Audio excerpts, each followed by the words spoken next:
Hello, internet. Hello, world. Hi. How are you all doing? Yeah. Hey-o. Amazing. So, first things first, I can hear you all. This is great. Just a real quick check for chat. Can you hear us, internet? Can the That is internet hear us? Such a good question. It's always listening. Never guaranteed that they can hear us, is it? It's not quite. Well, tell you what, whilst we're doing this, I'm going to start the preamble because in the hopes that I am a technical genius when it comes to streaming. You are a technical genius. I just double-checked the stream and it's working fabulously.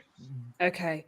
Carl is suggesting you could be a little bit louder. I could be a little bit louder. Okay, so I'm going to be a little bit louder. Hello, hi, my name is DM Dan, and welcome to the Explorers of Elsewhere 12-hour charity live stream bonanza. Hello, and welcome. Thank you, all of you who are already in chat. How you doing? Hello, hi. We are streaming on YouTube and Twitch. So you have a choice of where to say wonderful and beautiful things. Why are we doing a 12-hour live stream? Well, that's quite simple. We are raising money for a fantastic charity called 1625 Independent People, a youth homelessness charity based here in Bristol, UK, and like the southwest of England. They are doing incredible work helping young people who are homeless, which I think we can all agree is an absolutely horrendous kind of position to find oneself in. So any help that we can do to help these young people is fantastic. I think I got that all right, Chris. Words came out your mouth. That was great. Beautiful. Okay, Yeah. so You did good. Wonderful. So yes, this is a charity live stream. There is a donation tracker. We have got donation rewards. Everything you kind of need is on screen. That said, the donation link is down in the description. But yes, your donations will affect the games over the space of these 12 hours. There are 7 games in total. But yes, if you are feeling particularly benevolent in your benevolence, you can help the players with re-rollers of successes. But if you're feeling particularly malevolent with your donation benevolence, then you can scupper them with forcing them to re-roll successes, adding complications, or having a freak accident. And we will find out what a freak accident entails when someone donates £40. Do it. So just Everybody dies. So a real quick whip round of these beautiful faces that are sat here with me. Hello, Julia. How are you? Hi, I'm good. I'm ready to be a goblin. Amazing. Hello, JC. How are you? Hello, I'm good, and I'm ready to be some goblins. Amazing. Hello, Chris. How are you? Tired. I've got ears on. Got my goblin ears on though. And if I'm crunchy voice mode, it's because I was bear barring last night. So yeah. Fair. We're living Well, that best here. bear bar life. Yeah, yes. And hello, Tim. How are you? Hello, I'm magical. I was born to be a goblin. Amazing. So for those of you who are wondering, if those of you who are not privy to the secrets of Goblin Quest, we are all goblins. I've got a little badge here that says secretly a goblin, just to prove it to you. No, Carl, they aren't his ears, surprisingly enough. You Although had Or Carl are they? fooled. you pull them off well, Chris. Goblin Quest is a cutesy little game written by the maestro himself, Grant Howitt, and it follows a group of a gaggle of goblins who have been left behind by the Dark Lord's army as they trudge off for their weekly invasion of the lands of good. And because goblins are spawned uncontrollably from the pit at the center of the Dark Lord's war camp, their only purpose in life is to do something and then die a horrible and untimely death.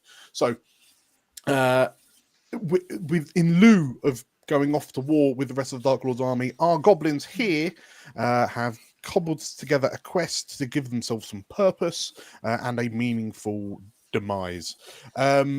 So we'll meet all 4 players. We've got 5 goblins each. We'll meet them in turn, I'm sure. But to start with, we have Julia and the Heartthrobs, JC and the Salamis, Chris and the Lifes, and Tim and the Spoopuses. Awesome. Just real quick, Julia, what is give us a quick lowdown on sort of like what your clutch identity is and what their ancient like art ancestral heirloom is that they found from a rubbish heap 5 minutes ago. 5 minutes ago. So the newly born Heartthrob clutch, basically they're a newly formed boy band. They are devastatingly handsome for goblins, and they are very, very good at singing and dancing and beguiling others with their entertainment skills. They have, from the scrap heap, they have emerged clutching their flute of destiny, the destiny being to be a #1 boy band, of course. Okay. we have our first donation. Thank you, Hey! Gary. Thank you very much. £10. That is a reroll failure. You are being benevolent in your Wow, benevolence. that is sweet. Thanks. Yes, Gary. Fail rerolls. Okay, we've got Okay. one in the bank, so you can Nice. you lot can be reckless out of the gates. Do you want to know anything about Gherkin in particular? I'm Our sure first heartthrob goblin. Are we introducing them? no, they'll come up. I mean, I don't know if Okay, they'll survive long okay. enough that it'll matter All good. too much. Sure. Okay, so that is the Heartthrobs and their Flute of Destiny. JC, what's the deal with the Salami Clutch and what's their ancestral heirloom? Salami Clutch are a random bunch. They've a group of goblin outcasts who have banded together thanks to their love of collecting random junk and hating authority figures. They want to see how the sausage is made, literally or figuratively, and their ancestral heirloom is the Uno reverse card, which they believe can defy anything and is legally binding and might even be a counterspell. Amazing. Yes. So yeah, the salami clutch and the the half-chewed Uno reverse card. Chris, who are the Lifes and what's their ancestral heirloom? Well, the Lives are a bunch that like focus mostly on cooking, and cooking what? Cooking, yes. Is just basically the answer to the question. They have a super cool quirk with super quick hand speed for chopping, or voguing, or anything like that. Do you want to know what their destiny is? Want to know their dream in their life? I'll go through the dreams and then talk about how we can. But the thing they've found is actually kind of like it's just a jar of stuff. It looks like anybody's kiln jar. It's got like a kind of a copper goldy top, but it's got like this weird bubbling liquid inside, and they think it'll be really good for recipes. In human worlds, it's sourdough starter. Okay, right, that makes sense. But in goblin world, jar of stuff. Jar of stuff, amazing. Okay, so that is the Life Clutch and the jar of stuff. And Tim, talk us through the Spoopai. Spoopuses? Spoopuses. I like spoopuses. Named after their founder's ability to spew pus in great quantities. Right. The spoopuses were born amongst the refuse of thrown away Halloween decorations and have made it their entire personality, much like I may have done during my teenage years. They are variously expert at sowing terror due to their terrifying disguises, and they have found amongst the rubble a mysterious flexible black pot that is full of the perfect goblin sustenance of some old sweets that other people didn't want. So bearing their cauldron of sustenance, they're going to be going to die really soon, probably. Yeah. Malnutrition, one after the other. If they get to malnutrition, they've done brilliantly. Can I just say we've all done beautiful artwork for our items. Will those be coming up? Those are on screen right now. So we start cycling through your respective goblins, all of your hand drawings of your goblins will be on screen for everyone to see. Amazing news. And including the items, presumably. Not the items, unfortunately. No, we can just. I'll just hold them up. Yeah. There we go. The flute of destiny. You see. You can imagine Chris's. It's really nice. It's not good. Yes. So we met our goblins. I will quickly run through that. Each goblin clutch has a dream that is instilled within them when they crawl out of the spawning pits. So the Heartthrobs wanted to become a #1 boy band. That's it. The Salamis wanted to see how the sausage is made. The Lifes wanted a Michelin star. Wanted to immerse themselves in Michelin star. It's pronounced Mitchelin. Mitchelin star. My apologies. And Tim, sorry, real quickly remind me what your one was. We want to befriend an actual monster, Dan. Befriend an actual monster, of course. That is mostly the drive for the whole quest. So the idea of Goblin Quest is you take these 4 dreams, you mush them together, you find something that's vaguely in the middle, and then you send your goblins off to their predetermined destiny. For this quest, our 20 goblins between the four of you have decided that they will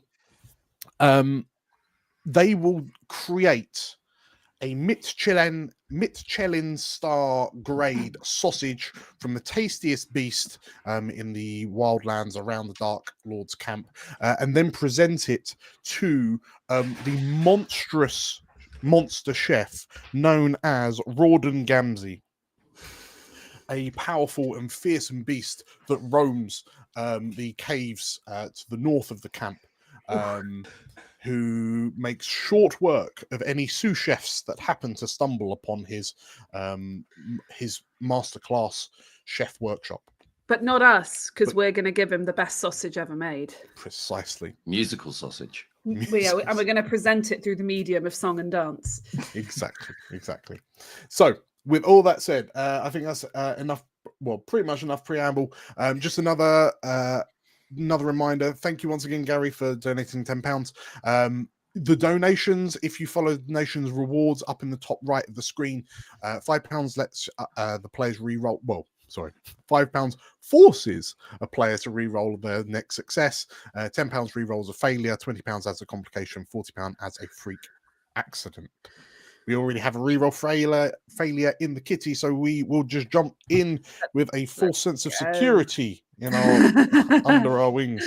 So, stage 1 of the Rawdon Gamzee Sausage Fest. Okay. Yeah, I see where you're going. Is you must first gather the materials. So we've come together and decided that to do that, you will need to find a tasty beastie, fatten up the tasty beastie, and then capture the tasty beastie. So we have this normally needs 3. Well, this would normally need 3 successes, but I've just no. Let's go with 3 successes. So, who wants to kick things off? Gherkin wants to kick things off. Okay. Go for it, Gherkin. Right. Okay, gang. We need to find something to make our sausage with. Does anyone know where the monsters, where the beasts live? Where should we go? Are they near the orcs?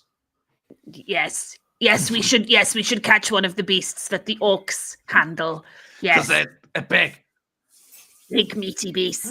Big meaty orc. Oh, Yes. orc beast. Oh no, not orcs. Big, strong. Beasties much easier to kill. Okay. More for JC and Tim's reference, but also everyone's, I guess. Bear in mind that your goblins, collectively, like they've all been alive for approximately 5 to 10 minutes. Yeah. So when it comes to things like the tasty beastie, we might have particular names for these tasty beasties, but goblins are bereft of such higher academic knowledge. So we might get descriptive in our beasties, and all hope we're on the same page. Sure.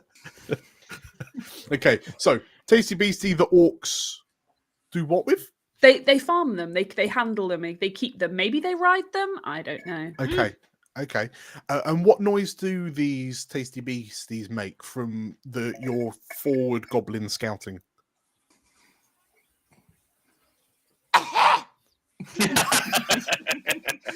I was thinking like, ooh, but okay. Maybe it's they a combination do of the two. both. Maybe one had to clear their throat before Yeah. starting. Okay. Yeah. Okay. Amazing. Okay, so this is the noise of the tasty beasties. So, well, I think, Gherkins have put themselves in the line of fire here. Yep. that said forward scouting goblin. First of all, I mean, you've heard that there are these beasts that the orcs ride that go.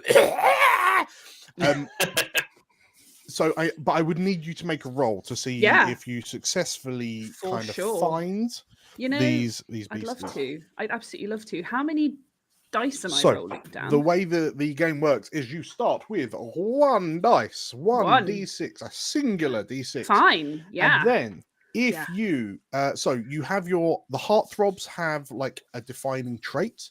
Mhm. Gherkin has a quirk. Yep. You've got your ancestral heirloom. For Yep. everything that you can successfully argue helps in your endeavor, you will get additional d6s. Sure. And then you roll Sure. them all together. We'll roll these in like the dice roller. Yep. And you take all results of all dice rolled. Yes, yes. Oh, this is perfect. Okay. I think so. Gherkin's defining feature is he's always got a gherkin on the go. He's Okay. a bit gherkin I obsessed. see it in his hand. Yep. Maybe he thinks he can tempt one of the beasties out of its pen with a gherkin. Okay. It's a tasty gherkin. He's going to wave around. Here, beastie. Here, little Sure. beastie. Come here. Okay, so you're using your unique thing. Yeah. Please roll me. So that sounds like 2 dice. Yeah. Okay, Nice. roll me 2 dice. D6, right? 2d6, yeah. Yes. Beautiful. That's Okay. 4 and a So 1. you've rolled a 4 and a 1. Perfect. Yes. Here, little beastie. Okay. So you approach Tasty the pen, gherkin. and this large beast, I'm going to say that it's large. It's like mottled grey and pink. It's got 6 legs. 6 like the front 2 legs are claws, and then the middle and back legs are trotters. It's got a rounded but flat nose, little beady little eyes, and like wiggly ears. Mm-hmm. And it Tasty. sees you. Yes. And as you offer out the gherkin, on the back of a 4 and a 1, you have not achieved your goal. You haven't achieved a success, but you have set up the next goblin to more easily succeed, and you die. Please explain to me how Gherkin meets his end. That's a shame. I think Gherkin is just sort of, here, little beastie, holding out his gherkin, hoping to lure the beastie out, and instead it just swallows him whole. Okay. But the gherkin worked. I think it was the gherkin that lured him in, and like, but now the beast is interested in what more food the clutch have to offer. Absolutely. And the other 19 goblins, I'll let you decide what emotional state you find yourselves in, but you watch as this beast opens its mouth, revealing a row of thick, round, pudgy little teeth, and in the blink of an eye, Gherkin and Gherkin are gone. Now see, this is perfect because Gherkin, you know how every boy band has the member who's not the best looking, but he's there on merit, so like that was Gherkin, and I think the rest of the clutch is kind of a bit okay, in a way it's not so much of a loss, but in another way we did need that talent to impress. What was his name again? Raw Dog Ramsey. Raw Dog Ramsey. Rawdon Gamsey. Rawdon Gamsey. Yeah. So that's, I think, that's it. But goodbye, Gherkin. We hardly knew you. Gherkin. Okay. Where food has failed. However, I'm gonna re-roll the 1. re-roll the 1. In another life, Gherkin was swallowed whole. But now, instead, a terrible flash of Gherkin has being an devoured. out-of-body experience and witnesses himself being gobbled up by this beastie. But instead, you dive out the way. You have not. So a 3 is actually he crawls back out of the mouth. Gherkin first. I made it. I'm okay. So I'm fine. the gherkin has been swallowed.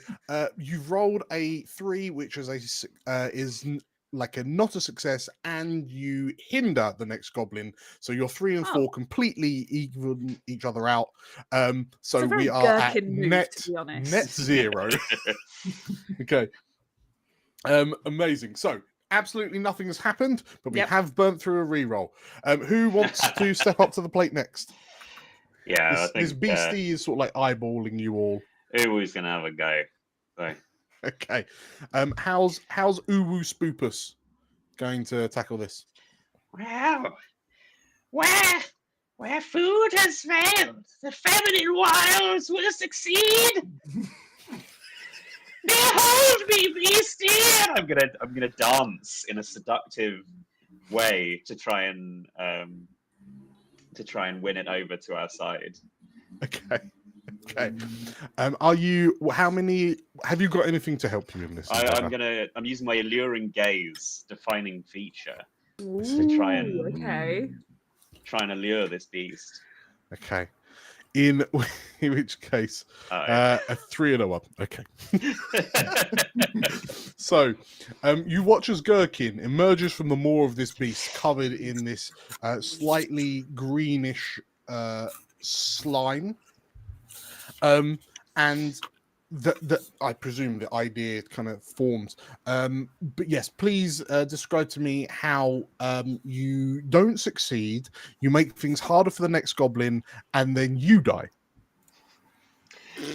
So, unbeknownst to Uwu, the bright red of her lipstick and of the little bit of silk she has to enhance her dance is a color that enrages these creatures. And it just immediately tramples her to death again and again until she's just kind of a goblin mush. Oh wow. Okay. Amazing. You don't love me!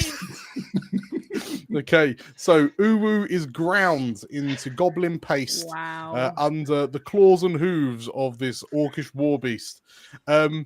Okay, we are yet to achieve any successes. Who wants to step up next? At least it's angry now. I mean, that's made things so much better.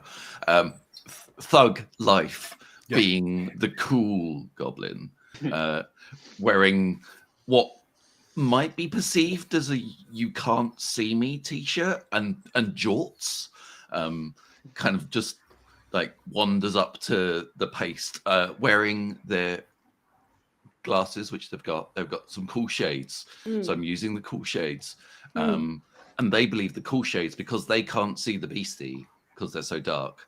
The beastie can't see them, so they're invisible technically. That's how that works. What else can I use? Yeah, and using their cooking skills, they will scrape some of the ground up bit of uwu Oh wow. into the jar. Oh wow. And wafting the jar, the smell of the jar underneath the beastie. Okay. This can only go well. So, how many dice is that? So, it's the glasses, it's the jar, it's the expertise of cooking. 4 dice. Okay. Plus 1 dice. Let's go. So, well, I've got you as 4 dice for that. Yeah. Yeah, One dice. 4. Yeah. So 4 dice. Off the back of Tim's hindrance, all of your dice rolls are at -1. This can only go well. Everything's at -1. Yeah. It's gonna go brilliantly. I thought I'm going to go all in first goblin. Let's just Yes. Goodbye, Okay. sweet goblin. more for the jar. Oh, brilliant. Oh, dear. Oh, that's incredible. Okay, we're moving in the right direction. Yes. So a 1, a 5, a 2, and a 1 become a 1, a 4, a 1, and a 1. Wow. So as you scrape your uwu chutney into your jar, you haven't succeeded yet, but you have set up a boon for the next goblin. But please Nice. describe to me how Thug Life dies 3 times over. Yeah. So the smell from this jar is quite pungent, and opening the jar, the beastie may take like immediate notice, like immediate. Like not only do they pick their claws up, whilst meanwhile Thug Life, because can't see, is picked up by their legs, and he's still scraping into the jar.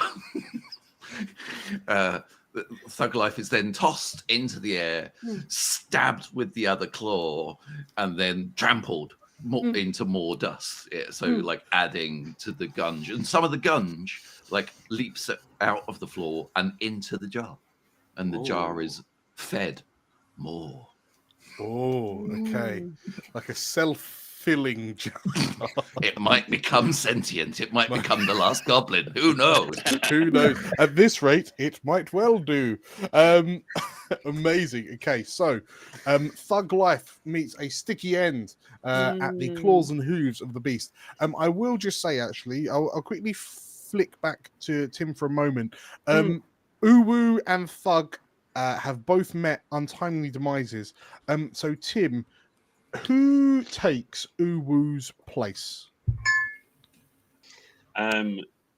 So, scampering out from under a pile of beast filth comes.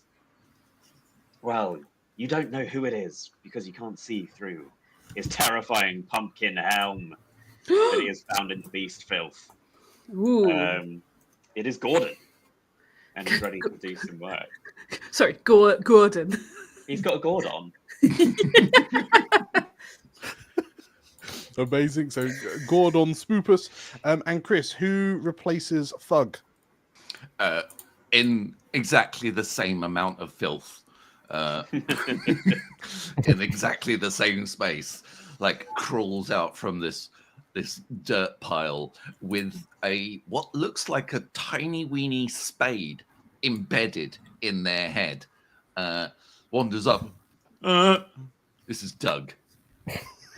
Thug Life. So we're doing all the puns now. Okay. Amazing. Okay, so Gordon and Doug join the risen Gherkin and Yuno. I mean, I'm feeling like the Salamis need to represent. The Lifes have paved the way. Yes. Literally. You can do this. Cool. Stepping up to the plate, we have Yuno Salami. He's a sharp-featured gobbo with a shock of ginger hair, and he's found some random junk on the floor. It's an old Argos catalogue, and he's going to chuck it at the beast to try and knock it out. Okay. Amazing. So, 1 dice to start. What are you using to add to this? Is Argos catalogue one of his things? No, but he does collect random junk, and that's a random piece of junk that I just... Perfect. Very good. Anything else, or just the 2 dice? And you get him He's +1 to all your rolls. In his left hand, he's going to hold up the Uno reverse card in the hope that he can defy the authority of the beast, or whichever god controls this creature. Sure. Okay, so you hold up the Uno reverse card. That sounds like 3 dice alongside your Argos catalogue. So please, 3d6, and we'll add +1 to all of these. Let's go. Oh.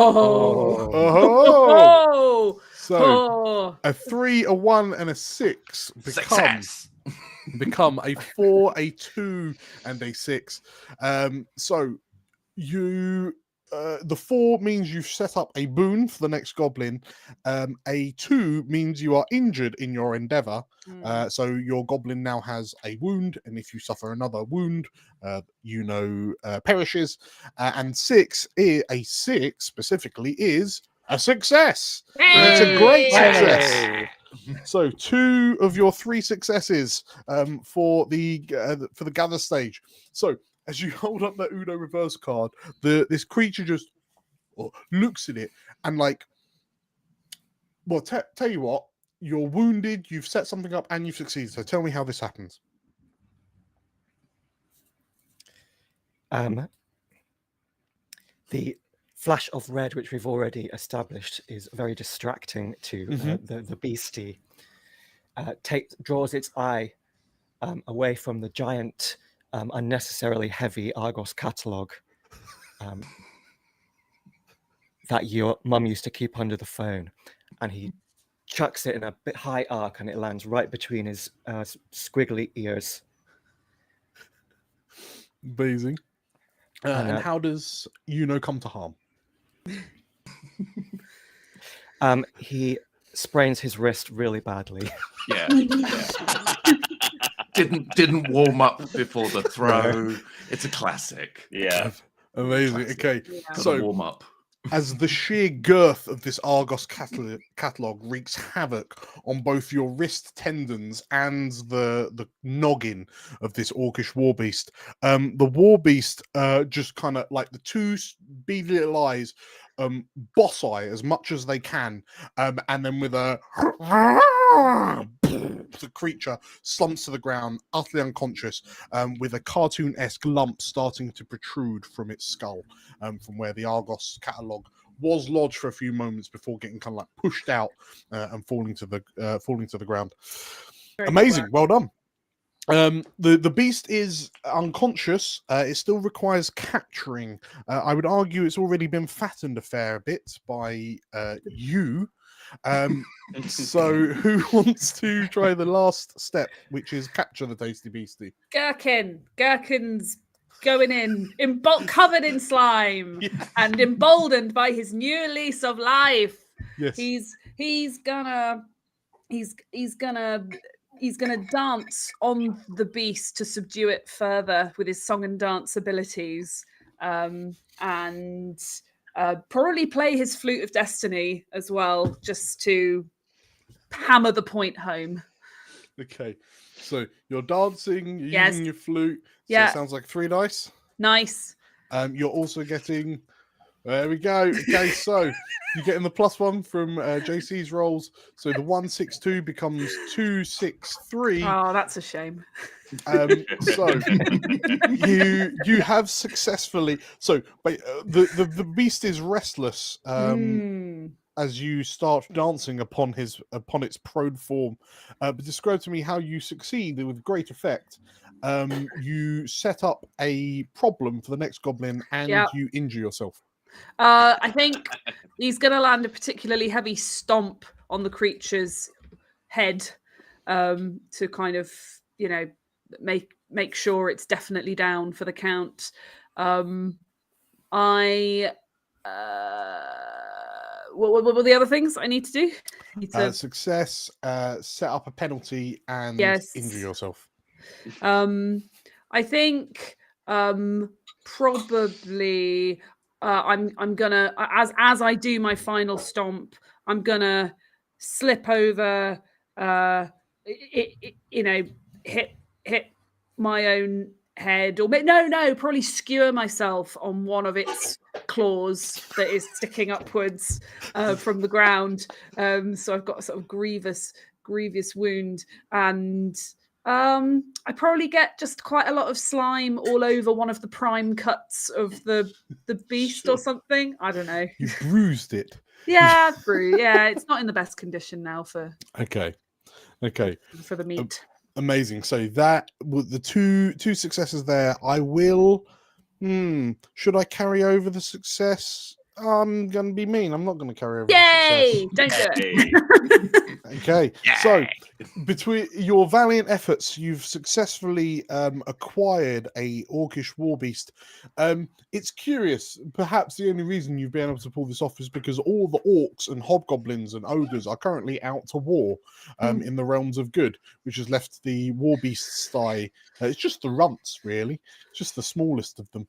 But the 17 of you remaining, like a beautiful ant documentary, lift up this beast and then like wander it off to your pre-prepared kitchen area that you've devised. So now that you have the beast, you've gathered the materials, you need to prepare for the plan, which in this case means prepare the sausage. Oh yes. So we've broken this down into butchering the meat, seasoning the meat, filling the sausage, and cooking the sausage. All very, very difficult steps for goblins. So, who presented with this large beast that is bruised and fitfully sleeping, it would sound, through tap dance, whistle noise, and eating a lot of goblin? Who's stepping up to the plate first? All right, Gordon's got plans. So, as part of the setup for this, some wooden stakes have been crudely nailed into the ground with the pointy bits facing upwards in order to assist with our butchery. Oh gosh. So I'm gonna get the beast between myself and the spikes, and I'm gonna, through our expertise in spreading terror and using my helm of fear, I'm gonna run at the beast, terrifying it out of its slumber, and it's gonna run straight into the spikes, dying instantly. Easy butchering, happy days. Wow. Okay. How many dice are you rolling? I'd love to roll 3 dice. 3 dice. Okay. Please roll 3 dice. Here we go. You have -1 to all results. Amazing. Okay. A 3, a 1, and a 6 become a 2, a 1, and a 5. Incredible. So, Tim, please describe to Gordon as he charges this beast, waking it through sheer fear and terror, how you succeed, 1 success, injure yourself, and then die. Well, I'm at -1, so I think I set things up to be better, right? Or is it a success on a 5? Success on a 5. Yeah, Oh. 1 success Incredible. on a 5. Yes. Wow. You are competent So- goblins. I channel all of my clutches fear-generating power. All of his ancestors are speaking through him as he goes and sprints towards the beast, which, seeing him coming, is roused from its slumber. Just kind of opens its mouth and lets him run directly into it. But the foolish beast chokes upon the little bit on top of the pumpkin, and perishes quickly on the bony corpse of Gordon. Death by He stalk. just goes, Okay, so yeah, as this creature sort of like, you don't know whether it's obviously for the goblins, it's a yell of fear from the war beast. Perhaps it was a yawn to everyone else, but as it opens its mouth, and you just watch Gordon full tilt sprint down its throat. The beast thrashes, it chokes a little bit, it rears up on its rear legs, and then falls backwards onto the pre-prepared spikes, presumably to cheers of celebration from all other goblins. And Gordon Spoopus is no more. Tim, please describe who takes Gordon's place, your third goblin. So, So fun. from the kitchen's festering meat piles, something that everyone assumed was just a corpse rolls over, flops off it, shambles towards the group. This is Frank, and he is plausibly alive. Good. Amazing. So Maybe. Frank, the very alive goblin, takes Gordon's place. So the creature is ready for seasoning. Who wants to give that a go? If you want to, Between JC, jump in. Go ahead. Chris and JC, yeah. But if not, Doug is ready. I think, the gourmet goblins can take this one. Yes. Lovely. But my clutch are all watching because they're fascinated about how the sausage is made. So Very true. Very true. you've got an audience of 5.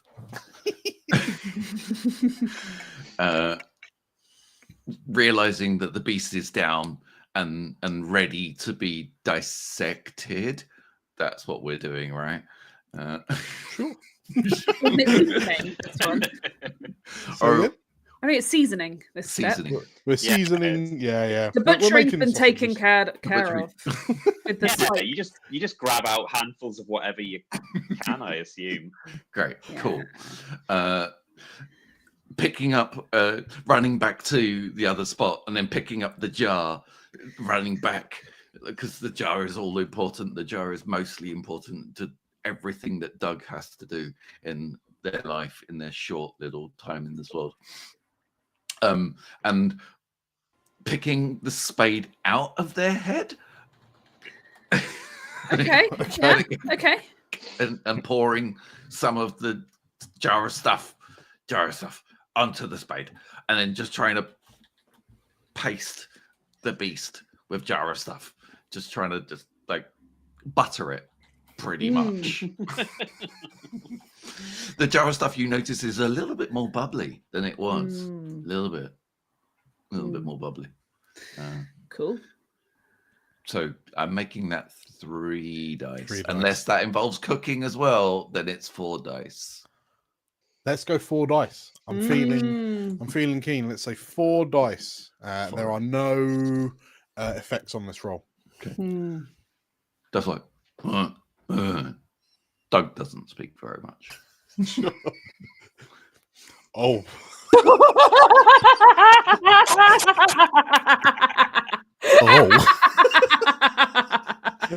A 3, a 1, a 3, and a 3. Oh, boy. So A lot of 3s. there's a lot of 3s. Oh no! So, Chris, Wow. describe to me how Doug's plan very, very much upsets the plans of the next goblin and results in Doug's untimely demise. Okay.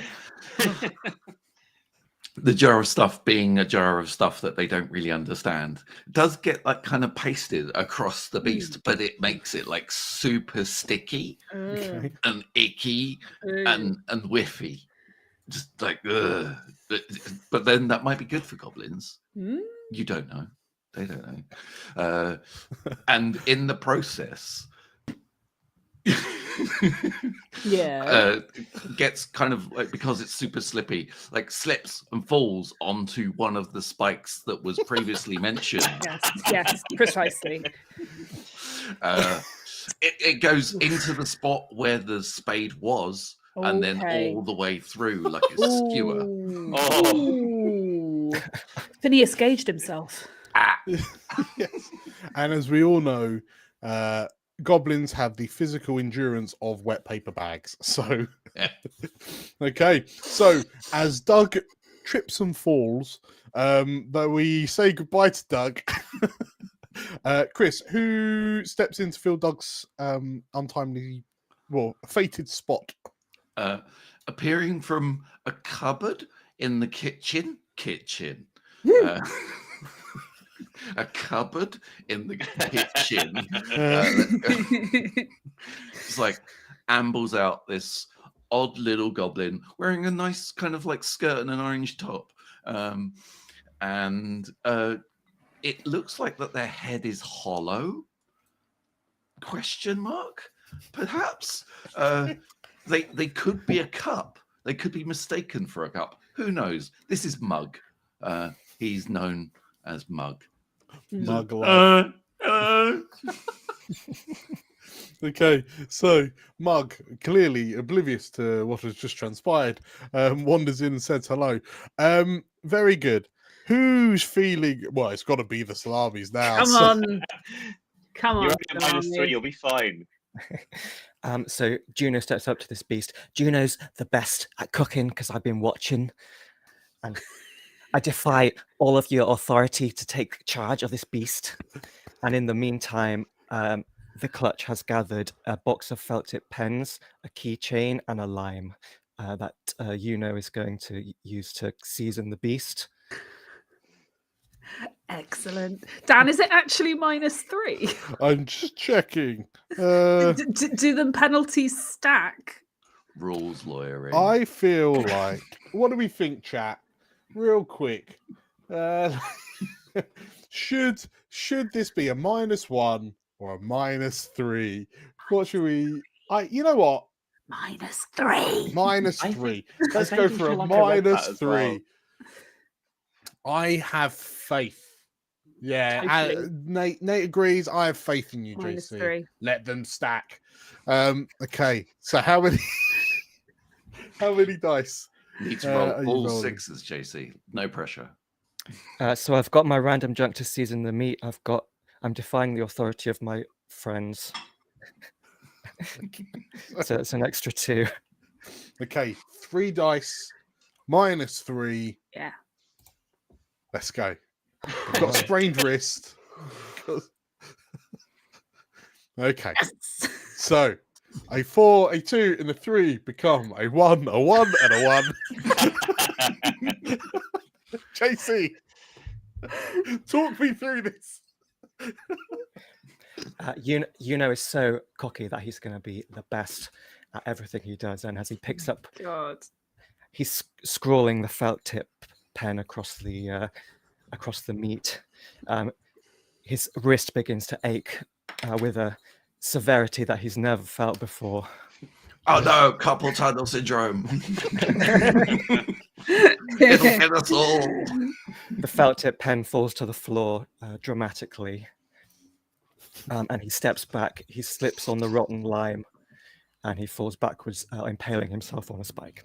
Is it the same skewer as Doug. Doug Yeah. Life? Okay. So your goblin joins the steadily growing bobbling kebab alongside this utterly unbutchered beast.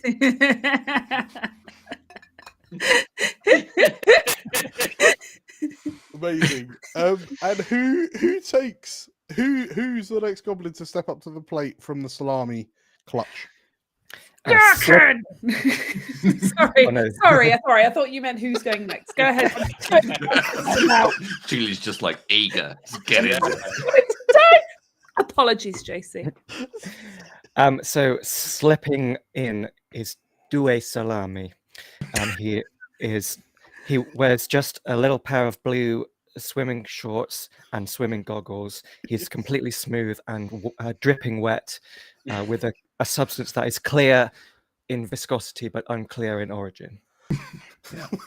Yeah. As all Amazing. liquid should be.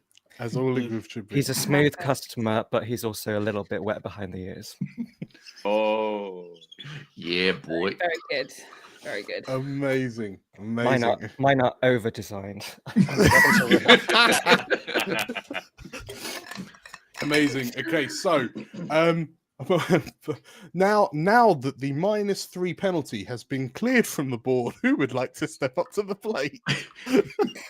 Now's your time, Julie. I don't know. I kind of want him to do something with a penalty, though, because this little goblin won't die.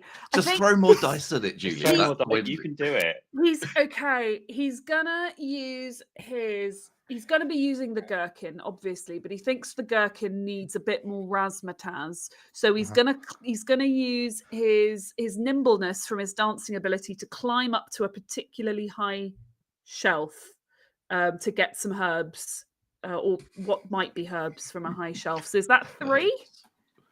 Sure. Thanks. I can't believe Okay. Gaikin's still alive at this point. already. Okay, let's see.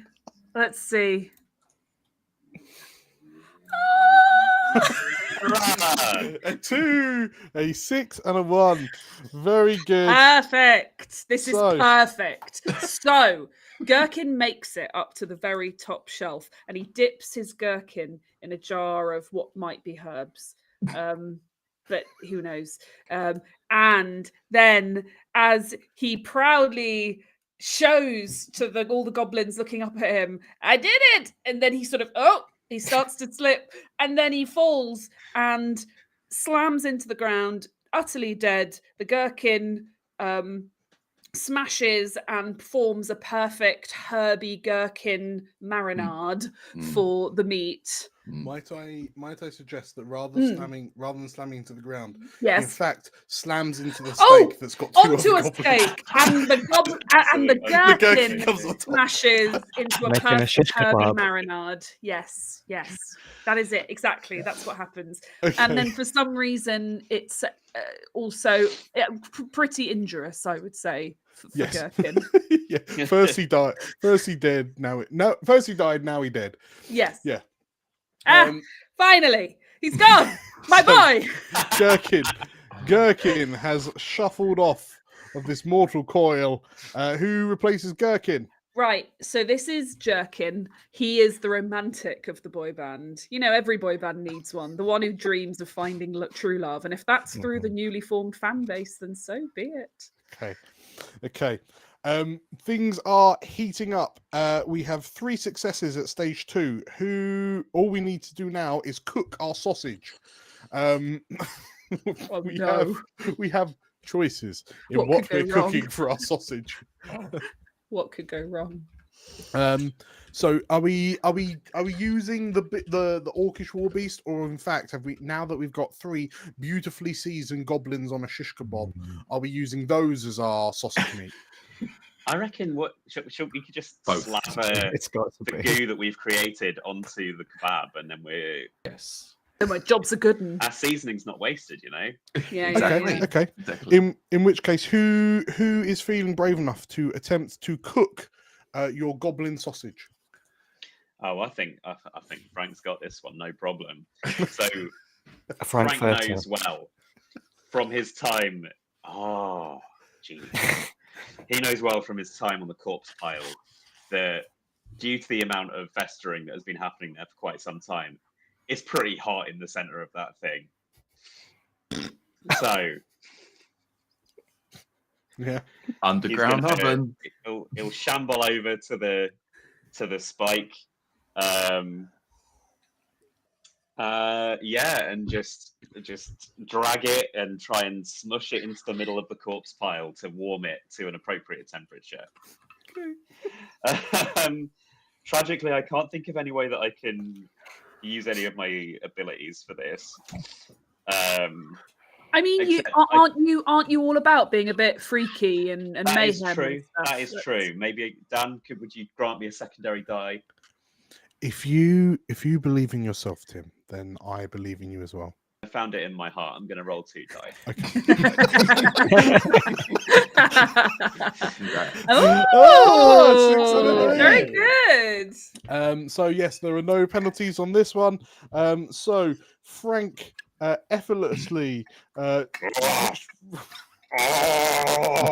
maybe it's your utter lack of pain receptors as you slowly become charred along with the rest of the sausage through the sheer heat of the corpse pile, but it mushes the goblins to a sufficient consistency that after a montage the goblin shish kebab goes in, and next we pan to a tray, a silver platter covered in beautifully formed sausage of a dubious content.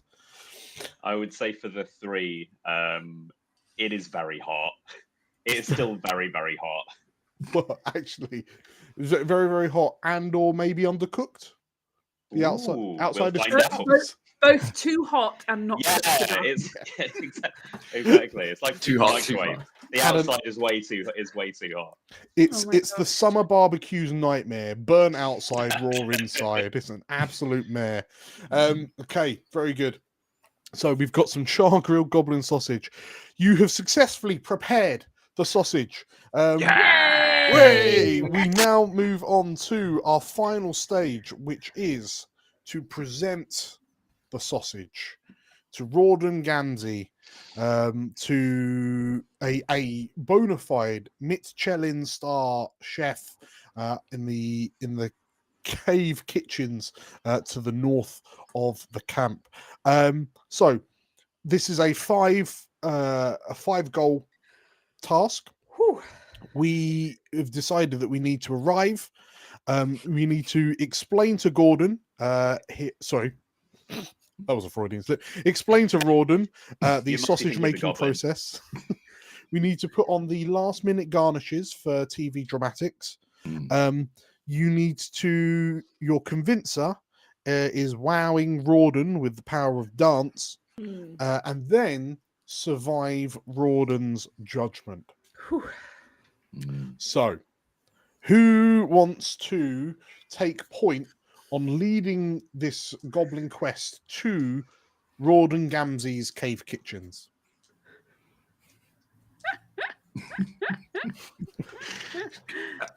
Question: Answer. Do we know the way? I mean, I'm That's a really suspecting great question. Maybe not. Maybe it turns out we don't. Depends on the dice, doesn't it? Depends. It depends on the dice. Okay. Yes. All right. We'll find out, I guess. Are you going to find out? Let's give it a go. Let's go. So Mug Life's stepping up. What are you rolling out? Mug Life, a bit more placid of the goblin clutch, of the life clutch, kind of takes the tray, or takes one bit of the tray, and just kind of sees which way the skewer is pointing, or the sausage is pointing, Yep. and figures that it's that way. Sure. Figures that, like, Why not? It's probably that way. Probably that way. Probably that way. But by using trying to fit some more stuff in here, by using their super quick hand speed, kind of points and directs all of the goblins in the rough direction of where it's going. So I'm going with, is that 3 dice? That 2 sounds dice. like 3 dice. 2 Just dice. before you do that, I Ooh. just need to very quickly check something.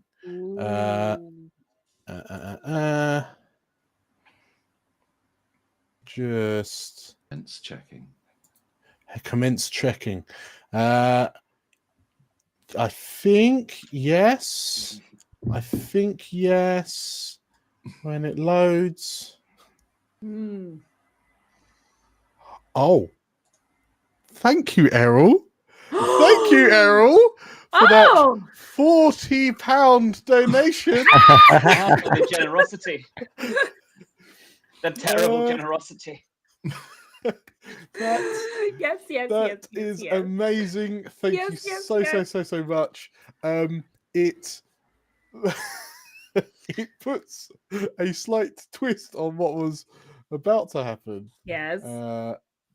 Oh no, my card authentication is failing. I can't donate to scupper you all. No. Okay, right. So How dare you. a freak accident occurs between okay, so You get caught in a meteor storm on the way. what Errol, if you're still about in chat, hello, thank you so much, you are amazing. You can real quick let us know what the freak accident is, what you think the freak accident should be, if you are interested. To paint the scene, our 16, I think we're on, goblins are trying to make their way to the master chef Rawdon Gamzee's cave kitchens with some goblin sausage shish kebab to attempt to win a Michelin star. And what freak accident befalls our goblins? It's a lot of pressure to put on Errol, though, when they've This is already. true. I have an idea. Ooh. Oh, Yeah. okay, Chris. If you spin out the idea, We'll oh, would keep you an look eye at on that? Someone's donated £5. Ah! Sausage, With that? sausage thief. No. Okay, You can't steal our sausage. We worked so hard on it. Worked really hard on it. Sausage meat. The freak accident. Okay, what can I do with sausage thief? As the four of you stand on the outskirts of That's just what I'm going to throw in there. Okay, good. No, this is great. So as your goblins stand on the outskirts of the camp, and you're looking around trying to figure out which way, and then Mug's just like, oh, this way, holding this platter of goblin shish kebab sausages. A shadow looms over you, and with a loud a monolithically sized bird, a rock, if you will, descends from the heavens drawn by the aroma of your shish kebab sausages. And as it opens its beak, which in turn contains many more internal beaks, or maybe it's a beak and then like a xenomorph style other beak that comes out. The Jerkin, Mug, Frank, and Dewey, you all turn to look up, and as the beak consumes all four of you and eats all four of your goblins, the tray flies up in the air, and all of your goblins are dead. Yay! Please, Mug, no, never got to please. live their best life. Please tell me. Start with Julia. Yeah, your goblin's dead. Who is the goblin that takes a spot? Jerkin tried to offer it a flower as it gobbled him up, and in his spot is Twerkin, the front man of the band. Twerkin, the front man. Amazing. And JC, who's your new goblin? We have Trey. He suffered an unfortunate accident with a lot of industrial strength glue. He has a tea tray stuck to both of his hands and a teacup on his head. Amazing. Errol, yes, we will retroactively say it wasn't a rock, it was in fact a giant seagull. And Chris, who is your new goblin? Taking place of Mug is an odd-looking goblin with weird, huge eyes and what looks like potential wings on the back of him, which is held on by potentially just like straps. They may be good straps, they may be bad straps. They're leather, that's for sure. Leather straps. This is Bug. Amazing. And lastly, Tim, who is your goblin? Your fourth, I believe. Sorry, what was that? Mouth. Yeah, he's known for his mouth. He's a truly wretched, skinny little naked goblin. Oh, he's which naked. is almost unnoticeable due to the immense and jagged maw that takes up the entirety of his face. Amazing. Okay, so four goblins disappear into the maw of a passing seagull, leaving Twerkin, Trey, Bug, and Mouth to catch the tray of sausages. And Trey's there with his tray. Yes. The tray on the tray. Amazing. Okay, so I don't. Well, Chris, you were about to do something. Mug was about to do something and then got eaten. So I guess Bug has got to step up to the plate. So what's Bug doing? We still need to get there, right? Yes. Yes. Okay. And I'm also curious what number goblin everybody's on right now. Yeah, Chris is on his fourth. Yeah. Tim's on his fourth. JC, I think you're on your we're third. both on our third. I'm running low on goblins. Yes. Okay. Okay, let's go. I want to do run this. low on goblins because the best one's the last one. Ooh. So Bug kind of gets a little confused.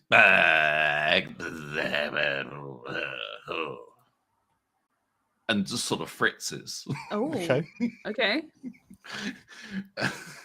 and just kind of like tries to guide, looks around, see if there's like a big building around, notices a large building in the distance that's called Hell's Kitchen.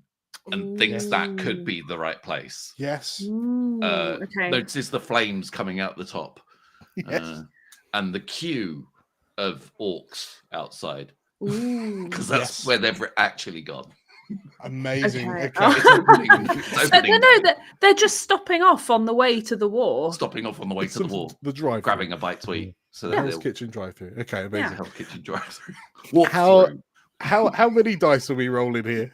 Okay, so I think I'm just going to roll one because, Oh. like, I mean, like, you know, There's no shame in it. there's no There shame in is. it. So inexplicably there is a reroll success in the tank. So you may reroll one dice. Well, if it's a okay. 5 or a 6, you need to reroll. Okay, then the wings kind of flap a little bit, and Okay. Bug starts to hover, and just starts to lead the way. So that's 2 dice is what I'll do. 2 So dice. Okay. Right. I always think 1 dice is a bit of a cop out. But like, you know. Let's go. Okay. Okay. A 5 Okay. and a 2. Okay. Does that mean re-roll the 5? I'm going to ask you to reroll that 5. Yeah. So we're keeping the 2. Oh. Okay. It's a 4. Okay. Yeah, Okay. it's So all good. rerolls into a 4 and a 2. So you haven't succeeded yet. You are leading the goblins in the right direction. You are also injured. How does this happen? You've never actually used these wings, and yeah, that's basically it. Even though they start to hover, as one of the wings just kind of like shudders a little bit, it just kind of chatters, and they just kind of onto the floor, like getting a small but slight head injury, just like you know. Amazing. And one of their eyes bursts. Oh, okay, a small okay. head injury and the A eyeball. burst bursts. eyeball. Okay, Yeah. very good. Small I mean, as for very good. goblins, I think. Well, They can still see, it's fine. as all of the goblins' attentions are trained on you as you soar majestically approximately 1.5 foot into the air and then come crashing back to earth and like bones break, your eye pops.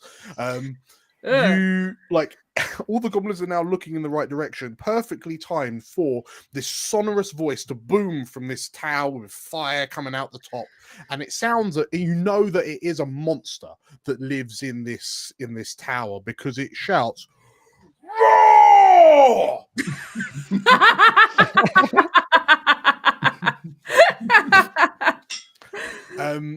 So whoever's going next, yes, the goblin will get a foot up. Who is going next?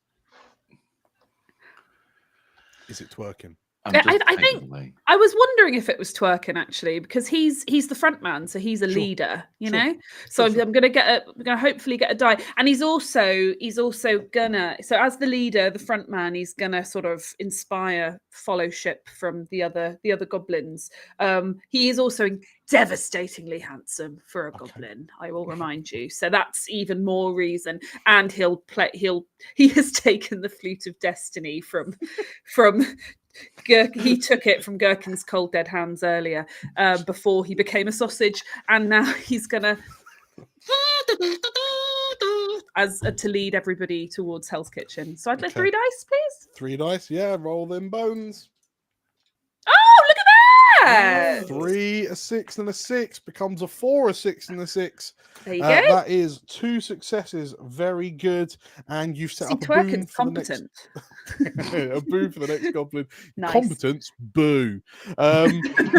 Rubbish. So, your parade of goblins arrives at the Tower of Hell's Kitchen, and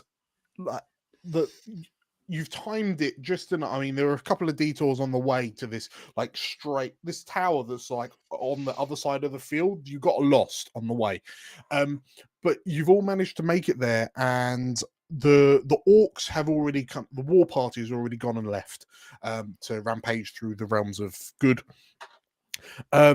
And we find your remaining goblins in this like large hall. There's a stylish sets of like kitchens in the background, where there are hobgoblins, so tall, lanky, orange versions of yourselves, frantically like chopping away. They seem to be rudimentarily divided into two teams, like a red team and a blue team, and between them, watching them, pinching his bottom lip, like stroking his bottom lip slightly, is this hulking mound of flesh, with what looks like a tuft of like ginger sprout coming out the top of his head, and he's wearing this like white drape over his bulbous growths, and he's just as you enter. He's stroking, like he's not stroking his lip. He's currently looming over a hobgoblin, and the hobgoblin is trembling with fear, and this creature shouts, "What are you?" And the hobgoblin says, "An idiot sandwich, yes!" And he crushes the hobgoblin's head between two slices of bread, and then eats the sandwich. Oh my! Two slices of bread. Yes. And then the creature turns round, and as he looks at your gathering, he strokes his bottom lip again, and "Who the beep are you?" he shouts. So Trey has been born for this moment. There was a reason why he got stuck to this tea tray, and it was to present the sausage on the tray to Chef Gamzee. And he just trots up to his throne with the sausage on the tray, and he just says, "Tray." Amazing. Real quick, thank you, Connor, for the £15 donation. Oh wow! Ooh, Thanks. thank you. That takes us to £170. Amazing. Connor, as you donated 15, I'll let you choose if you want to give the group a success or a failure reroll. I'll keep an eye out for you in the chat.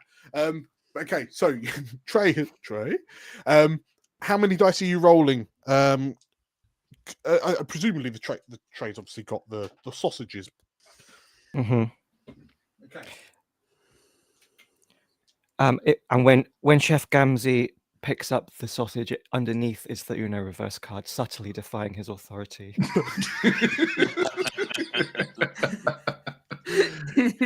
Yes, JC. Yes. Okay. It's We'll do 3 two. dice? We'll Two do dice. two, Okay. yeah. Okay. 2 dice. You have got a. Oh wow! Oh, bam. Okay. Why don't you re-roll one of them? Re-roll the failure, perhaps. I mean, they're both failures. Yeah. I mean, but it might mean that you get a success alongside the death. Yeah. You know? Yeah.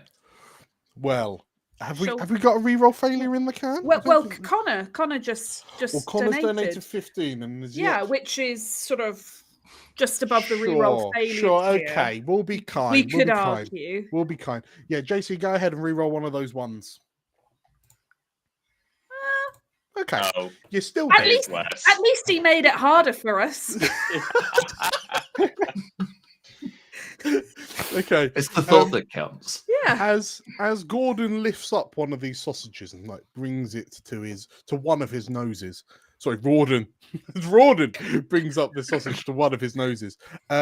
You set up a penalty for the next goblin and die. How does this happen?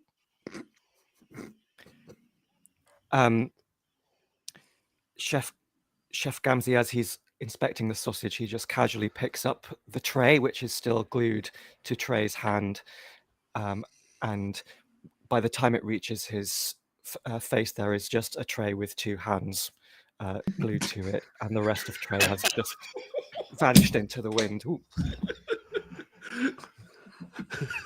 Oh, poor Trey. Poor Trey. Oh, no. And in the blink of an eye, Trey is gone. Okay, very good. So Trey is no more. JC, who is your fourth goblin? It's time to fire up the Quattro. Quattro is a car guy. He has an Audi badge around his neck like he's in the Beastie Boys, and he has knuckle tattoos that say 4-wheel drive. Amazing. Okay, so yeah, Trey is gone. Which goblin is going? So you still need to explain the sausage making process, and or add last minute garnishes. Because yeah, as Gordon is not yet. Rawdon is not yet impressed. Oof. Uh, I think mouth. I think it's mouth. It's got to be my Mouth. time to shine. Yes. I think so. The problem here is that I don't think he's realised what we've done for him yet. Okay. I I mean, don't yeah. think he knows what he's got here. I don't think he knows how amazing this is. So I think Mouth's just going to scramble up the side of Rawdon, hoping he's unnoticed, get onto the tray, and go, sausage! Sorry, what was that? Sausage, Julia. Okay. You heard me? I'm assuming that Mouth's actual voice sounds like a blown out mic. Yeah. Oh, absolutely. So just This isn't static. built for this shit. This isn't built for this shit. Okay. Yes. Sausage, he screams at the top of his tiny voice. Let's... So and I'll grab a handful of sweets out of the cauldron of sustenance and just scatter them as an impressive display of Like incredible... confetti. Yeah, exactly. Yes. okay. How many dice you rolling? 3, please. 3. Okay. Okay. A 4, a 3, and a 4. Which It's a becomes- 3, a 2, and a 3. A 3, a 2, and a 3. Okay, Nice. so as you clamber upon this tray and throw confetti candy into the air, you have set up 2 penalties for the next goblin, and you have injured yourself. Describe to me how this happens. I think it's just he just doesn't want a goblin on him or near him. No one does. No one does. He's bringing the food to his face. He sees this little goblin on the tray and just palms mouth off. He goes spiraling through the air and splats onto the ground, briefly becoming 2-dimensional and then popping back up. Okay, so time is of the essence as Rawdon is getting redder and redder with rage and indignation as it goes. Who's filling Mouth's spot? Bug? I think it's Bug's turn. Surely Bug can do the garnish with his Okay. jar of stuff. We're only fishing for 3 more successes. Go, Chris, go. Okay. Remembering that they left the jar of stuff back in the pile, they'll fly back like really quickly as they can, pick up the jar of stuff, go all the way back, and with super quick hand speed, they will kind of scatter wildly bits of whatever's left in the jar of stuff, which has grown just ever so slightly more. Okay. Flying through the air. This is Bug's calling. Not only is Bug cooking, Bug is also using his super quick hand speed to kind of do all of the things. Bug is using his wings to kind of get all the things in the right place, and they're using, of course, jar of stuff. Bug. So that's a 4 dice roll. With 5 a dice. minus 5 technically. 5 dice, big one. 5 dice minus 2. Let's go. 5 dice. 1, 2, 3, 4, 5. Check. Cool. I did clicks. A 4, a 2, a 5, a 1, and a 1 becomes a 2, a 1, a 3, a 1, and a 1. Incredible. So you have it's A lot not of as bad for the next goblin. It's only a -1. You do suffer an injury and then die 3 times. So So, that's rough. Quickly That's run me rough through for this, Bug. Chris. Scattering this stuff, and it's like Rawdon's a little bit impressed, but then Bug kind of loses control a little bit and ends up kind of going into what could be like a tiny weeny cave that's really quite warm. Could be a pizza oven, could not be a pizza oven. lands on this soft, pillowy, kind of doughy thing, thinks, oh, and then cooks like on the pizza, like just Fully kind of cooks, yeah. just completely frizzled on the pizza in a stance of like, Hmm. Amazing. Very good. And as one of the hobgoblin chefs pulls this pizza out, Rawdon excuses himself for a moment, takes a bite of the pizza and goes, "It's got no seasoning!" Bam! And then knocks the head off the hobgoblin. and my head at the same time. And your head at the same time. And then it returns to you. "Apologies, carry on," he says to the surviving goblins. Chris, who is your last goblin? I don't know how I'm going to do this, but I'm going to try. Coming in a completely red one jumpsuit, we have Twerkin, who is Wait, upside down. It's Wait, Turnip, right? Turnip. Yes. Sorry. I read the name wrong and then got really excited about being upside I down. thought maybe Twerkin had a doppelganger for a second. I was Sorry. like, what? Yes, I got a excited. goblin in a red one suit who horrendously has an upside down face Wow. emerges. I don't know how I'm going to do this. Okay, I'll figure it out. Carry on. so You Turnip. don't have to method act it, Chris. You're all right. So We'll forgive you. the you hear one of the studio execs who are in Rawdon Gamzee's like Hell's Kitchen area shout, 2 minutes left. So who's stepping up? There's only one penalty in the kitty at the moment. You're looking for 3 successes. Twerkin. Go, Twerkin, is go. up. Go, Twerkin, go. I think because so what do we still have to do? We've got to convince him it's good sausage. We've got to garnish and I mean, arguably, yeah. Explain the sausage making process. Last minute Ah. garnish. Wow, Rawdon with dance I and mean- survive his judgment. okay. Twerkin is Skip to the dance. skip to the dance. Twerkin's just going to desperately start dancing for his life. This is what he was born to do. So that's 2 for the Are song you and clambering dance. onto the tray and He's just yeah, and he's the front man, so he's twerking. Obviously, Okay. he's hoping this is gonna, and he's devastatingly handsome. So 4, Okay. and he's playing his flute of destiny. 5, 5. 5 dice minus 1. Yes, success. A 6, a 3, a 3, a 5, and a 2 becomes a 5, a 2, a 2, a 4, and a 1. So you succeed. 1 success. Bosh, you set up a boon for the next goblin. Yes, You injure yourself twice and then Yes. die. Talk me Yes. through this. perfect. So say it again. I've totally lost track. So you've Well, he does a succeeded. fantastic job of the twerking, obviously. Yes.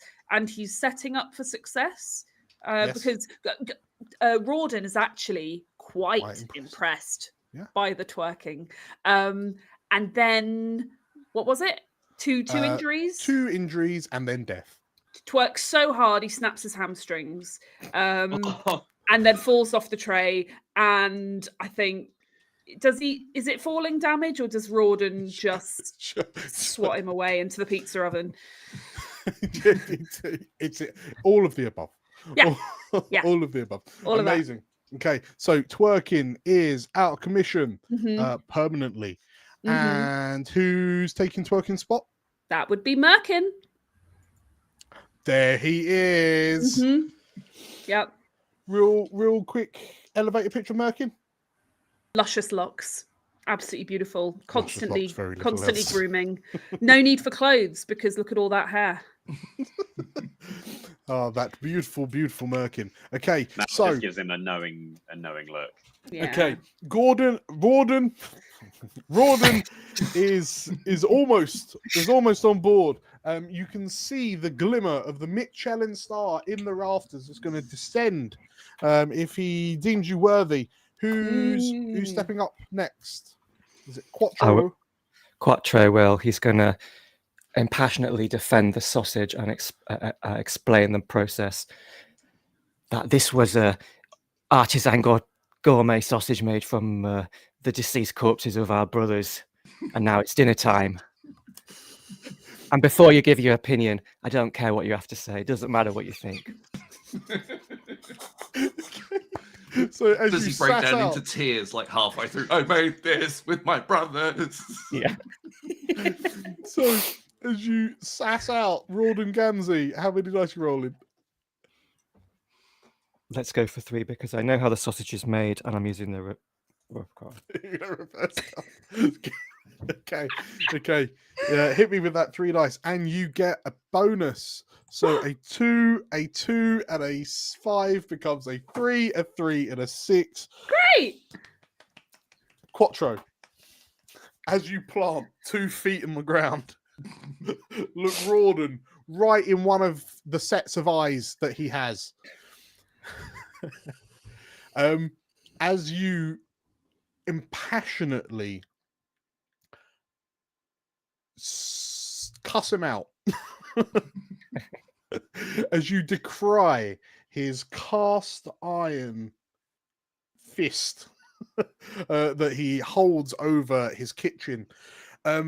There's something about your spirit, your unwavering faith in yourself, and your complete and utter lack for authority that in a Ratatouille-esque moment, there's something that Reminds me of his awakens. father.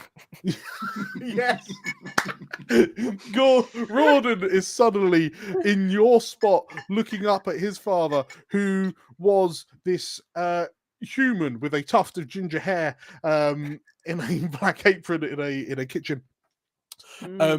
And as he remembers those memories that have led him down this path of just being far too angry, really, just shouting all the time unnecessarily, you think it's almost for the views. His heart softens, and as a single tear rolls down from one of his eyes, one of his many, many eyes, the Mitchelin star descends from the ceiling as Rawdon just swallows all 4 goblin shish kebab sausages without even chewing, just down the gullet. Oh, wow. And then he, beautiful. And the Mitchelin star, as it descends, it looks larger than it gets. It keeps getting bigger as it's descending from the ceiling. And luckily, you didn't hurt. You didn't kill yourself, so you're able to. Collectively, there's enough of you left that you're able to take the Mitchelin star and return to the war camp of the Dark Lord. Certified Mitchelin chefs. Congratulations, everyone! Aww. You have successfully Well completed your done! goblin quest. Yay! We did it! We got our Michelin star. So, Merkin, Quattro, Turnip, and Mouth, you are heroes of Goblinkind for approximately 3 more hours until you're all also killed in utterly preventable accidents. Congratulations, everyone. Hooray! And Hooray. that is Goblin Quest. Yes. Yay. Thank you all for playing. Thank you all for watching. Thank you for your donations, those of you who've donated. This has been an incredible start. We're about to go on a quick 15-ish minute break before we move on to our next game, which is... Everyone is John. Everyone is John. So that's an absolute juggernaut in the one-page TTRPG sphere. That's going to be a lot of good fun. Stick around for that. If you're new here, hi, my name's DM Dan. We are the Explorers of Elsewhere. This is our 12-hour charity live stream for 1625 independent people, Gaming for Good Drive, helping raise money for young people experiencing homelessness. Dig deep, donate lots. It's all for an amazing cause. We'll see you all at 12:15. For Everyone is John. See you in a bit. Thanks, everyone. Bye. Bye.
Hello,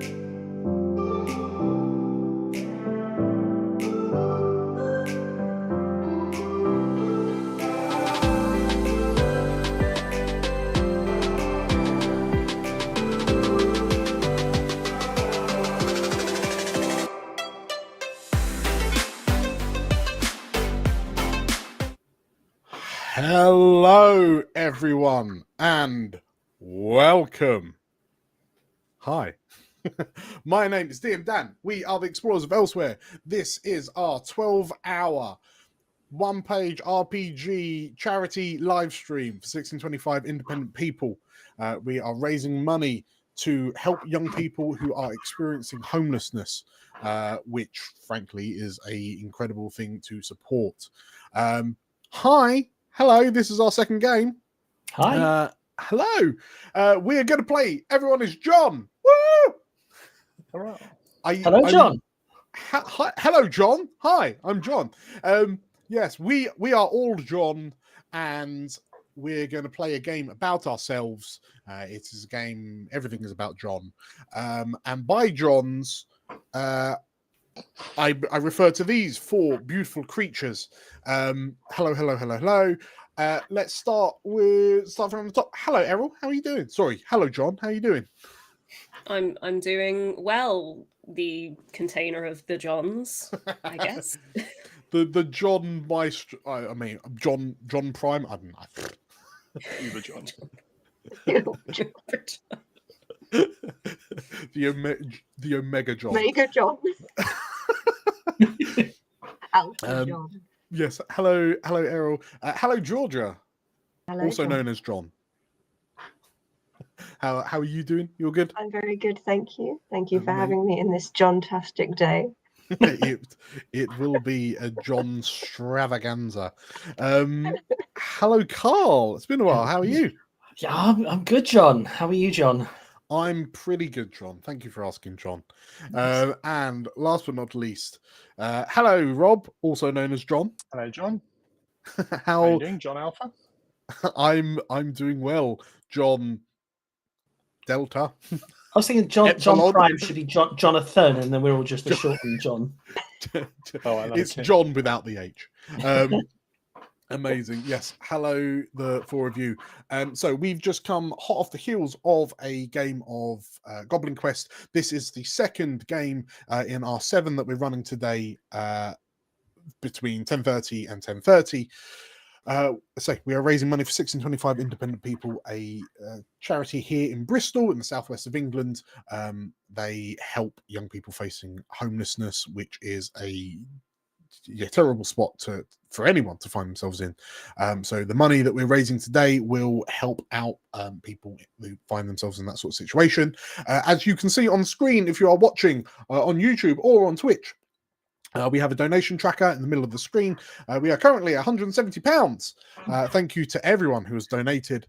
Over the space of this game and every other game, there will be donation rewards. So if you do happen to if you're generous and hand over some money for us to hand over to 1625, then that will have an effect on the game that we're playing.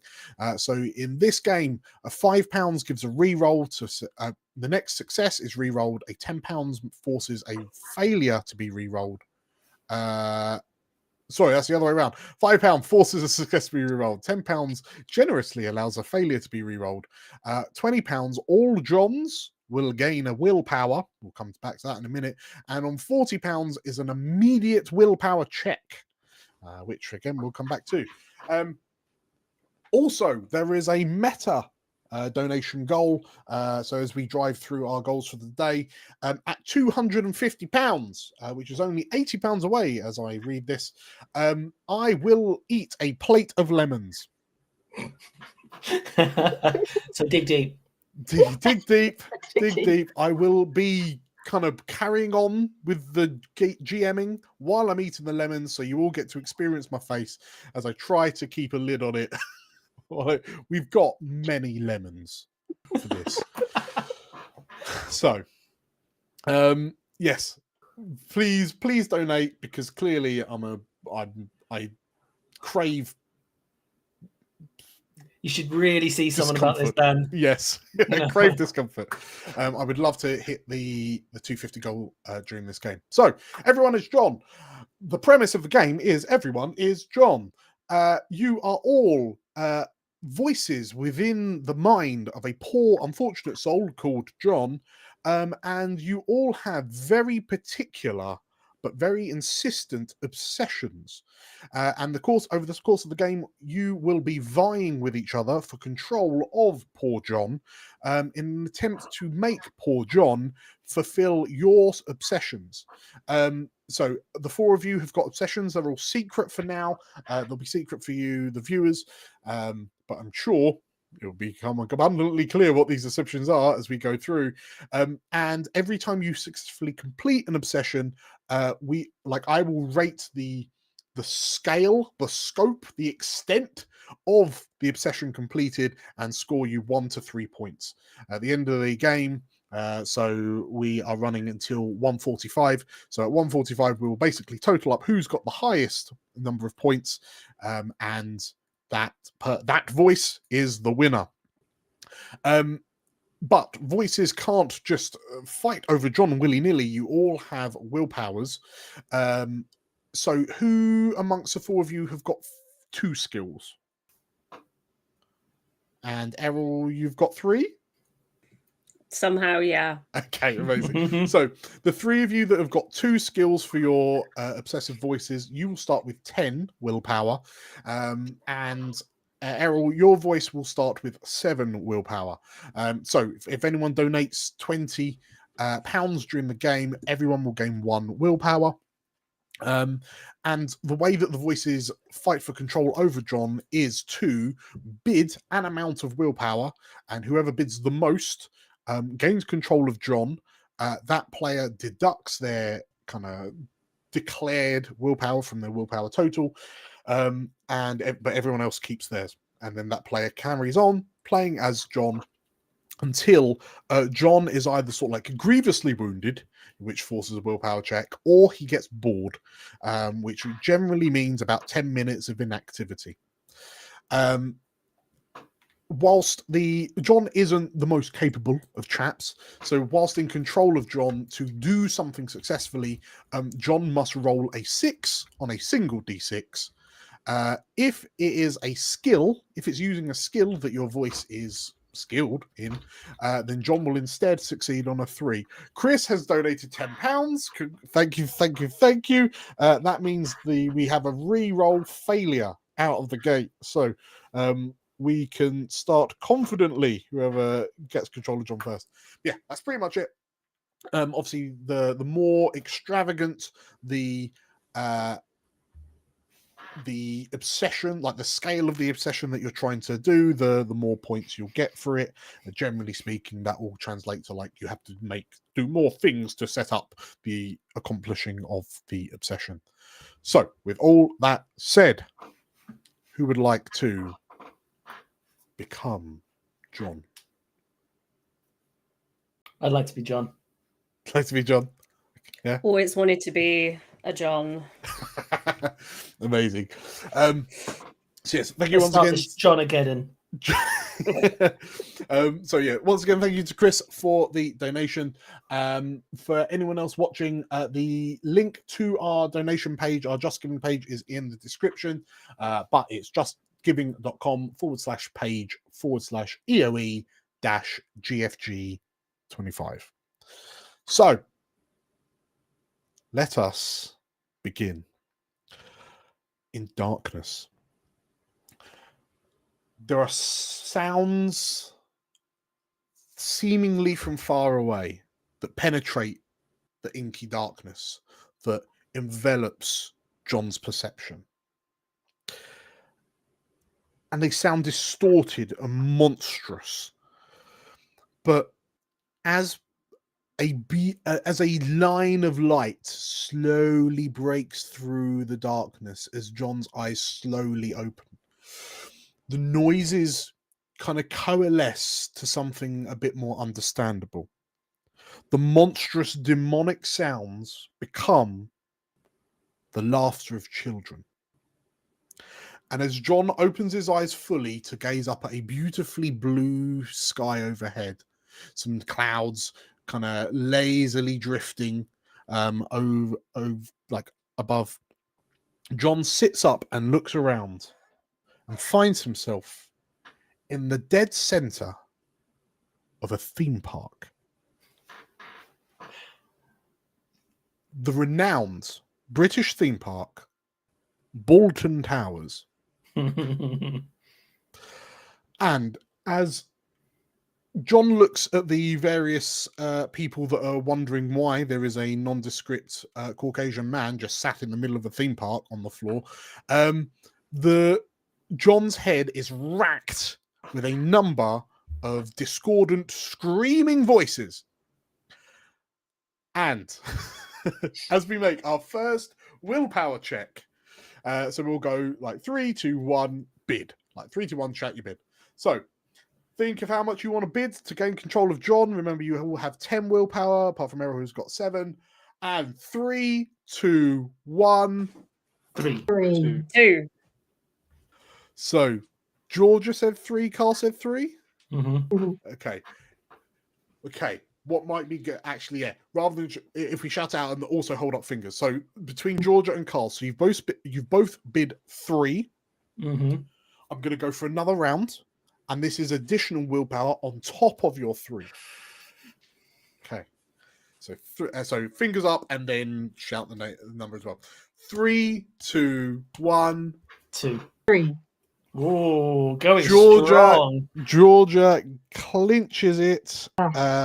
So for 6 willpower, marking that off. Georgia is in control of John. So as you manage as you manage to snuff out the other voices, the other 3 voices kind of take a back seat. Georgia, what is the first thing you do in control of John? I'm jumping to my feet and I'm running towards the biggest roller coaster I can find. Okay. Are you going for sort of like the most obvious roller coaster that you can immediately see, so therefore you'll kind of get there automatically, or are you daring to navigate Bolton Towers without the aid of a map and therefore like require a roll? So as I say, fundamentally, each time you make a roll that isn't directly in context of completing your obsession, that will rack up your level. I've got a good sense of direction. Okay. So I am listening for the screams and I'm watching for the biggest dip. Yeah. The biggest hill in a roller coaster that one can find. I'm looking for the Bolton Towers equivalent of the Smiler or Rita, or the I can't remember the Oblivion. So I mean the Bolton Towers famous rides, the Grinner. Yeah. Greta. Yeah. Yeah, those are all good shouts. The Void. Yeah. Yes. I know them well. Mm-hmm, yes. Mm-hmm. Okay. So are you rolling to find your roller coaster, or are you just beelining one? You're rolling. Okay. Mm-hmm. So this is a single dice roll. So in our dice roller, just the 1 dice. Is this one of your skills? Good direction? Yes. Okay. So you need a 3 to successfully find the ride. So this is rolling a 6. Yes, you just need a 3+ if you're using one of your skills. Oh, cool. That is a 6. Yeah. Oblivion is the perfect alternative name. Thank you very much. That's me, by the way, in the chat. Okay, so you have successfully found your way. Which of the rides is it? Oblivion, or is it the sniffer? Or is it? It's got to be Oblivion. Oblivion. Okay, so you're heading for the Oblivion. Now, are you going to sort of like? Oh, thank you, Isabel, for another £10 donation. We've got 2 failure rerolls in the tank. Okay, you are safe, Georgia. So, are you? The queue is quite lengthy, and you know that to wait in the queue would probably be long enough that you'll pass out of boredom and then trigger a new willpower check. Mm. So how are you planning on expediting your entry to Oblivion? I'm doing the ultimate British faux pas. I'm shouldering through that queue. I am pushing small children out the way. I am determined to get control of my nondescript man. Okay. I will So fight a child. okay. So have you got any skills relating to fighting children? Let me If you did, I would have questions. But no, I have no skills. you've got no skills in fighting children. Okay. Well, it's fine. You need a 6 to successfully fight children. Okay. It includes spaces. It's problematic when you're that much taller. So this will require a 6 to successfully do. However, there are 2 failure rerolls in the tank. Okay. Statistically, it's like a 4+. Oh. The battle with the children has started with good intentions, but more mass. They swarm like wasps. Their lots of fists are like small. Yes.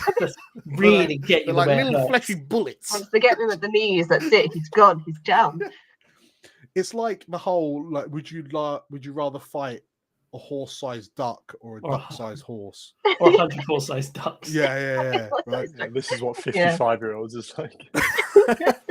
Okay, so we haven't quite got there. You do have 2 more opportunities. Burning through those donations. So am I allowed to roll again as Yeah, I'm if swarmed by children? Yeah, no, absolutely. Go roll away. Okay, the tide is turning. They are seemingly emerging from holes in the ground. They are determined to get on the Oblivion. Yes. Okay, your John has one last chance to shine. Okay. I believe in you, John. I You don't screwed it, John. You've absolutely screwed it. Come on, John. Okay, so John, you are swarmed by a roiling mass of children and angry mums that have been waiting in the queue for an hour and a half. And as like John's hand like sinks down through the surface of children, we immediately trigger a new willpower check. So if everyone, so after 3, and then shout your number, hold your fingers up. On 3 or after 3? After 3, so 3, 2, 1, bid. So 3, 2, 1. 4. 3. 4 and 4 4 from Carl and Errol. Yeah. Okay, so we go for another round. This is the tiebreaker. So this is on top of your 4. 3, 2, 1. 3. Okay, for a hearty, theoretically the game ends when everyone has run out of willpower, but I feel like we're going to have to replenish the supplies anyway. Carl has, for the grand total of 7 willpower. Sorry, John, for the grand total of 7 willpower, has regained control of John. Or regained? How does this work?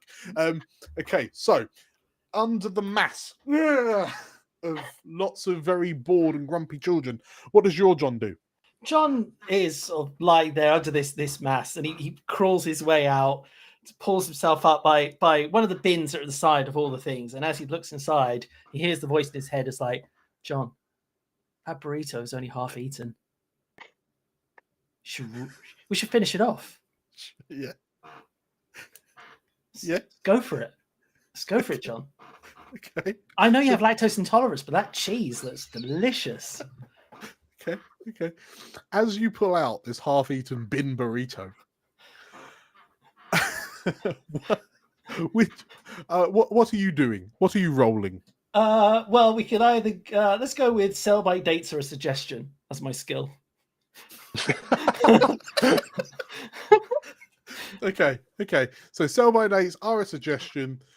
So I think that applies here. A 3+. John!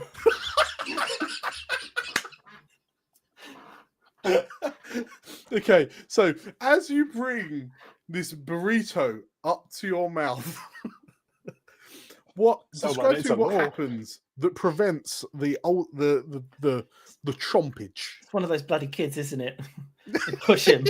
And he's like, oh! And the burrito unfortunately collapses in his hands. Okay, so as you're smacked into by one of the kids, the burrito goes flying out your hand, scatters across the floor like a New York City crime scene.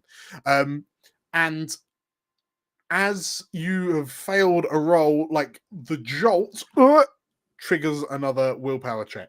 So you're definitely gonna have to refresh somehow. So everyone, after 3, so 3, 2, 1. None. Oh, no. Wow. Is that 4 I for bet. Georgia? Okay, It's 4 for 5. you, sorry. Okay, so Rob, you successfully. Sorry, John, you successfully please. take control of John for the cost of 5 willpower.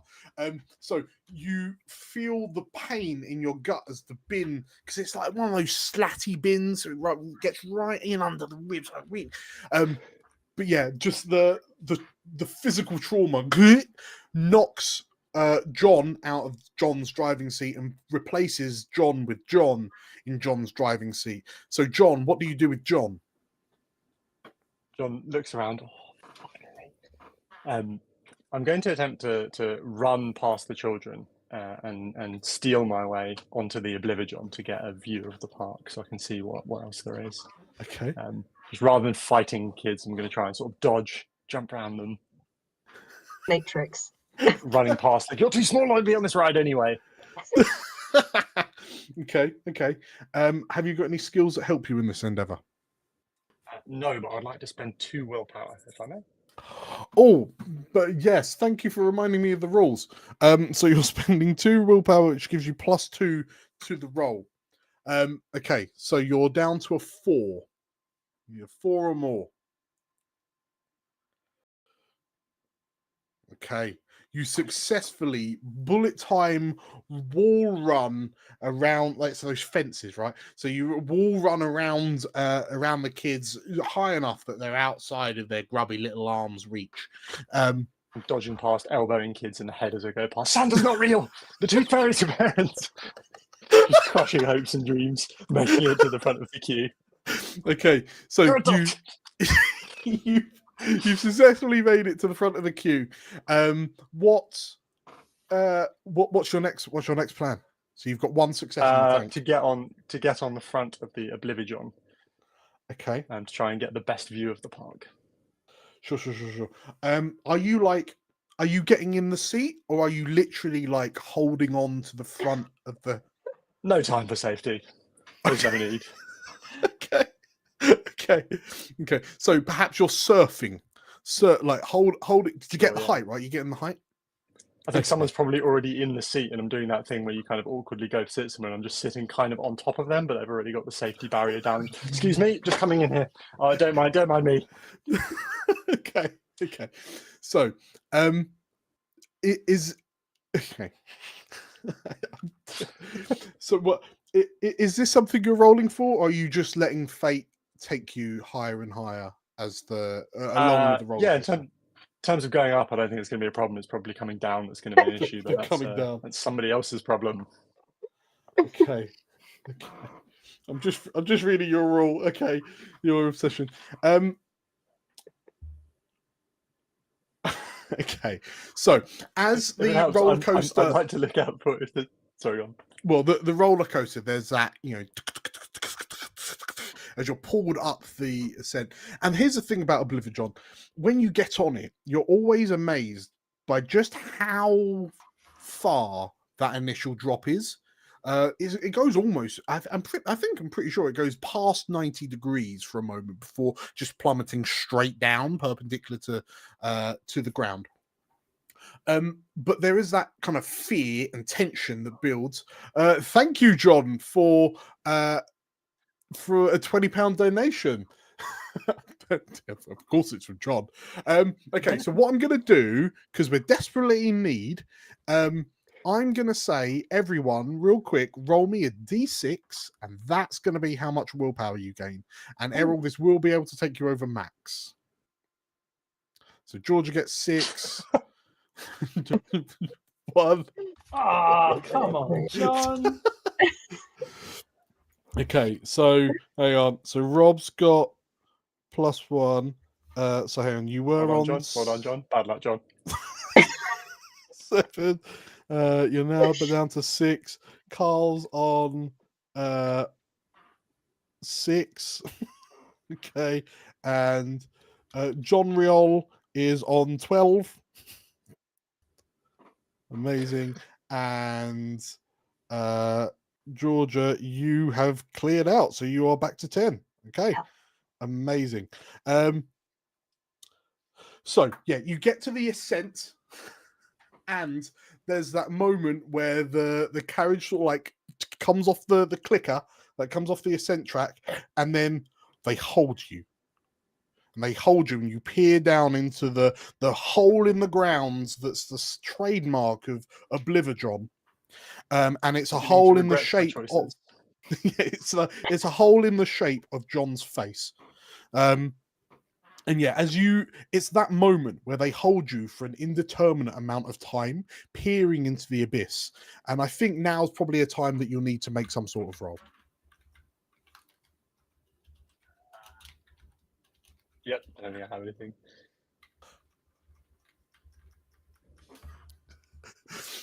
It's not ideal.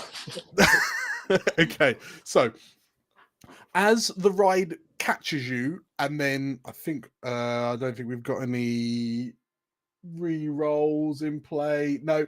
So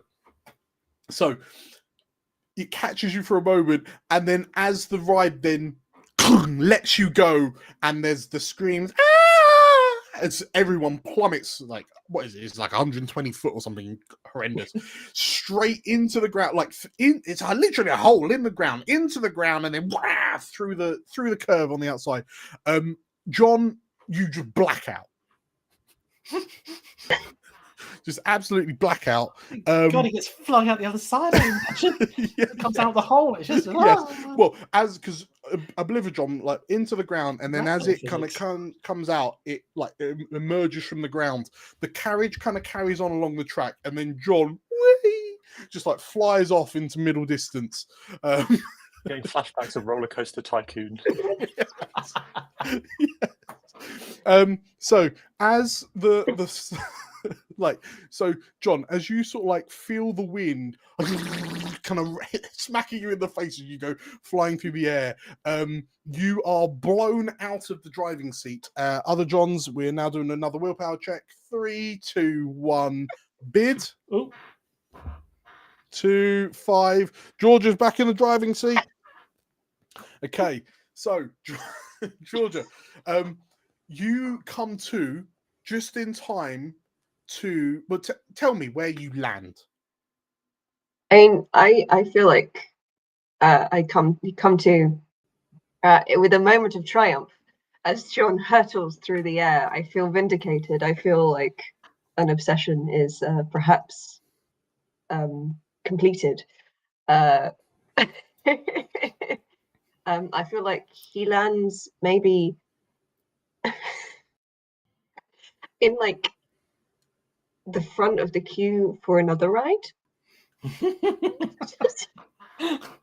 So what I will say is when you complete an obsession, it will trigger another willpower. So if you want to secure this as a completed obsession, then I'm very happy to just emerge briefly as he sails through the air.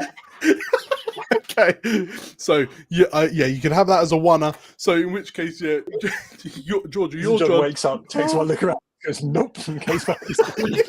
Ode to Joy plays as he's flying through the air.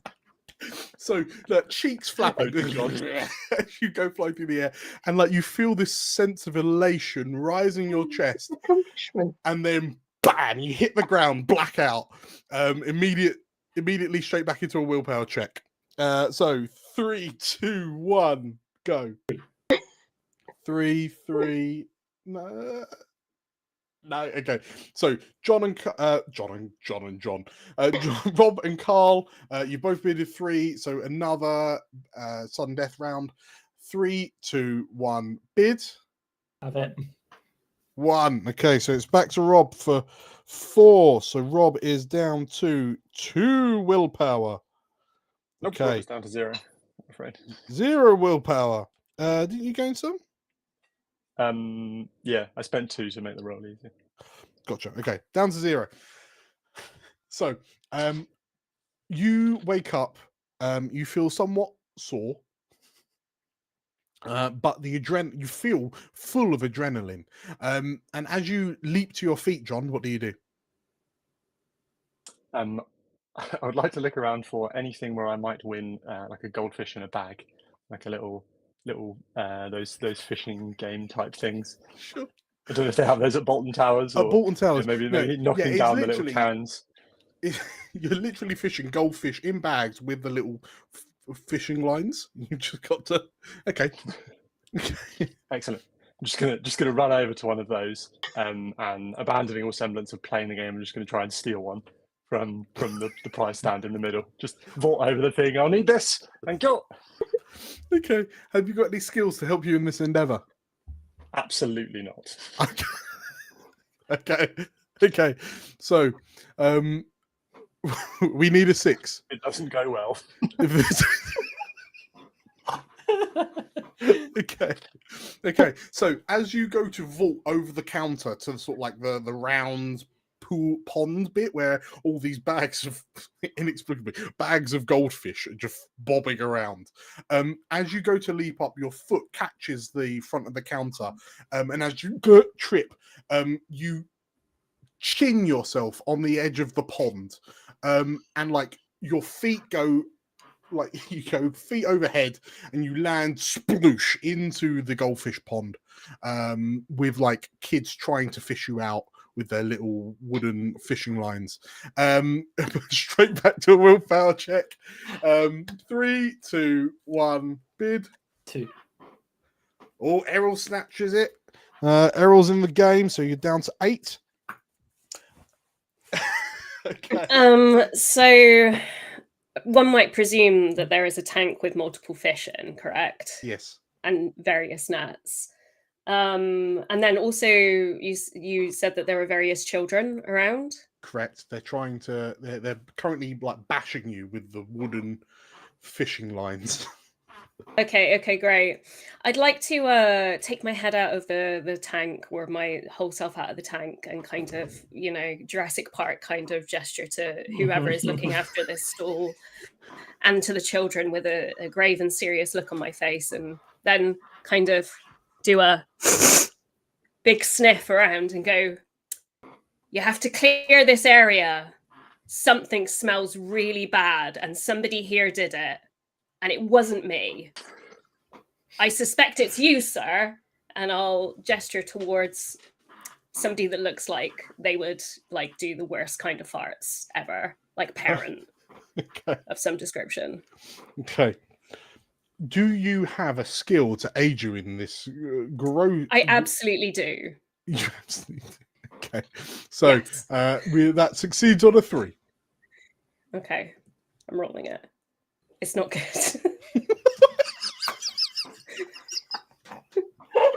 John! Okay. So next one rip.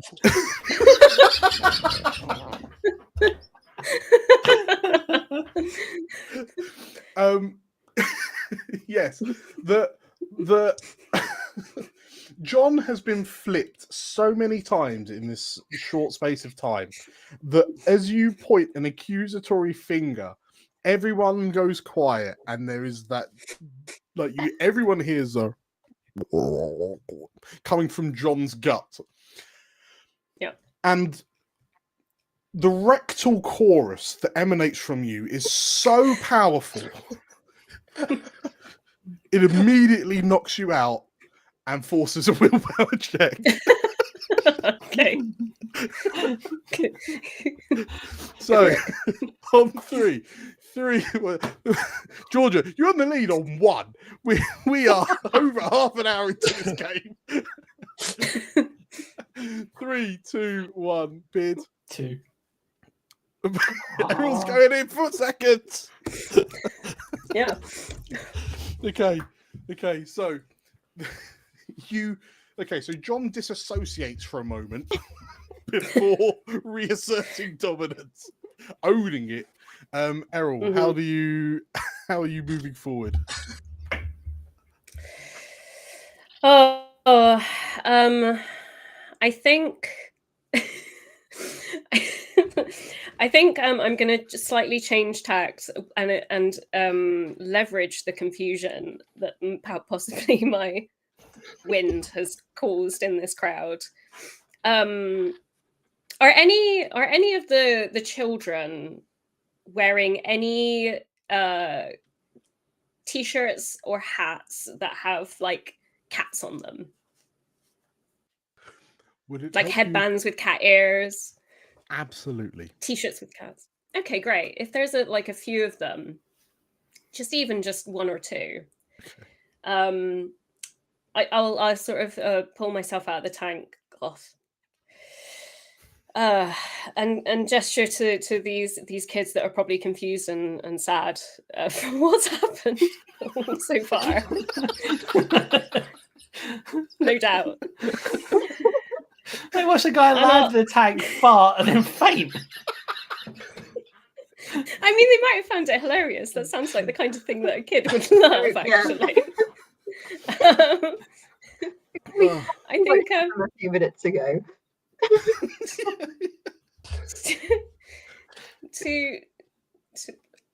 I don't think there's a good way of just saying this. I think I'm just going to kind of gesture toward these kids and go, "Come on, this way.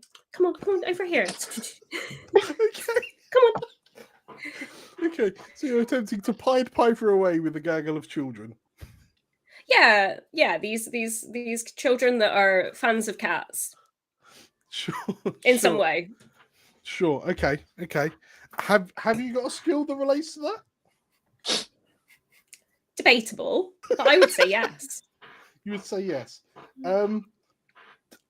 Sure. Okay. Hit me with it. You need a 3.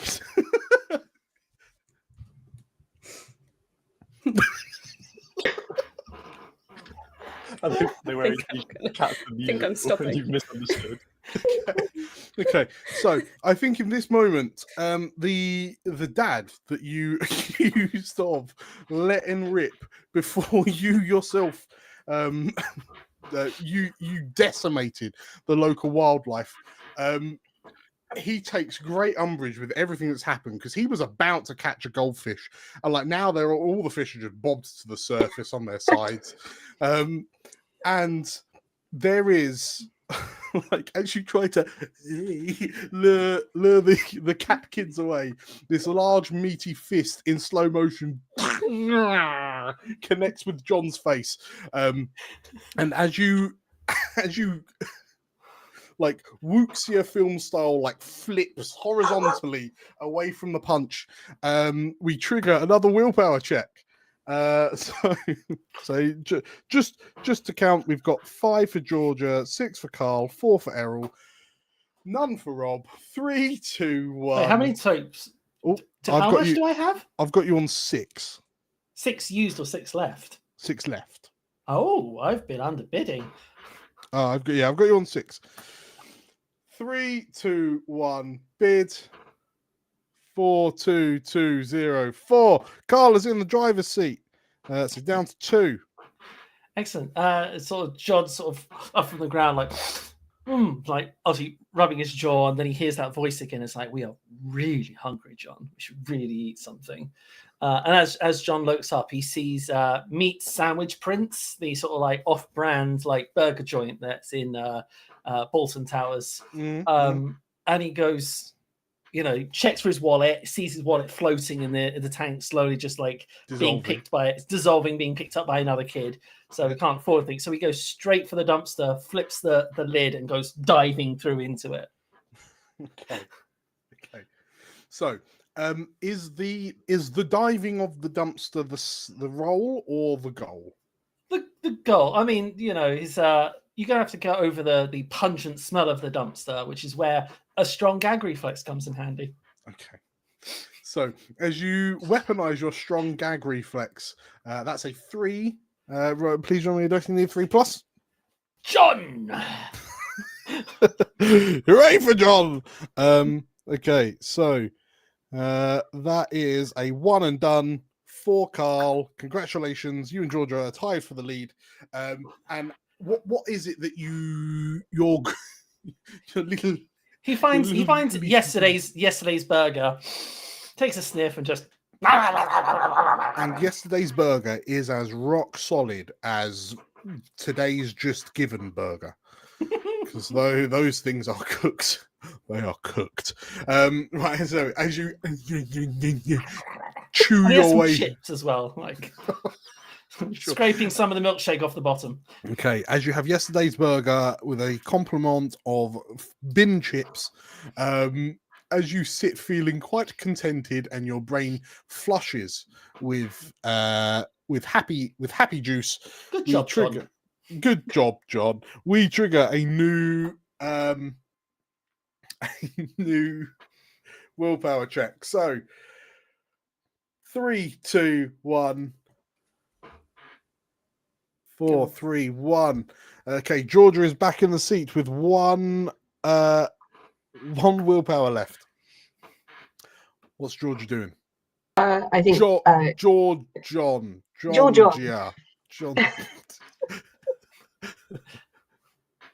I think he's a new goal springs to mind. He looks around and he's looking for the Dodgems. Okay. Are you would you like to roll to build up, or are you going straight for end goal? I think he'll roll to find. He'll roll Okay. to locate and to make his way towards. I think it's going to be less of a queue at the Dodgems, less chance of being overwhelmed by opponents. It's very true, very true. And you have got a skill for that, right? Yes. Okay, so a 3+. Yes. Okay, you successfully find. So it's in the the spacey area, and the theme of it is that there's a giant monster that's been discovered, and it's burst out the ground.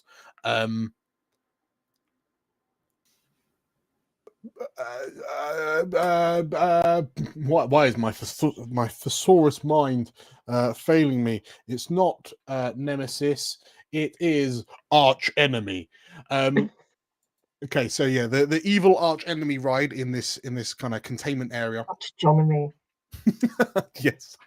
And it's just John's mind replacing the words with John. They aren't actually John. He just Sure. sees the words John in these It's places. a very complex medical condition.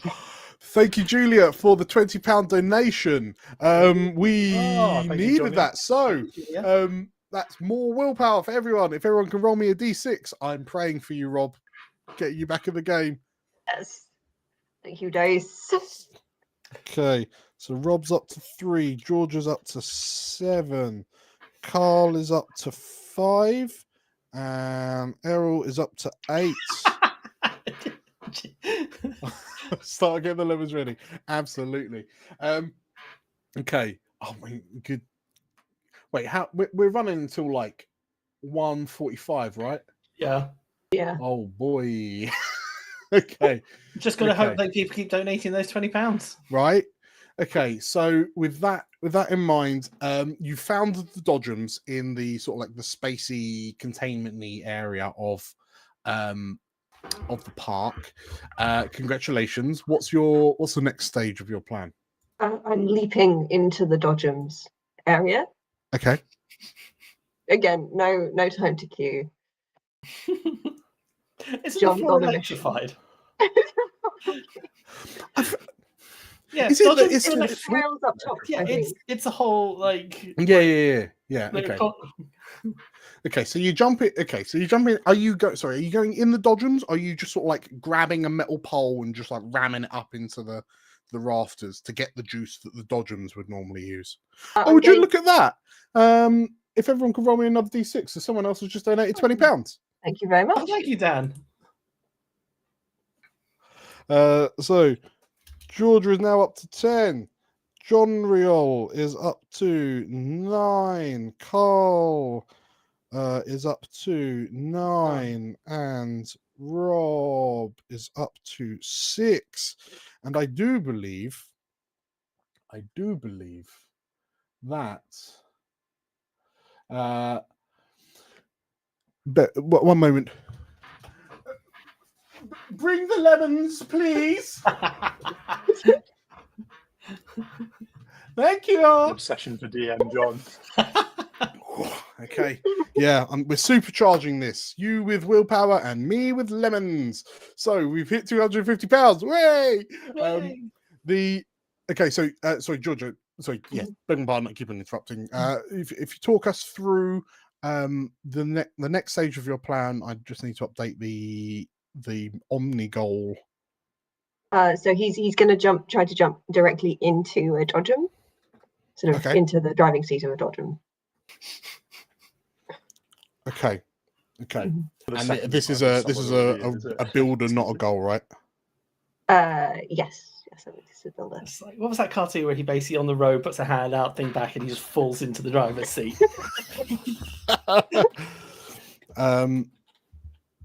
Okay, so have you got a skill to help you in this? One second, let me check my skills. No.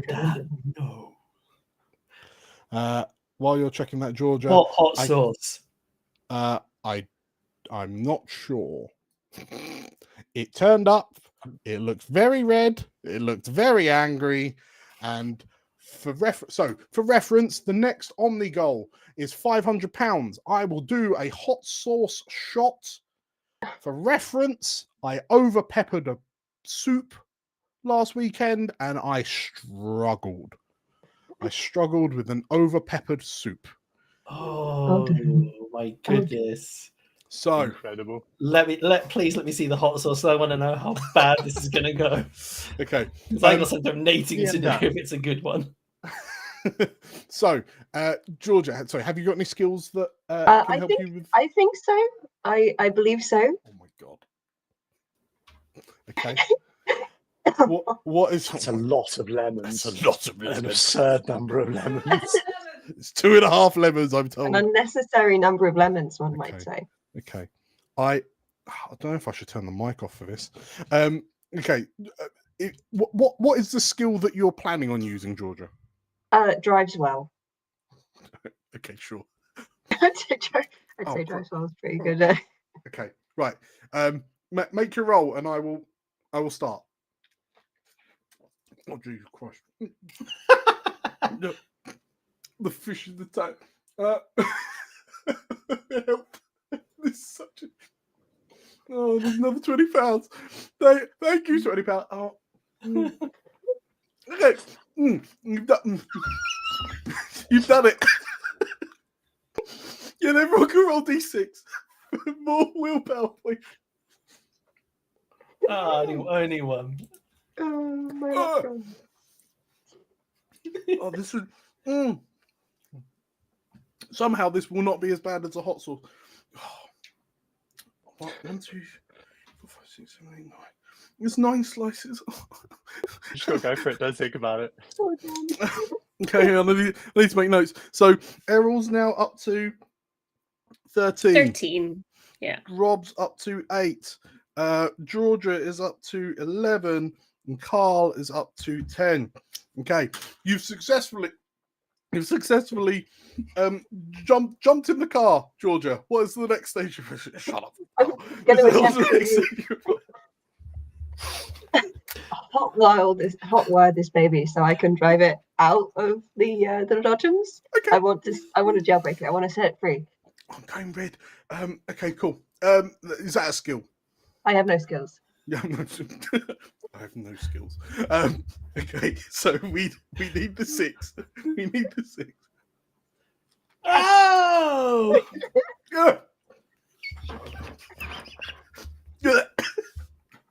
Okay, cool. That is, you did 3 checks, and that's 3 points. Congratulations. Describe to me what happens. I feel like John very with the gaze of a professional like leans down and like jams some wires out from underneath this this John-shaped bumper car that he's got. Sorry. And then again with the expression of absolute professionalism, he just like wheels it towards the barriers and just shoots forward. He's going for freedom. Yeah, great. Okay. That, and you've successfully done your obsession, that triggers a new willpower check. 3, 2, 1, bid. Yeah. There was just so much in these lemons. I didn't actually see what anyone bidded. I'm sweating. 5, 4 and 2. 5. Okay, so you're 2 5s. Second round. 3, 2, 1, bid. 2. Carl's back in the driving seat. Do you want some lemon? Sure, send it my way. Down to 3. I feel my soul leaving my body. I'm not even Why are one you licking lemon your fingers like through. it's tasty? Just careful your eyes. Okay. Oh. Okay. So, my brain seems preoccupied. Georgia, did the Dodgem leave the Dodgem Park? Yes, hopefully. Okay, cool. So as you get some sick airtime and that rush of like endorphins flood your mind, which kind of washes you out of the driving seat, you are replaced with John is now at the mercy of Carl. Carl, you find yourself in this Dodgem that somehow is still driving around the theme park without the aid of the metal pipe that makes it go. What do you do? I think first things first, John's going to sort of like wonder what's going on, and then he looks up as he goes whizzing past the trees. He sees one of those like bird seeds things, you know, those like whole core caramel bird seed things. Yeah. And he's sort of like on the thing, and he sort of like just sort of steps out the dodge and like it keeps going, and he just sort of like Jason Bourne steps out, and he starts going for the tree to get this this piece bird seed thing. And he hears the voice in his head. It's like it's got sweet things. It's caramel. It's going to taste amazing. And those seeds, they're going to be one of your 5 a day, John. Like, you know, we've had some good sort of like fiber and everything, but we just need like need something sweet to balance it out. Okay. Come on, John, we can do it. Is this a builder or a finisher? This would be the builder because we need to get to the. Okay. Have you got any skills to help you? I don't think I do have any to help me climb the tree. Okay. We're looking for a 6. Oh, I can't proactively spend a point of willpower, can I?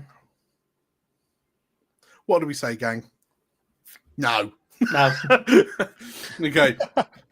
So you climb the tree, and just as you're like reaching for the seeds, the branch that your other hand is holding onto cracks, and you like back down to ground. This, I would imagine, I'm thinking of the tree. This is actually the tree that's on the incredibly steep slope into the valley that's kind of runs through the center of Bolton Parks. I imagine it's like the haunted tree of Bolton Parks. You remember that one as the chained up tree? Yes. And so maybe the tree itself just shook you off. But yeah, there is an extended cut, an extended edit of like John just ragdolling down the side of this slope into the sort of like the gardeny valley that runs through Bolton Towers. And like as you sort of like, John just blacks in and out of consciousness multiple times every kind of few seconds as he like hits trees and like paper mache tombstones and everything on the way down. And when John finally comes to, kind of caught up in this sort of like rose bush at the bottom of the slope, who's going to be in control? 3, 2, 1.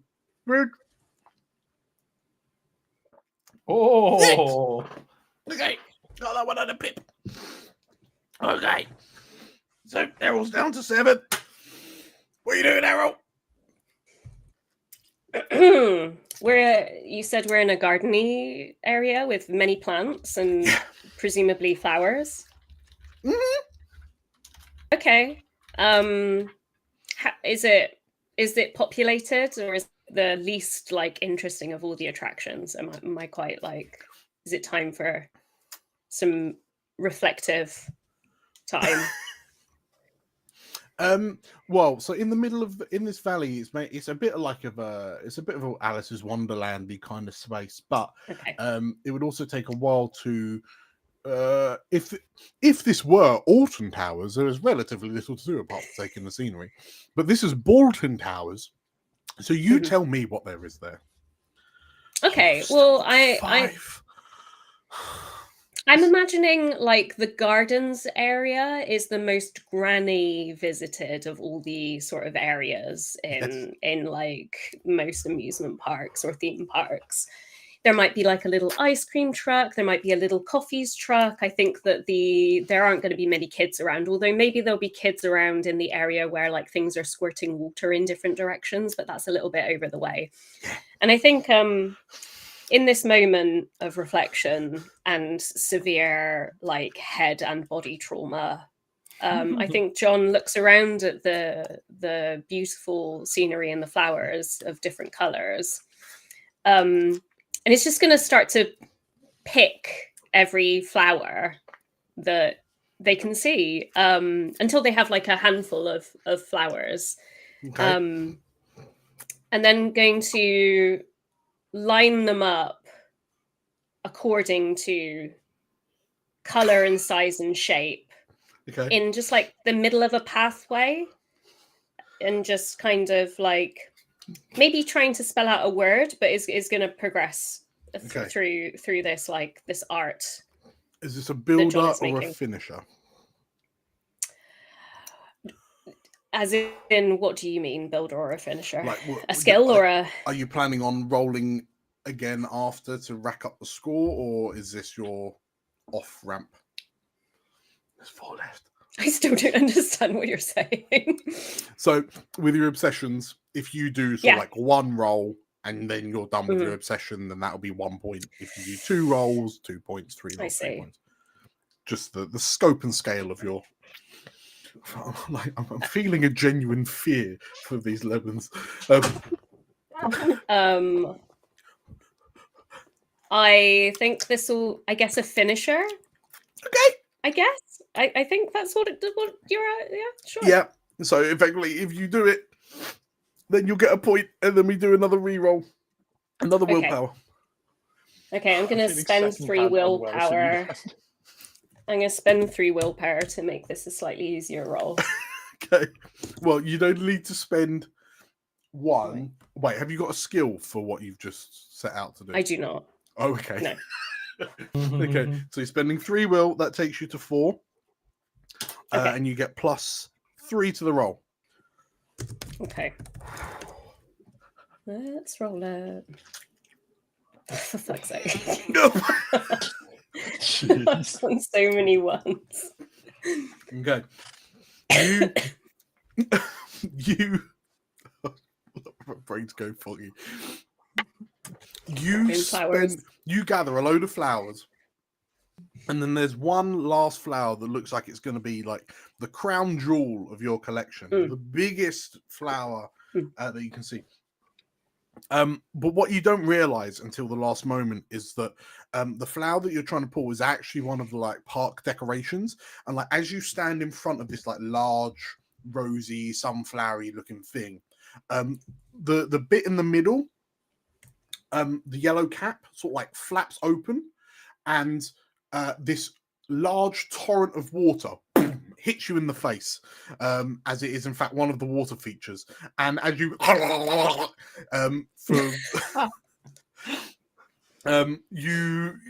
you swallow enough water up your nose that you blank out. Okay. And who's taking the next run? 3, 2, 1, bid.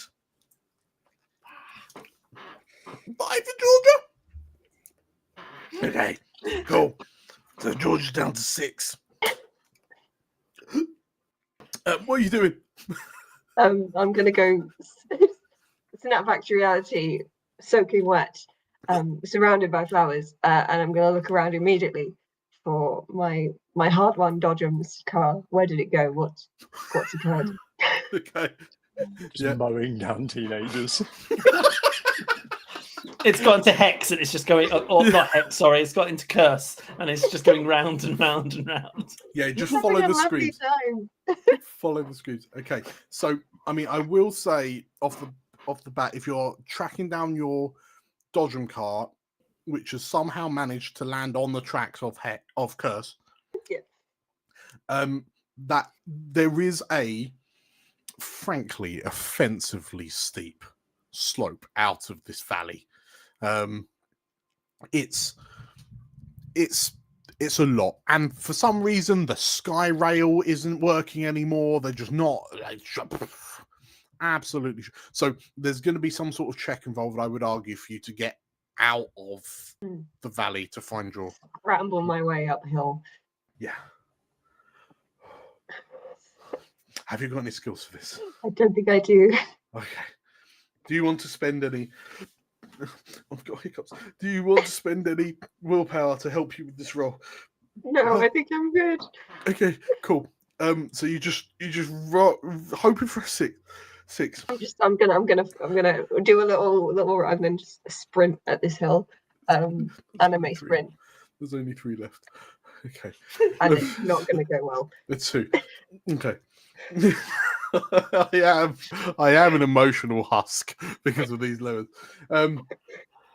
Okay, you set out with gusto and vim and vigor, and you make it approximately 3 meters up the side of this slope before everything, like your lungs are burning, your diaphragm is spasming, your legs are jelly, and you roll right back down. Well, you fall face first into the foliage, and you just sort of like slide back down a bit. I will suggest that through the sheer amount of effort that it's going to require, when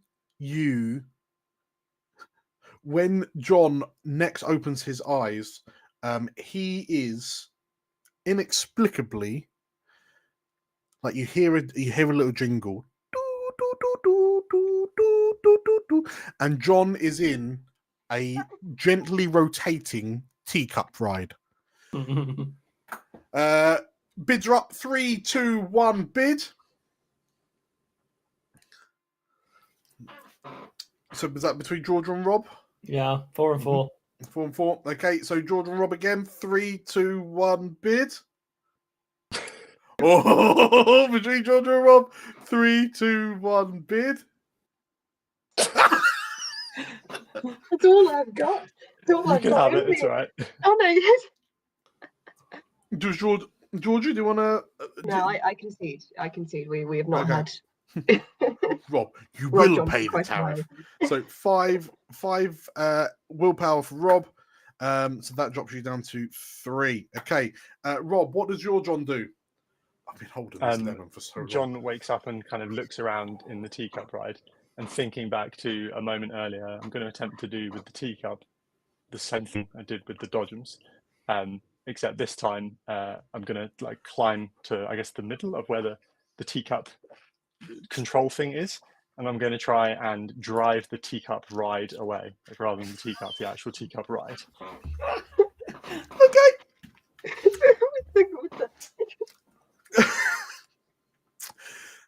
Is this a builder or a finisher? Oh, this is definitely a builder. I have zero idea what I'm doing, but Have I you do got have a skill for this. You've got a skill for it. Okay.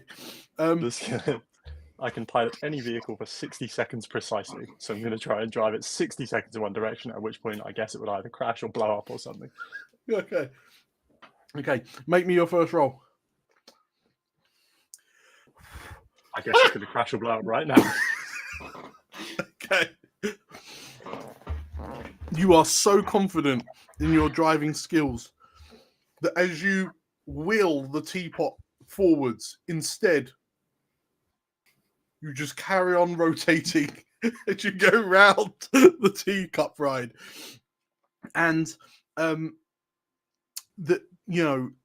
the teacups are a vicious ride, and the centrifugal forces, the sheer G-force being applied to the sides of your brain as you go around this teacup ride is enough that the blood leaves your brain and you black out. And we go back to a new round of willpower checks. 3, 2, 1, go. 2, 1. Okay, so 2 and 2 for Carl and Georgia. Sundeath, 3, 2, 1, go. Georgia's back in the hot seat for 3. Okay, you come back to. You're still in this godforsaken teacup. I'm going. I'm delighted by this teacup. He's jumping back down into the seat and he's going for it.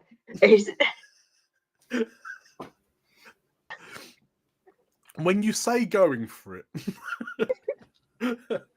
is this a skill of? Is this a builder that you're? No, this is the thing. Just, this is the all or nothing. We're spinning yourself. off Okay. into the void. Okay, so yeah, what's the next stage of your plan? That is my entire plan. Okay. Oh my It's a simple god. plan. It's a simple plan, but John is a simple man. John is anything but simple. So hang on, did you? I mean, I suppose I'm not the one to talk about futility looking at this plate of eating lemons. But hang on, did you win willpower to just enjoy yourself in his teacup? Did you spiral off? Spin it faster. Yeah. Try to spin it faster. Okay. Okay. Have you got any skills to help you spin it faster? No, I don't think I do. No, I drive good. I drive real good. Drive real good. Okay. I mean, that applies to Flintstones cars, presumably, if you want to use your feet to go faster. Okay, let's say he drives fastest. Fine. And that's a 3. That's a 3 plus.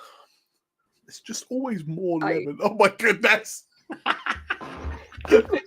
Okay.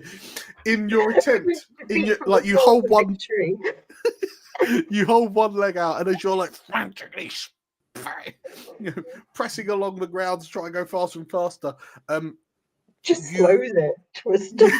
Well, I was going to argue that you just get it all a bit wrong, and you plant your foot gets caught, and you are wrenched from the teacup. The teacup does go spiraling off.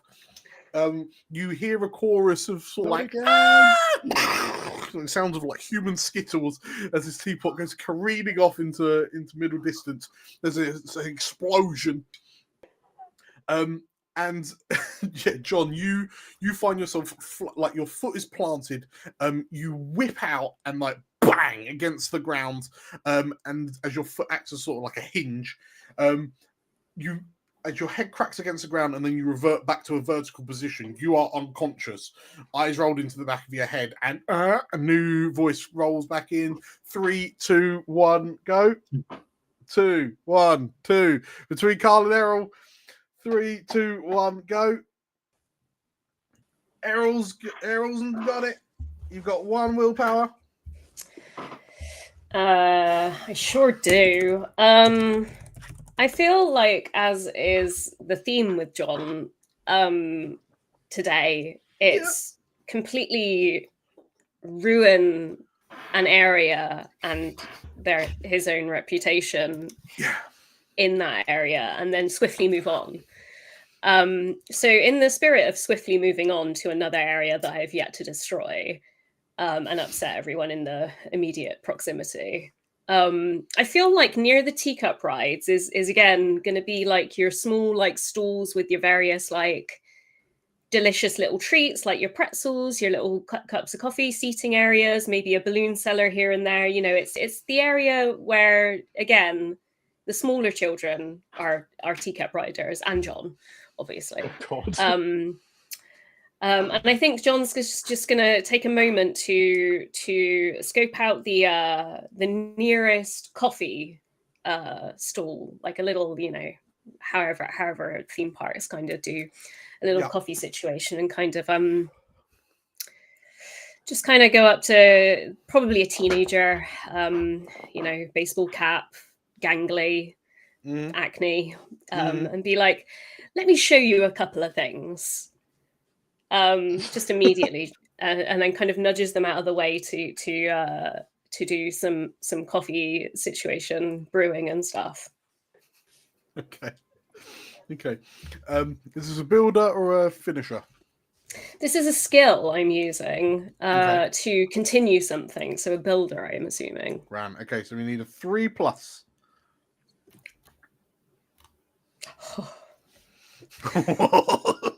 We are dicing with death here. Okay, so you successfully push this gangly youth out of the way. It sounds like you're at a coffee barista machine of sorts. Yeah. I think what happens is you see an unnatural and unseen so far today showmanship of skill. John makes an incredibly good cup of coffee and has made one for said teenager and one to take with himself. What does John put in the latte art? It's one of the ones, like the Japanese ones that are sort of semi 3D. It's like a little animal that kind of wobbles around. For John, is it his own face? It's his own face. For the teenager, it's I don't know, a Fortnite that image up there. Whatever teenagers like. Yes. Yeah. That way. And then John, yeah. And then John kind of gives them a nod, feeling, soaking wet still, sweating from adrenaline, a little full of day-old burger, and kind of the next stage of the plan is to saunter over to the balloon seller and offer the cup of coffee to the balloon seller. You look like you're tired, Jeffrey Balloon Seller. Have a nice cup of coffee and take a break, and I'll just hold these balloons for you for a second. Okay. I think your makes a good cup of coffee still definitely applies to this. So give me another 3+. Okay, can I use my last willpower to make it even easier? A 2+, you can indeed. Hey! Oh. Okay, so Jeffrey. Oh well, thank you very much. Random member of the public. You're doing stellar work, Jeffrey. Jeffrey nods. He looks at your name badge. It says John. Thank you, John. And Jeffrey. I'm new here. Jeffrey gives you the balloons, takes the coffee, and then Leonardo DiCaprio walks off, whistling to himself with a cup of coffee without a care in the world. Okay. So eat some lemons. That's what he's off to do.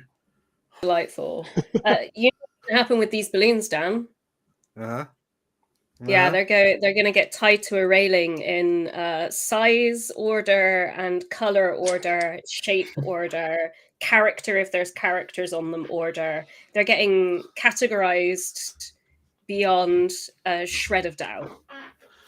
It's dawning on me that you have a suite of skills.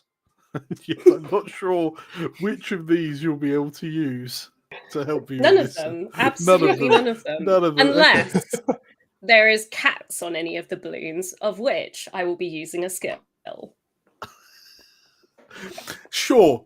These are cat balloons. They're the same. I'll start with the ones with pictures of cats on. Yeah. And then work down from there. Okay, I think that's skill related. Yeah, give me a 3+. Let's get you on the board. Okay, but if you could roll slowly, that will give me time to this last one. God's sake.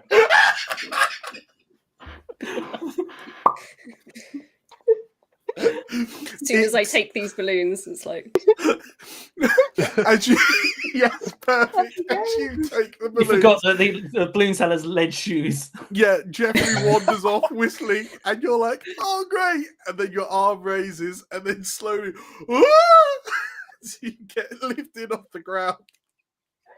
Perfect. There comes a point where like the balloons pop like one by one as you to slow your ascent, and then like as you are an upsetting height above the ground, you like eye to eye with the people on the Poisonator, the new ride that's like a big flippy thingy. It's like the tallest in Europe. As you're like eye level with these kids, like fearing for their lives, all of the balloons bang pop at the same time, and you back down to ground. And as you When did John become goofy? have you not been paying attention?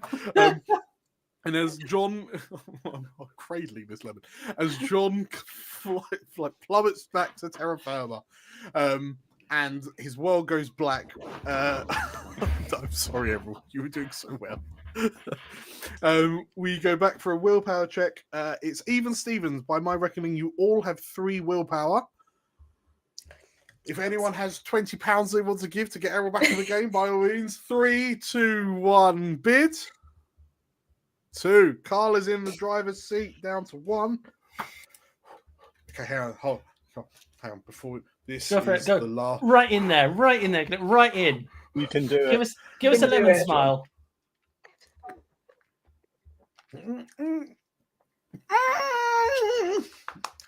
You are a madman. Absolutely insane. I love more. you. Man is the only You one with madman. true I don't want it. willpower. I don't want it. Please help. Okay, sorry, Carl. You were saying. I was just saying quickly you're a though, I think if madman. you eat a Mentos, you might explode. By the way, just a thought. Julie was suggesting that, like, threatening me with baking soda. So yes. Amazing. So unusual. So you were saying, Carl. John wakes up, Yes. fallen somehow back near the sort of like, the child area of the park. Because obviously everything's quite serene. It's like little lakes and ponds. I'm imagining the reason you didn't end up where we thought you were going to end up is as you were falling, the Poisonator, which is one of those like Whack. 2 arms, you just bam, just smacks you across the park again. So he wakes up and he's like face to face with like the goldfish pond. And he's just like, Well, back at the goldfish pond again. goldfish pond. He wakes up and he hears like the voice is like, cups, right? You were in a cup. Cups get chipped. Chips, fish and chips. We should get a fish.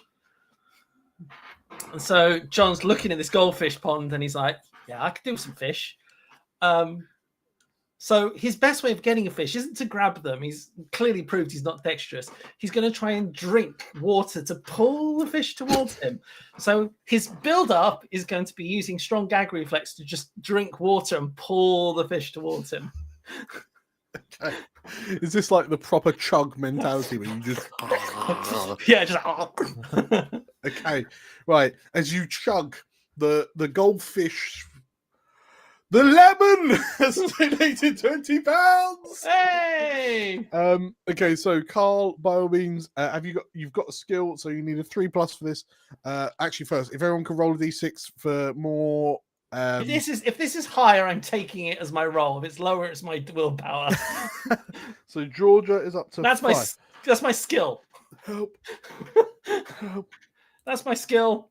Okay. That's my willpower. Carl's on 4. John Riol is on 2. And Rob is on 5. Okay, beautiful. So you rolled a 5. And you hear the audible sounds of from all the gathered kids with their wooden fishing sticks as the water level. And the goldfish is. You empty out and just like it's just goldfish in plastic bags of water, just flopping around on the bottom of this pond. In that case, John will take one, bite into the bag, and Okay. Traumatize some children even more than we already have. I'm going to spend a willpower just to make sure I get a good roll on this one. Okay. Once more, Conversely, the his, other was like, yes, yes. strong gag reflex. He's going to try and swallow that goldfish in one. Okay, you're going to Ozzy Osbourne the goldfish. Ozzy Osbourne the goldfish. Okay. And I've spent need- a willpower. So willpower, down so you to- need a down to 2. 3. John! John! As you bite the bag, like it Quickly, explodes. someone donate £10, quickly! It explodes.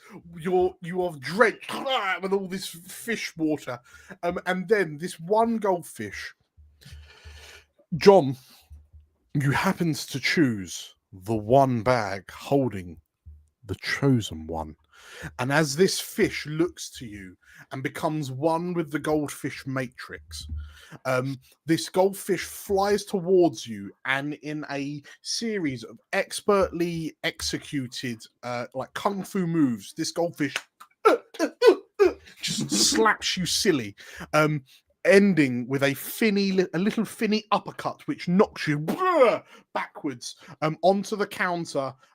You roll backwards onto the floor, and as this fish sort of like stands proudly and then flops because you've deprived it of its little water bag. Unfortunately, this is a new willpower check. 3, 2, 1, bid. 3, 4. 2 for Georgia and 1 for... So Rob is in the driver's seat. You got 1 willpower. Go. John kind of stands up from the back where he's fallen back and kind of dusts himself up and is not happy about being beaten up by a fish. And so he's going to grab an empty plastic bag, scoop up some of the water, and then throw it over the top of the chosen one. And I'm going to try and catch the chosen one. Okay. Have you got a skill to help you in this endeavor? Not really, no. Would you like to spend your willpower to make this a 5 Yes, plus? why not? I'll spend 1 willpower. Sure, you're down to 0. You need a 5 plus to catch the chosen one. You do! Hurrah! Go, John. Be right, little fishy. Okay, so what have you caught him in? Sorry. A plastic goldfish bag like the other goldfish. Gotcha. Okay, so presumably you've thrown the other one away, replaced it with the chosen one. Okay, and the chosen one looks to you and sort of like gives you a very solemn nod. There is a kinship. What is the next stage of your plan? The next stage of my plan is I'm going to shake him up really hard to try and get him to tap into the goldfish matrix to be attacked by more goldfish. Because I'm trying to double up here. That is the completion of an obsession, and I'm trying to do it again. Okay, so you're trying to shake the golden one, the golden one. No, but yeah, the golden one goldfish so hard that it duplicates. Oh no! Sorry, my understanding was that it was communicating with the other goldfish. If I misunderstood that, that's fine. Oh no, this is basically Neo in goldfish form, but you could shake it hard enough that deja vu occurs, and there are then two goldfish in the same bag. Can I instead then, if this is not my misunderstanding, I'm going to, with the goldfish in hand, just shove that in my pocket, and I'm going to try and do a flip over the top of the top of the counter to get back out. Such that I make myself nauseous and throw up the water that I drank earlier, or that other John drank earlier with the goldfish in it. Sure. Have you got any skills to help promote nausea? That I do have a skill for, depending on your. The skill is do a sick roll, but I would like to do a sick roll instead. Okay. This is a 3 plus. John!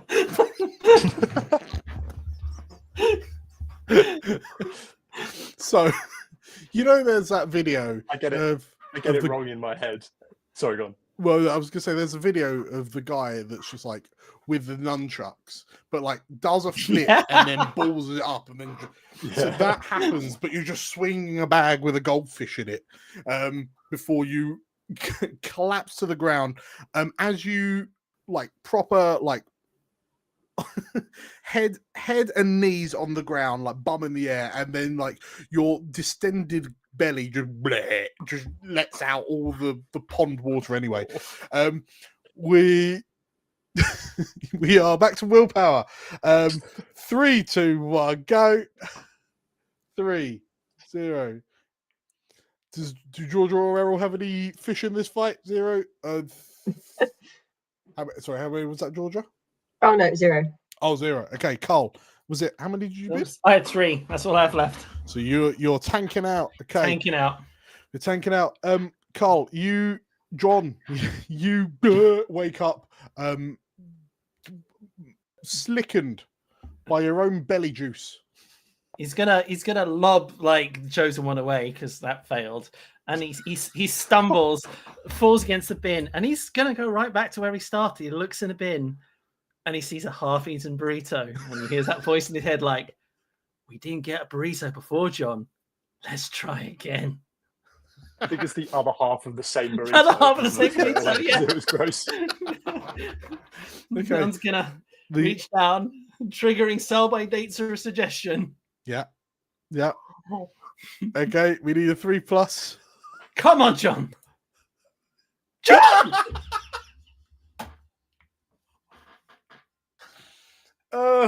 Okay. John is not having a good day. So John, the stench of this, it's when, as you bring the burrito up to your mouth, like a little like maggot or worm just hello just waves at you, and the thought of it just immediately makes you blank out. We only have 2 runners left in this race, Errol and Georgia. Who is going to take control of John? 3, 2, 1, bid.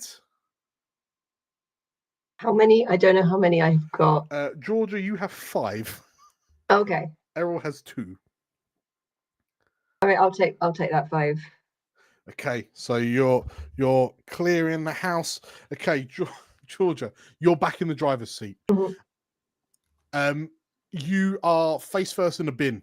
Mm-hmm. There is a discarded half-eaten burrito. Was it half-eaten? It's just halved. Half a burrito in the bin. But what do you do? It's just fairly standard. I'm looking around for either 2 of my discarded vehicles. Okay, the They've gone teacup. somewhere. They're probably enjoying the rides. I wish to know where they are. So, well, the teacup is a flame having like rolled through the park and colliding into like a hot dog van. But we know that the Dodgem car somehow made it onto the tracks of Curse.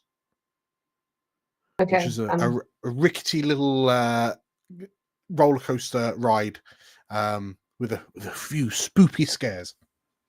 I'm heading. I'm gonna do the last of my strength. I'm gonna run, sprint. Okay, towards Forrest Gumping your way back. Okay, across you the- know that it is nearly closing time at the park, so time is of the essence. Is the running fast the role, or Yes, is it a builder? It is the aim. Okay. So roll your dice. Sorry, is this like if you run fast, you complete your obsession, or are Yes. you go? Okay. Yes. So as you desperately run fast towards the roller coaster, please make me a roll. You get it. Okay. And as you sort of like, as you're Forrest Gumping and you're getting faster and faster, and you feel the elation of the wind rushing through your hair, as you reach the roller coaster, you black out and you go chin first into the tarmac. You complete your obsession for 1 point. That prompts another willpower check. The last one is Errol. You out? Okay. So as John screeches across the grounds, grazing his chin on the pavements, he finally falls into a deep slumber, and with that, the park security finally managed to catch up with him and cuff him and lead him away, thus ending John's rampage through Bolton Towers. And with that, I can proudly announce that Georgia is the winner of Everyone is John. Congratulations. Just quickly around the houses, what was Errol's John's obsession? Putting things in order, color, Color mostly code, color coordinating. Yes. So there was a few attempts on that that fell apart at the last moment. Thank you, Antonia, for the £20. As we're wrapping up, I'll roll your £20 over into the next game. But thank you, I appreciate that so much. Georgia, what was your Going obsession? as fast as possible. Gotta go fast. Gotta go fast. Gotta go fast. Carl, what was your obsession? If there is food, eat it. And Rob, what was your obsession? Mine was catching live animals. Live animals. Amazing. So yes, Georgia wins with 5. Congratulations. If you enjoyed that, we are doing there's 5 more games over the space of the day between running up until 10:30. So yeah, make sure you tune in for that. The next one, we're going to have a 15-minute break. So the next game will start at 2 p.m. And will be, oh dang, Bigfoot Stole My Car, which had my friend's birthday present inside, which is going to be a Rolls good off old the laugh. tongue. Rolls right off the tongue. It's based on the Lasers and Feeling rule set. So yeah, that's going to be a good old laugh. Thank you everyone for your donations. We got through the first meta goal, which was me eating 2.5 lemons. I'm not doing that again in a hurry, but we are on our way to our next stretch goal, which is £500, where I will do a shot of hot sauce, and I am a man that finds pepper challenging. Thank you, the 4 of you, for playing. I appreciate your valiant attempts to make John do something. Yes, if you enjoyed it, make sure to hit the subscribe button, follow us, say hello in chat if you haven't already. Thank you, everyone. We'll see you for the next one. Bye. Bye, bye, bye, bye, bye.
Hello and welcome. Hold. Hello, Not technical welcome. difficulties. Hello. Hang on. Wait for it, everyone. And let me turn that on. There we go. Hi, world. The Welcome. wonders of live TV, The or not wonders TV. of live stream, yes. Welcome back to Explorers of Elsewhere's 2025 Gaming for Good charity live stream. Hello, hi, I am DM Dan. These beautiful faces accompanying me we're all part of the Explorers of Elsewhere, a channel here on YouTube and on Twitch. Hello if you're just joining us for the first time. Hello again if you're returning from our previous games. This is the third game of our 7 that we're playing today to raise money for 1625 Independent People, a youth homelessness charity based here in the southwest of the UK, in Bristol. They do incredible work helping young people experiencing homelessness. We are chugging away on the donations. We've already raised £310. Thank you so much to everyone who's donated. We've already blown through one of the kind of like stretch goals. It's not a stretch goal, it's just a goal. £250. I was required to eat 2.5 whole lemons, and I did it. I regret it, but I did it. The next step on our journey to making my life hell is at £500. So £190 from here. £500, I will do a shot of hot sauce. And for context, I over-peppered a soup last weekend and I struggled. So that's going to make for good watching. But yes, we have a number of donations ready for this game. I'll quickly run through those before I hand over to our Games Master for this, Chris. If you donate £5 or £10, you give us a re-roll for a success or a failure. If anyone donates £20, then oh dang, a complication happens. And if you donate £40, oh dang, another Bigfoot appears. And we'll work that out as and when. So yes, definitely get involved in chat. There's quite a few of us in here. I'm really pleased to see you along the way.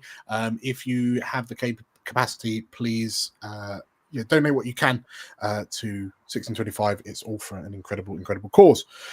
So with that all said, this way. Hi, Chris. I get to look down. What is it that we're doing today? We are playing a game, Dan, called Oh Dang! Bigfoot Stole My Car with My Friend's Presents in it, or something along those lines. That's it. With my friend's birthday present in it. It's using the lasers and feelings system, where everything is D6 based, so we won't be rolling anything other than D6s today. And we will kind of I think we just jump straight in and we meet our characters straight on, if that's okay with you, Dan. No, absolutely. Yeah, I think we just kind of jump in. So we had a little think about where this is set. We're going to set this somewhere in the UK. I was going to set it in somewhere like Minnesota. I don't know Minnesota. It was just felt fun to me, and I've got my Bigfoot gloves on because why not? They're incredibly small. So we open on a bright, beautiful morning, and the sun is shining, the birds are singing. You've all gathered at somebody's house, ready to make the trip towards your friend's birthday party, which is happening in the next couple of hours. My first question is, whose house are we at? I reckon it's our collective line manager, Phil. Phil's one of those line managers where none of us really like him, but we know that it's more hassle than it's worth if we don't come to his mandatory fun party. despite the fact that we already had plans to go to our friend's birthday party. Great. You're all there standing outside Phil's house, like wondering why you came here first. Like mandatory, you came to Phil's house before like deciding to go to the party. It was a weird decision. It's been a very busy day. You've all been trying to find presents. So let's meet our characters first of all, and I'm going to ask you to introduce your characters and ask you what present you brought to the party. I'm also going to ask you how or what your relationship is with this specific friend that you're going to go and see, whose birthday it is. So let's kind of gather that information. Let's start with Dan. Hi, Dan. Hi. Would you like to introduce your character to us? Well, yes. My name is Terence. I am very good at my job, which is accounting. And I bought our friend a Rubik's Cube. Get this, it doesn't actually turn and it's squishy. Ha! Amazing. A plushy Rubik's Cube. Yeah. Okay, great. Okay. Because great. it's really infuriating that it doesn't turn, but then it squishes. Ha! And as far as I understand, Terence is the navigator of the group. Correct. Really good at Google Maps or something. I'm really good at numbers, which Numbers. include latitude, longitude, coordinates. Great. And how do you know this friend? What's your relationship with them? Tell me a good historic fact. We are best friends because he seems to share the same interests as me, and we have we've spoken about. Well, I've spoken about my interests at great length with him at the water cooler, and he stood there for the whole 3 hours. It was incredible. Everyone else just leaves. That sounds like a strong relationship we have. Yeah, we are bezies. Bezies. Great. I'm going to continue around clockwise on via the stream. JC, hi. Could you introduce your characters to us? Tell us what role they have. Tell us what present you bought, and what your relationship is with this particular friend. So my name is Kitty. I'm a junior events coordinator. And I'm just sort of a kooky, wacky girl. Like I like to wear odd socks to the office. I'm the funny friend. That's my role in the group. I'm always trying to lighten the mood. And I bought. It's like Cards Against Humanity style game, and it's called "You Dropped Your Gay Card." And it's going to be really funny when he opens it. Great.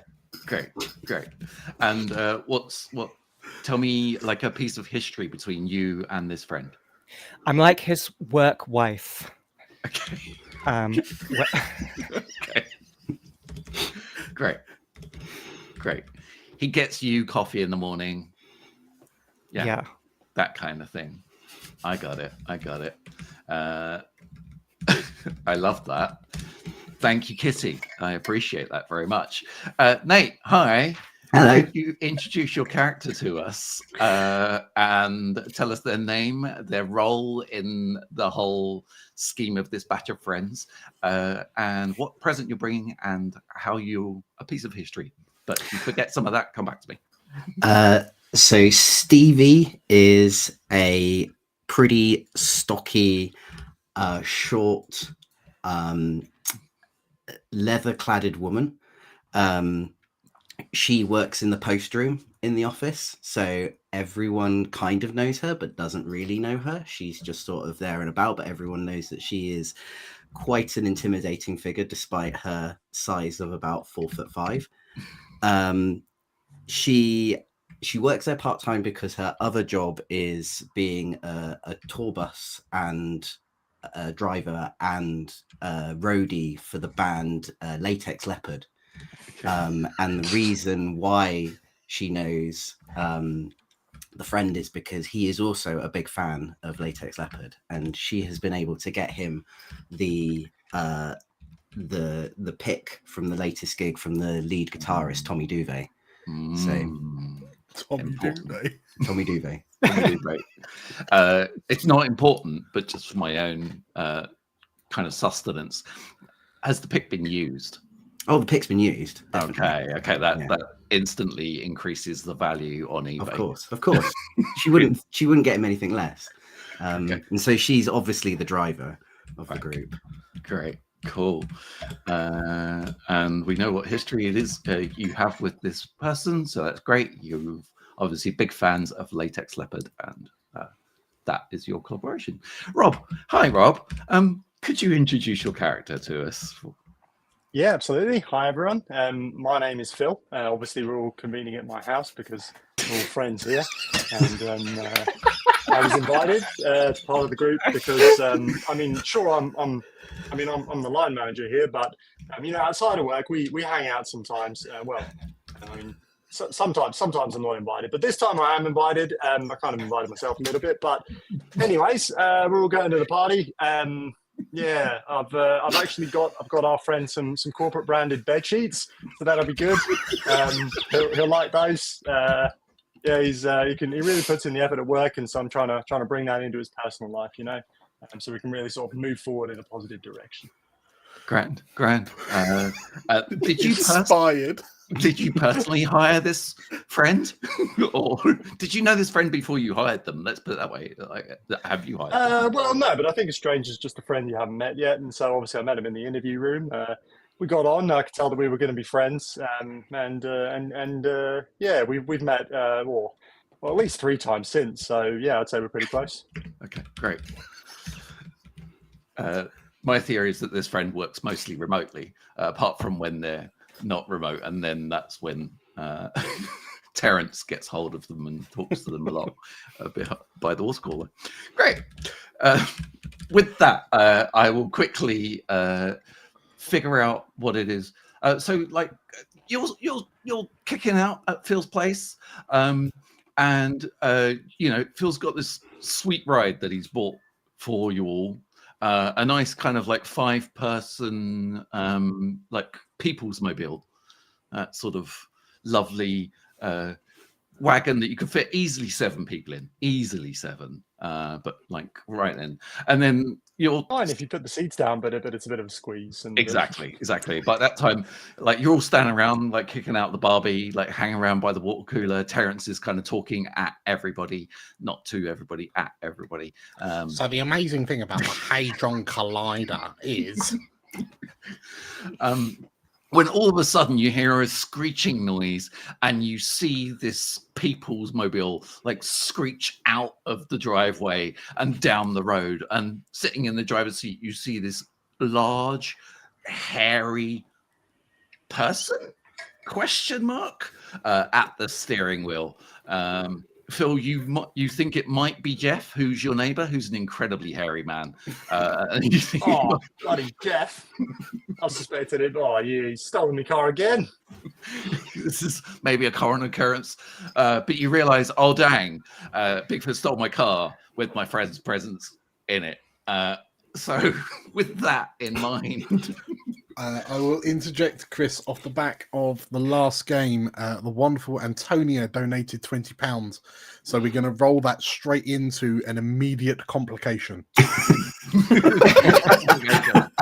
Okay, great. Cool. I will take note of that and I will run it into the story. Great. Okay. Grand. I love that. So I will quickly work out what Bigfoot wants to do. Okay. I'm just going to write this down. Bear with me. There will be a short delay while I figure out what Bigfoot wants to do. I didn't want to do this before the stream because that would be cheating. In the meantime, Phil is boring everyone with the current company stock price. Oh, yeah, we went up from 151 to 152, you see. So if I sold my shares now, I'd make at least £300, which, in the grand scheme of things, given the investing I've been doing over years, is not that great. But I'm sure they're going to go up a lot more. You see, it's the boom of AI. As you're being bored by this, you notice like that actually Jeff's car, which is like next door to you, is this 3-wheeler, weird-looking vehicle that you probably think you could all fit in, but you know that Jeff is like a bit of a kind of a car fanatic, and you know he's put on a big fat exhaust, so like whenever he parks it, it's like really loud and it wakes you up at 3 a.m. whenever he drives in. So you realize this, and you all decide collectively as a unit to steal this car and give chase for your presence. Stevie would like to look at this car and go like, no, that ain't gonna do it. I ain't gonna do it. Right. Leave it with me. We've got to take this car, but we're going to take it. I'm going to tell you where we're going to take it. So she's going to drive us to a different location to get something a bit better. So you think? It would be that sounds it would be really funny though if we all piled into this car. It'd be so funny. It'd be like only Fools and Horses. Did you remember that? I used to watch it with my parents when I was a child. It's like Del Boy's car, isn't it? It's so funny. Yeah, you're getting in the back. I wasn't allowed to watch Only Fools and Horses. It was always past my bedtime. You're also getting in the back. If this is a Reliant Robert, there's only back. That means Phil has shotgun. That means you've got Phil for a shotgun. Yes. Grand. Okay. He's fiddling with the radio, but just putting like the like political news on. Oh yeah, now we're talking. So vibing out to it. Nate, could you please like roll me a roll? Could you like, so how we do this is we roll 1d6 to see how it goes. We roll one more d6 if you're prepared, and one more d6 if you're an expert. So that's potentially 2. I'd class you as an expert. Yeah. Potentially, but you're not prepared for this by any means. I'm not prepared for this. So yeah, I would say 2. Yeah, what are we aiming more towards? Because I would say I'm going to be doing some pretty skillful driving. Are you being patient or are you being reckless? I think I'm being reckless. Okay. I want to get out of this car as soon as possible. So I'm being reckless. You want to roll over your number. Cool. Let's go for it. I've got a 3 and a 5, which is definitely over my number. Okay, great. You all pile into the car and then you shut the doors and you screech off into the distance, leaving tire tracks. And actually you find that the car is more loud than it is fast. It's just loud. It's not fast at all. You notice like in the back of the car, there is a sausage dog. There is Jeff's sausage dog in the back of the car, who sleeps there usually. That's usually his place to be. However, you realize that instead of being able to kind of like get into this car, so wherever it is that you're heading, you are successful in going where you're going. You realize you're trapped in the car. You can't get out. This is the complication. The doors don't open. The doors just have like a child lock or something on it. Yeah. Oh, Stevie, I appreciate you sticking to the speed limits, but I'd also appreciate if you'd let us out. Listen, I get very wary in closed spaces, Stevie. I'm gonna, if you don't mind me rolling again, I'm gonna give like a good old kick to one of the doors. That do a reckless again. Sounds reckless. Yeah. I will just do a 1 because I don't feel like it's very smooth. You're certainly not prepared. No, and I'm certainly not prepared. Oh, it's a 5. It's good. Okay. Stevie with her little nubby old legs is just going to go bam. With that crunch in the driver door. With that crunch noise, the driver door like buckles a little bit, but the window does smash. Okay. So you can now at least get out the window. All right, everyone out. Come on. I'll pick up the dog and take it out with us. Oh yeah, you're coming with me. The dog little kind of guy. looked at you. Okay, are we all doing a very awkward clambering through a window, like from the back seat? It seems that's what's going to have Okay. to. Kitty tries to make it as funny as possible, just to lighten the mood. Since this pane of glass still is a little bit shattered, I'm going to ask you all to roll individually just to get out the car, just because it is dangerous. There is some danger involved, at least, and whether you're being patient or reckless is entirely up to you. Okay. I know that Mother will be very angry with me if I tear my corduroys. So I'm going to, and I also don't want to trigger my asthma, so I'm going to get out very carefully. Okay. You're going patient. Yes. So I need a 5. Well, a 5 is my number. I patiently and slowly get out. Roll under a 5. So you slowly kind of clamber out. You manage to avoid all the glass. You kind of where did we end up, Stevie? Where did we end up for a car? You are in kind of I guess sort of like in an industrial estate where there are some coaches, maybe even tour buses. Okay. As an aside, it's just dawned on me, all of us rolling our 1 dice rolls. If we only get 1 successful dice, we scrape by and you are able to inflict complication, harm, or cost onto us. Yeah. Yeah. Don't worry. Okay. I'm going to try and sort this all in. There's a lot of juggling going on. Yeah. As you know. So you arrive at this industrial estate. Terrence, as you kind of clamber out through there, your corduroys are fine, but you notice your shirt's got a bit ripped. Okay. And your I'm gonna say your 1 chest hair. Yeah. It's no longer there. I'm sorry. I spent years growing that. I'm so sorry. It'll grow back thicker next time, don't worry. Yeah, well, yeah, but Don't worry about it, Terrence. I got loads. You're donating. But my nipple looks really lonely now. That's that's an HR violation there, buddy. I'm gonna have to ask you to keep that kind of phrases to yourself in the future, if you don't mind. Sort of makes people at the office uncomfortable. We've spoken about this once already. Sorry, Phil. I won't do it again, Phil. Grant. Thank you, Terrence. Much appreciated.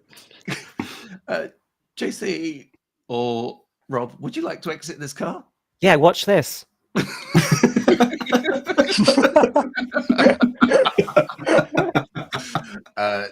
JC beautifully rolls under their number.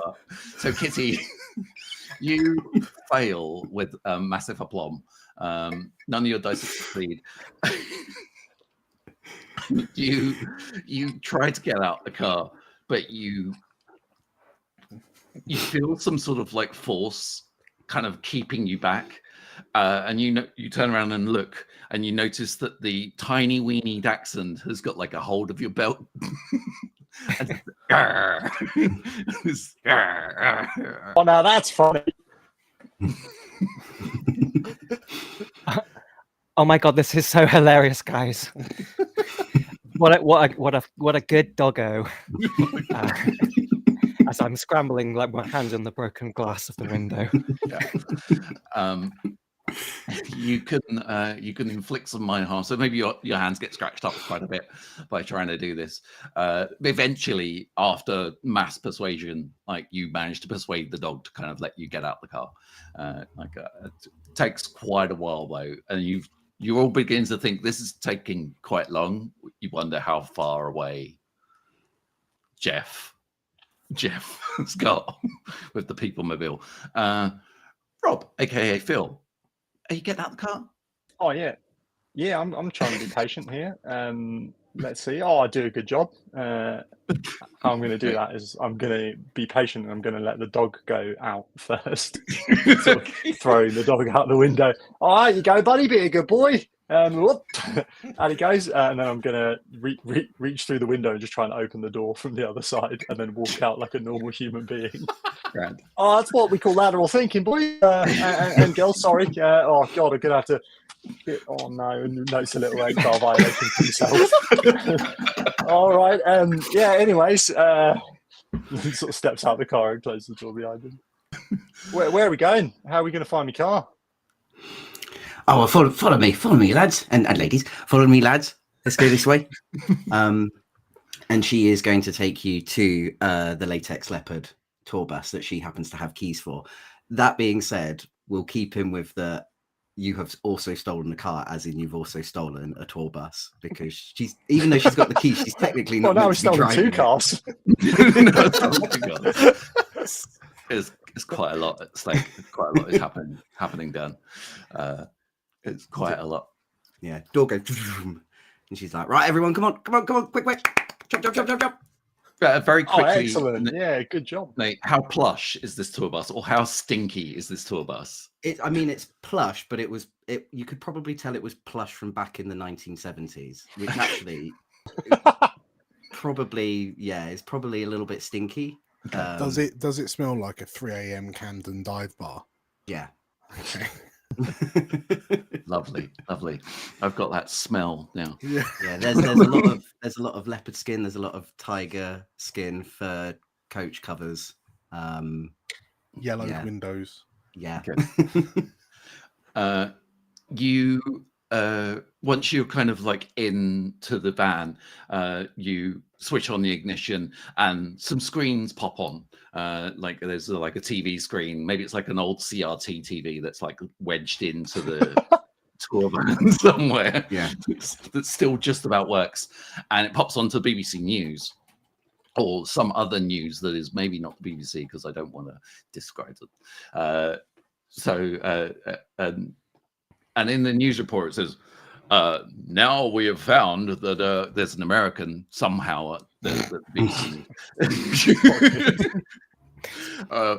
Report just in, we have seen a car heading real fast to Birmingham, and they're going to the Bollywood region of Birmingham. We were last seen going super fast, and a big hairy man driving it. That's all we can probably get to you right now. News as and when it happens about this stolen car. This has been Chet McGee reporting for the BBC. Goodbye. And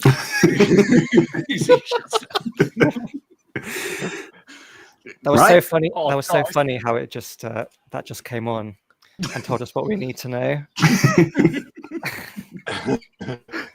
I guess it's a slow news day. Team huddle, real quick. Do we think little show of hands, if we don't mind, votes, or we can start on Miro board if you want. But is that my car that was on the news? What do we think? Only one way to find out, and she's just going to throttle it. How fast are you going to drive this car? Yes. This van. Oh, 100 miles per hour. You're being reckless. Yeah. Oh, yeah. Yeah. Okay. So I would say you've prepared for this quite a lot. Like not this particular moment, but like this. Well, no, maybe this particular moment. Yeah. Maybe this particular moment. You are an expert, and you find out how it goes. So that's 3. But you can help each other. So I want to just like let you know that if you want to provide help, then do let me know, and it will give the player another D6 to help. Is there a super old and crusty, like UK road maps, like map brochure in this tour bus? Like one of those really like unwieldy fold out ones? For sure. Oh, yeah. For sure.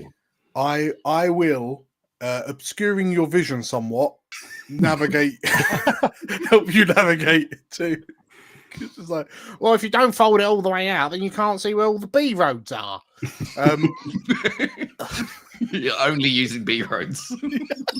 Yeah, At 100 miles per hour. Super fast. Only using B roads. Right. yeah. Oh, have you It's seen so the traffic on the faded, I motorways can't these days? tell. Are smart. Terrence knows what he's doing. Right? It's so faded, I can't tell the difference between A, B, and motorways. Just, but no, I'm more than happy to help you with my navigating skills. Dan, make a roll for me, and we'll find out if you succeed in helping. Okay.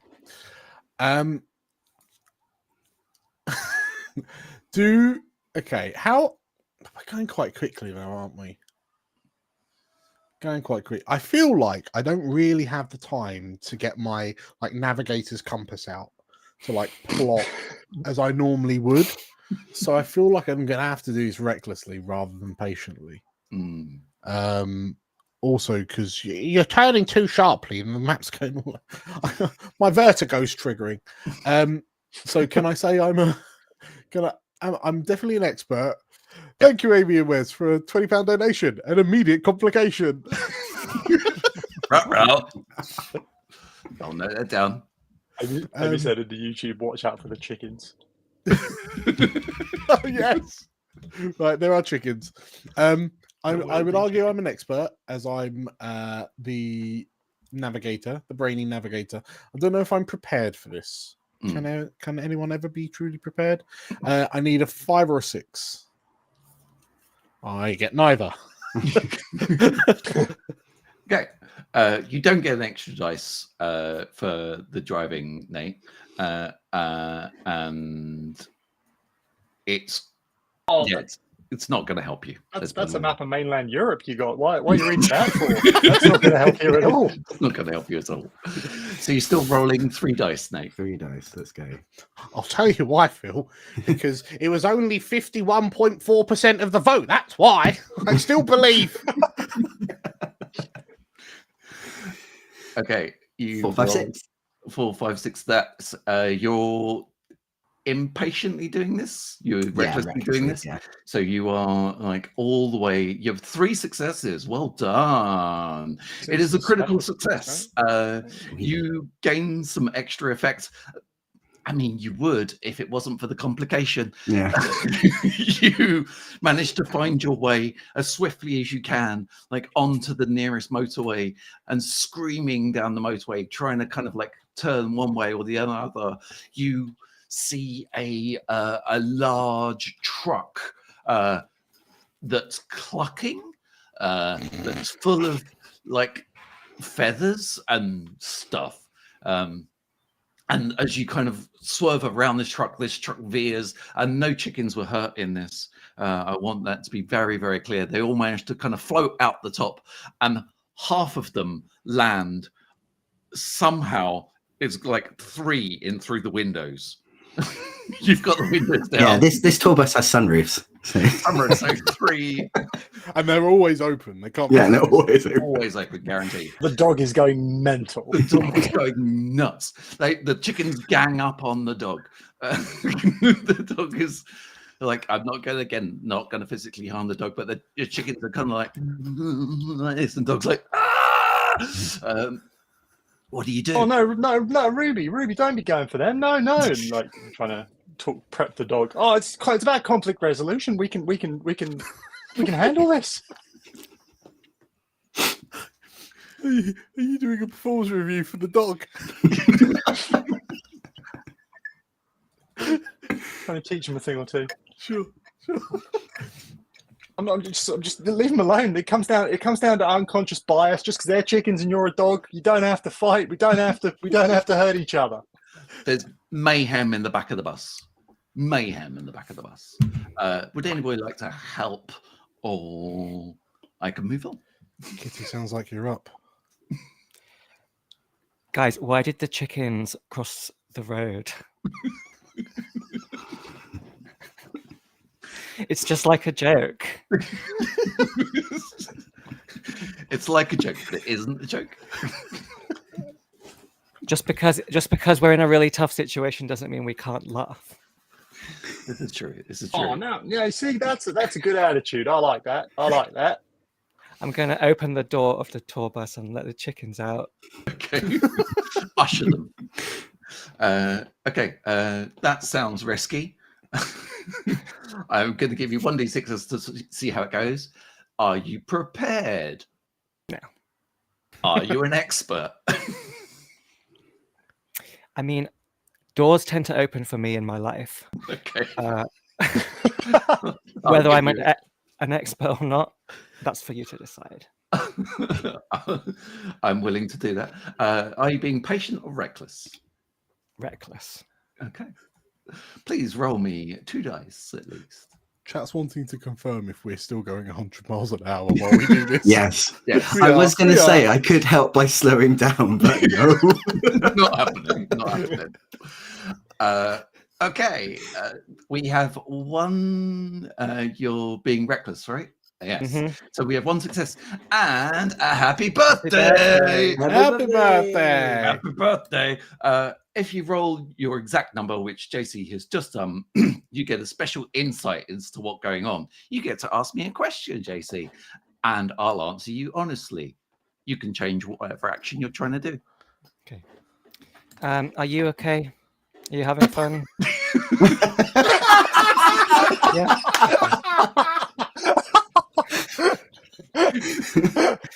Yeah. Okay. Thanks for asking. I really appreciate that. The door flies open.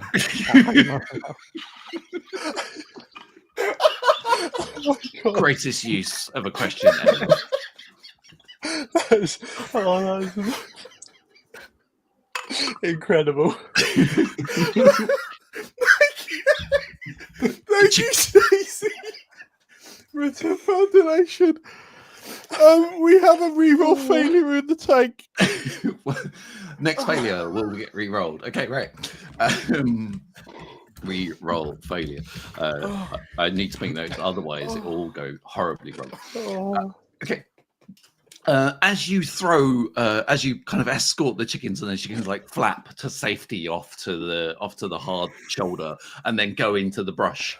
As you kind of like watch them, like, you notice them start pecking at some worms and stuff in the ground. So you think they're safe. You think they're okay. It's a good job there's a hard shoulder, because there's not always one. Exactly. You did a good job. You picked the right road, so you're doing well. You do notice as you kind of look back, this black, sleek vehicle with like writing all the way down it that just says, "Bigfoot is real. Bigfoot is real. Bigfoot is real." Like, it's like all the way across this vehicle, and you get the feeling that this vehicle's following you. Oh, it's a long name for a business, isn't it? I think I don't know, you'd shorten it or something, like, you know. I mean, it catches your eye. Or I don't know. Well, I suppose so, yeah, but who's got time to read all that? So Control it, you're on the motorway. You're driving 100 miles an hour, and you notice that signs for Birmingham are getting, like, the numbers for Birmingham are ticking down. 58 miles, 48 miles, 38 miles. Guys, I'm trying to make light of the situation, but we are getting closer to Birmingham, so that's a bit of a down. It's okay, I can make those jokes. I mean, because I have a grandma from Birmingham. Oh, I'm sorry to hear that. That's a shame. Hey, there we go. Yes, Phil. Oh, you see, yeah, I can be cool. Phil, you get a ping, and you've got an email, and as you kind of like boop on your mobile device, you see that you've got another HR complaint from one of your workers who's also from Birmingham, that says that you shouldn't be backing up that kind of jokes. So that's 2 HR Oh no, fails for you. he's not wrong, you know. That's 2 strikes against me. Oh, jeez, I'm not going to get any annual bonus at this rate. Sorry, guys. One more, you're out. Down. It's a very strict policy. It's a very strict policy. What do? You're driving. You've got this car following you. You're pretty sure it's following you. So are the windows like blacked out? yellowed out, more like No, probably. sorry, the black sleek car that's like following us. Is that like a tinted window affair? Yeah, Is it yeah. proper? You can't Okay. see into the car that's following you. You can just see like all around. It's got like paw prints, a bit like these, and it's got scratch marks down the paintwork, like as if it's been attacked by Wolverine. Okay. They're real, as far as you're concerned, and just like the words painted on it, like in the world's scratchiest handwriting, Bigfoot is real. Okay. I would like to, because like I spend a lot of time on Mumsnet. Ooh. That's what's going. And because like the good ideas, I've got some good ideas on how to make the world a better place, you know. And I will like seeing this vehicle. I'm going to see like I've heard of this vehicle.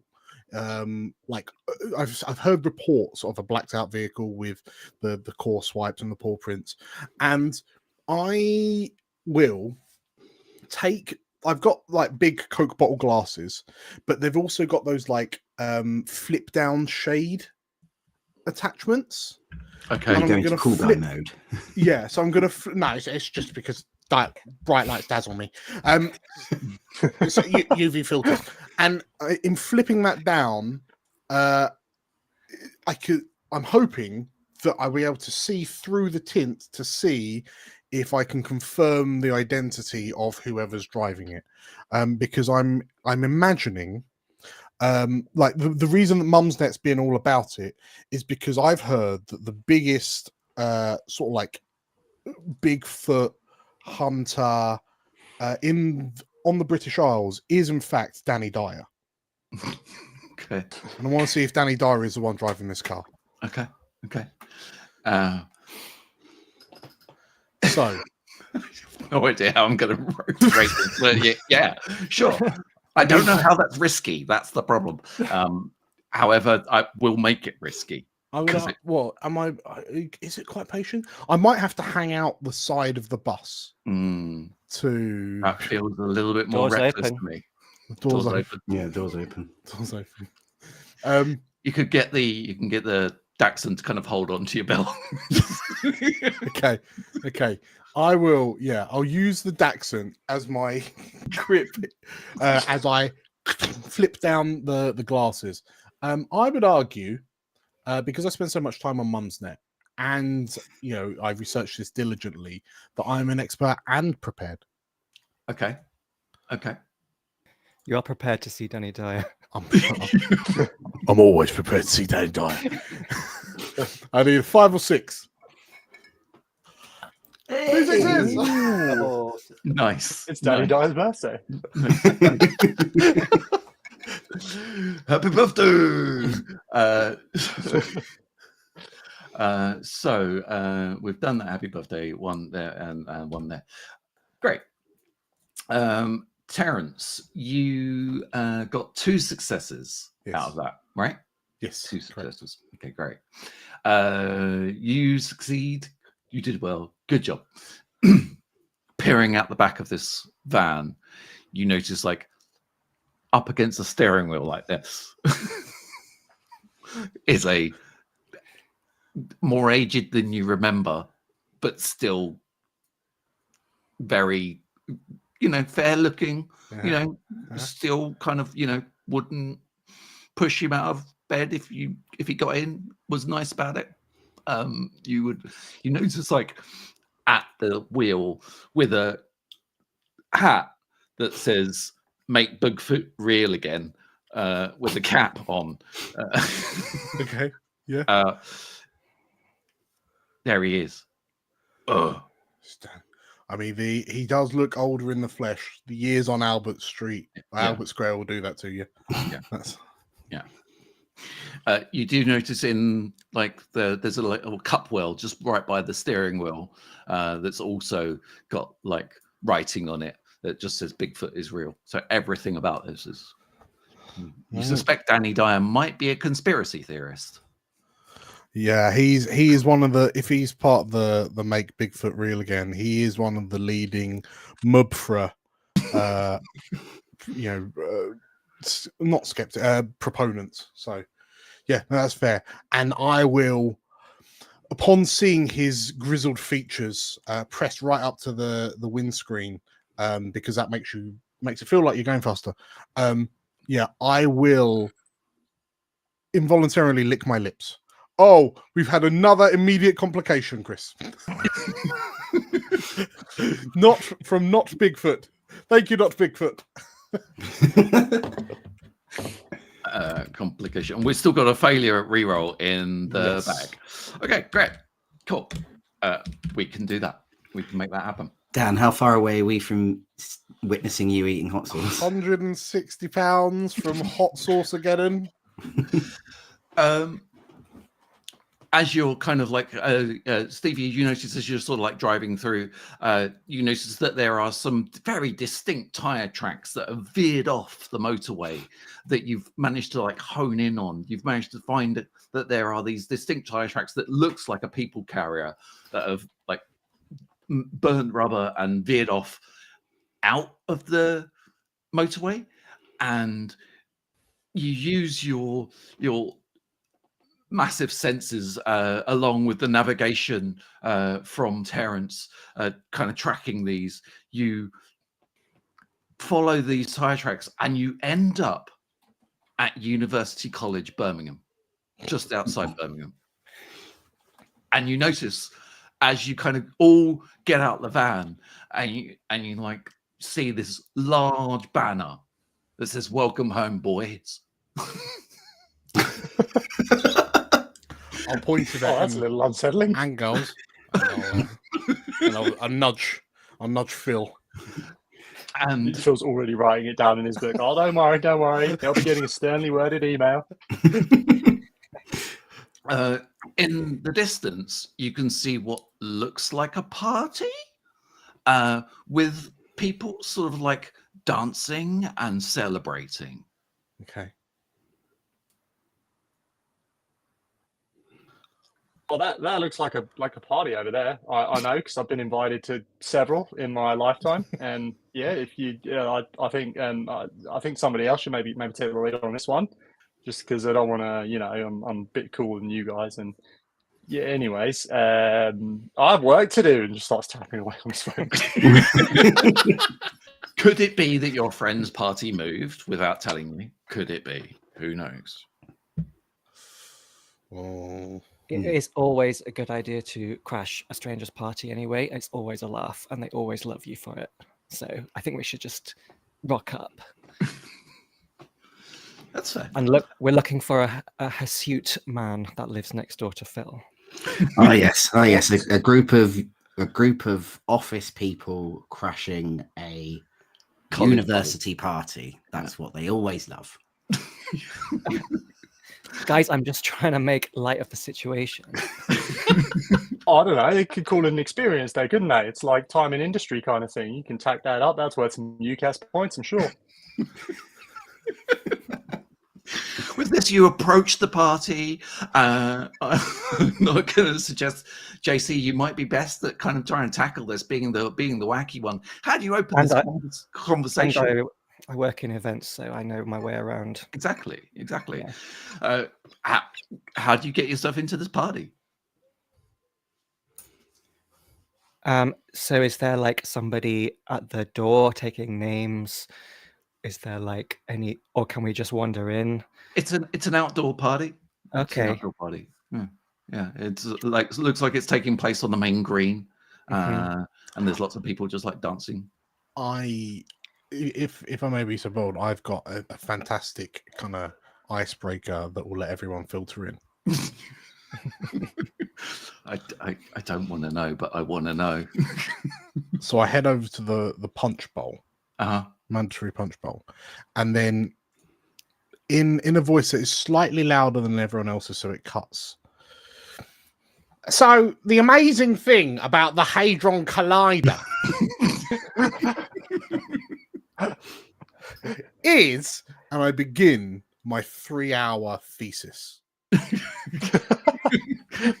From memory. Yes. Okay. Yeah, all based purely on findings from Mumsnet. Okay. Great. It sounds like you've prepared for this. Yes. It sounds like you're an expert. Yeah. Uh, I mean, I'm imagining there's like anime style camera switches. So when I adjust my glasses, there's just the sheen on the lenses. As I adopt. Yeah.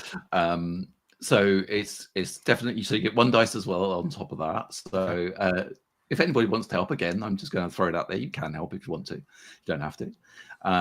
You're prepared. You're an expert. So that's 3d6. I know you're being patient. All right. I would like to whack in a. How many dice have you got right now, Dan? 3. I think I'm on 3. Yeah. Okay, then you'll be fine. One cannot rush the theorem of the Hadron Collider. And I don't know much about it, but I thought Russian was kind of the point. Like, didn't it go really fast? Isn't it? Like, educate me. I'm open. No, it's not Russian. No, it's built here in the UK.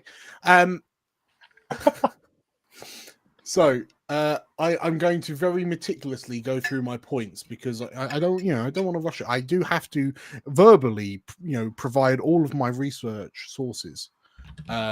Kathy and Sandra and Mabel, although she's a bit of a red whiner, so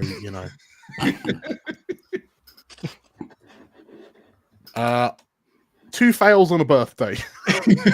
Oh no, wait, I'm being patient, aren't I? Two successes on a birthday. So despite what you think, despite what everybody else thinks that this might happen, like, you seem to feel that this introduction is going really well, which is strange. And when I start blowing bubbles in the punch to prove my point. You notice in the background there is a face that you recognize that seems to be visiting the university. In the background, there's a sort of an Italian-looking young woman who, like, looks really good for their age, and you realize, you make this connection in your head. Oh my God, this is Fabiola Gianotti. This is one of the lead people of CERN, who basically debunks all of your theories. This is the nemesis. This is the immediate complication. Amazing. There is a CERN member attending this party. There is one of the directors of CERN. Sorry, Fabiola, if I've got your name wrong. I doubt you'll see this, but sorry. Well, you never know. We've got wide reach. Right. My bubbles cannot even begin to stand up to Fabiola. Not at all. She immediately debunks everything that's going on. Everybody turns like in unison, like there's like somebody's been playing the piano, then all of a sudden they stop and they realize what's going on. And somewhere in the background, you notice an incredibly hairy, large humanoid-ish.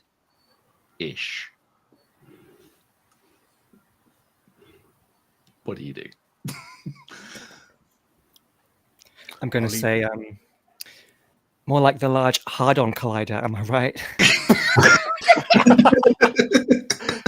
Oh, like no, that's not allowed. It's like if you read it wrong, it would say that.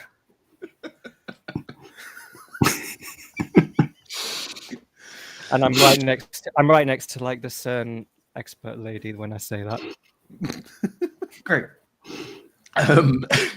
It sounds like a risky move. She could take it either way. It sounds like you've prepared this joke. To me, it sounds like you've had. Yeah, because I've listened to Terrence's Hadron Collider spiel enough. More than once. I'm like, yeah, it's not off the cuff. It's not off the cuff.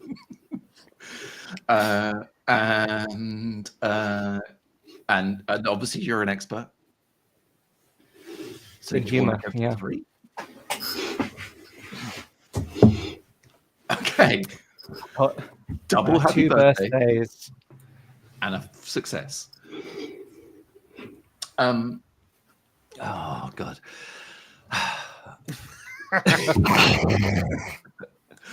I'm waiting for a failure to be a reroll. That's the thing. So with your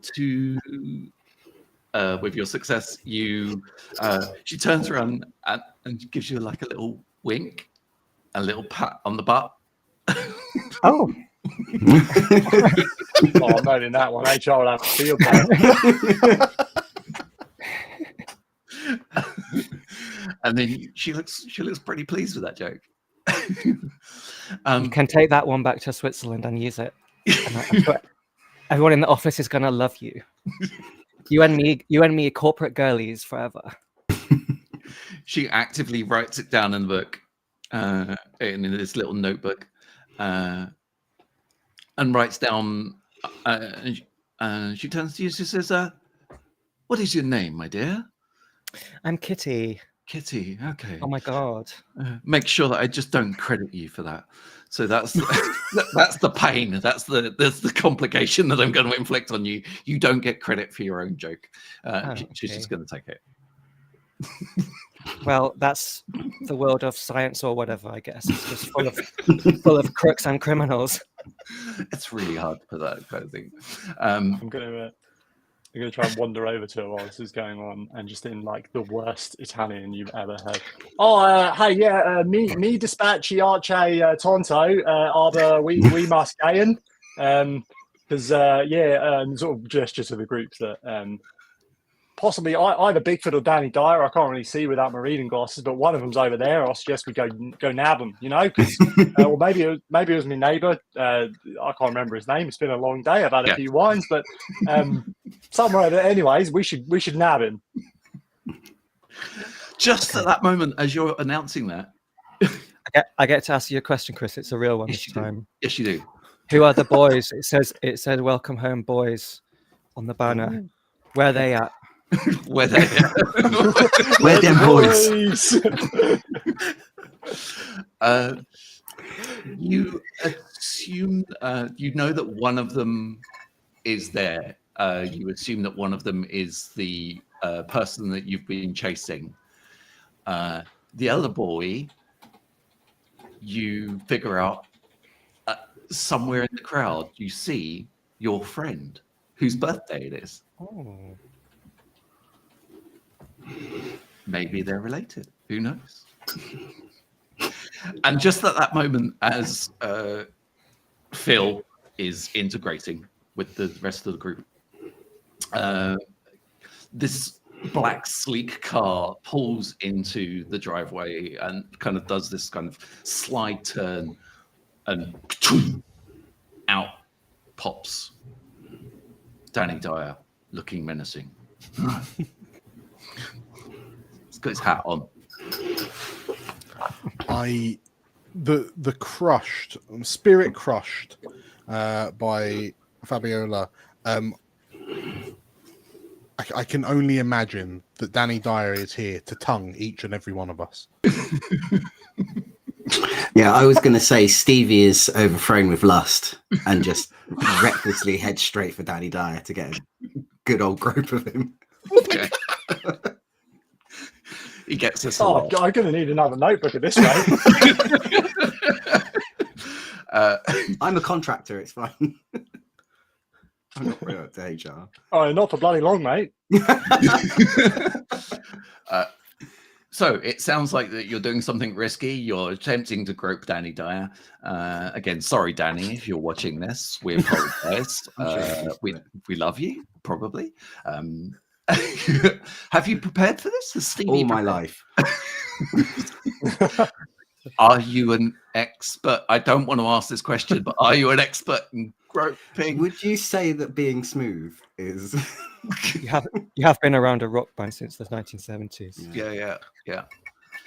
You've had several HR things filed against you, but like rock bands don't do HR, so that's fine. I need one of you to fail. I need one of you to do.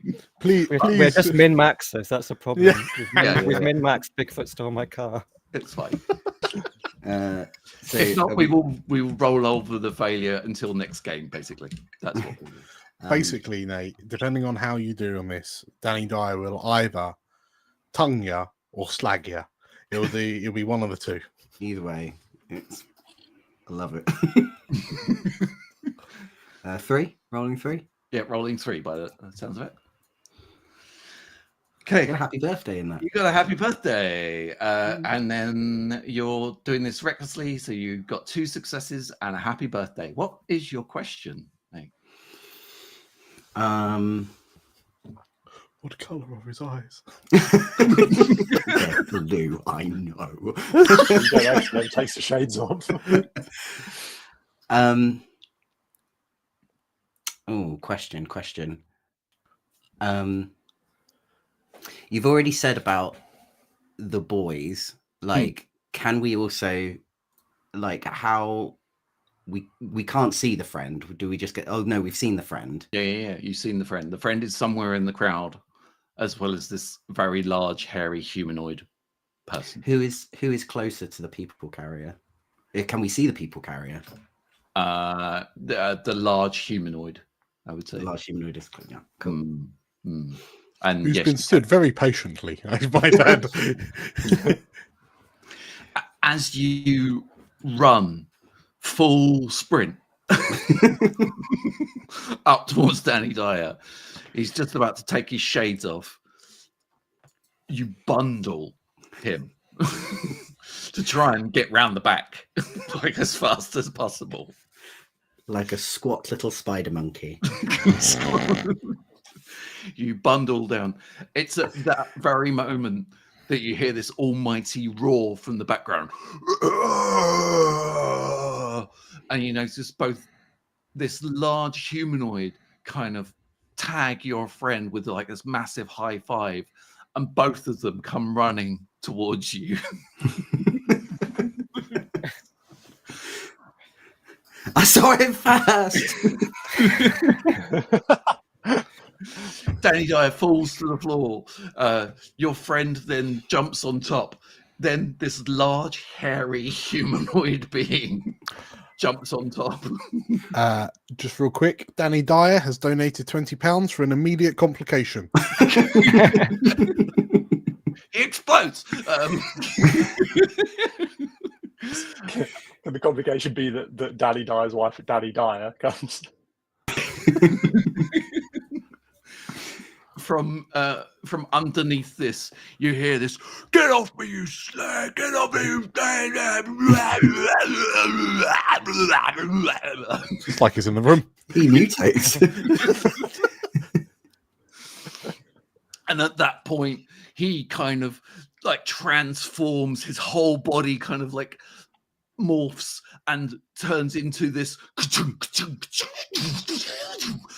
mechanoid human being with Mecha Dyer. Make Bigfoot real again. He's like, "Now I finally got you, you slag. Right, you're coming with me. You, the hairy one. You're my proof. Everybody says I'm mad, but I'm not. I'm really not mad. I tell you, I'm not mad. I'm really not mad. You'll come with me. You. You're all in this conspiracy together. You all get in the van. All of you, get in the van." What do you do? We've just had another donation from CERN. 3 re-rolls for Chris to use. £3 £5. They do important work. Yeah, They do important work. So the next three successes must be re-rolled, Chris. Okay, great. 3 success re-rolls. So we've still got that 1 failure re-roll. Yeah, I'm hanging on to that. And That might 3 be success re-rolls. How long we got then? Just to remind me. 25 minutes. 25 minutes, great. With this kind of like massive mechanoid now, also with his branding all over it, with this Danny Dyer head, just larger but mecha Danny Dyer. You think like you don't really know how this works. You see the CERN lady look and go and make notes. And what do you do? do we do? What do you do? Do we have a turn- choice? I'm going to go to the table where the punch was and then grab the punch bowl. And with the punch still in, I'm going to try and throw it at Mecha Danny Dyer. Yes. Okay. Roll initiative. Different game. Yes. Okay, great. This sounds risky. This could go all sorts of horribly wrong. It does. I would like to say that I am prepared for this because I've taken many a course. I've taken many a course in conflict resolution. And although this situation has never come up, I think that here violence might be the answer. Okay, great. And it sounds like you're possibly an expert, but it also sounds like you're being quite reckless. Oh, I'm being very reckless. So you want to try and roll over your number. This is going to be tricky. 2 failures. 2 failures. You can re-roll one of those failures. Alrighty. 3 failures.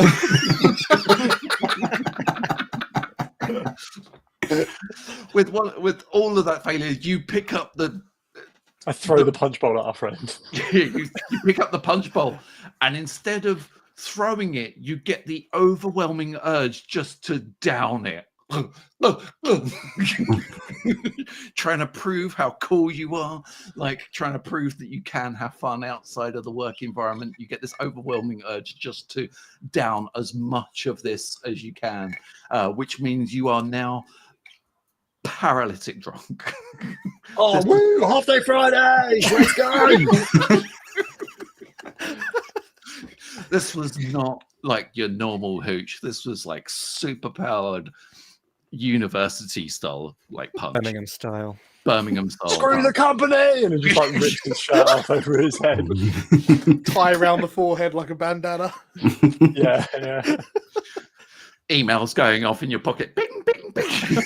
Like HR violations all over the place. I'm emailing back like, lol, screw yous! At that point in time, this large, hairy humanoid being, which has been thrown off of Danny Dyer, and your friend. Do we have a name for the friend? Sam. Dan? Sam. Sam. Sam Squatch, yeah. Damn Sam. Sam Squatch. Yeah, Sam Squatch, who you also realize was quite a hairy person themselves. You think that they might be related? And you see Sam kind of look up at Bigfoot and go, "Let's get him, Dad."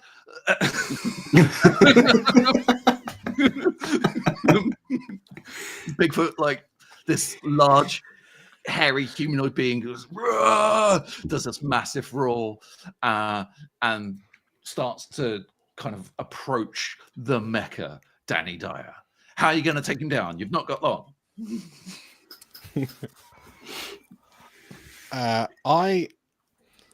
I'm happy to go into a real like savant state, like hangover style, and just like close my eyes,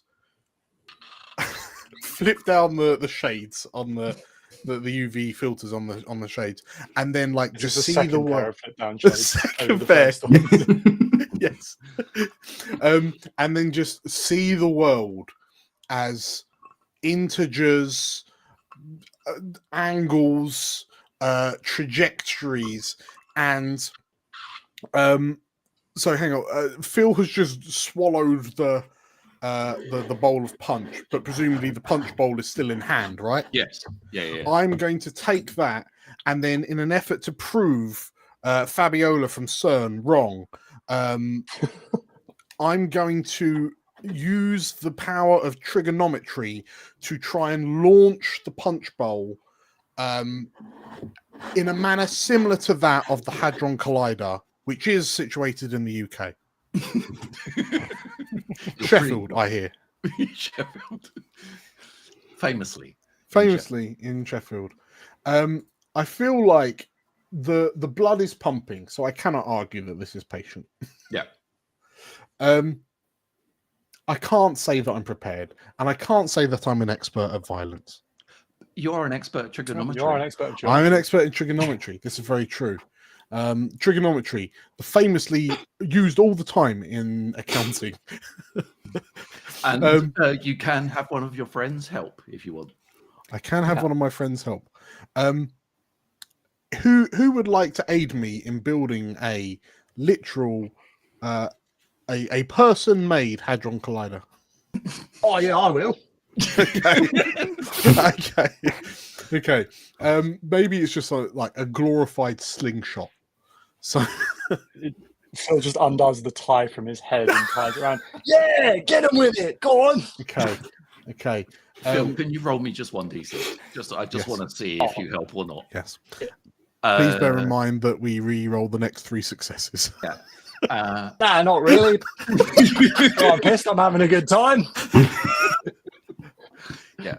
Give me promotions out the window, but screw it. Phil's not helping. Phil is not helping. Phil is asleep. Okay. You know what? I don't need Phil.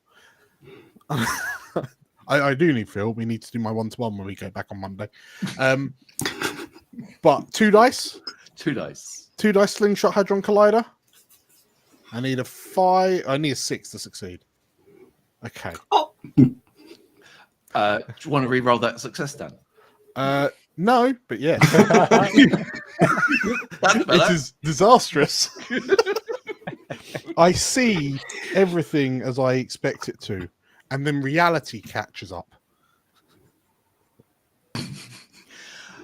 As you go to launch the bowl from your hands, you realize that all those years ago, all that time you spent trying to throw things in the playground.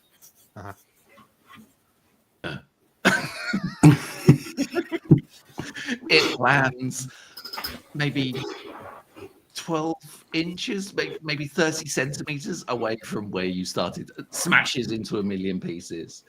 At that point in time, the Dachshund sausage dog appears at the side of your leg and does a little wee. Amazing. Terence, I know you're having a hard time here, Terence. I don't want to ruin your day, but Fabiola is she's laughing at you, buddy. She's herself. Fabiola is definitely a please. Kitty stops taking the video of the dog pissing on Terence's leg, and she notices that the Mecha Danny Dyer has like a utility belt, and she goes to the dog and says, "Ruby, get his belt and pull his trousers down." Is what you hear from the dog. You are trying to persuade this dog. I would like you to roll 1d6 to see what happens. I don't think this is something you're prepared for. You might be an expert. No. Okay. Just the 1 dice, unless somebody else wants to help. I mean, I'm out for the count. Fabiola has crushed me twice within minutes. So,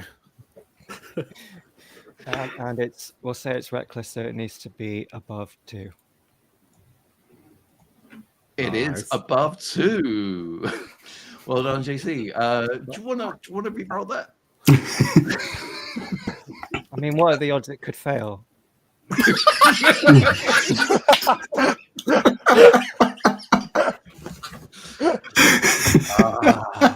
To the person who gave me those I'll re-rolls. tell you what, Kitty, that is funny.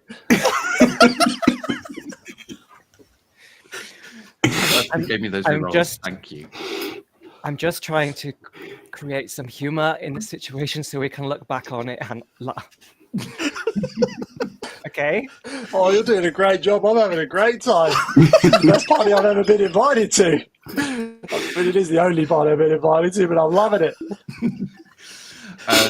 You have a little one-to-one with this dog, and this dog kind of looks at you, woof, and plods off, finds the nearest bowl of snacks, and just buries its head in it.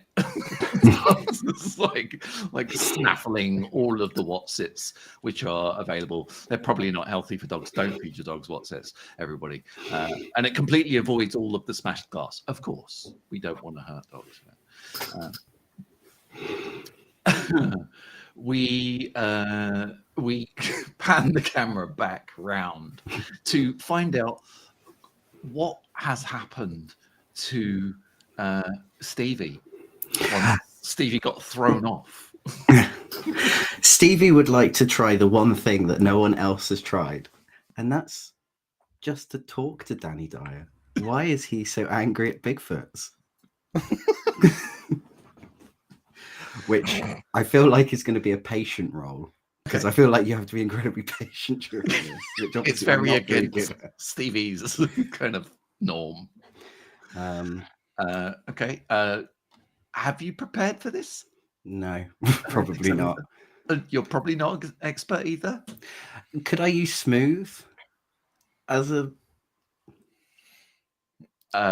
You are smooth, just like generally. Yeah, I suppose, yeah. Yeah, I Let's- suppose, yeah. You could use more smooth expertise. Yeah. Okay. Roll me 2 dice. Okay. I have to get a 2 or under. No. Anyone want to whack in a £10? No. I feel like there's a reason no one's tried talking to Danny Dyer. I won't use my last re-roll just yet. I will just hold on to that just for one more time. Do you have this? Tell me how this conversation goes, Nate. Tell me like what you say in this conversation. How tall is Danny Dyer at the moment? He's a good like 12 feet, so he's probably like I was gonna say whatever probably Stevie says, he's probably not gonna hear because she's like 4'5". Yeah. And all like Danny Dyer's just looking around, and all he can see is.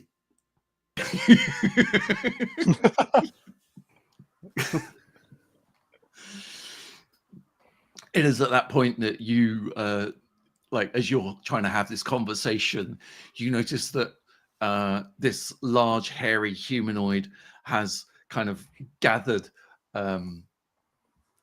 as much as he can from around the party and is carrying on him one squishy Rubik's Cube, a large box that says you dropped your gay card, a ticket that is ready for, that says somewhere on it latex leopard in like the worst font you could ever have, and a batch of corporate bed sheets. He's brought all of the presents back out to the party, puts them all on the floor, and he just like something that's like, ugh! And Sam's like, yeah, right, Dad. I get it. They didn't provide anything useful at all. I don't think Bigfoot knows hey, I don't know, his that one son there is will- gay. Say that again, Rob. So that's my bad. Yeah. No, I was just fucking around. Fair. You're embodying Phil. You've got all the presents. Sam's there. Bigfoot is there. Mecha Danny Dyer is there. Stevie's been no help at all. Like negative help. Stevie's going to look up, realize that her words have not gone like, well, I tried. And she's going to get back in the tour bus and try and ram Danny Dyer with the tour bus. That's more like it. That's more like the Stevie I know. That's definitely reckless. That's definitely you're an expert, probably. Yeah. I don't know if you've prepared. Oh, I'm always prepared to ram something with my bus, I feel like. I'm always prepared to ram Danny Dyer. Oh dear. Okay. This has gone very downhill very quickly. So we are like 3 dice, I Yeah. think. 3 dice. 3 dice Can I- reckless. Can I distract Danny Dyer to help? Yes. Yeah. Do you want to roll me 1 dice to help? Are you being patient to help, or are you being reckless to help? I'm being reckless and I'm saying, I really like the movies that you make about football hooligans, not. The deep cut. The deep cut. And that's happy birthday. Hey! Happy birthday. You get to ask me a question. What is the question? Is Sam's dad really Bigfoot, or is it just is he just particularly hairy man? They're related.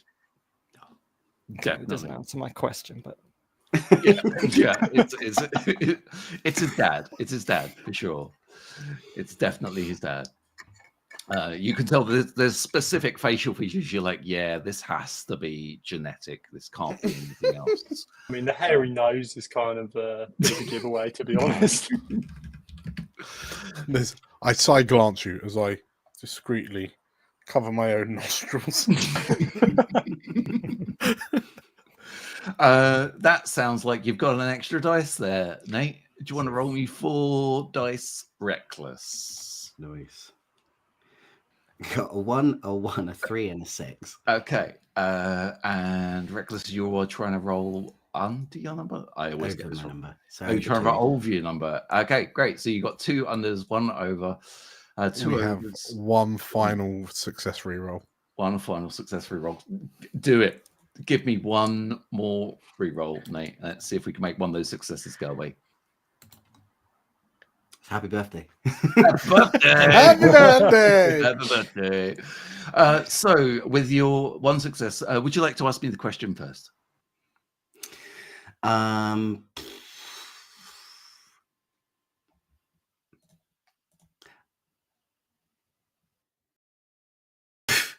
If I hit Danny, well, I am going to hit Danny Dyer. You are going to hit him. Huh? You are going to hit him. I'm going to hit him.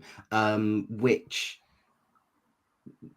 facility in the university is he going to crash into?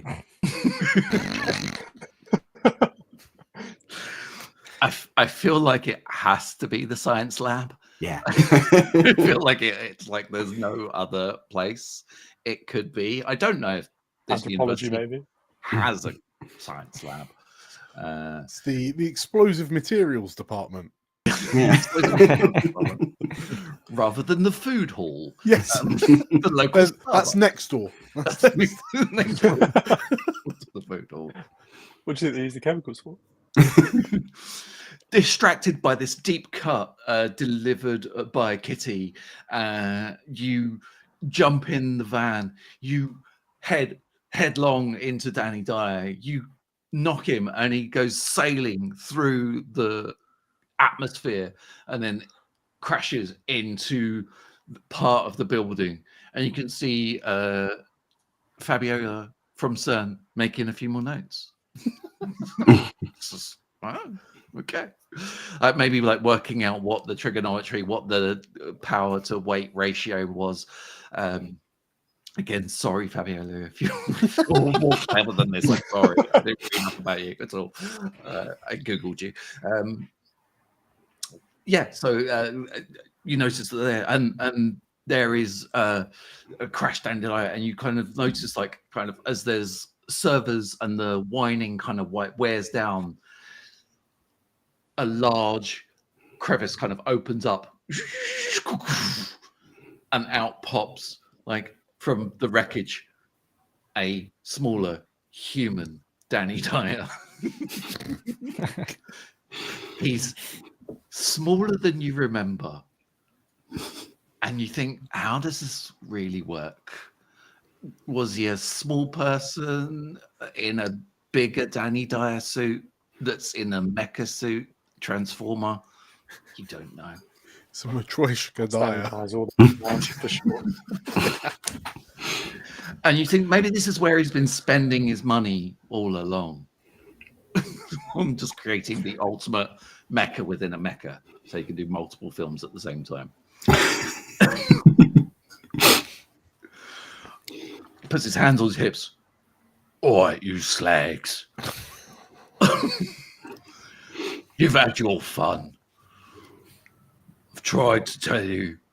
I'll try to tell you again. We've got to make Bigfoot real. And I think you've just done that. I can't thank you enough for turning me into the person that I will be in a few weeks' time.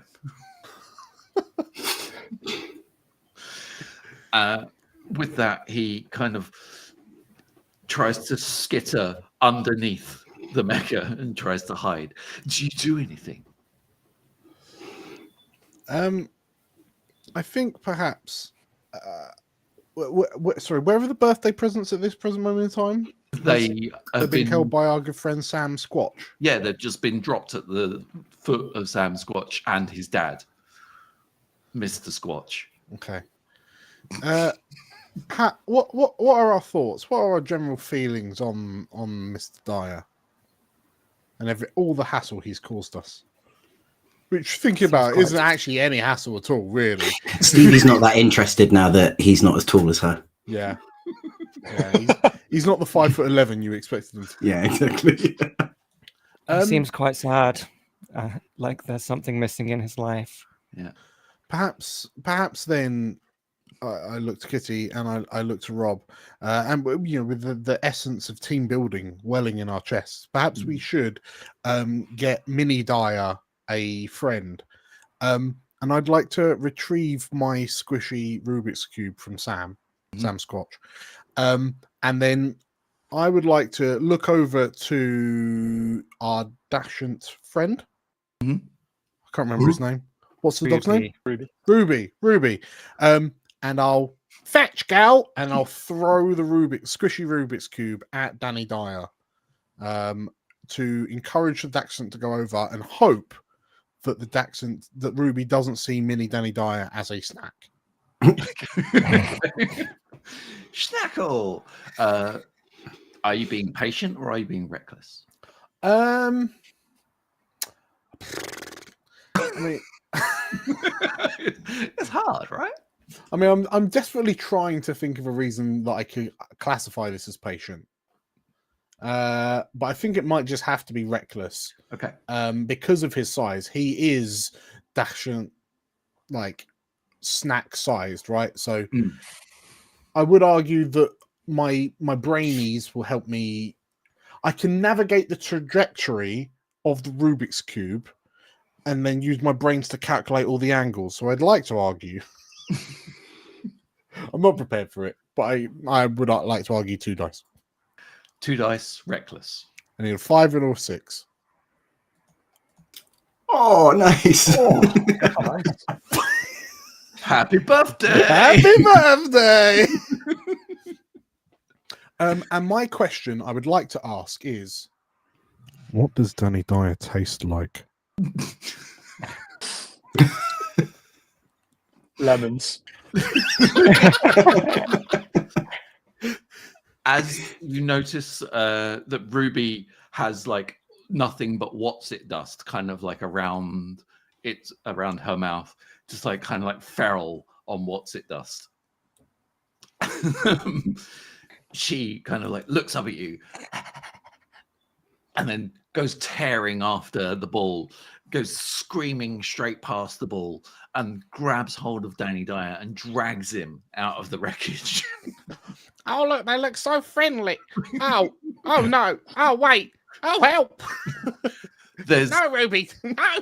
So much blood. Ruby, down. Down, Ruby. For a tiny human being, there's too much blood, really. Yes, he sounds like a squeaky toy. Stop. Yeah. Every time he's being bitten, he's like slag, slag, slag, slag, slag. Just nothing but that, like all the time, and you just see the dog going crazy on it. Eventually, the chaos dies down and the dust settles, and you're still stood in a garden with a bunch of students and your friend Sam and his dad.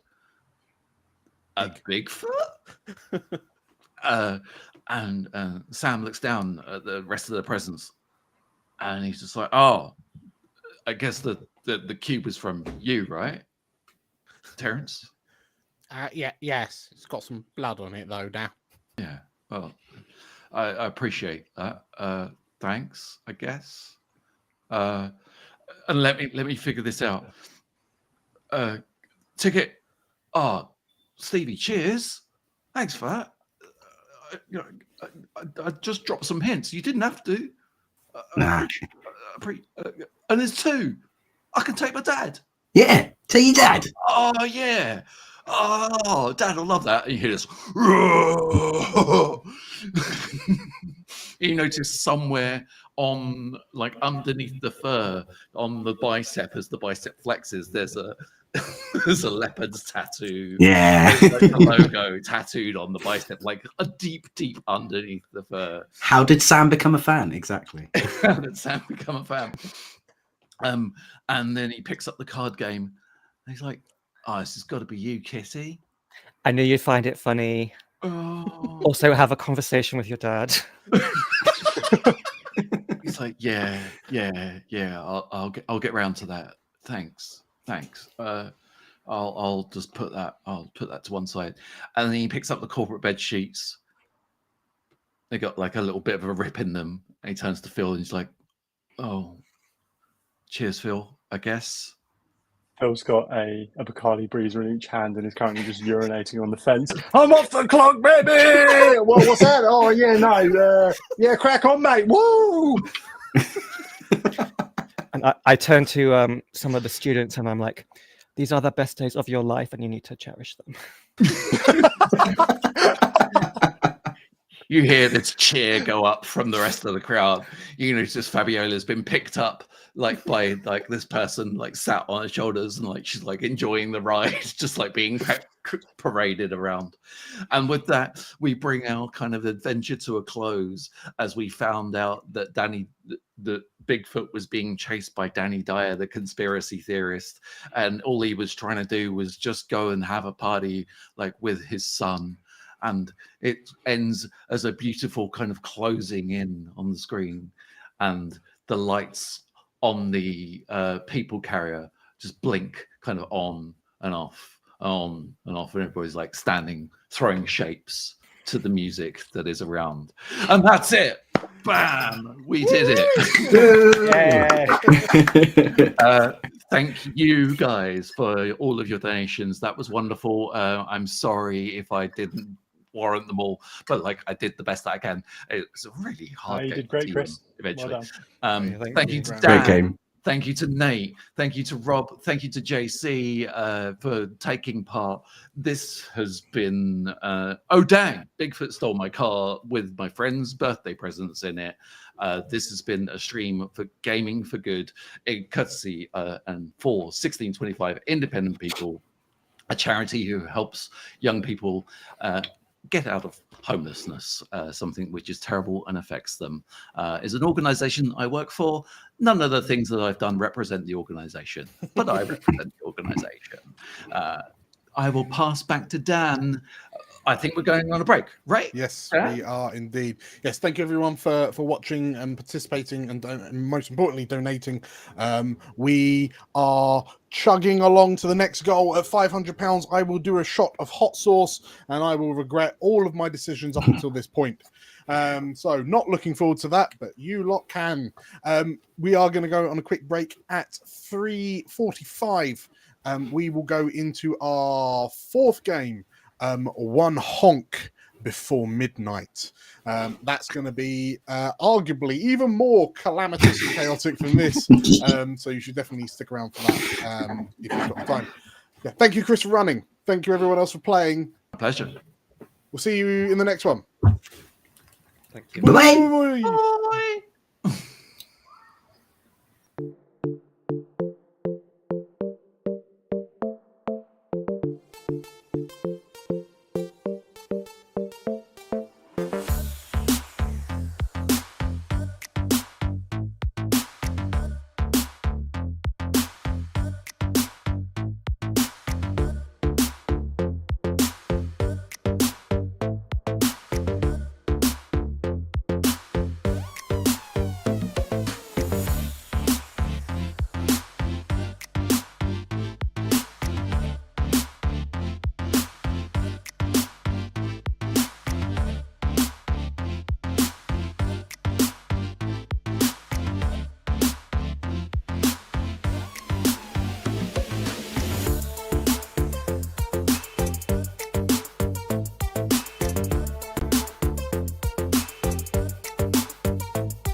Oh, hang on. Help. But you're not actually. Everyone, keep honking. Honk. Honk like your lives depend on it. Hello. Honking can cease. Hello and welcome everyone to our next game in our 12-hour charity live stream. Hello, my name is DM Dan. We are the Explorers of Elsewhere. I am currently joined by this way, Julia. Hi. Livy. Hey. Lawrence. That Hello. way. And Nate. Hello. Down there somewhere. Hello. Yes, welcome. We are crashing through these games with all the subtlety of a thrown brick. We have raised a crazy amount of money already. Thank you, everyone, for your donations so far. Thank you, everyone in chat who's stuck with us and are kind of keeping us going with your chatter and banter. Even that lets us know that we're kind of on the right track and we're doing good things. Yes, we are raising money for 1625 Independent People, who are a charity in the southwest of England, here in Bristol, in the UK, and they do what they can to help young people who are experiencing homelessness, which is something that no one period should have to kind of tackle. But yeah, any money that we do raise can be used by 1625 to help people in such a in the unfortunate situation as homelessness. We have currently to date £395 in the kitty. Woo woo! We have a number of stretch goals throughout the a number of goals throughout the day. Let me change the color of that so it's easier to read. We've already smashed through our first goal at £250, which enabled me to eat two and a half lemons. To get your vitamin C for the day. To get my vitamin C for the day. I had to eat 2.5 lemons whilst carrying on. That's £100 per lemon. That's that is long behind me now. And also we're not that far off from our next goal, which is £500, where I will be required to do a shot of hot sauce. For reference, despite my heritage, I have a timid palate, and I cannot guarantee my personal well-being in the aftermath of said hot sauce shot. But whatever, YOLO, it's for charity. So make sure to dig deep, donate to see me go through an intense amount of pain, and in doing so, introduce a intense amount of comedy for you all.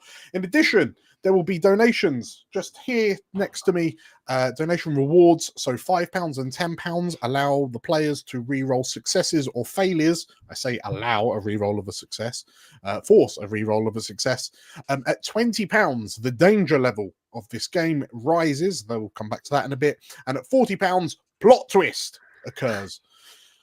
So the game in question is One Honk Before Midnight. This is a beautiful little game that I feel like what you can see on screen is kind of giving you a picture of what's kind of happening, but maybe we'll just let the exposition tell the rest of the story. But we'll do a quick whip round of the players that are gathered here with me, so we can kind of go through our geese. Let's start with Julia. Hello. Hello. Hello. Who is your goose? My goose is she's an emperor goose, which I didn't know that was a type of goose until I was doing my research for this game. She is the empress. The empress. Okay. Yes, she's very she thinks she is the ruler of all the local geese. I don't know if the other geese share that impression, but that's certainly what she thinks. Okay, so we have an emperor goose called the Empress, who sees herself as a bit of a hotshot. Livy, and you've got your drawing here, your hands drawn goose with her little crown. Yes, amazing. Isn't she pretty? She's very pretty. Next up, we have Livy. Hello. Hello.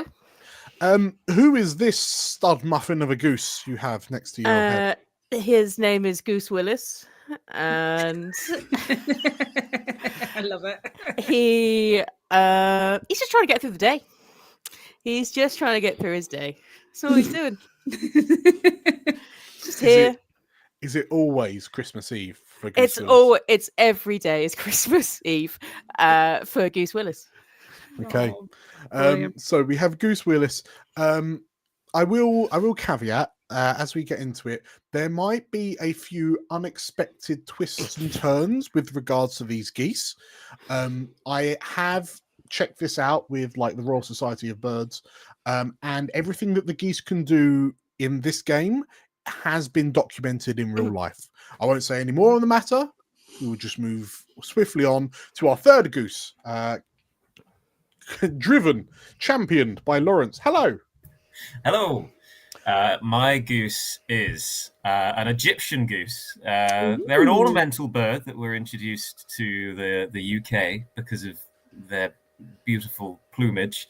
But my goose, Ray, believes that he is an incarnation or a cursed and trapped form of the ancient Egyptian sun god, Ra. Okay. Of course. Of course. Yeah. Amazing. And last. Okay. To caveat, I struggled to upload this fourth because I kept on laughing. What's wrong with him, Dan? What's right with him? Nate, who is this fourth goose? So he has the breeding of, as it says in the book, he is a silly goose. Okay. His name is Princess Puddles. He has watched the kiddies playing around the pond, and he realizes that he's actually a unicorn princess. Hence why he has the headband with the ears and the unicorn horn. Okay. And yeah, that's Princess Puddles. Okay, amazing. Princess Puddles, and there's nothing else that we can see about Princess Puddles. He does have a knife.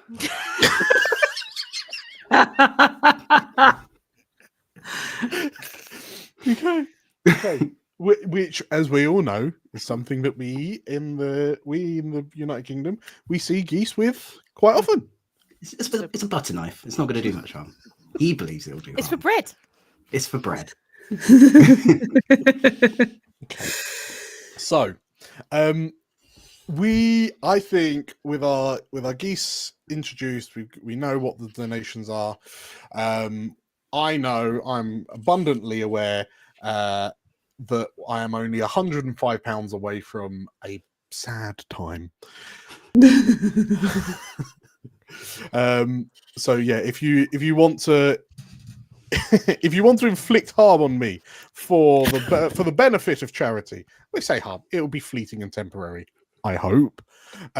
Then please, yeah, make sure you're donating. You can find the donation link in the description below, both on YouTube and over on Twitch. But yeah, I think we just kind of dive straight in, and we open on a quaint, idyllic, like a beautifully maintained countryside scene in a quiet little spot in the Surrey countryside. As we zoom in under a gloriously baby blue sky, a dazzling summer sun, we descend towards the rolling green hills and expertly trimmed hedges and primrose bushes to a small little town that sits on the River Wey that goes through Bitton on Wey. And Bitton on Wey is quite a small little village. The community within Bitton on Wey think quite a lot of themselves for good reason, for they have won Reader's Digest Small Village of the Year 3 years in a row back in the 2000s. They've been losing out to a little place up north, but who wants to go to Yorkshire? And the people of Bittern on Way enjoy the simpler things of life, the peace, the quiet, the serenity that comes with living in a small, little, idyllic British village. And today is an auspicious day for there is chatter amongst the town, excited whisperings from neighbour to neighbour over the beautifully painted white garden fences, because Bittern on Way today is hosting the grand opening of their 4th Waitrose. And this is a small little. This is an express Waitrose. An express Waitrose, don't you know? It's open late. It's open late. It is open until not too late, darling. We don't want to encourage antisocial behaviour. No, but this one is open until 9:30 p.m. Winter, spring, summer, and autumn. It's marvelous. Not goodness. Sundays though. Closed on Sundays. Yeah, of course. But the town is aflutter for the excitement of this 4th Waitrose, an express Waitrose, is causing excitement in Bittern on Way to reach fever pitch. And unbeknownst to the gathering villagers, as they prepare a little sort of like, there's a little park next to this there's a park next to the Waitrose that's about to open. It was a little police station, but I mean, Bittern on Way is such an idyllic place. There is no need for the police, so why do we need a little police station? There's a little park where they're setting up a fair, a little fete. There's going to be some buffet and some cake made by Mildred. She's donating her cake, and Gerald is donating his award-winning trifle. There's going to be some bubble and pop, and we're all going to have a marvelous time for the grand opening of this Waitrose. But little do the villagers know that chaos lurks on the horizon. As from a bush that borders on the pond in Bittern on Way, it's a manufactured pond separate to the river. 4 heads, avian heads, emerge from the bushes. I think you'll find it's a unicorn head. Sorry. 3 goose heads and a unicorn head emerge from the bushes, and with a chorus of honk, honk, honk, all geese turn their attentions to the summertime fair that's about to happen. Between the 4 of you, you've heard, like, the humans are a curious breed. There's talk of cake at this fete. And if there's one thing that's even better than bread, it's cake. But we know that the humans are a fussy lot, so they will potentially do everything they can to stop you from retrieving said cake.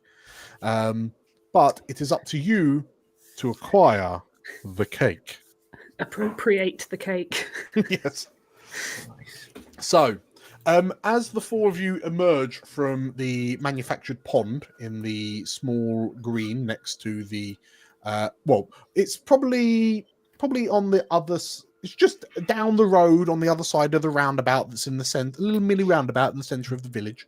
As the 4 of you approach, you have how is your cake heist beginning?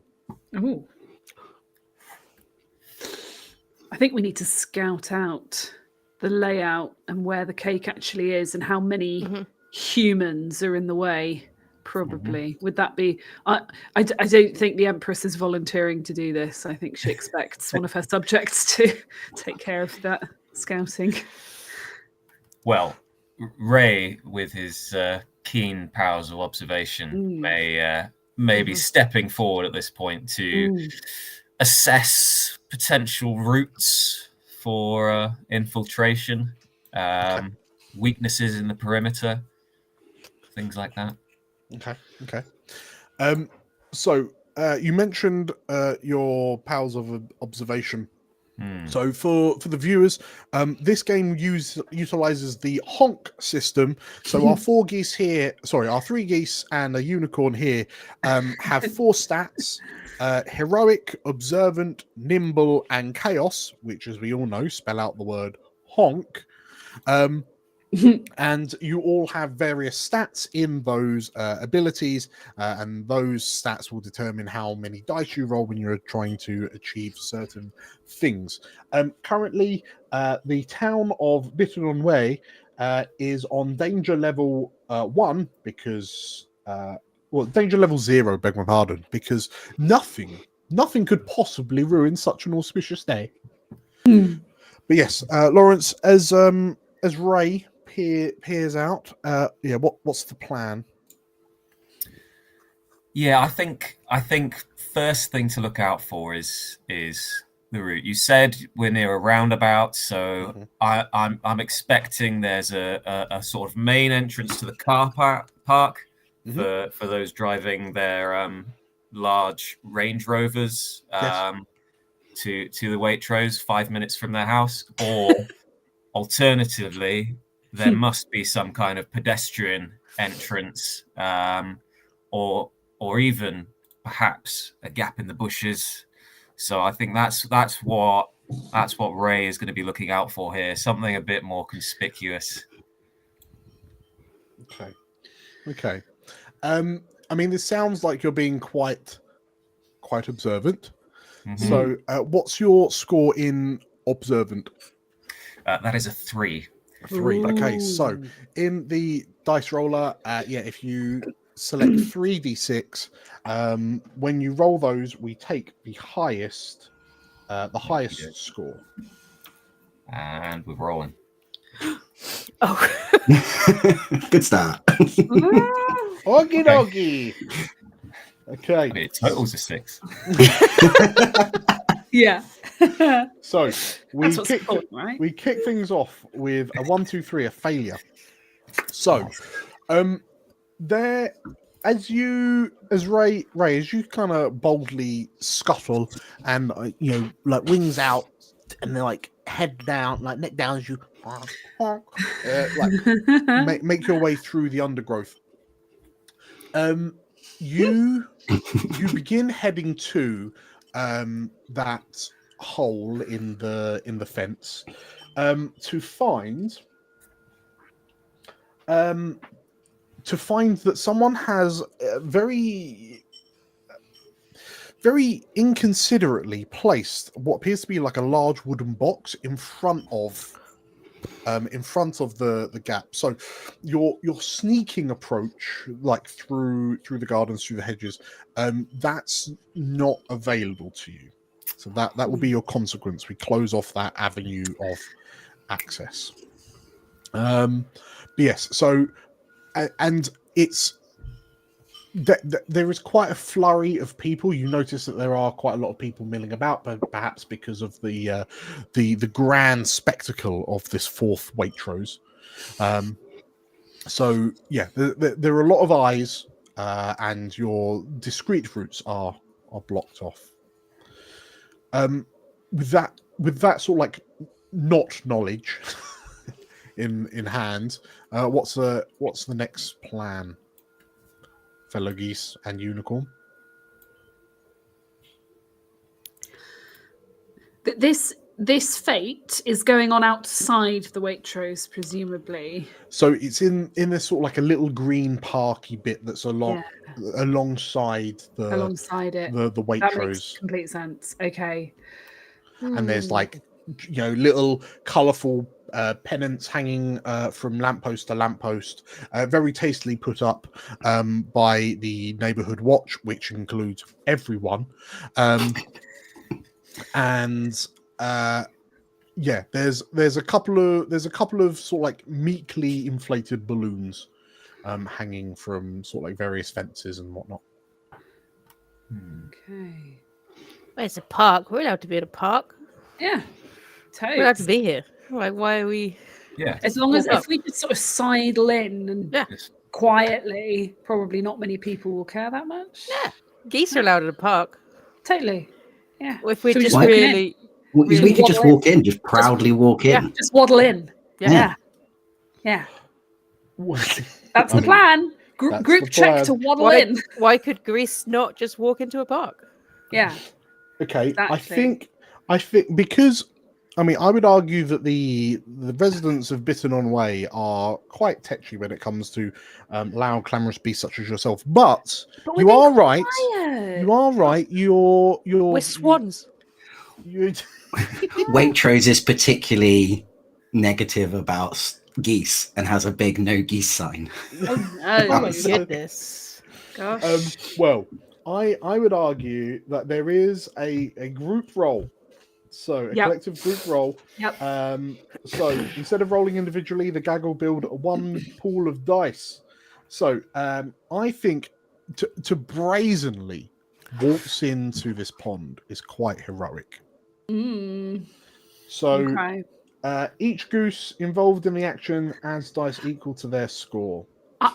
I wanted to pretend. I mean, I'm happy to go with heroic if people want heroic. I was tempted to argue we're actually trying to be a bit nonchalant, a bit unobtrusive. It's like these geese aren't causing trouble; they're just waddling in, just like no problem, just slipping under the radar. Well, I mean, it's the I imagine it's the whole hidden in plain sight kind of thing, because the only other options are observant, nimble, and chaos. And Okay. I feel like we'll go heroic then. heroic, All right. boldly walking in. Well, or we try and is there's tables. We try and get Slip in and under a under. table. Go straight in Under and a under. table. Yes. Because they all have Okay. little like gingham tablecloths on, surely. Yes. So Yes, the red and white. yeah. thatch, So we yeah, just bloop, Okay, That sounds okay, like just do it. nimbleness. Yeah. So doesn't it sounds that dart sounds in. nimble. If Yeah. everyone's keen, what are you? So if you all roll your nimble checks, Yeah. and What do you do if you have a 0 in nimble? if you have a 0 in any of your stats, you roll 2 dice and take the lowest. Yeah. Nice. All right, So, let's roll it. I will be looking for successes across all of your rolls. Oh, Three dear. again. Goose So did it. 1. Goose did it. So we have 1 6 amongst you all. So 1 6 in a collective group roll is a partial success. Sure, I'll Okay. take it. So we start things off as the 4 of you, like Ray, you circle back and you kind of say, "Oh, the actual sneaky through the bushes. That's off the." So now you're gonna have to sort of like head towards like through the front entrance, but kind of be sneaky that way. As you are making your way towards the park.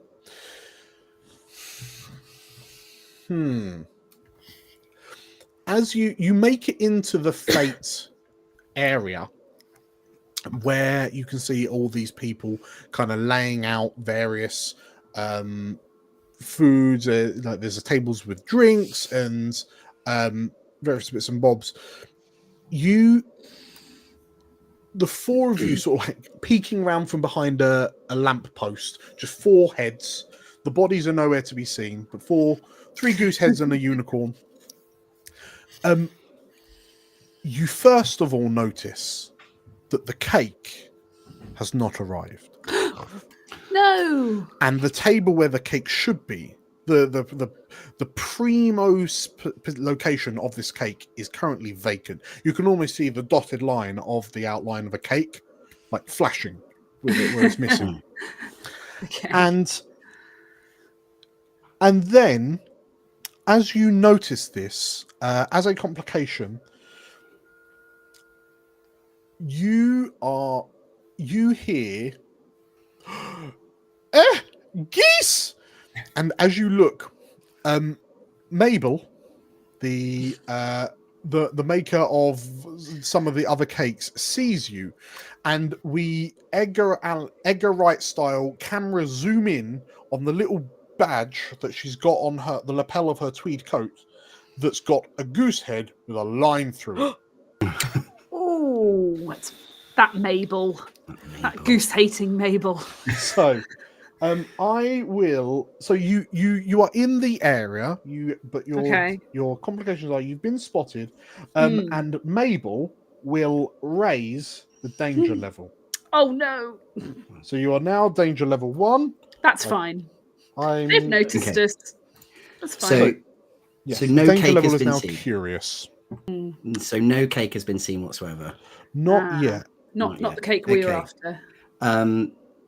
Princess Puddles, because he's seen parties like this before, and he knows that the cake doesn't necessarily come out until people start singing like a particular song. Okay. So he's gonna, and also even with Mabel with her little goose badge on saying no geese, that doesn't require anything because he's a unicorn. So he's gonna come out of the sheets, out of the table, and stand right in the middle and try and get everyone to start singing happy birthday. Oh wow. So that the cake comes out. Okay. Okay. So you want to sing? What ability are you planning on using in this? Can I use chaos? Pretty chaotic. Okay. Now, I would like to reaffirm that everyone is a goose and or a unicorn. Yeah. So, Nate, I would need you to demonstrate to me what your happy birthday sounds like. Would it be before or after I've done the roll that you want me to do happy birthday? Before. I'm going to say before. Okay. Because I genuinely don't think what this sounds like will have all that Okay. much. He's gonna like proper stride out into the middle of sort of like a group of humans to see if he can get the humans to sort of join in with him as well. And he's just gonna go, ha ha ha ha ha ha ha ha ha ha ha ha ha ha ha ha ha ha. No, keep going. That's it. That was it. That's the song. Oh, happy birthday. Okay. Beautiful. Thank you. Please roll me a chaos roll. Is it inspiration worthy, Dan? Since So- Nate acted out the goose honking song. I would like to say that all of my stats are in honk and in chaos. So Yeah. Chaos. that's Get 4 4. dice. 4 dice. Okay. Yes. There's 2 6s Two in sixes there. in there. Way! Okay. So you hear you start like the how are the other geese reacting? I think Goose Willis has just got his head just out, just watching from underneath the gingham table that he's under, just observing, not joining in. Definitely not joining in. Okay. Yeah. Empress? I think she probably is thinking she could have done better. Yeah, that's probably what the Empress is thinking. She's so shaking her little goosey head. No. Okay. Right.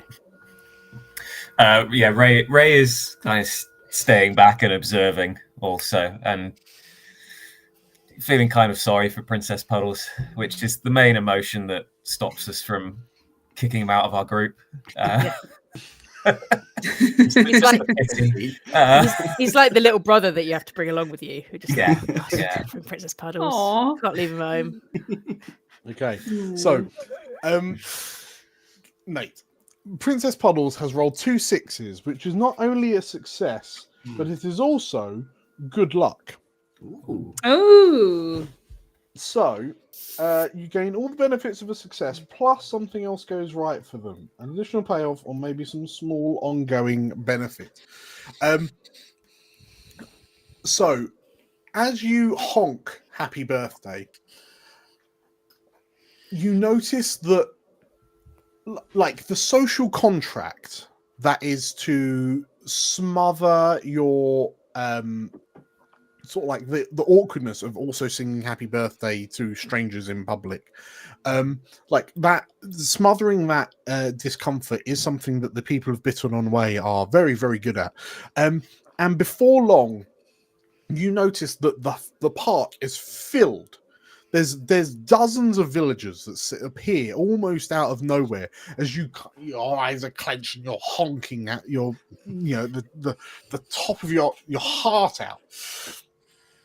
And there's a very kind of, I mean, they're very, they're very eager, but it's still a group public happy birthday, so it still sounds a bit.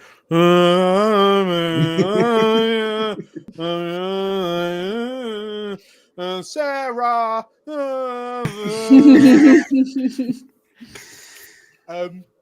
And you notice that all of the villagers have almost started sort of like they're just lost in the ritual of the happy birthday. I mean, it isn't actually anyone's birthday unless we're counting It's Waitrose's birthday. Waitrose's first 0th birthday. Yeah. But yeah, all the villagers are sort of like, so you succeed.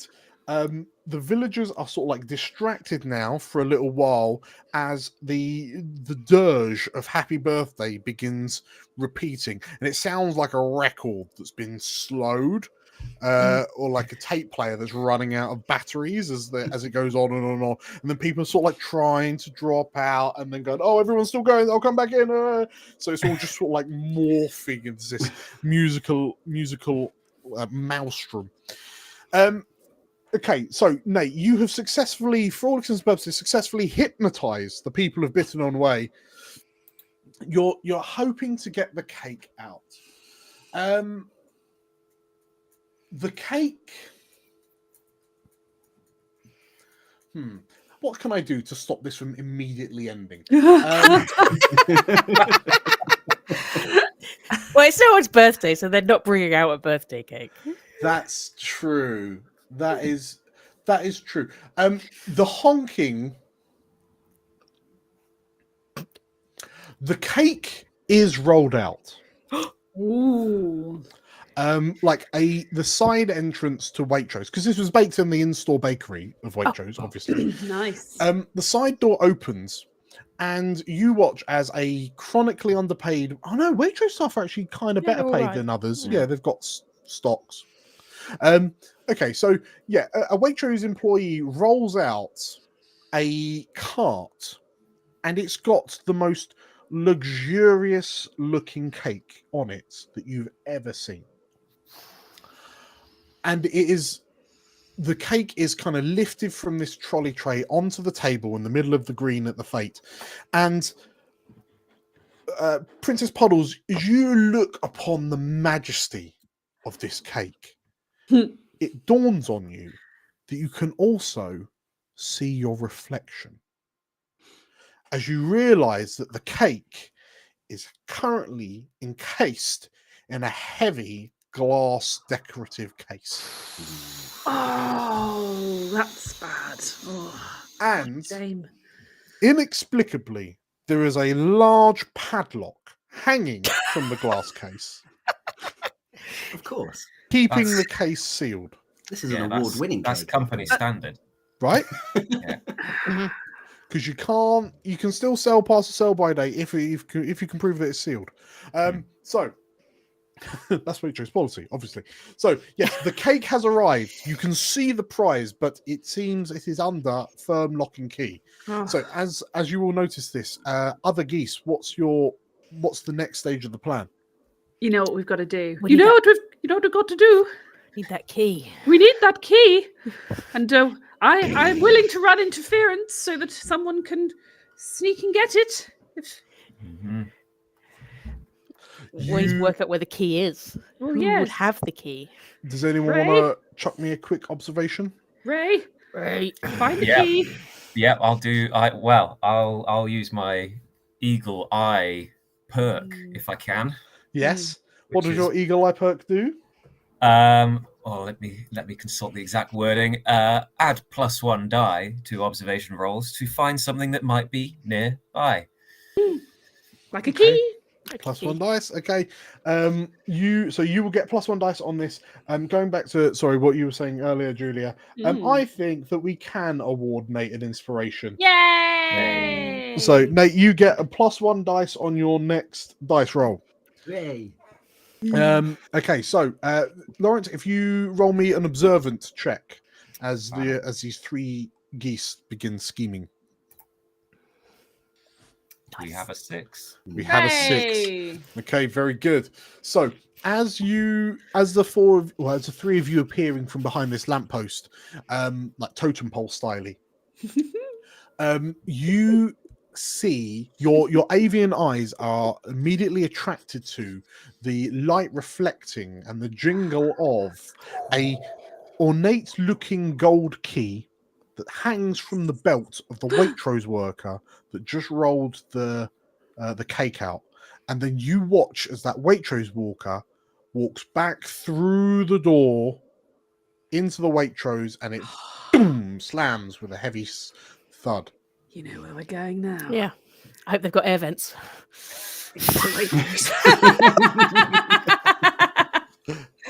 Amazing. So, so you know that the key for your cake is inside the Waitrose. Who's stepping up to the plate next? Oh, I think you know what I think that the Empress is going to approach the doors of the Waitrose and make a spectacle of herself in order to create the conditions for another goose to slip in. Run in. Does that sound reasonable? Okay. And I think I'm relying on my nimbleness to get away from anyone who tries to shoo me, to sort of run rings around them and sort of keep the deception going. That's my pitch for this role. Okay. So I just sort of walk forward with my wings out and go, "Yes, you may all worship me. The Empress is here." But of course, it just comes out as Wings flapping. Okay. Yeah. Making Amazing. a spectacle of myself and making sure I don't get caught by anyone trying to shoo me.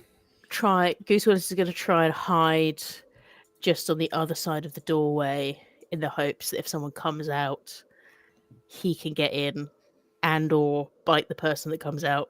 We'll see what he feels like. Okay. So first off, we need. So there's multiple honks.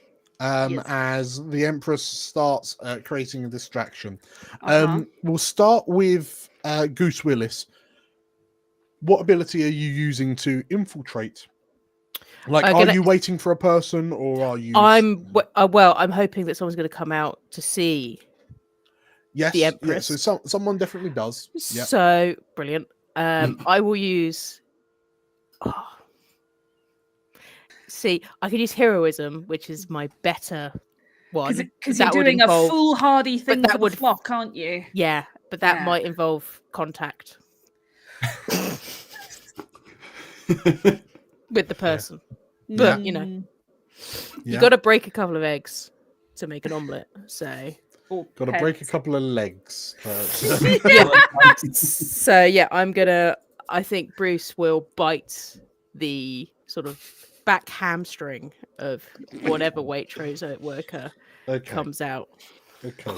Hilariously, there are rules for combat in this game. Yeah. Oh, would you look at that? Waitrose has donated £5. So the next success requires a reroll. Okay. So combat.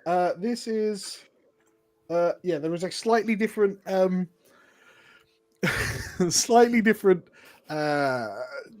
results table. So Livy, please roll me a so is it a full frontal peck? You're attempting to duck between a villager's legs for a back strike, flinging another goose at the villager at frightening speeds, and we can't think of an observant attack, but never say never. Yeah, it's going to be a heroic. It's full frontal. Full frontal. Okay. Goose Willis has no qualms about. Okay. Roll fighting a me man. a heroic attack. Can I argue Hmm. for Goose in a China Shop, which is I get oh no, wait, no, it's chaos. Never mind. No. We're just gonna do 3 heroic. It's all good. It's all good. Come on. Six. Ooh. Six. Okay, so you get a 6, but I will ask you to roll those 3 dice again because someone paid for a reroll success. Waitrose had it in for us. Waitrose. Waitrose does not want you Who to wouldn't succeed want at us this. to bite a man? Waitrose. Waitrose. We'd have to pay that staff sick leave. Oh. Come on. Just okay. One You'll be little all right. nibble. 5. Okay. 5. Okay, so a peck for a peck. Your attack intimidates the locals, and you get the upper hand. Hey. Or the villager gets away. Pride and possibly fingertips a little damaged. Okay, so as you, what does this look like, Livy? Paint me a picture. So With Kevin honks. Kevin comes out, Yeah. the motorist worker, just like in a kind of what the bloody hell is going on here? Is this just like beautiful Goose is doing a beautiful dance, Yes. and just from his corner of his eye, he just catches the shadow of the Goose, and then before he knows it, Goose Willis just runs, just straight, full frontal, just straight into him. The war cry of Peck him right between the legs. and right on the inner thigh. Ooh. Right on the inner thigh. Ooh. And a sort of double down. Like, Okay. So you strike at the exact pressure Viper. point. Yes. And Kevin like Get the femoral artery. throws his hands up. And as you pinch on the vein, it causes a sudden shortage of blood to the brain, and Kevin just sort of like flounders and like thrashes around. I suppose it doesn't actually kill him, does it? No, it intimidates the locals. you never know. I mean, it would be pretty intimidating to the locals if Kevin died of a goose attack in front of Waitrose. So the people gathered for the fete, like the people singing "Happy Birthday" just next door. They are like their attentions is snapped back to the present at the blood-curdling screams from Kevin as this poor boy fights for his life, fights for his very survival against this goose in a dirty white vest and it's got gun holsters. Gun holster. Already covered in blood. As you nip and sort of like batter with your wings, Kevin like falls to the floor and then like desperately sort of like scrabbles away before I drag him back. The staff inside the Waitrose, the last thing they see of Kevin is him sort of like being dragged along the floor out of the front door, and then as he and he's gone, and like a puff of white goose feathers. To give way. Don't look at them! Look at me! To give way to this Emperor Swan just sort of like flouncing. Don't worry about that! So at that point, Gary, the security guard, noticing that Kevin is a goner, like everyone is heavily intimidated. We are now up to danger level 2, which is nuisance. Yeah. What? You are now nuisances. We would never. So villagers will now view you with caution. You may approach them, but most will keep their distance, lest they suffer the same fate as poor Kevin.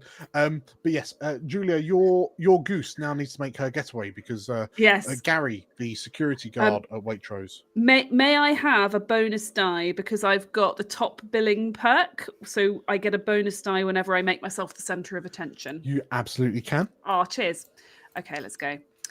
Oh, that was 4. My highest was a 4. Okay, highest is a... Hands off me, you buffoon! Get off me!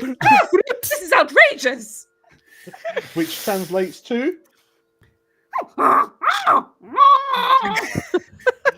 Okay, so your action succeeds, albeit with drawbacks. Yeah. So Gary rushes you with a speed that Gary's bulk, a speed belied by Gary's bulk, and he grabs you around the waist, just underneath your wings, and as he lifts you up, and you begin honking and just buffeting the sides of his head, and he just no, and his toupee starts flapping. Princess and- Puddles, help me. So you have successfully kind of gained the attention. You do kind of get away because it is a success. I sort of managed to flap away, but he's got a few of my feathers in his Correct. hands. Yes. So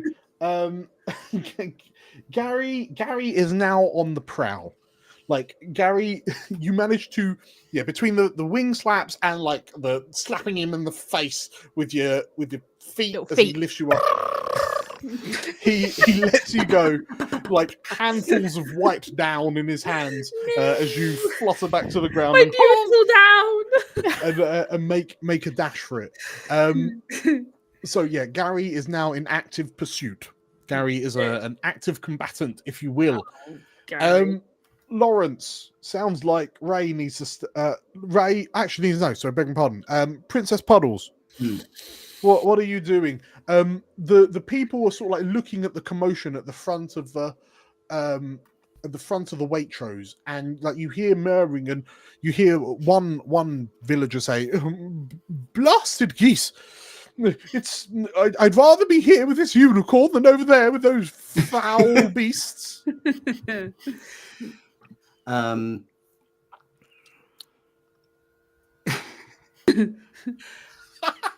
The RSPCV has donated £10. Oh no! We have a reroll. We have a failure reroll. Aw, Thank you, thank RSPCV. RSPB. To that person who said, I feel like I want to use this now, just in case I don't get another chance to use it. I would like to use my special ability if I can. Okay, and what is your special ability, Nate? My special ability is We Are the People, and it means I can have a short conversation with one human. You're burning your conversation now. Yeah, just in case. You've only got half an hour left. Okay, no, that takes 45 minutes. And it was that person who said, "I'd rather spend this time with this unicorn." Amazing. Okay, so what conversation are you having? I like to think that Princess Puddles has a knife in his mouth, a little butter knife, so he can't actually say anything. So I like to kind of think that this is actually more telepathically to this human. That would make sense because geese don't have vocal cord range for human speech anyway. Unicorns can speak telepathically. Yes.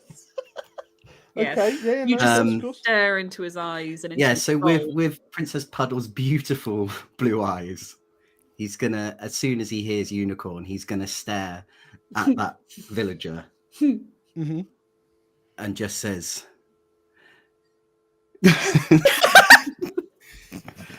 What does he say, Nate? He just says, "Citizen, the cake must be brought out now. Give us access to the cake." That's horrifying. Okay. What ability are you using? That's free. I can just do that. That is the hidden ability. Because I That's can a only use it one-time. once. I can only use it once, but that is the special It ability. works. Without any roll. Oh, the ability just works, eh? Yep. Yeah, but I can only use see. it once. So one off. Okay, so you say telepathic conversation. What you mean is mind control. Yeah, kind of. No. It's a conversation. I've got mind control, so just doing. Yeah, it's just a conversation. That's later. What? So what? Basically, what I'm thinking is, where what is it? Where is We the People? Because We the People lets you have the conversation, which now means that the person will know what you're saying. Yes. But I would argue then that just that opens up the opportunity to directly interact with them. Yeah. Question mark? Yeah. So, okay, I would argue. I mean, I'm gonna say it's a chaos roll, which you have an additional dice to because you're inspired. So it's like a 5 dice roll. Just on the off chance that this villager does not react well to the unicorn in front of It's a them. special ability, so I Oh, don't is need to it? roll. You can have the I'll conversation, have a conversation. how they react. Yeah, how they react is different. Yeah. Yes. So how persuasive you are. Yeah. So let me have a conversation with the villager, Dan. Okay. Panic. If you wish to bring calm back to this festivities, bring out the cake. The sunlight really catches calm. the butter knife, intimidating. That gives me an extra die if I use the intimidation of the Oh, knife. yes. It's a 6 die. 6 dice. Okay. So if you're intimidating the person, with Yeah, your sure. butter Why knife, not? then sure. We'll call that a chaos because no one expects a goose to telepathically talk to you. So with your inspiration, it's a 6 dice roll. And then, like, if you roll a 6, then it's all going to go fine. But if you don't roll it, like, if you... Something's going to happen. Something's going to happen.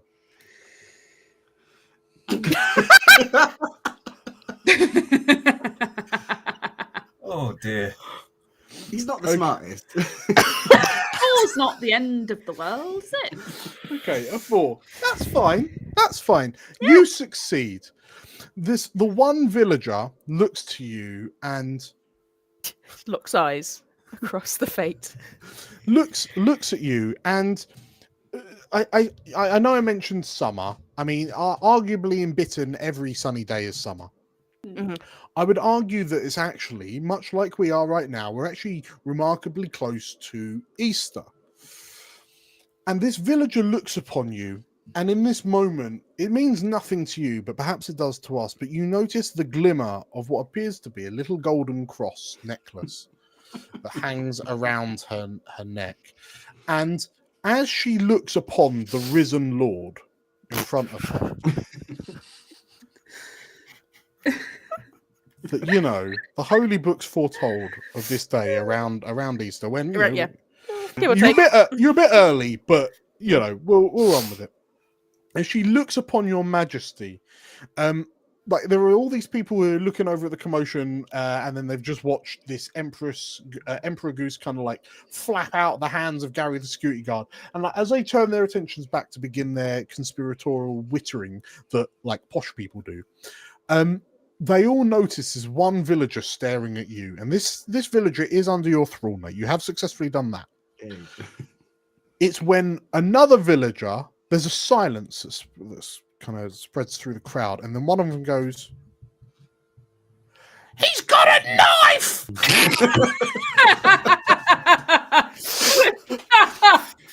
An absolute bedlam erupts out. You're absolutely right. It's 25, so I've got just over half an hour. I'm going to raise the danger level up to pest. Yes. As like people scatter in various directions, apart from your one villager that believes you are the risen Lord, as they flee the horrifying sight of the butter knife glinting in the British summer sun. Very good. Very, very good. And yeah, this fellow, this lady that you've mind controlled with your telepathy, she's sort of like, yeah, yes, she says as she looks to you, and she says it quite like, well, you see her strain a little, almost as like she's trying to talk back to you with her mind. But instead she just says yes quietly. And she opens the side door to the Waitrose that the staff member had come through and gone back through originally. So quick, this way, she says. Fundamentally, Dorothy here will be like a minion of yours, to use temporarily. Marvelous. Who's next? Did we just go in the side door? No, you lot are in the front entrance, but Nate's in the I Princess thought we were Puddles is going in the back entrance. I to thought Goose follow the- Willis has slipped through. Yeah, I slipped through the back entrance. Oh, I thought you were going through the front. No, we were across shop following the floor. key. Oh, right. Okay. In which case, Goose Willis, you're in the side entrance, and then the second side entrance door opens, and Princess Puddles comes through. So both of you are in the in the back. So actually, Goose Willis, you spy Princess Puddles come through the side entrance as you peer down through the vents. Yeah, the slats in the air conditioning vents overhead. I've done a proper job. Yes. Yeah. Ray, the Empress is leading the security guard away. It appears that Goose Willis and Princess Puddles have made it into the back area. Where are you going? It's a good question. I'm going to be looking for another way in. Perhaps something like a window that was left open, or something like that. Like trying to look for something that's been overlooked by other people. Okay, that sounds like another observant roll. Yeah. And we have a reroll failure in the kitty. Ooh, nice. Good. Okay, I've got a 4 is my highest. Okay, that is a mixed success. Yeah. So, you do find a window near the tills that is open. You are able to scramble up and sort of like, as you begin to enter into, climb through the window, one of your feet, as you're slapping around trying to get in without actual hands, one of your webbed feet kicks the lever that's holding the window open, and with a honk, the window sort of like slams down on your back, and half of you is inside, half of you is outside. And currently no one has noticed you yet because they're looking at the commotion of the scream. Everyone's screaming and running in different directions. But yeah, you're literally halfway in. And you're sort of looking over the shop floor, and through there's a back door, there's a door to the back rooms, and it's got one of those those long thin glass window panes with the security meshing through it, and through it you can see what looks like a mesmerized frumpy old villager following behind what appears to be Princess Puddles. Yep. Yes, you are sort of wedged halfway in, halfway out.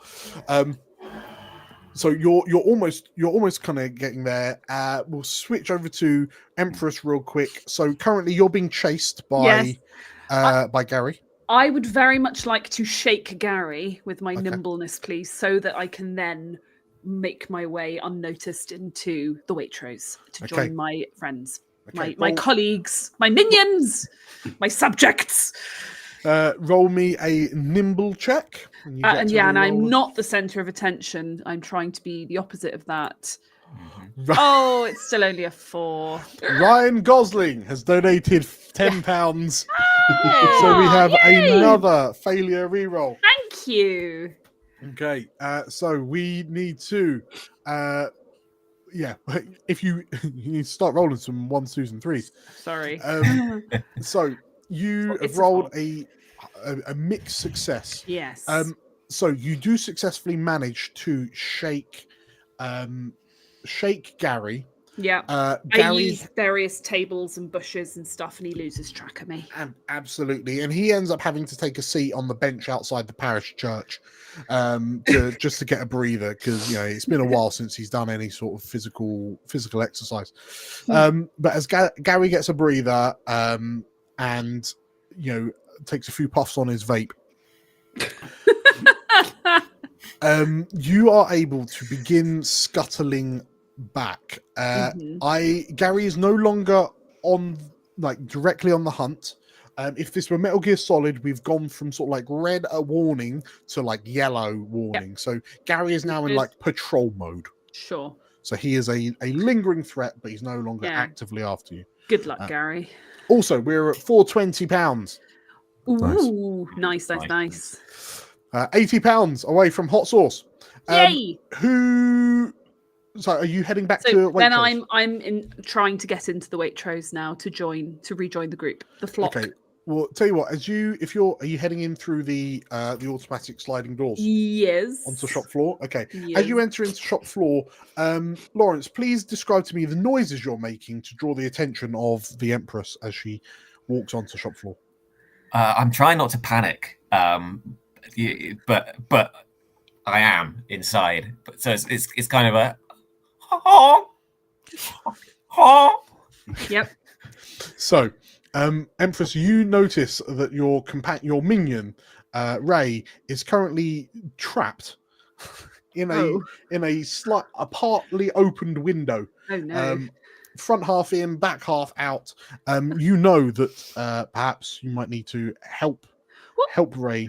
How did you manage that, Ray? What have you done? This confounded device has trapped me. I've been outsmarted. Help me, Empress. Must be more careful, Ray. Is there no one else who can help you right now? Is one of the others, Puddles or Perhaps Bruce I Willis could or- call upon the powers of old. Oh, okay. Well, I'd love to see that. Go on then. Oh, really? Have at it. You're actually not going to help me. I was quite looking forward to your bit of divine intervention, but all right, it shall have to be imperial intervention instead. And she will attempt to. What's a goose gonna do with another goose who's trapped in a window? Like, just like It's the age-old question, really, isn't it? What is it used to do? grabs you by the wing with her beak and yanks as you try to You get could sort free. of flap Around the neck, behind the head. Are we doing a little mini group against the group window. check, And... a group heroism or something? I think between the two of you, yes. I think I will. I Okay. will ask for that. Heroism. And Oh, you, no. Because it's sort of brawny, isn't it? It's Well, trying you to tell me physically which open ability up. to use. I'm imagining it's going to be somewhere between heroic or nimble. If I you're mean, trying I'll to, like- use nimble. I'll use Well- nimble for sure. So, you've got to decide whether you're using like strength and prowess to pull Ray free, or if you're trying Yeah. to like. I'm trying to sort of wheedle him cleverly, so Okay. instead of brute force him. Just sort of Okay, butter him so- up on the sides. Just get some Then- Marge and just kind of. You can slather Lawrence. You can Lawrence. Oh my god! You can slather Lawrence up. Slather Ray up with some goose fat. Yeah. That'd be quite. That's I mean, that's kind it's- of- that's what it's kind for, of- right? That's kind of dark, Dan. Yeah. But I mean, why would they Suggesting call we it goose use fat if it's not for goose geese? fat, you know. We're not doing that. I'm doing it. And Well, what about the natural oils that geese secrete Yeah. onto yeah, their the bellies natural to very oils, maintain exactly. Greasy creatures. watertightness? So I'm doing nimbleness. Okay. And what are you doing, So Ray, you'll Ray? have I to do. think I'll be using nimbleness to try and Okay. Okay. slither out now. Very Undulate well. your way out. We've got a Oh, six. I've got a 3. I got Okay. a 6 though. So a group roll, we needed 2 6s for success, but 1 Oh, 6 is still it- a mixed The success. book does suggest that if you've got a very small group roll, you add in 1 or 2 dice to help out the group Ah, effort. I see. It is. Because like less Any than less than 4. you add 1 in. The help. Okay, let's Yeah. add in 2 more for the 2 that aren't present. Way. The help is no help at all. It was worth a try. Okay, no, 1 6 is a partial, so that is fine. Okay. That said, Ray, we have Ooh. 2 reroll failures in the bank, so you can reroll yours. Ooh, Oh, yes. we Yes. Go on, Let's reroll. do it. Let's do it. That's a 4. Oh. Okay, we're getting there, and the second reroll will be for the help. We got the 6. Okay, the 2 rerolls are done and dusted. Incredible. Between there is some intense secretion and undulating, and eventually with a Ray, you are free. You slide in. Did I lay an egg as well? Oh, Yes, you manage to squeeze your way in through the window. The window slams behind you, trapping a couple of your tail feathers, which like come out with a bit of a jolt. But the two of you are behind the tills in this Waitrose shop floor. And like I say, through the back door, you can see Princess Puddles with, what was the name? Dorothy. With Dorothy. Nice. But actually, whilst we will switch back to Livy, so peering down through the grates in the air vents, what's your plan, Goose Willis? Where does my beak go? Through the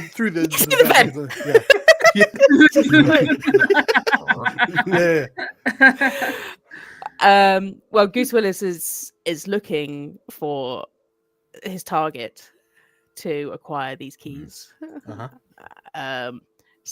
So we're going for a drop down. Going to go for an impact as they walk underneath the vent. Is what I would imagine Goose Willis would want to do. Okay. So are you dropping down on Princess Puddle and?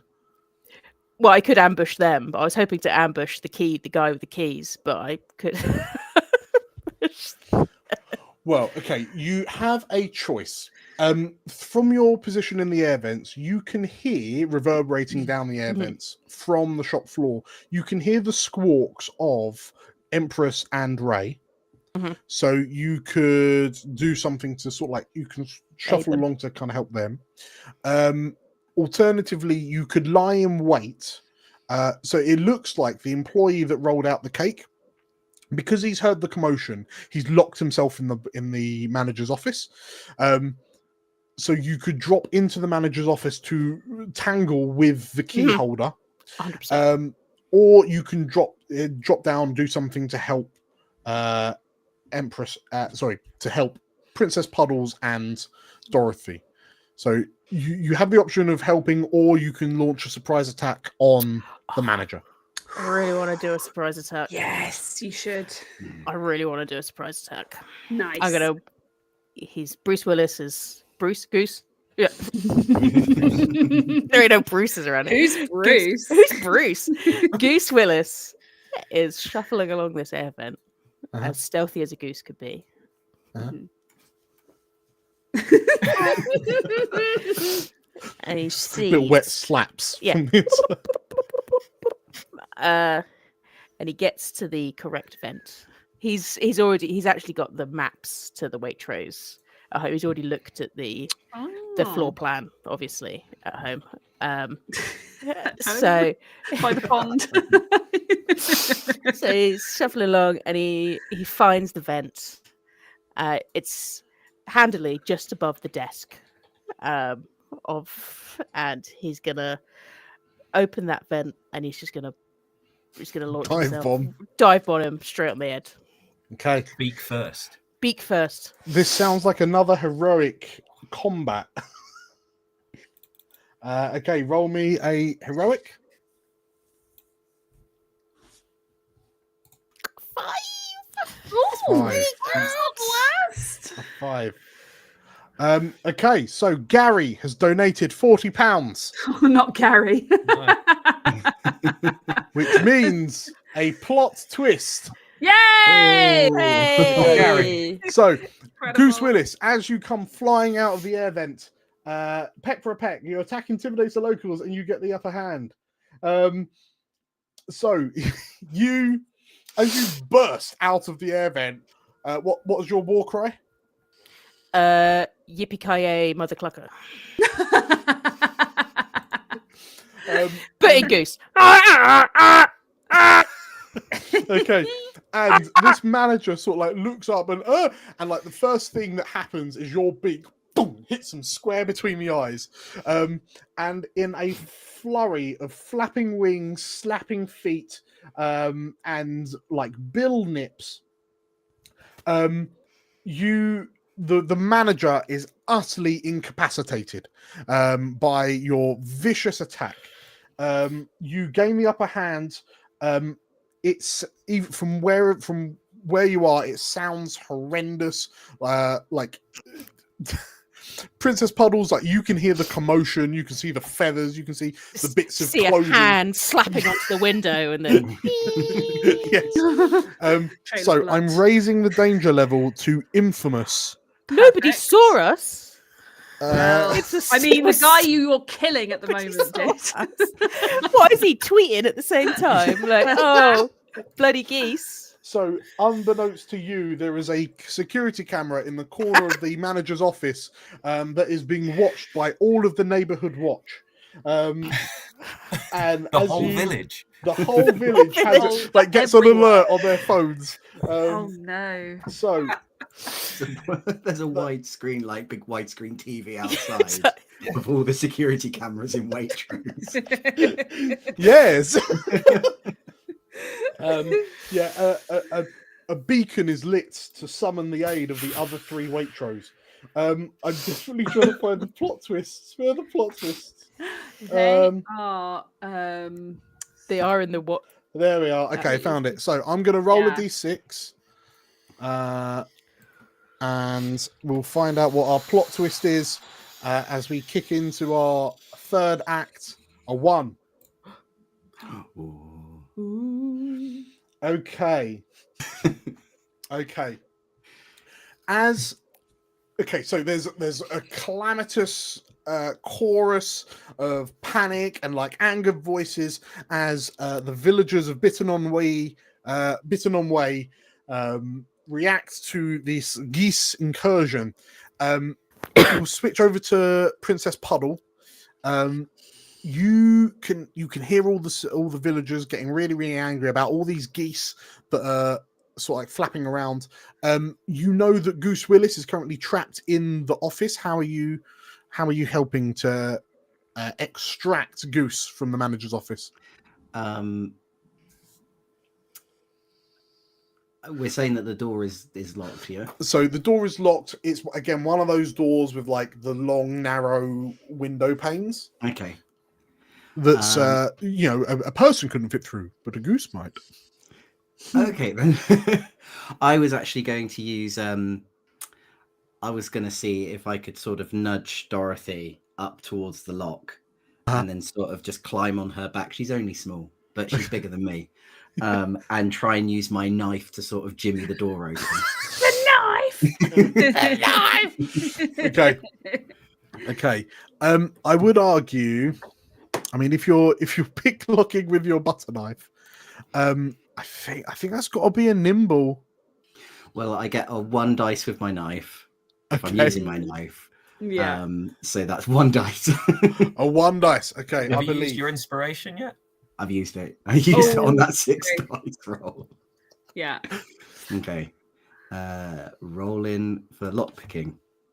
It's a 3. Oh dear. Have we got another reroll failure in the tank? We already used do it. not. We've chewed those up. Shame. Okay, so as you attempt to pick the lock, it doesn't go quite to plan.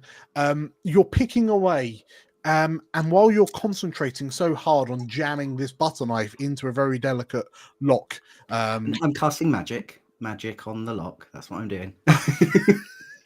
Of course. Unicorn magic. Because I'm a princess unicorn. You're a princess unicorn.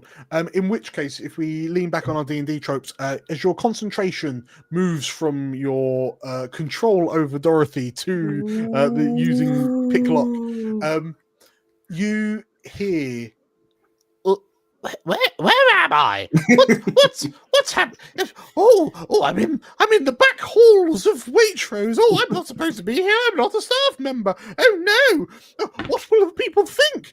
And then Dorothy stops, and then she just sort of like senses that she's bent over at the waist, and like her head slowly cranes to see you leaning over with a butter knife jammed in the lock of the manager's office. And as she screams, as she's close enough, she realizes, like, she sees past the headband and then sees 2 piercing blue eyes. Oh no. Almost, she sees exactly what your portrait shows. That's a shame. And she lets out this blood curdling scream, and like she sort of like flings you off. She pulls herself away. Your butter knife is still jammed in the lock. I'll let you decide if you're holding on to the knife for dear life or not. And she goes barreling out of the fire exit door that the manager came through earlier, back into the green.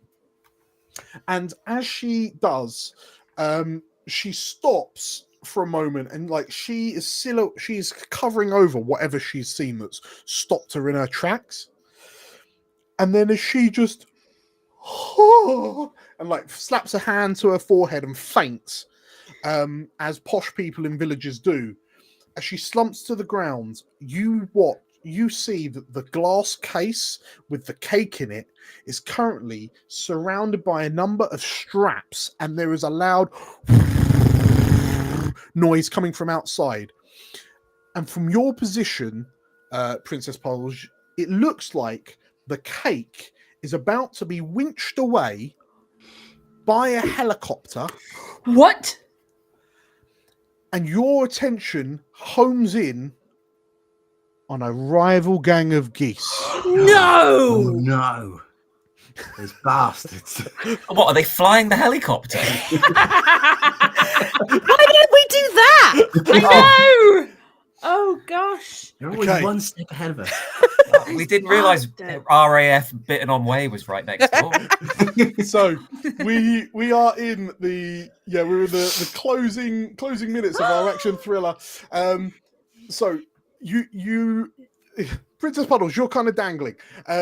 Empress and Ray, what are you doing? You can hear the sound of this helicopter, and like the people are making a lot of commotion, and it seems like actually they're not making all that commotion about you lot. They're making commotion about the army Chinook that's just flown overhead, rattled down, gathered up the cake, and it appears to be crewed by geese. No. What's your plan? I think it's time for Empress mind control. And I'm going to find Gary. Okay. I'm going to find Gary. I'm going to hope that. Well, no, actually, I just thought of something even better. But I would need Goose for it. So there's like a rope or something that is with the grappler that's got. So it's leather straps or like a big like. Fairground claw. Would a single bullet? Yes, I think it would. Would a single bullet fray the rope enough to let the cake go? Okay. I reckon I need to alert Goose Willis to this situation and see if he's available. Well, I've got the key. I'm just locked in the office. But then again, right? Does the key? Is it a jack? Can you shoot the lock? Keys? Can you? I only have one gun, one bullet. Yeah. But I can get Gary to shoot the. Because you. Why has Gary got a gun? Well, he's a security guard at Waitrose. It's the end of the game, Dan. He's got a gun. Is there a window? Is there a window in the manager's office? Or is there a key on the key ring that opens up the manager's lock? That would make sense. Lawrence, what are you thinking? Can I suggest an alternative? Is the grappling hook rope flammable? Oh, yes. It can and should be all of these things. Okay. So I'm thinking I'm looking through the window I messily came in through, and the smears of goose grease on the window form some kind of what appears to me to be some kind of hieroglyph, and I feel the powers of ancient Egypt rushing through my veins, and I call upon the ancient power of the sun, and I will use my hidden ability of pyromaniac. The sunlight glints in my eyes, the pupils glaze over, just little balls of furnaces, and I clock the rope through that window and call upon my primal powers. Okay, so you create a small fire, small at first, anyway. Okay, so you focus, and a little spark ignites, and lights one of the we're talking like proper Acme grade, like thick wound rope type things that are kind of reaching around. But yeah, one of the ropes ignites. It begins burning.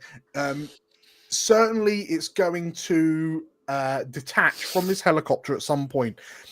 You realize, however, that the ropes are thick enough that it will take a while to burn through, and perhaps the problem is if the thing's too high, then the cake will be destroyed upon impact with the ground. So like, how do you slow the descent of the cake? How do you expedite the rate of the burn?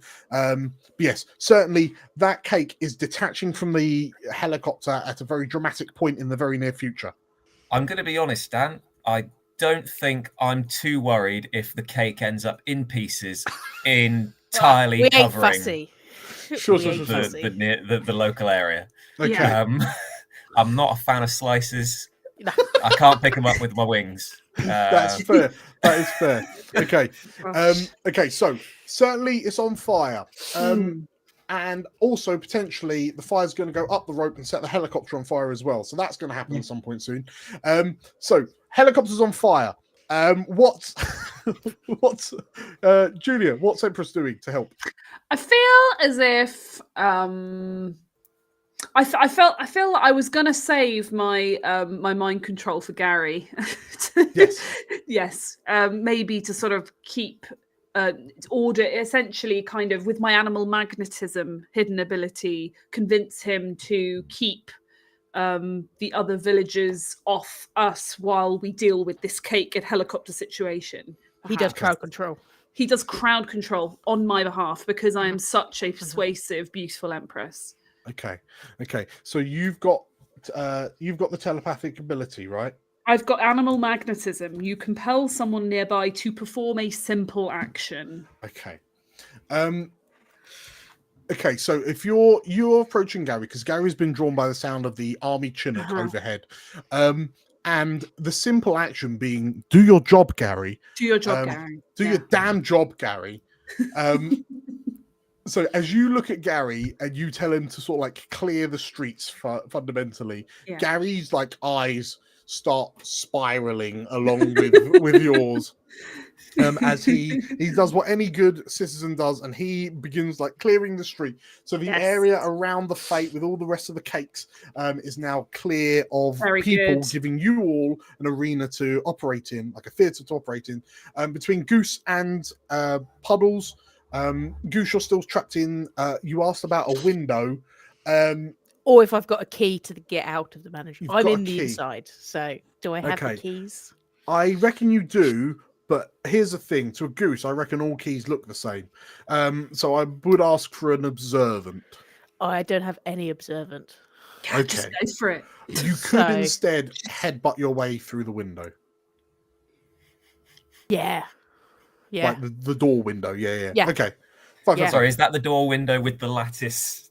Yeah. Like steel mesh through it. Goose Willis has a really hard head. Sure. Okay. Yes, please roll. Are you headbutting your way to victory? Yeah, I'm headbutting my way to victory. Okay. Please roll me a honk. Please roll me a heroic. Honk. 5's all right. Okay, a success.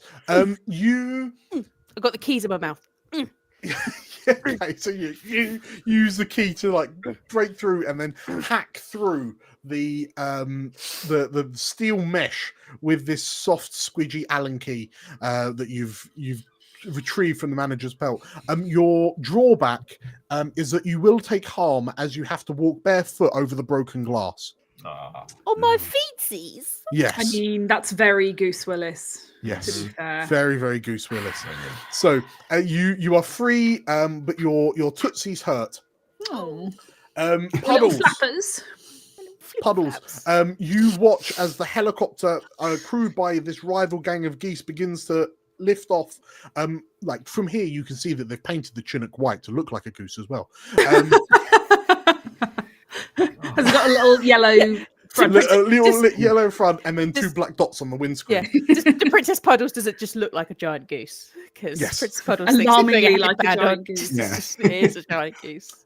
Okay, so yeah, but is there anything you're doing, Princess Puddles, as we hurtle towards this finale? So all of the villagers have cleared out of the way because of Gary. We've Good got old Gary. We've got Goose Willis getting out of the door. The rope holding the cake to the helicopter is burning, but slowly. Can you do something chaotic right now, Princess Puddles? Please. What chaotics? Like launch yourself at the burning rope or something to like bite it all the way through. It's pretty chaotic. That is pretty chaotic. Yeah, I guess to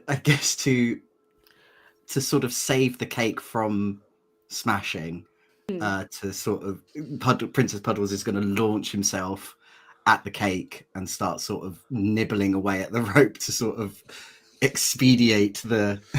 Okay, with just a fire going Yeah. Okay, throwing all caution to the wind. Please roll me a chaos roll.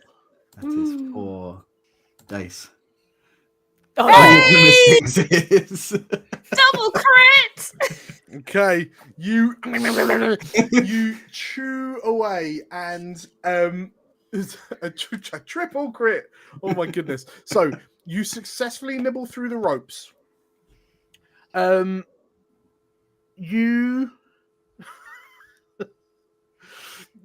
know what? I think in this moment, perhaps that's all we need. So Goose Willis, you run out. Well, everyone sort of runs out the Waitrose, just in time to see Princess Puddles launch himself towards this escaping glass case with a really nice looking cake in.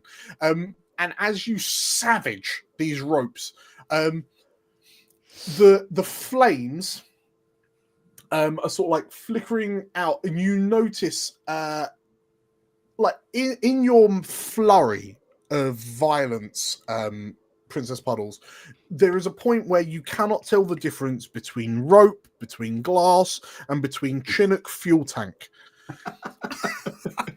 And as you tear through the rope, the glass case falls back to earth and boom, like lands in the middle of the green. The glass smashes, and because you've rolled a 666, the cake is beautifully arrayed in like a spread, trough style, for the four of you to get involved in.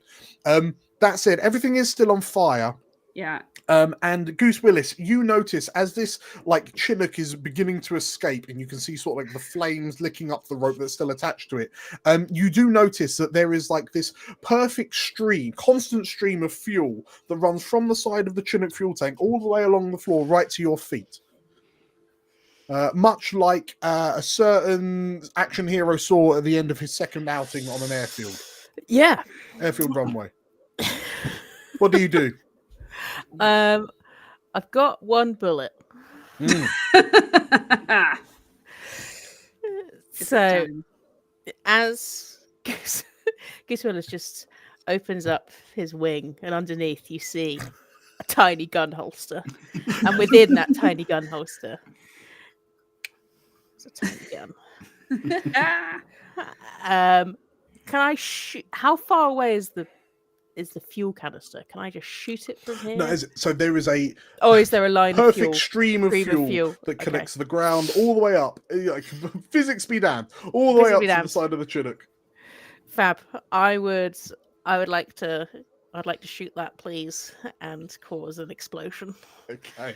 So as you fire your gun at the start of the stream of jet fuel along the floor, it sparks, it flies along the fuel, it tracks up the fuel that's kind of suspended in midair up to the side of the Chinook, and as as Princess Puddles like flaps away triumphantly, the four of you watch as from the cockpit window 4 geese heads I've got your number, and the Chinook goes up in an incredible ball of flame, and like You still gone? I was going to suggest maybe it be slightly less bloodthirsty, and it has and it sort of careens into the pond. Or they could all just pop out. I guess. Well, okay. The tunic explodes, the front windscreen explodes outwards, and 4 geese launched skywards, Team Rocket styly, and the now gooseless Chinook spirals uncontrollably and then lands right onto the roof of the brand new Waitrose, and as it rolls, it just demolishes every piece of it, flattening it into the earth like a rolling pin.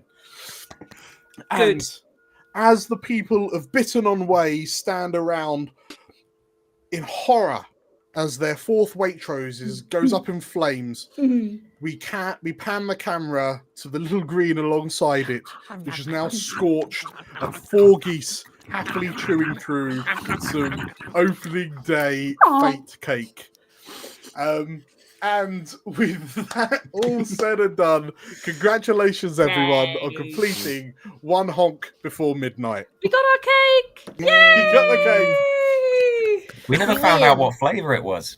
Oh, damn. Cake flavour. Lemon drizzle. My favourite. Birthday cake flavour. Oh, yeah.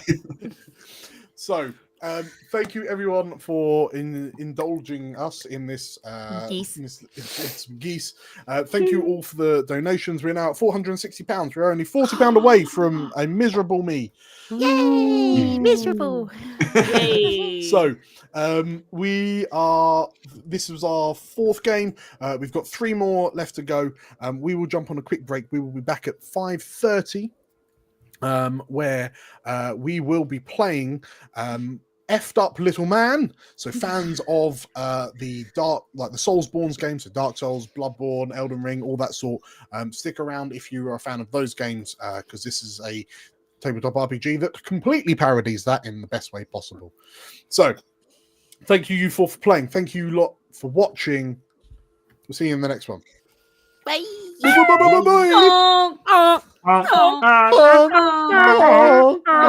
Bye.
Hello.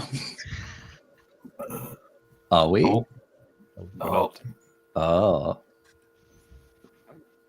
Yeah, we are. I can't see anything with my hood this way. We're good to go. Hello. I can hear myself. Hello. It's Chris here. If you hadn't noticed, I've changed a little.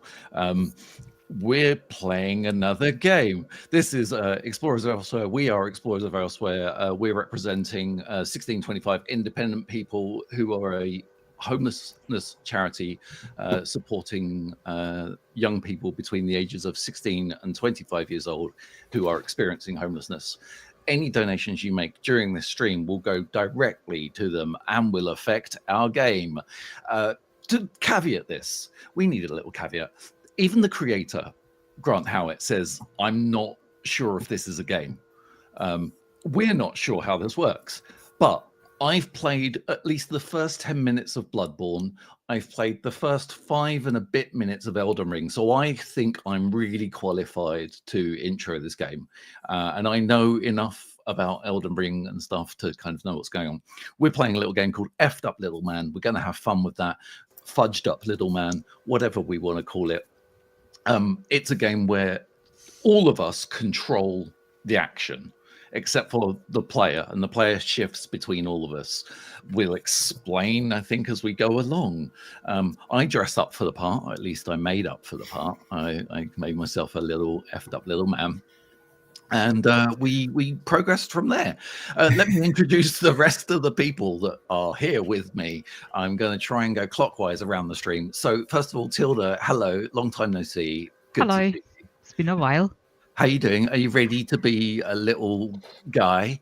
Ospread, yes, I'm going to be. I just cooked down 18 onions, so I have a general aura of, I think, as a damned one. Okay.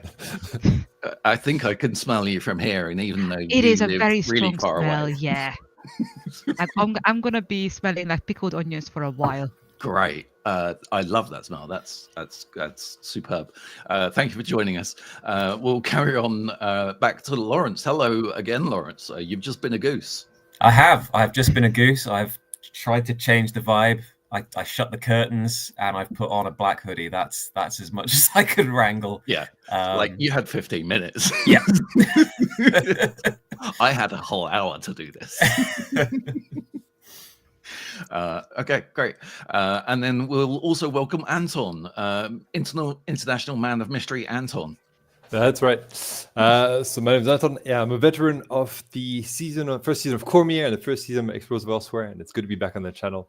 I'm happy to play with all you guys, and I'm looking forward to what we have going on here. I have never played Elden Ring or any Soulsborne game, but I think just basically ramp up difficulty to hardcore, and we're good to go. Yeah, basically, if you feel it's too easy, it's not too easy. The Just idea punish is, yourself. Yeah, exactly. The idea is for all of us to kill each other like a lot. You can see in the middle of the screen, there's like a little map. This little map has been drawn by all of us. Using the power of the internet. Anton is just to start a drawing. Well, whether Anton can or cannot do the drawing or not is another matter. We'll come to that if that happens. So I'd like someone to volunteer to be first on the list. Who wants to take first stab to be the damned one to find the chalice? We don't know what the chalice has or why. I'm happy to go first. Okay. I mean, Great. you know, in every single Souls game, the first thing you do is you go and die, and then it gets better. So might as well get it out of the way. Great. Every time someone dies, it gives them a little bonus kind of going forwards. So the more times we die, then the more chances we have of actually completing this. And we've got like a little tracker down at the bottom as to how much death we have experienced. And you'll see this guy who's representing the damned one. He's a little purple sausage man. And he's going to be visiting the relevant areas. So he would normally start in Tilda's area, but Tilda, you can't start in your own area. You have to finish in your area. Where do you want to go? Do you want to go down to Lawrence's, or do you want to go across to mine, or do you want to go across to Anton's? We don't know what even Anton's area would like to go to Anton's area. I want to know what's in this empty abyss. Empty abyss. We've maybe rolled some dice. Anton has maybe rolled some dice. If you haven't, Anton, you can roll 3 different D10, and I can tell you what they are if you don't have access to the rules, and then we can go from there. And if you can't draw, I'll do it for you. It's all good. I think you need to draw. So let me just try and find my dice roller, which is not evident. Can we skip forward until I find the dice roller? I'm a bit lost. Do you want me to go to someone else's area? I'm happy to go please. to. Yeah, the let's start with ducks that. actually do. In that case, I want to know why there are ducks. Are they ducks? They're birds. They're birds. They're going down the stairs. I want to know what's going on there. Okay, great. So, yes, Hello, we God. can hear the voice of God.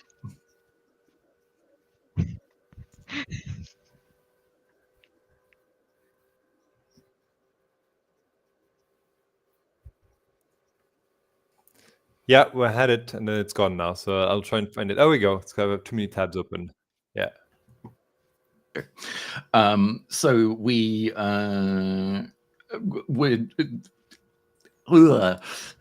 I've forgotten how we arranged to do this. So the way that we arranged to do this, I think, is the person before me or the person after me describes what's going on. I describe the area because I made it.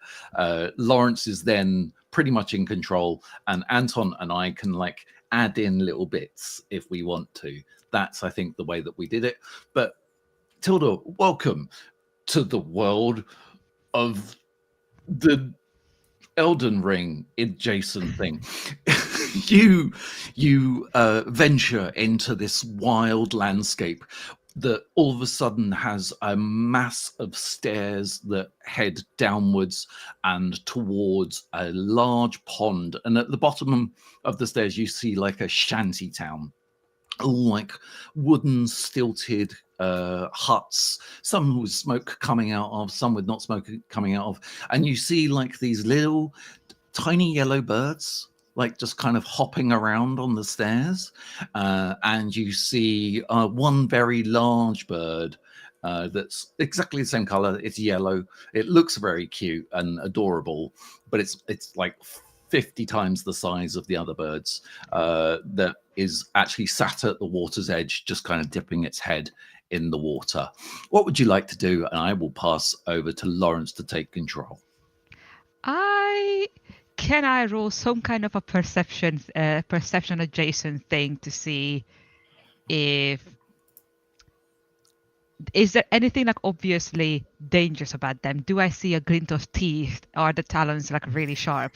And I'm focusing on the small ones at the moment. The way we do that is if that's classed as, if Lawrence classes that as a risky move, you can ask for a D6 roll, and then we'll see what happens to Tilda's damned one. I mean, I think you're going to have to get pretty close to be able to see what they've got going on. So yeah, I'd like you to roll, please. Okay, just a 1d6. Just 1d6, please. Okay, here you go. That's a 6. It's a 6. Okay, so you do manage to get a really good look at some of the smaller birds. Chris, as they're your realm, would you like to give me some more detail onto how much of a threat these little birds might pose to our hero? They're a bit of a double threat, I feel. They're double threat because they're cute but incredibly violent. Okay. And the small ones you only have to worry about when they're in packs. Okay. The large one, a much bigger problem, like 50 times that problem. Yeah. Okay. So, do I have a weapon on me? Specifically, do I have a bow and arrow or some kind of a crossbow or something? Do I see a stone? I think. Does it say specifically if we're tooled up, or are we just? I don't think we're we are, completely damned. I think am we're completely damned to start out with. I would like to find a skipping stone. Okay. So, I think, given you have gotten close enough to get a good look, and you've gleaned some knowledge from these ducks, I think just keep in mind that they have also taken a good look at you. Cool. And they are gathering in quite a group. So I think you do find a stone fairly easily. What are you going to do with this stone? When you say they're looking at me, is it all of them, small ones and the big one? Or is the big one ignoring me for now? The big one is still in the distance a little way, but the little ones have stopped their procession down the stairs and have begun to form a small crowd of at least 10 small birds. Cool. I would like to take the stone and here, birdies, bread comes, and I want to chuck it at one of them, specifically aiming towards the eye. Okay, roll another d6, please.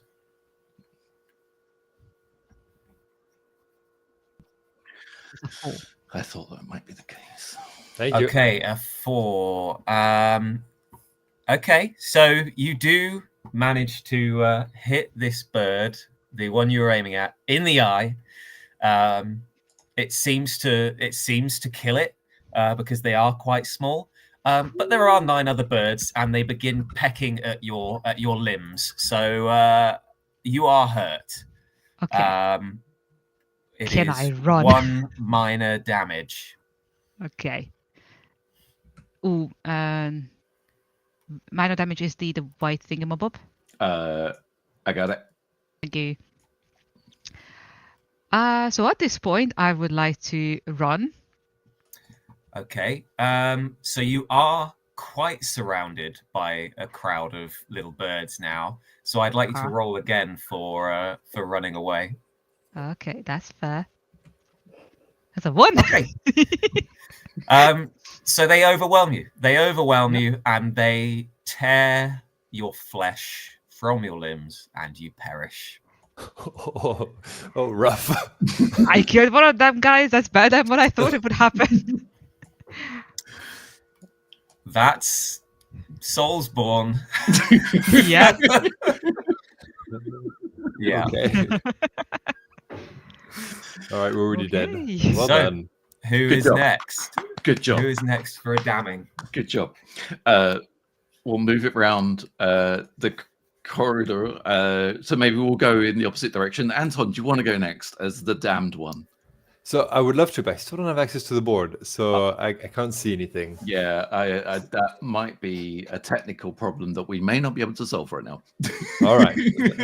Happy I'll to send you a screenshot of the map quickly. So I can actually see it roughly. There's so on the map there are 4 sections. There's the Anton unknown section, but I think it should just stay like that. Okay, And great. I think I'd like the audience to define what the Anton unknown section is. It's an area of mystery. Okay.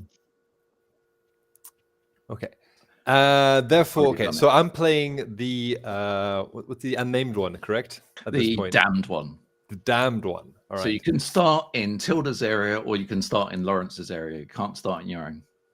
Okay. Tilda, what is your area? What has it got? My area is a church, and I A can church? give you. And if you choose it, I can give you more. But so far as you know, it's a very Okay. nice and friendly church. Okay, very good. And then Lawrence, what is your area? So mine is an abandoned, well, what remains of a fort. It's just the fort passage, crumbled stone, and you can see some bones around. Okay, no, that doesn't sound good. I think I need to go to the church because there's probably loot in it, right?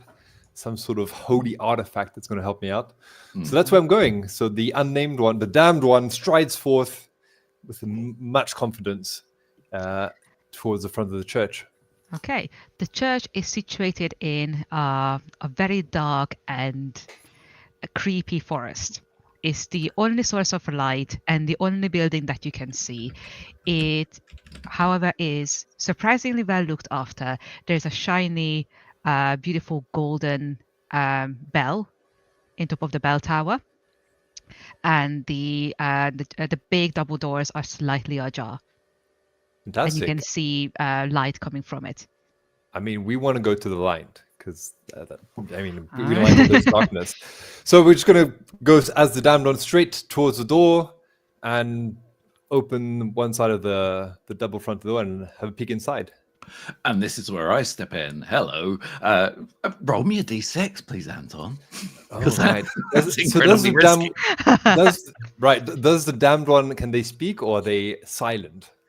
Ooh, I think that's a personal choice.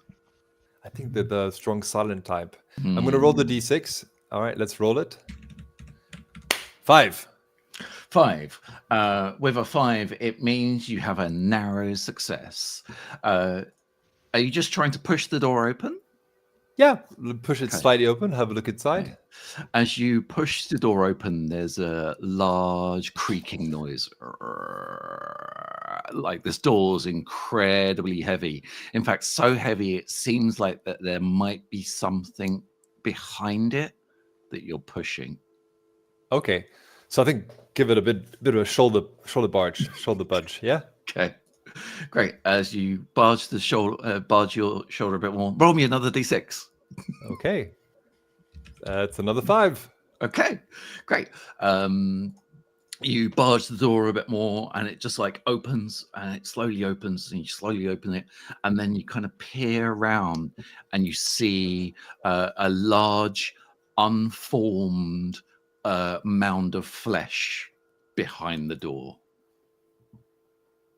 We don't like that. I mean, sword, poke it away. All right. Stand away. You're poking it. Of course, yes. I Roll don't me a think you have a D6, please. sword at this We point. don't have a do you? sword? Nope. We don't have weapons, not yet. No weapons at all. No weapons. Go and get a stick. Well, have a handkerchief, and I just like put it in between me and the mound of flesh, or a rag maybe. All right, we shall ignore the mound of flesh, and we shall peer inside the church.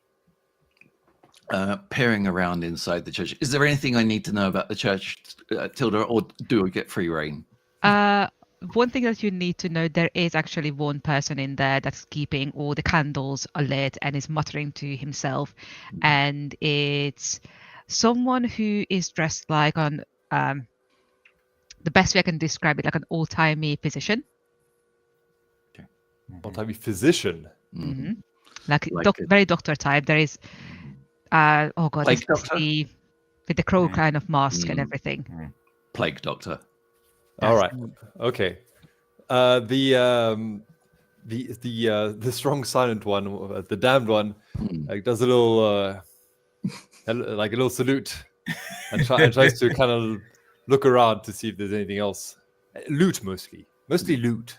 Look, Tilda, is the pronged nose individual your little guy? Okay. If you wish to get a hint, you can always kind of like summon the effed up little man, Anton, if you hadn't already clicked that. So you can actually kind of just call upon him, and he might come and give you like a little hint, or might not give you a hint. So is the plague doctor the effed up little man? Yeah, they are. Okay, So but I can see them. Okay, so but I'll summon them. I guess I'll summon them. Over to you, Tilda. Oh, hello. It's been so long since we had a visitor. What brings you to this part of the kingdom? The damned one, voiceless, just shrugs and points that he doesn't have a sword. So you just do this at the fucked up little man. I just points at his hand and goes, "No sword." Okay. Oh, is there something the matter with your hand? I can take a look. I used to be a very competent doctor. If you could just give me your hand for a second.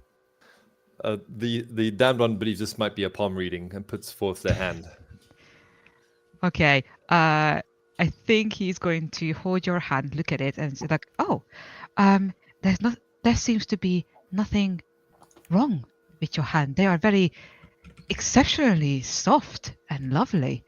I don't think I can help you."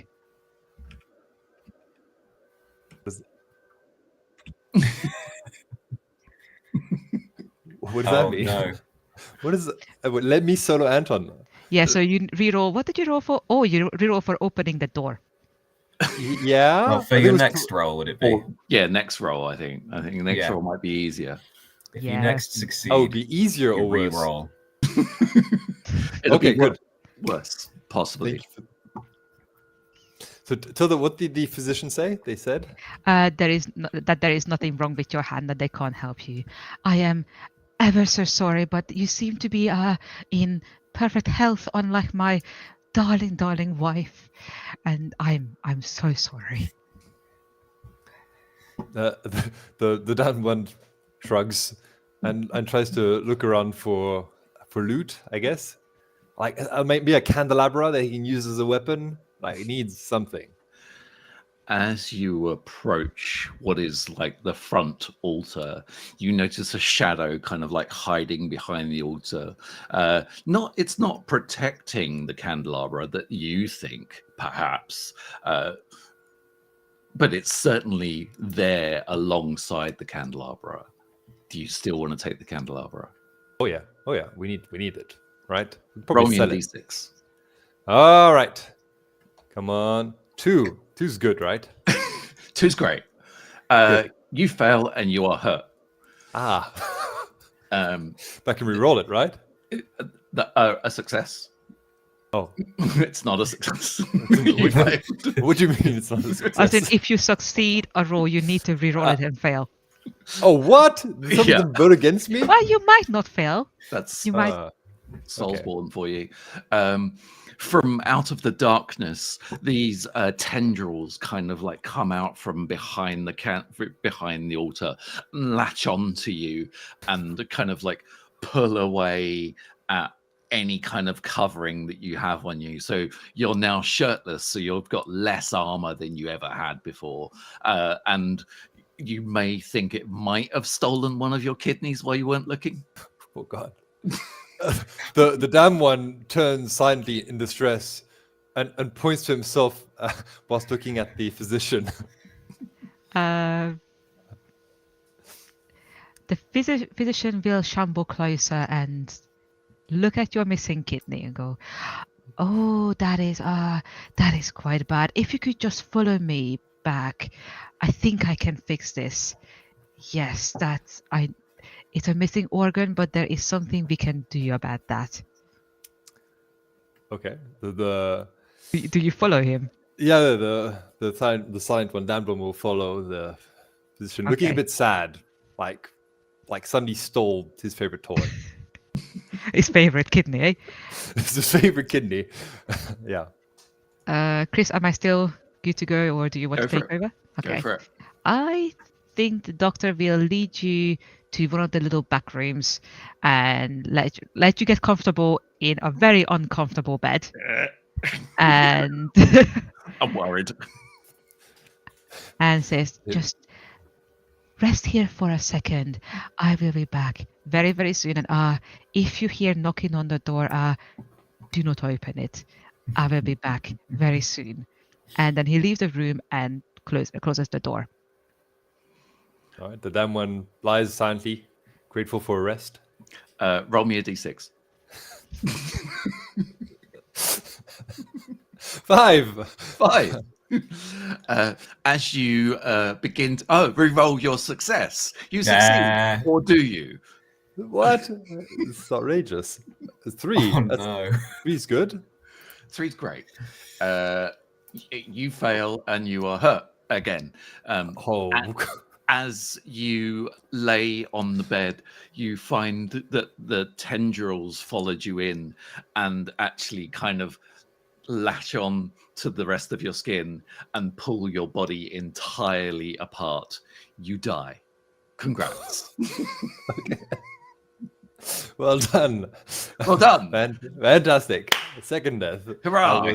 2 deaths. The physician did not help. Create another death spot inside the church. There we go. Nice. Any time that we do that.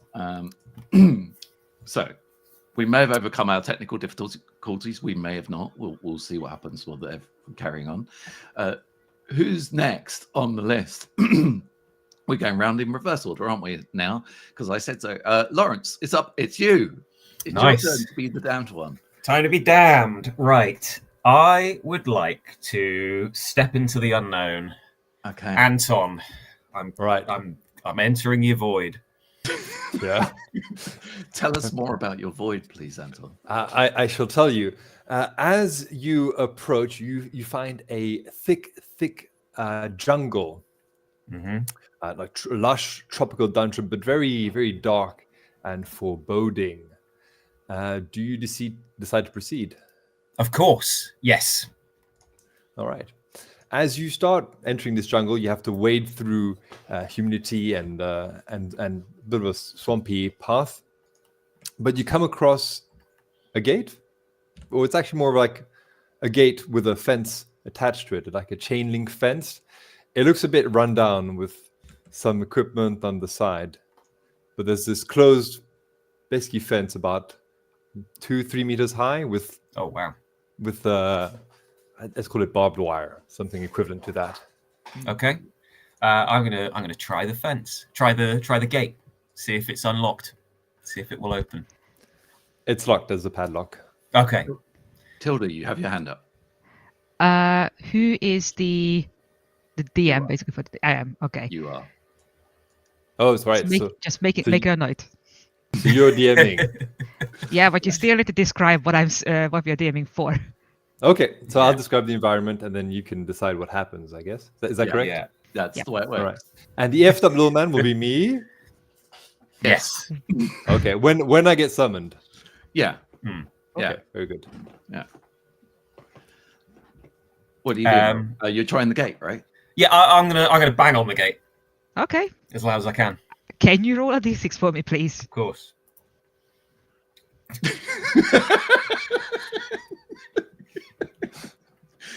Okay.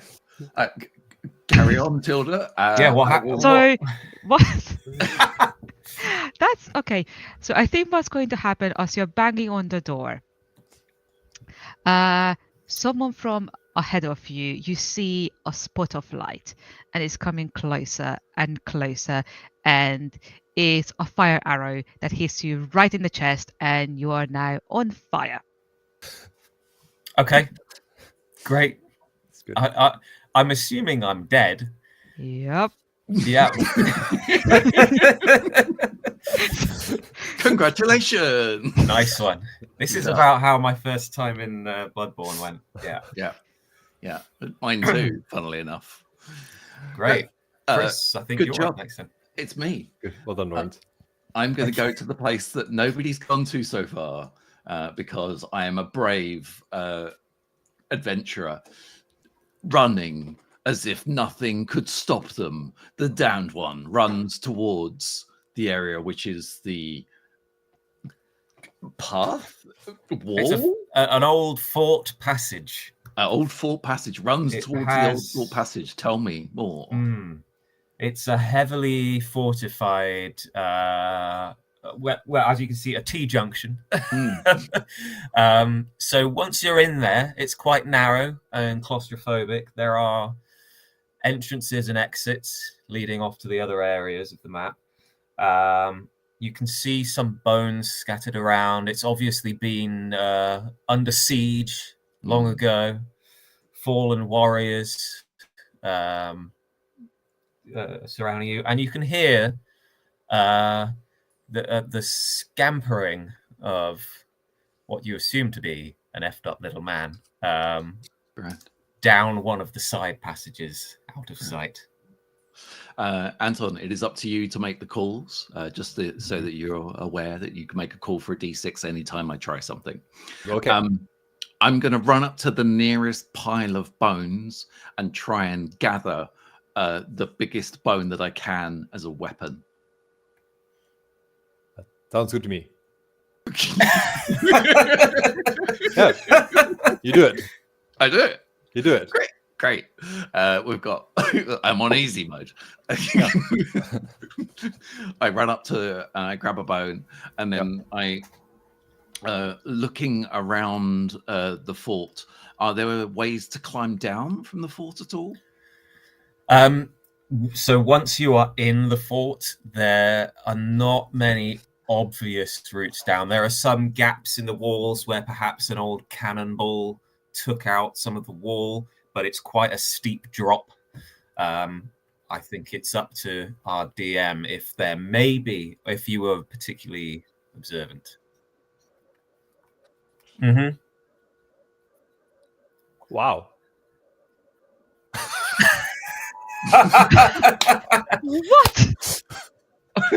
So, go for it. Well, Anton, you take Yes.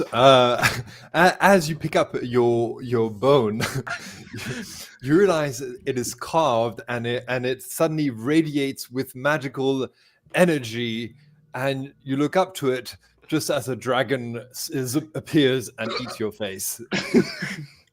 Great. Just the face. Just the face. Just the face. Just the face. It summoned a dragon that ate your face. Great. I will This is going well, guys. This is going really well. Like, we're doing superb. Great. Thank you to the person who donated that. Who donated £40 so we can die by dragon? Just Ornstein bears.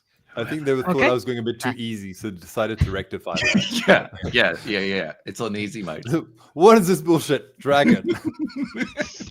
I mean, that's Soulsborne all Fair over, enough. right? Yeah. Okay.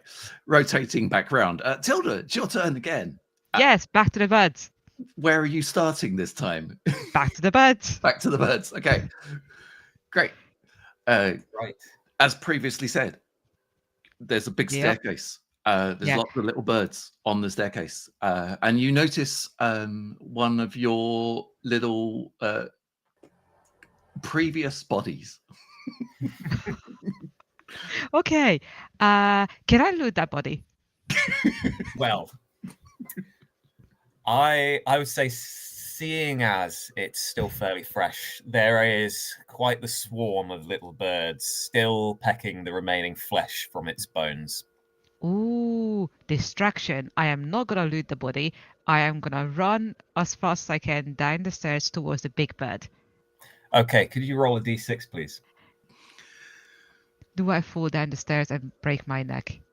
I don't think I do. You skip down the stairs, 2, maybe 3 at a time, with absolute grace and with a light-footedness that does not draw any attention. You get to the bottom of the stairs and you can see now much closer just the sheer size and power of the larger bird. Chris, is there any extra detail you'd like to add about this larger bird?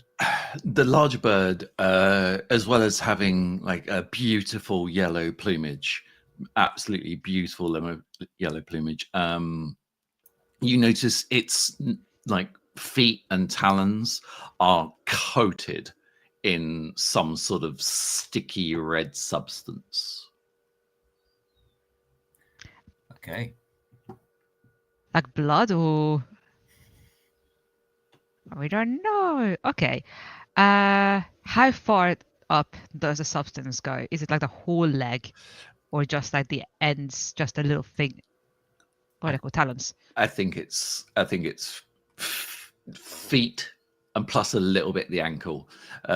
Also hanging around by the bottom of the big bird, you can notice some of the smaller birds as well, just kind of like hopping about as if it's like protecting them. Mm-hmm. Okay. Big daddy bird.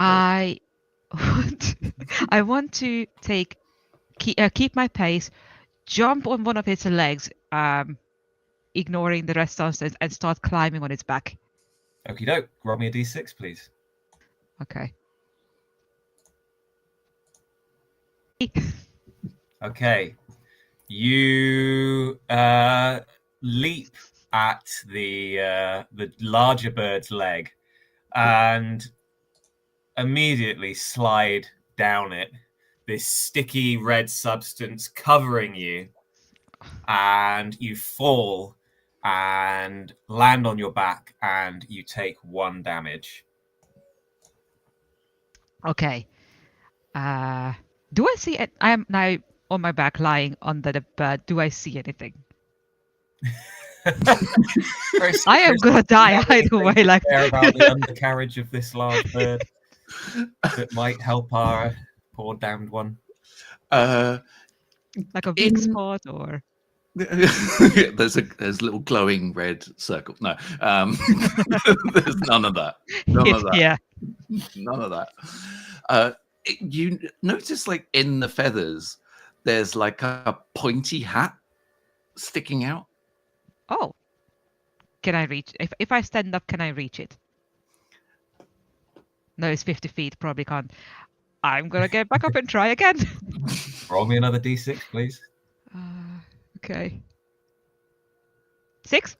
Okay. Hey. So you now that you have taken your time a bit more, you very carefully step onto the large goose's foot. It seems not to notice you. I just said goose because I'm still in goose mode. It's a bird. It's some kind of bird.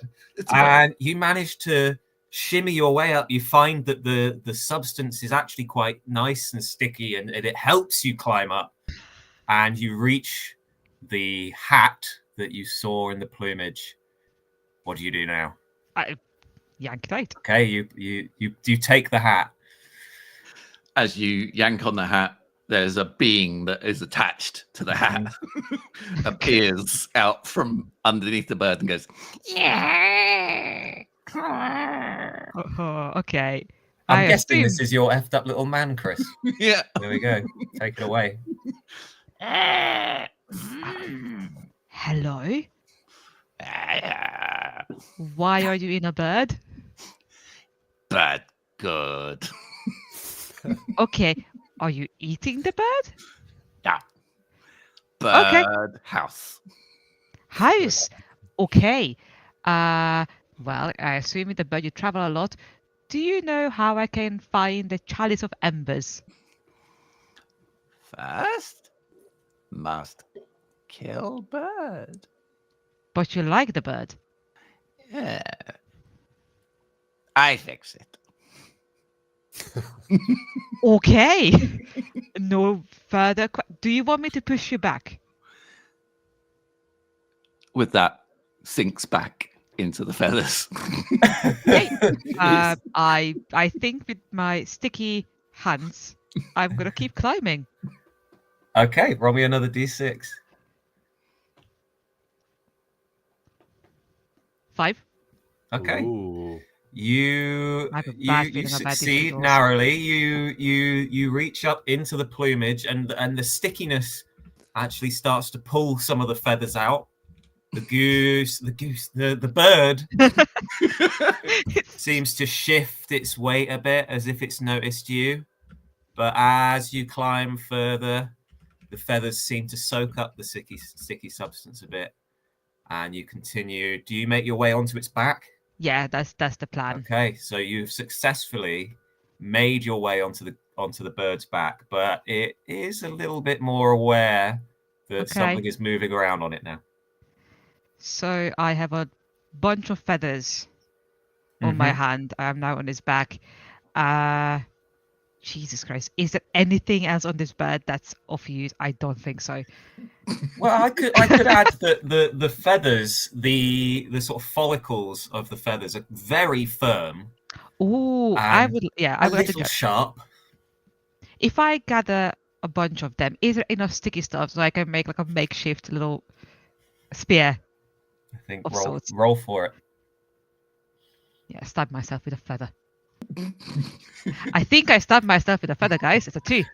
Yeah, as you fumble with the feathers, you manage to scratch your hand and you take minor damage. You can feel the sticky substance making its way into your bloodstream, and you're feeling a bit more disoriented, a bit more sluggish. You drop the feathers. No! They're stuck What do to you my... do now? Oh, panic. Is there an... I assume I was aiming for... I think I would have aimed for the back of the neck. Yeah. The back of the head for the bird. Seeing how I don't have... Can I just actually pluck some more feathers? Roll me a d6. Well, I'm gonna die anyway at this point. Yeah, at 1. So you grab another feather, and now that you are sort of on the bird's lower neck, it really feels this. It shakes violently as it feels another feather pulled from its flesh, and you are flung, even as you go, battered by one of its mighty wings. And I think, to be honest, you die before you even hit the ground from the sheer power of this bird's wing. And your corpse lands at its feet. Good job. Squished by a bird. So far. Beautiful. Yeah, so far. So near, yet so far. You almost got there. You were doing so well. Yeah. Also, just a reminder for people that we have echoes when we get echoes when we die. You can actually use them to overcome challenges. Yeah. I didn't want to, but I want to just... Yeah. Just build them up. That's the way to do it. That's the way to do it. You got to just build them up. Okay, that moves us messily from that bird monster back to Anton. Anton, you start in your own area. You can go and visit. You can go and visit Tilda's area again, or you can go and visit the forted wall of Lawrence. We're gonna go back to the church. Go back to the church. Yeah. So the demons like knows this, so they just run. Right. They just run the door. They go under. Right. They say hi to the kooky old man, the surgeon. Right. And you think it just works like that, right? Right. Yeah. I mean, okay. we've done this already. So and like shows the hand and like it's fine. And then Dude, I had to roll to go down the stairs. I'm pretty sure you have to roll to run. Yeah. Do you have to roll to run? Yeah.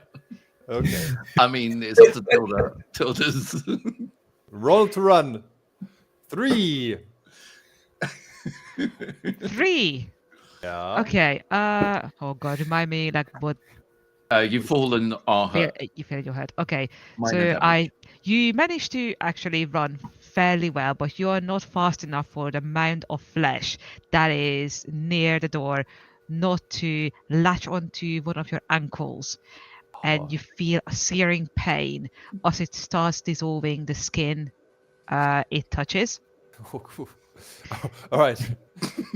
The damn one like hops on one knee and like points to the physician and goes. Is he in pain? Yeah.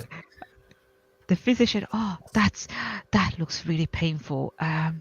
Let me just very quickly, and he actually does pull bandages out of his somewhere from his robes, and quickly takes care of the wound. It still hurts, but at least it's not actively bleeding. All right. Well, okay. Limping, the damned one will try and make out what they can. They're not going to go for the candelabra. That was a bad idea. But any other weapon, ideally, like an underground vault, because there's some sort of mythical armor weapon there, right? Yeah. I mean, remember, you can always use the echo to add another d6 that kind of increase your chances. So you've got one echo available. So anything you do, you can always add the one echo. All right. Good to know. No, so, yeah, scanning for an area where an epic weapon might be hidden. Not common, not rare, epic level. As if by magic, a magic that nobody understands, a neon sign kind of appears in the church that says "Epic" this way. Yes. And it points down towards the crypt. The damn one that goes and then hops with one leg towards the neon sign. And then so where does it go? What does it take? Yeah. No, that was me interjecting, kind of just like adding a neon sign for fun. All right.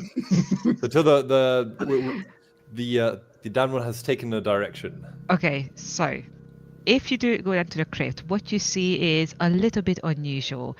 You see a couple of the usual stone coffin thingies that you have in churches. Not religious, don't know what they're called. Stone thingies. In the middle, I think that's Egyptian, but close. In the middle, you see a giant nest, and in the nest there seems to be a really big black blanket, and under the blanket you see the sleeping face of a woman. She looks a bit pale, but she seems to be sleeping peacefully. And close to her you see the glint of silver, and it seems like that in her sleeve she's holding a silver sword. All right. Can I summon the effed up little man? If you call for the physician, he is going to turn up. Yes. If you don't mind, if you could just be a bit quiet when my poor wife, she is unwell. She is very poorly and she needs all the rest that she can get. So the damn one will like draw out like a sword and go and point to himself like the sword, me, like That sword is one of the few things that my wife finds solace in. I'm afraid we can't just give it to you. But if you could find something of equal value, something similar that brings her joy and peace, I would gladly part with it. The demon nods and goes, and tries to pick up the physician. Okay. Does that work? Like, is the physician physically? And so it picks him up and goes to the wife, places the physician next to the wife, and takes the sword and says, "You stay." I grab sword, you stay, and tries to replace the sword with the physician. Nice. Like kind of Indiana Jones style. Yeah, does the switcheroo. That sounds like a roll. I'd like a roll for that. Okay. I think if I'd we like a have roll to. Oh, yeah. Good job.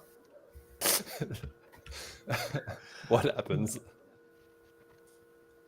I think as you aim to replace one with the other, from God knows where, like there's a small crunching noise in the ceiling, and this large slab of concrete and stone like lands on your head, and you're wearing it really well as a hat, but also you are jam.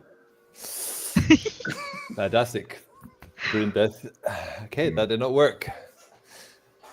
Switcheroo. Got crushed by the boulder. Nice. All right, Well, do at that. least you didn't get death by dragon. Yeah. Yeah. Something. Could be worse, right? Consolation prize. Consolation prize.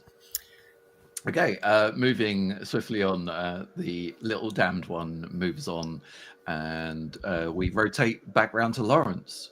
Nice. Where are you going? I'm gonna go back to the jungle. Okay. All right. Back to the jungle, and yeah, I'm gonna try to walk the perimeter of this fence to look for a secret opening, some kind of other way in other than the main gate. Yeah. Okay. 100%. So you walk around, and it's chaining fence, and it's kind of circular. Mm-hmm. All right, and there's like towers every 100 feet or so, maybe 200 feet. Like a wooden tower. It's very basic. There's like a ladder, and there's like an observation post at the top of at the top of that little tower. And you can peer inside, and the other side of the chain fence, there's a lot of high grass. There's a bit of the wooded area, but mostly high grass. But you can see like the whole enclosure circular, and it's maybe, I want to say, a mile across. Mm-hmm. Huge. Okay. So I'm not seeing any sort of gaps in the fence, any other entrances. Yeah, it looks like a circular fence. You could go further to try and see if there's a I think I'll keep going. I'll keep walking. Okay, can you roll a d6? Of course. So question, the effed up little man, do they appear when the damn one says so, or can they appear at any time? Either. Yeah, I'm Okay. happy to just bump into him. Okay, then you hear a voice, "Hey, you shouldn't go out there." Yeah, here. I'm here. Look at me. Yeah, you there, you stupid. Why are you going there? No, there's dangerous plants over there. Carnivorous. You know what carnivorous means? It means they eat vegetables, like you. Lawrence did roll a 3, which means he fails and he gets hurt. So feel free to. Yeah.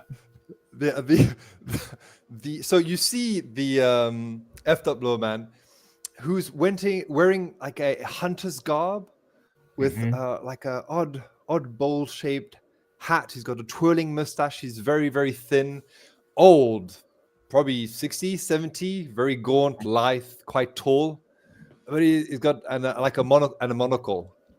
Okay. And the F.man slaps the damn one. You stupid! And you take damage.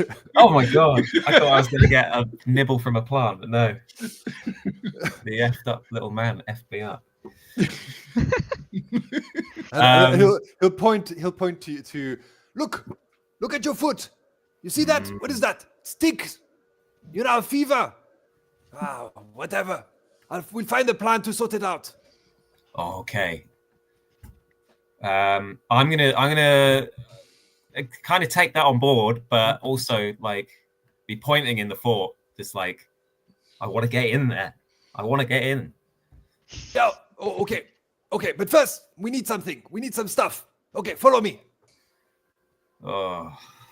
Okay, I follow. I kind of want you to roll for that.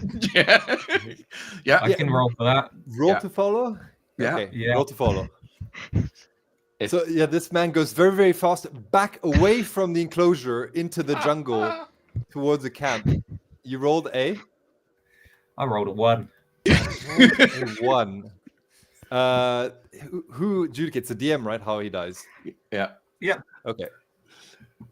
Back into the forest they go. Yeah. As you kind of like run like after the little man, you do trip and fall into an awaiting carnivorous plants, and without even a second kind of chomp, just you are Nice. like fully engulfed in plants. Nice. Congratulations, you died. Nice one. Thank you. The FW man goes, I told him not to eat vegetables. Nice. Okay. To be fair, might be the most useful FW man so far. Oh yeah. Yeah. Are they meant to be useful, or can they be somewhat useful? I can. A mix. Okay, there we go. Sometimes useful. I'm gonna be honest with you. Not a lot of useful NPCs in Souls games. Yeah. Oh. Okay. There are a couple. All right. Yeah. But they are rare. Okay. Yeah. Now I'm gonna get some flack for that, I think, in the chat.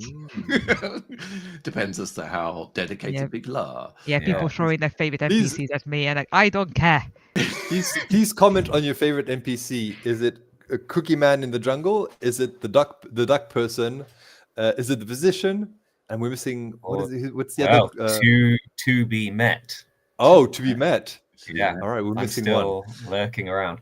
Can I suggest that perhaps, given we have half an hour left, we utilize echoes in the whole area where we are, regardless of the specifics of where we are, just to ramp up the pace a little bit. Yeah, we kind of need to hurry up. Let's do it. Let's see if we can actually complete an area. One Seems at unlikely. the very least. Great. That makes me the damned one, as far as I can remember. Taking inspiration from previous, they run back towards the fort. Like, they know no bounds as being a damned one. And once again, kind of like aiming to pick up the same bone, maybe off of the body. Okay. Question mark. And then having a wild inspiration of an idea, might pick up a second bone. Dual wielding. Yeah, a dragon appears. but you know, it seems it looks at you and bows its head. I am going to gesticulate and bow back to the dragon and try and knight it. I feel like that's as you touch the dragon with the two bones, it lights up and turns golden. Jesus! Wow. Somebody said roll, so I'm going to roll anyway. It'll be 2 for there we go. Great. I'm rolling 2. Your highest is 3. My highest is 3. Great. Tell me how I get injured, please. So you rolled. Oh, you got a 3 and a 3. Yeah. Yeah. As you go to knight it, you're like put both your hands forward and you stick your hand in the dragon's mouth, and you basically cut both your wrists. Oops.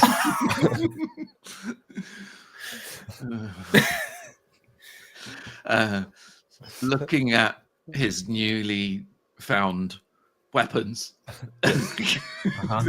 These are now weapons. Salutes the dragon. Yes. in a way to thank them, and then wanders along the old wall, looking for an entrance, like into the wall or somewhere to get into, so I can face any kind of large beastie is what I'm after. Yeah, the dragon follows you. I mean, a friend. Yeah. Dragon friend. Great.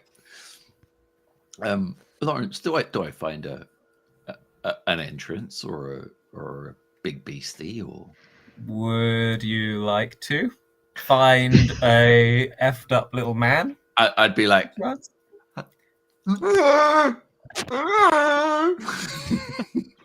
actively echolocating. Okay, so you see a sort of hunched figure sort of scurries out from a corner, just going, alas, alas, oh, damned one, and he bows before you, collapses on the floor. I pat him on the head. Damned one, yes, you have come to save us. Oh, but no, the dragon is upon you. No, alas, alas, alas. Buddy. And he scurries away again. Confused and bewildered, Downward sort of shrugs, and because I don't really know how to communicate with that, I carry on my search for a way in to the wall. Okay, you roll d6, please. Okay, I can do that. Just the one this time. Yeah. Okay, more pain for me. Good. Lawrence, what is the environment like as the damn one proceeds along this wall or down? Yeah, or along or down or. Mm-hmm.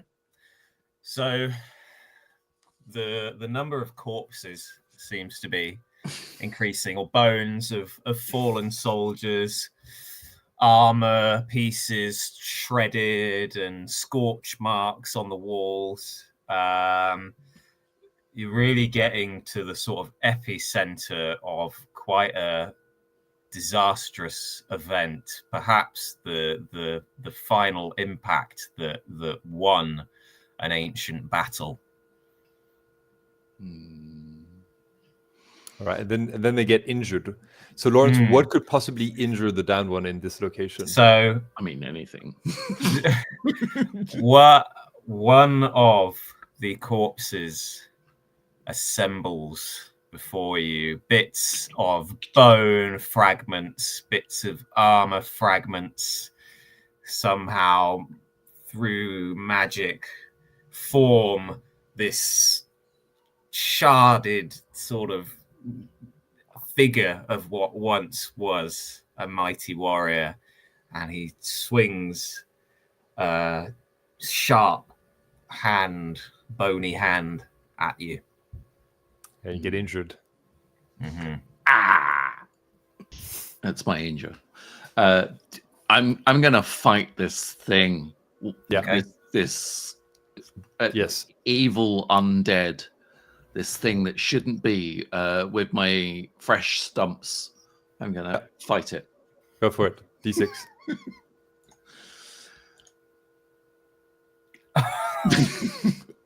I'm okay. I'm not dead yet. So right, that's an injury. So you're near death, but you're not quite dead yet. Yeah, not quite dead. All right. So as you fight this what is it, like a skeletal monstrosity? You have the dragon aiding you, but you get swiped by its tail. So you killed the thing, but you also got injured by the tail. Hurt by friend, dragon friend. Friendly Yeah. fire, yeah. What would you like to do next? I turn around and give the dragon what I think is a thumbs up, but then I remember I've got no thumbs.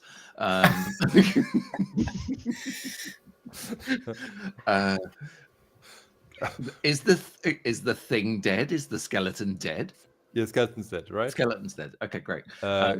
I'm going to progress onwards through the caverns, trying to find where the large beastie is, because in every area there's at least one large beastie.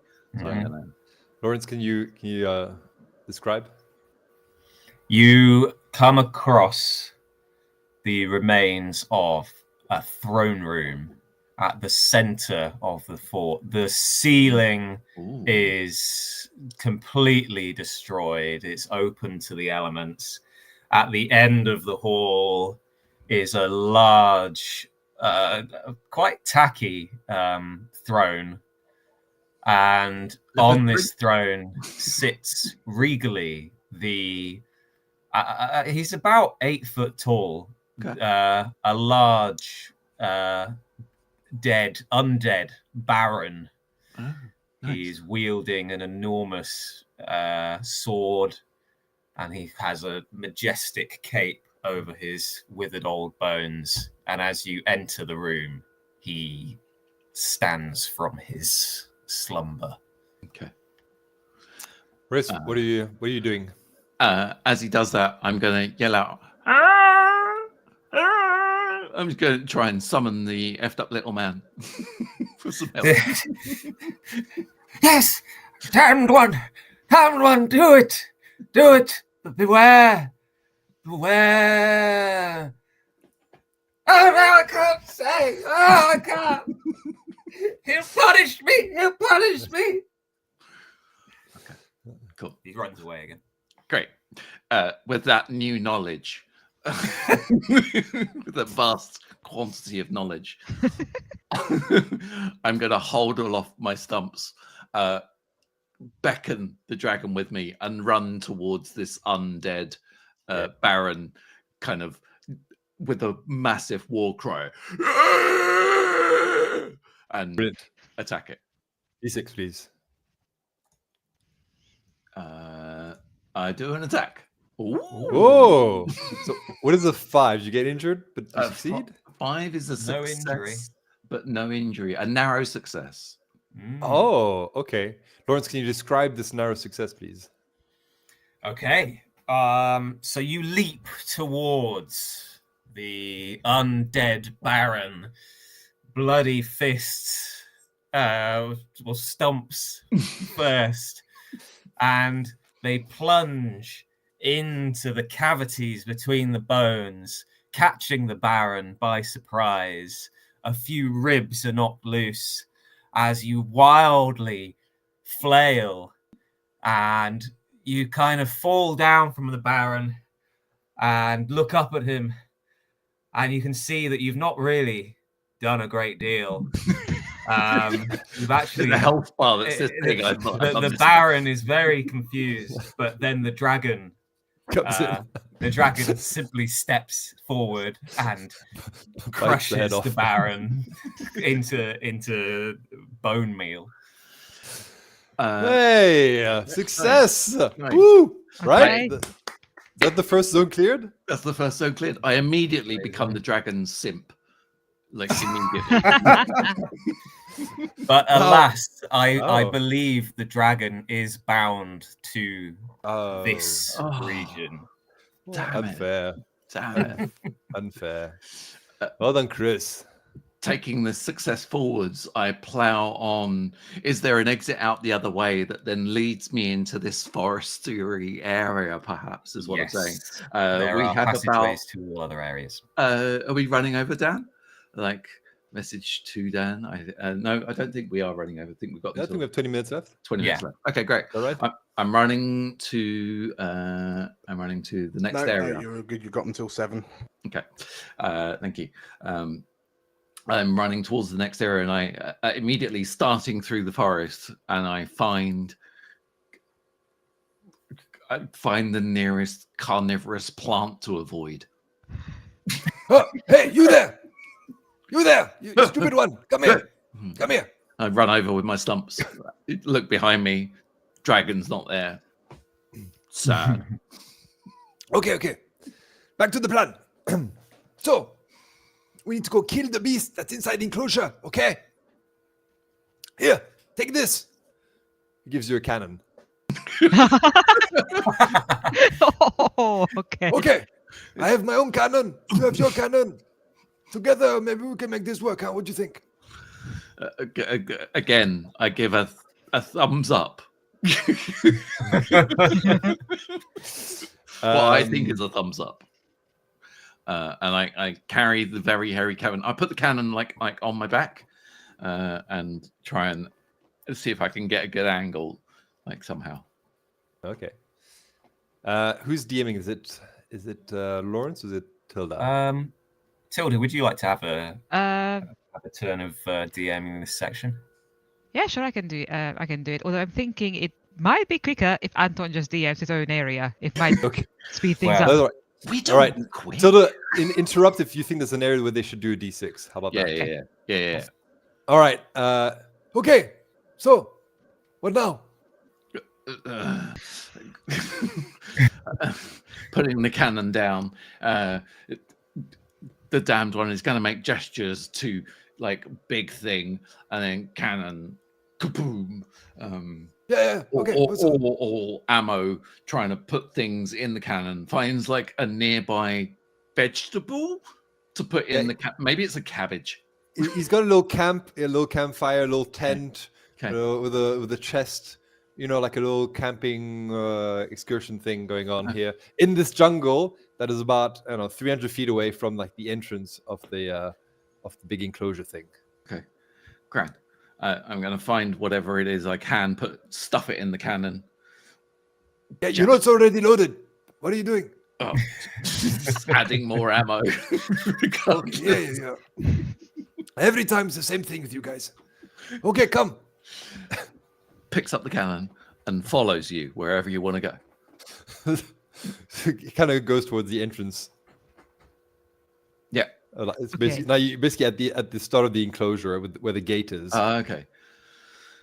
Oh, some guy died here, by the way. I hate to be that person, but I kind of want you to roll for not misfiring and killing your guide. I love it. Yeah. But you do get 2 extra dice. 2 extra from the echoes. Great. 1, 2, 3. Rolling. I've got 1 health left. Yes. There we go. What is it for? You succeed, but you are hurt. Sorry. You succeed, but you're dead. Tilda, how does he die? You tell me. It's your area. I think basically it's. You're good, Tilda. Yeah. You actually do misfire. You don't hit the guide, but the guy gets a little bit spooked, turns around like and shoots you by accident. Oh. And now you are missed. Now, as far as a success goes, were they near the gate? Is there a chance that the yes, the gate is now damaged? The gate is gone. You didn't hit the guide. You hit the gate, but he got spooked. Now you missed. Yeah. Okay. Nice. Good job. Great success. Yeah. Well, team looking this DMing, guys. That's as far as we got. Nice. I'm going to remove the gate in that place. Hey. Yeah. There we go. Live map updating as we go. Carry on without me. I will. Oops, that's. Tilda, are you damned yes, again now? I am damned again now, and I am actually gonna go to the area we were just in because I want the cannon, and there's an open gate. So I'm. Oh, you going? I know, controversial. I'm not going back to where I've been working. No, I want the cannon to kill the bird. So, so I turn up again, Can I just pick up the cannon? Can you become the cannon? That would be Oh, you even be- better, but no. I would have, You transform into a cannon. so No. I just realized that you, we pick, start again. you pick up the cannon. Yeah. Do we like reset the whole area, or can I continue from where we died? Yeah, I think you can continue from where you died. Yeah. Yeah. Cool. Pick up the cannon. I actually have my thumbs up. Let's go. Yeah. How'd you like to proceed? Like through the gates, the non-existent gates. Yeah, 100%. So you proceed through the gates, and you see there's long grass, like about 2 meters tall, so taller than you are. It's like long green grass that you kind of, there's nowhere around it. You kind of have to go in. There's some areas where there's a path, but you're basically in the equivalent of a cornfield. Aha. I would like to take a little bit of gunpowder out of my cannon, put it in Okay. front of the grass, and use to start something to set it on fire and set the whole grass area on fire. Okay, fantastic. That And I sounds would a like to D6. use my echoes to do this. Yeah. That's 3d6, I believe. 3, plus your Plus the one. original, so 4. So 4. I've given you a Ooh. cannon in the shape of a pencil, Thank and you. I've made a cornfield. So that's 5, 2, 2, 3. Whoa. So that's 5. narrow success. Yeah. All right. The surprisingly, this field, which is not quite corn, but it's dry, actually, this grass, and it actually lights on fire excessively well. Within the space of like 2 minutes, you've cleared out like an acre of grass. And yeah, and through the grass, you see like a small green thing dart away. A small does it look? Creature of some sort. Can I look at the effed up little man and just like, what? Yeah, okay, so we got carried away. I don't know what you did there, but okay. So Okay. there is a very dangerous lizard that we must kill here. Excessively rare, excessively difficult to kill. Uh-huh. Giant, super difficult. But that's why I've got this equipment. Uh-huh. So that little green thing I've seen, is it not little? Is it just far away? Yeah, of course, distance makes things smaller. You know this. Okay, let's go. Cannon on the shoulder. Let's go. I know where it is. All right, you follow through. So you're going through this burned patch of grass that's gone, and you reach a portion of the forest that hasn't burned, which is in the enclosure. And I guess what do you decide to do there? What does it look like? Like kind of like a clearing. There's some small brush, but like beyond the brush, you can see there's more of that greenish grass. So you've burned half the enclosure down, but there's the other half still good. Can I look for like rustling in the grass? Yeah, you hear rustling. Okay, can I pinpoint where it's coming from? Yeah, right in front, right in the clearing. Okay, I fire into it. Sounds like a roll. Just blind fire. Yeah, blind fire, guys. I love it. I What love can it. go wrong? Right, D6. Okay, hold on. I need to remove a couple of them. That's a 3. That's a failure. Whoopsie. All right, that's a fail. So that's an injury, right? Yeah, that's a fail and a hurt. Okay. I got it. The DM can DM rate the injury, please. Oh, I think like as you launch this cannon into the grass, like maybe just like a part of the grass like near you also sets on fire as some of the cannon, some of the gunpowder kind of like leaches out, and then like you're surrounded by fire, so you get like a little bit toasty, get a little bit crispy in places. So yeah, Not you to are now speak against crispy. myself, but is it a minor injury or like a more major injury? It's classed as a minor, I think, as a 3. Okay, That's I'm what happy we've with been that. doing. Yeah, you're all right. You're fine. Maybe. It's singed. Yeah, singed. Okay, but did I hit the lizard? I mean, it's a fail, so you didn't hit the wizard. Yeah. So it's a Oh fail. yeah, it's 3. Okay. I look at the FW man and I'm like, some help, maybe? Yeah, what were you expecting? Yeah, can you be bait? Oh, okay. Oh, yeah, sure. But no, I'm joking. Yeah, okay, whatever. Yeah, okay. No problem. Jesus. Well, He like walks into the brush and stands in the middle of the clearing. Okay, when it comes out, you shoot it. there's a lot of trust. I think I'm going to ask for a d6 roll at this point in time. What am I rolling for? Well, the wizard might go on the attack because something's come towards him.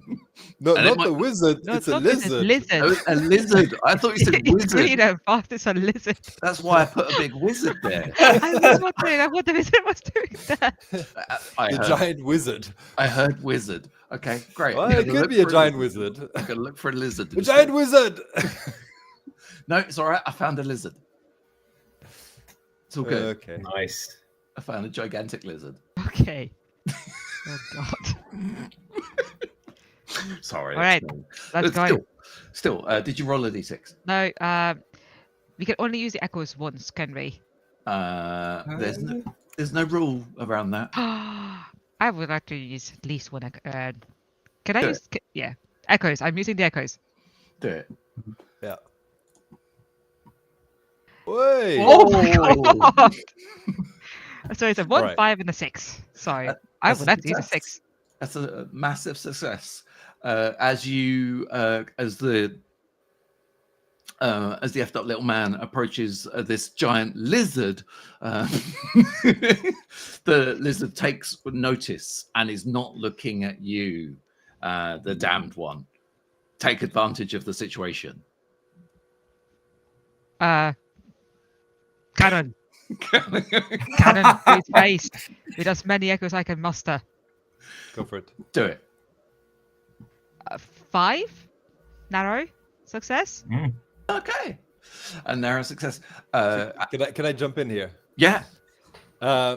So the fact that it goes into the middle of the clearing, you spot this lizard, which is basically, you know, those tiny small dinosaurs in Jurassic Park, the one that eat that jump and eat the guy. It's one of those. You spot it, you aim with the cannon, and you shoot it perfectly. Nice. Yeah, it is wrecked. It is destroyed. And, Okay. and I would like you to roll another d6. Okay. With fear in my heart. 5. Okay, Chris. Here's what happens, Chris. As the small little, it's called an ichthyosaur or something like that. I can't remember the name. Is shot. There is a trembling of the earth. The nearby puddle shakes and there's a ripple as a T-Rex barges from the forest towards the just throw a FW man. T-Rex at me. That's illegal. And there's a 5. So, Chris, tell us what the result is of that 5. The result of a 5 is a narrow success. So, with this, am I understanding that it's just startled the T-Rex, or That's right. Okay, just Yeah. startled the T-Rex. As the T-Rex kind of gets startled by this large explosion and this other lizard kind of being decimated by a cannon, it turns around and sees the devastation around it and immediately breaks down and cries. You really upset it. Aww. Yeah. Oh, can I pat it? Roll me a D6. d6. Yeah, that sounds like a roll. Okay, can I still use the goddamn echoes? Go for it. Okay, that's 2 Oh 6s. my lord. Sorry. Stop rolling 6s till then. Choose one of them. Stop rolling 6s. The T-Rex is consoled by your kindness, and it looks up at you with this very mournful look, and you get the sense that it forgives you. Does it forgive me enough for me to ride into battle?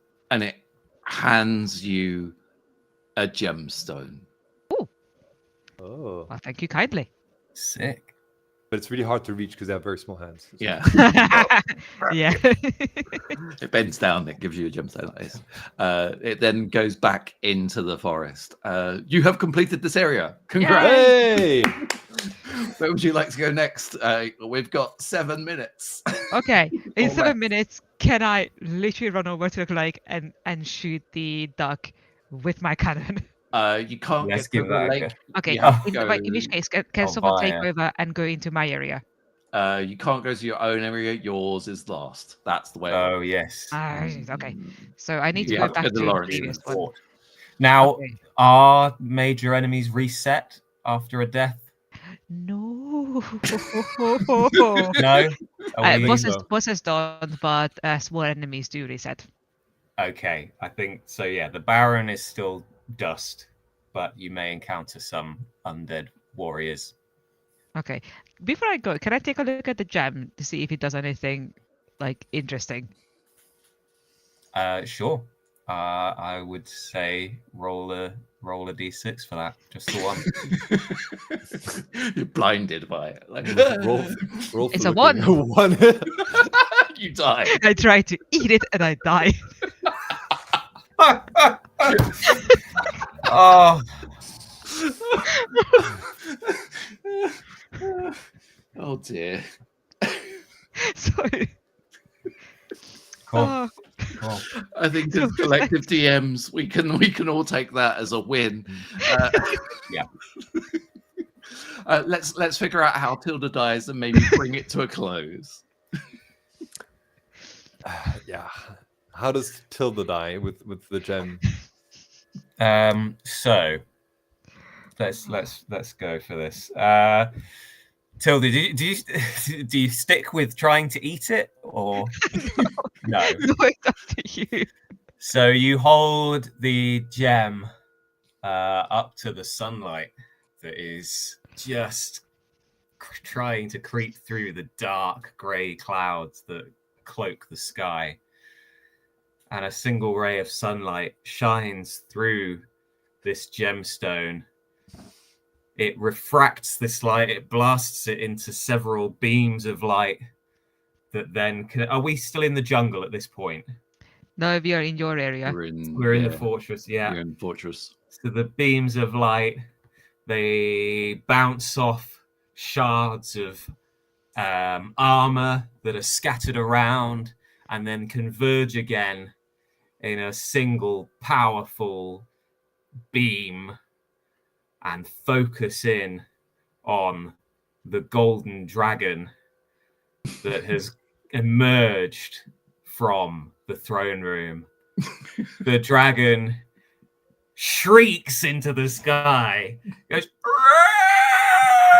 "Roar!" It is filled with this powerful light and it bursts into flames as it swoops down and just smashes into you. It creates another crater in the fort and utter annihilation. You die. Yeah, and I think You that's when us the player rage quit. I get given an item and it kills me. Damn it! Yeah, by my own dragon buddy, and like, come on. Come on, buddy. And with that, we will bring this little edition of Effed Up Little Man to a close. That was some form of game. Well done, Grant. How it's a bit weird to run. Much like Dark Souls, I feel empty and defeated. After that session. I can't really say I had any fun either, or learned anything. I'm very curious of why there is a thing in a bird and why it forced me to kill its house. I think many that was my questions. favorite effed up little man. You'll never know. The little stowaway. Little stowaway. It's just where he lives. It's Yeah. just where they live. Thank you for watching this particular stream. It's probably a weird one. Maybe not the weirdest this evening. Maybe that's still to come. We don't know. Thank you to everybody who played. Thank you to Tilda. Thank you to Lawrence. Thank you to Anton. Thank you for dealing with the technical difficulties and dealing with everything that we've come to. This has been Effed Up Little Man for Explorers of Elsewhere. I've been Chris. I will hand over to a little interstitial because we're going on a break for 15 minutes, I believe, or something to that effect. We might be breaking a little early. Dan, can you give me some sort of visual or audible reference? This is the voice of God. Hello, hello. Yes, no, we can absolutely go to break. Well, thank you, the four of you, for playing. That was marvelous. I have something. relatively little experience of Elden Ring and Dark Souls and Soulsborne, but what I do know is what you've just done. So well done, congratulations. It's accurate. Accurate. Well, once again, thank you. Keep donating if you can. Donate what you can. It all goes towards a great cause. Stick around because there's more to come. There's Jason Statham and Thirsty Sword Lesbians. We'll be back after the break. See you later. Bye. Bye.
Hello. Oh no. Oh no. Hold. Hold. One day I'll learn. But not this day. Not this day. Not this day at all. That's better. Hello, world. Hi. Hello. Welcome to Explorers of Elsewhere's 12-hour charity live stream for 1625 Independent Peoples Gaming for Good. Welcome. Hello. We are firmly in the second half of our 12-hour stream. We have visited goblins on a mission, geese on rampage, and effed up little men just simply trying to survive. Right. And for everything that's happened, thank you everyone for your support, your donations, all of that lovely stuff that you've been doing over the space of the day since 10:30 a.m. Yes, my name is DM Dan. This is Explorers of Elsewhere. We are joined today by four beautiful creatures. So starting in a clockwise manner. Hello, Tim. How you doing? Hello, I'm good, thank you. My voice has recovered from goblining and I'm ready to go. Amazing. Hello, Anton. Well Hello, done on, hello. hello. Well done on not surviving effed up little man. You did well. Yeah, but we understood the rules because there are none. Yes. Hello, Errol. How you doing? Hi, I'm now Jason, not John. This is true. It's true. You're expanding your vocabulary of J starting names. Yes, glad to have you back. And a new face to the channel. Hi, Andy. How you doing? I'm okay, Dan. I dislocated my little toe this morning, so I've been having a day, and this is a great way to finish it. So thank you. Amazing. Okay. Well, in the spirit of Jason and just pressing on, I salute you, sir. Yes, there's been a couple of mentions. You might have noticed looking at the overlay. The overlay in itself looks a bit chaotic, much like the man himself, the big cheese, Mr. Jason Statham himself, world-renowned action thriller superstar, and all-round top-notch bloke. As you can see by the big old 4 just to the side of my head right here, this is the 4th Jason Statham's Big Vacation that we've run before. It is, yes. Over the past 4 years, Jason has been on a vacation to Margate where he scrapped with Ross Kemp, Steve McFadden, and the Spectre of Peggy Mitchell.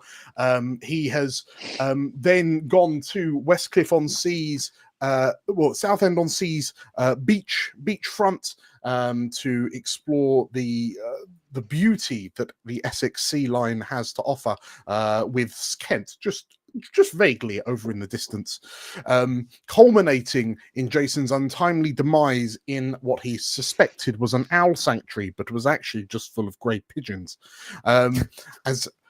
Yes, he fell foul of the machinations of the death machine constructed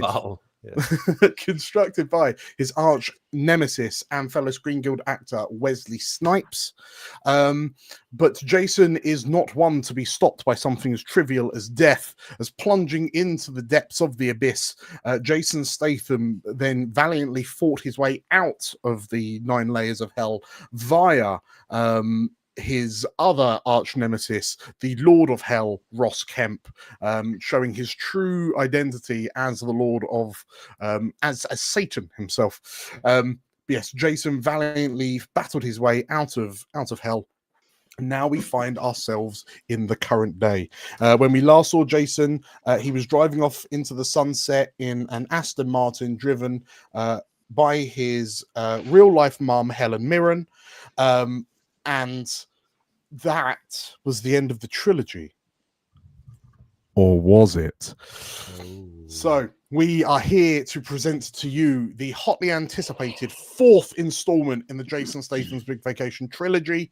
And I am here for it, and thank you for all of you. Given that we've played this 3 times, this is going to be a little bit different from normal. Gone. are the days of local tour guides and lawyers and personal Bodyguards, security and yeah. agents. That is old hat. We have 4 new characters. The eagle-eyed amongst you might start to figure out what these 4 characters are, but we will get to that in a moment. As I say, we've raised a load of money. We have raised £505 to date. So thank you very well much. done. During the last game, we Awesome. smashed through the second goal at £500. The purpose of donating is to generate money for 1625 Independent People, a Bristol-based youth homelessness charity helping support young people experiencing homelessness. So all the money that you can raise is going to an absolutely incredible cause. So thank you for those who have already donated, and thank you for those who are going to donate. Yeah. We massively appreciate it. The reward, the donations have rewards attached to them. So in this case, for a £5 or £10 donation, we will force re-rolls of successes or failures. If you donate £20, Statham Prime will immediately go wild, and for £40, another Wesley Sniper appears. Some of this wording might be curious to those who know what the deal is with Jason Statham, but again, we'll come back to that. There are also stretch goals, so we hit 500. We completed the last goal, which was DM Dan will do a shot of hot sauce, which I have in this little pot here. For reference, I struggle with pepper, so this is going to be a thing. In the truest sense, I'm going to hold on to that until we start our first Jason Statham smash cut to get this all going. But if you're not just content with watching me struggle through this shot of hot sauce, if we reach our final goal of £750, then while we're playing for the rest, like basically for the rest of the stream, someone will be waxing my legs. Interesting. So yes. So with all that in mind, we're going to do a quick whip round of who our characters are. So here's the thing about Jason. He's a man of many talents, many faces, and you know, he's got a real variety of credits to his name. So I guess before we introduce, let's set the scene. Jason Statham has just stepped out of his Aston Martin on the seafront. It's always got to be a seafront of the world-renowned Brighton Beach, south coast of England. Jason is having a well-deserved vacation in Brighton. Helen Mirren has just dropped him off. She's going to pick him up at a little bit later, just so he can get home in time for tea.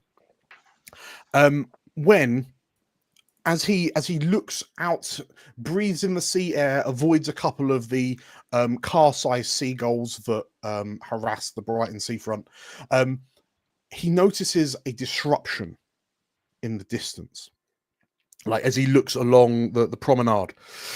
And as the crowds part, he sees none other than his arch nemesis and fellow Screen Actor Guild, Wesley Snipes. Armed with his trusty Wesley Sniper rifle. And as Jason squints slightly, puts on a scowling pout as he sizes up his opponent, the crowds part more to reveal another Wesley Snipes, and another Wesley Snipes, and another Wesley Snipes. And Jason realizes in this moment that a multiverse of Wesley Snipes are now beginning to emerge in his reality. And Jason Statham is a capable man, but in the face of such reckless hate, not even the Statham could survive. So Statham does what Statham needs to do, and he flicks pulls his coat, his tailored jacket suit sleeve down, and he taps on his custom Rolex, and he sends out a distress beacon. And through flashes of light, 4 figures emerge. Tim, please describe to me who your character is. In a flash of light, a man steps through the portal. Mostly bald. It's a little bit stubbly. Some would say almost identical to Jason Statham. But he's not. He's more powerful. He's the most powerful Statham has ever been. He smashes through the portal. He grabs a man in the street. He flings him into the road and says, "I'm Chev Chelios! I've got to go!" As Chev Chelios from Crank steps into the arena. Okay, so Crank Statham emerges onto the promenade. Next, in a flash of light, Anton, who is your character?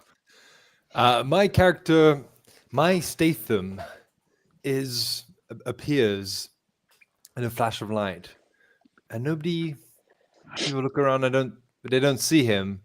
It's because he's a somewhat diminutive garden gnome called Tybalt, with a red pointed hat, based off the Tybalt on the original play of Romeo and Juliet. Tybalt is hot-headed, aggressive, confrontational, but still channeling that Jason Statham energy in a garden gnome form. So Romeo and Juliet Statham clinks out onto the promenade alongside Crank Statham. In another flash of light, Errol, who is your character?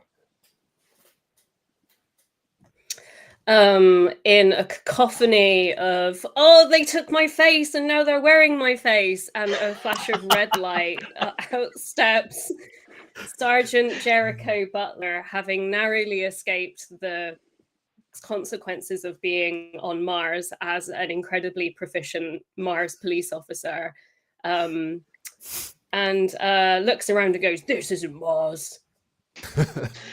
I haven't seen Ghosts of And Mars, that's and it it. sounds incredible. Oh, it is. It is. So It's yes, worth it.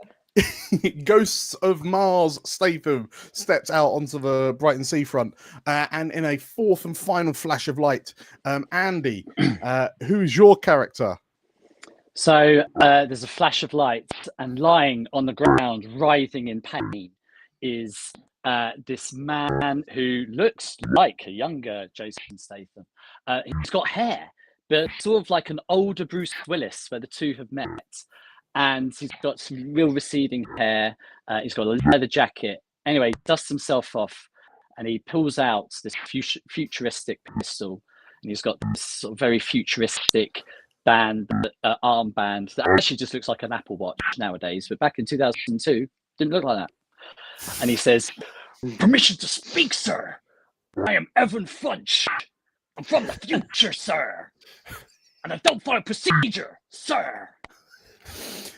Statham Prime looks upon you, the one Statham, and as Statham Prime takes in four of the most prominent Stathams from Statham history, Statham Prime nods and, "I couldn't have asked for a better team," he says. And then as he turns to look, coat billowing, as he turns to regard the Council of Snipes, the Council of Wesleys, they are gone from view. And then Statham Prime looks around and, "Oh, well, I thought we was going to have ourselves a little bit of a ruckus, but it turns out that we don't even have to worry about that, do we? Well, that's fine. Now you're all here, you can join me in making sure that my vacation here to Brighton Beach goes off absolutely fine." And I'm sure that the fact that we just saw a multiverse's worth of Wesley Snipes doesn't really matter. Doesn't really matter at all. What we're going to do is we're going to have a right old rollicking good time, he says. And he puts his hands on his hips. He ties a hanky around his head. And he goes, "Right, what are we gonna do first? Now I'm gonna have to roll a d12 or re-roll a 12 because we have 11 activities left from the 20 rules." So Jason Prime decides the first thing he wants to do. What is it?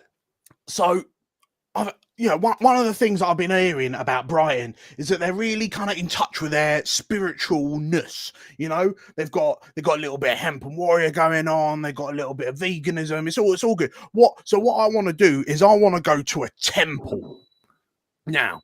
And he looks around. He's like, I wonder what looks like a temple around here. And given that you're all at the entrance to Brighton Pier, he turns around and sees the Royal Pavilion, which the architecture is drawn straight from sort of like Indian architecture. He's like, oh, that looks like a temple, he says. And without a moment's notice, you immediately smash cut to Wesley Snipes kicking the door of the Royal Pavilion open and beginning the guided tour.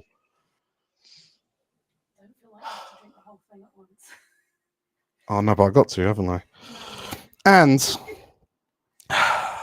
what happened? And as we do, hot sauce. Bottoms up. Well done, Julia, for reminding him. As he, Come on. I think sip it.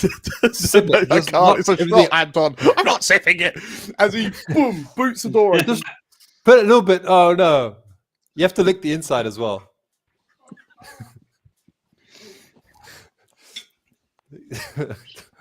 And then Dan dies. It's gonna be okay. It's not. You're never going to be well again. Well. As he looks around. And what's wrong, Jason? Jason, what's wrong? Aren't you really taken in by the architecture? What's wrong, Jason? And as Jason looks around, he's like, oh, it's really, apparently, I think it was a King Louis had a lot of sex in this place. Maybe I could match the amount of sex. Maybe, I don't know. It's what did I roll? I rolled a 4. And Jason starts the guided tour as he goes through, and as you all following him, taking in the culture of Brighton. Oh, there's still some left. Tell us about the culture, Dan.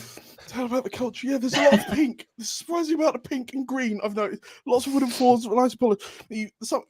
Jason cares not for the rope barriers that cut off bits of the pavilion. Don't forget the milk, Dan. I'm trying to hold out. But Jason wouldn't drink milk. As you're taking it in, the 4 of you immediately, like your Statham senses tingle. Well, some of you more so than others, the hairs on the back of your heads raise slightly. And you all hear the telltale click of the Wesley sniper rifle being loaded. Uh-oh. And there's a bang as you enter into one of the larger exhibit halls. There's a bang as a bullet flies through the glass window and it hits the lock on a large cage in this middle of the room. And with a loud, the cage door bursts open and the bears contained within burst out. Wait, are there bears in Brighton Royal Pavilion? Is that a thing? There are when Jason Statham is visiting. But yeah, the security alarms blare off and the doors shut down as the bears swarm out into the room. The bears that were contained in the cage in the middle of this exhibition hall in the Royal Pavilion. And as Jason stands there and goes, "Oh, bollocks. Who's first up to the plate?" You all have abilities, skills that you are particularly good at, thanks to your what you learnt during your films. We'll figure those out as we go along. But who's the first Jason to step into action to stay? I'm fighting those bears. I'm fighting those bears. You fight the bears. Fight those bears. Okay. Oh, let's get me going. I'm just gonna run at them, and I'm just gonna hope that their mauling keeps my heart ticking enough that I survive. Yeah. Crank Jason goes for it. Oh, it's repeating. Okay. Are you using any of your abilities? I'd like to use my improbable endurance to try and survive the inevitable bear mauling. Okay, so the mechanics in Jason Statham is you roll a d6 and a d12. Sorry, what was your skill? Keep hanging there, Dan. Why is It's Tim improbable crying? endurance. Okay. In And are sympathy. you really good at that or pretty good at that? Really good at that. You're really good at that. Okay, so that your skill is a 9. So you need to roll equal to or below your stat to do well in it. If you're really good at something, it's a 9 or less. If you're pretty good at something, it's a 6 or less. And if you're not skilled at it, Jason's a method actor, but he doesn't need to know what he doesn't need to know. It's a 4 or less. So you need to get a 9 or less on your D12. And if your D6 equals the result of your D12, Statham Prime will do something unpredictable. Sick. Okay. Here we go. Okay. Okay. Oh dear. We start off strong. So Statham Prime looks around, and as this bear runs, sorry, was your skill endurance? Sorry. Yeah. Okay. Describe to me how you successfully tackle the initial bearness.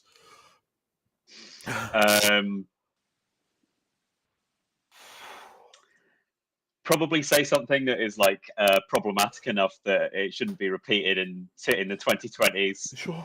In fact, it's probably like, oh, I was going to say something pretty homophobic, but after all them seminars I had to go to, right, here we go.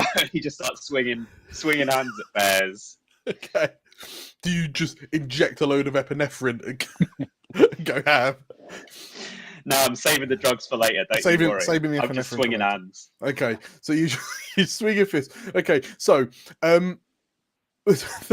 thank you, Tilda, for donating £20. So that is another Statham Prime Goes Wild. So we'll get through the first one first. So Crank Statham, as you rush this bear, and you like the bear sort of like running towards you, and with this solid uppercut, you bam knock the first bear clean out. And like you feel your heart in your chest as it rackets against the inside of your ribcage. Can we get a jarring cut to it doing that as well? Yes, a really cheaply done CGI flash to your heart beating furiously. You uppercut the first bear, and then as the bear collapses, Jason Prime. He sees something wild.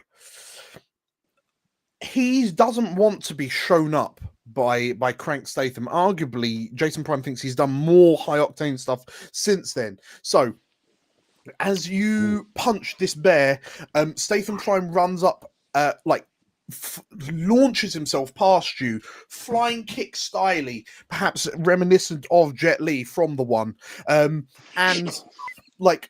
Launches straight into gonna change things up. It's he doesn't do a flying kick into the bears in the middle of the room trying to tear you apart. Jason Statham does a flying kick into the panicking group of tourists in the corner that are all also locked in with you, and Jason starts shouting, "No witnesses!" as he starts swinging wildly. He throws his tailored suit off. And as we've got two wilds. So Jason successfully KOs all of the local tour bus of tourists that's been trapped in there, and then he shouts "Whoa!" and then dives out of the nearest window into the wild unknown, leaving the four of you with one less, but still a lot of angry bears. So yes, Jason Statham has temporarily vacated the area. You've still got some other bears around you. Who's next up to the Statham plate? Permission to speak, sir. Now, procedure would mean that I protect the tourists, but I am, oh my god, so protect the tourists. I spoke with that American accent. I don't follow procedure, sir. So I'm going to use one of the knocked out tourists to try and knock out a bear with the knocked out tourists, sir. Amazing. So, wielding one of the KO tourists, have you got skills to help you in this endeavor? Yes, sir. Not following procedures, sir. Not Okay. following procedure. Not following procedure. Are you really good at not following procedure, or pretty good at not following procedure? Pretty good, sir.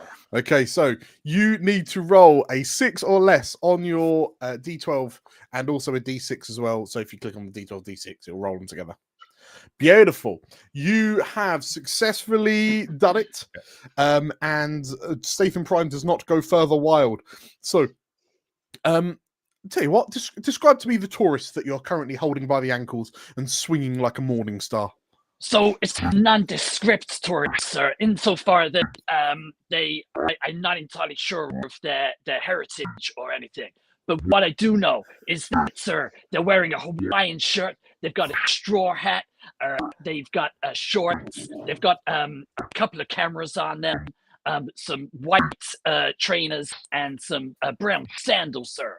Anyway, and he's only about 5'8" or so, sir. So about an inch taller than me.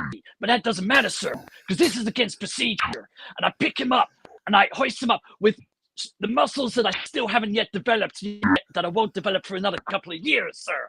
And I then launch him at the bear, sir. Are you finding, the one Statham, that your strength is actually reduced because you are in the proximity of other Statham variants? No, it isn't reduced, sir. It just hasn't yet got stronger. Okay, very good. Okay, so with the sound of like cartoonish skittles being bowled over, this tourist like knocks out 2 bears, just bowled away by this hurled Hawaii shirt wearing tourist. And in this moment, as you join the battle, the one Statham, another window breaks, like smashes open, and a a mysterious like bandana mask wearing vigilante bursts through the window, and emblazoned on this bandana is a giant S. And he's wearing a form-fitted white shirt with a black tie, black trousers, designer stubble.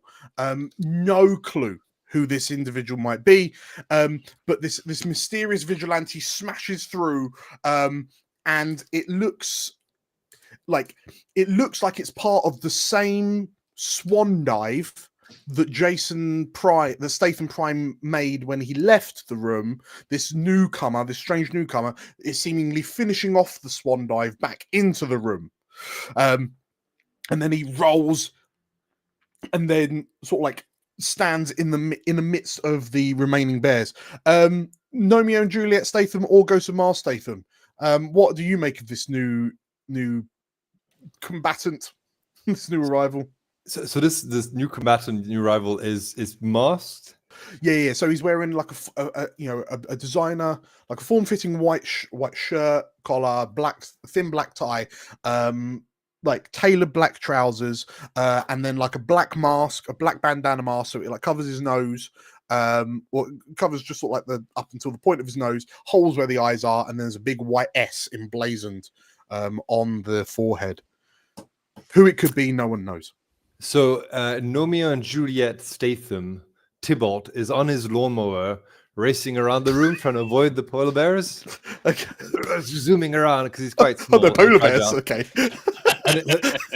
Yeah. And so he'll go to Ghost of Mars Statham and he'll go, "Hey, Jericho, go get him." Wait, y'all are acting crazier than those possessed Mars alien people. And Mars Jason's runs off somewhere. Please continue. Runs off. Romeo, you can carry on. All right, I will try and use intimidation with my lawnmower. Okay, that's one skill he's somewhat good at. You're somewhat good at it. Okay, so if you roll me a D6 and a D12, you need a 6 or less on the D12.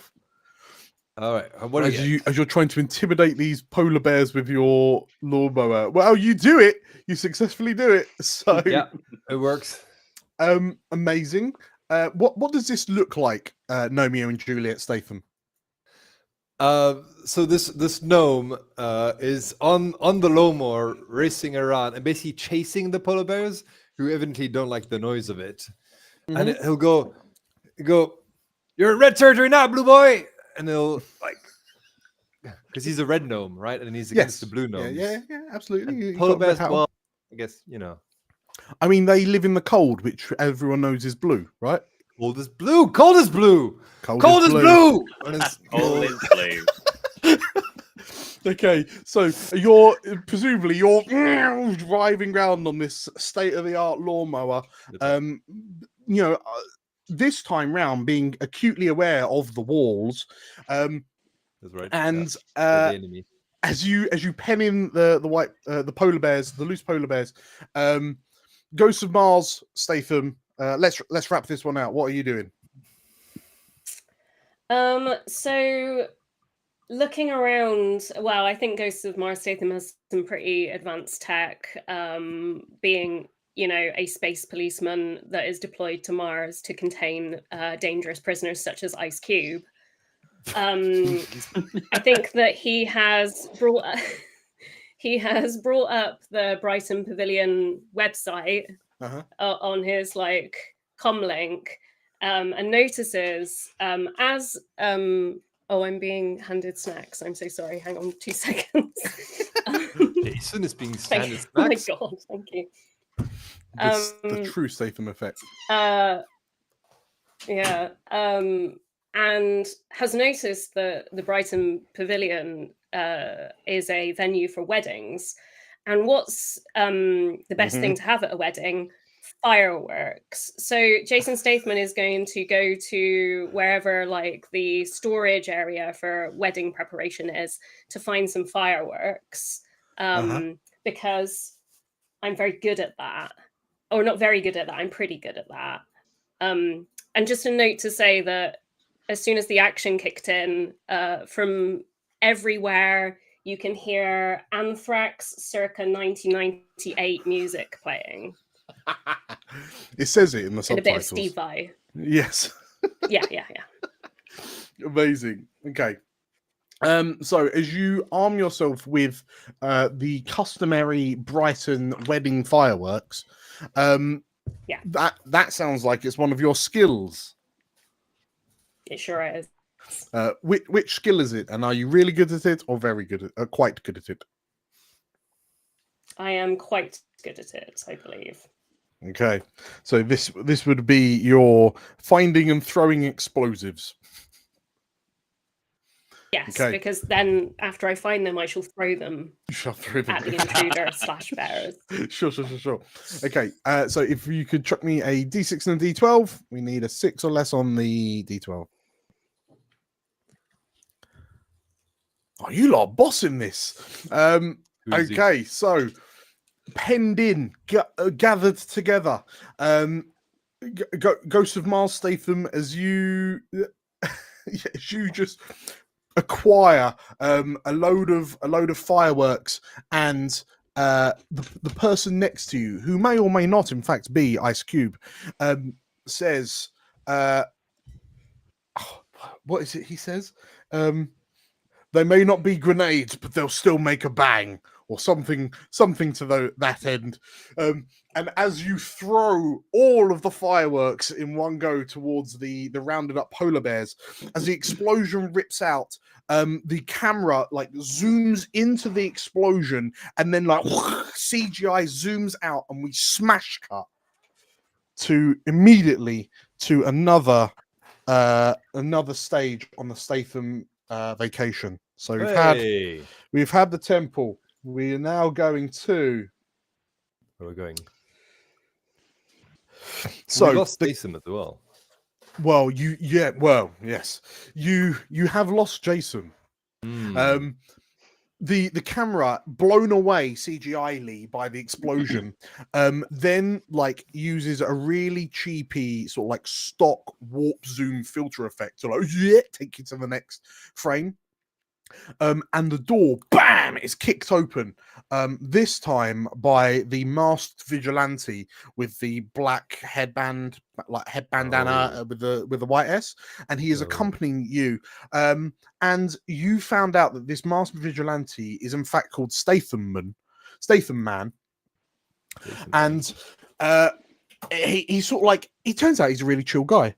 But as he kicks open the door to the kicks open the door, he's carries on what he's saying. Yeah, so basically, once I was down in Margate, and it was a really good time.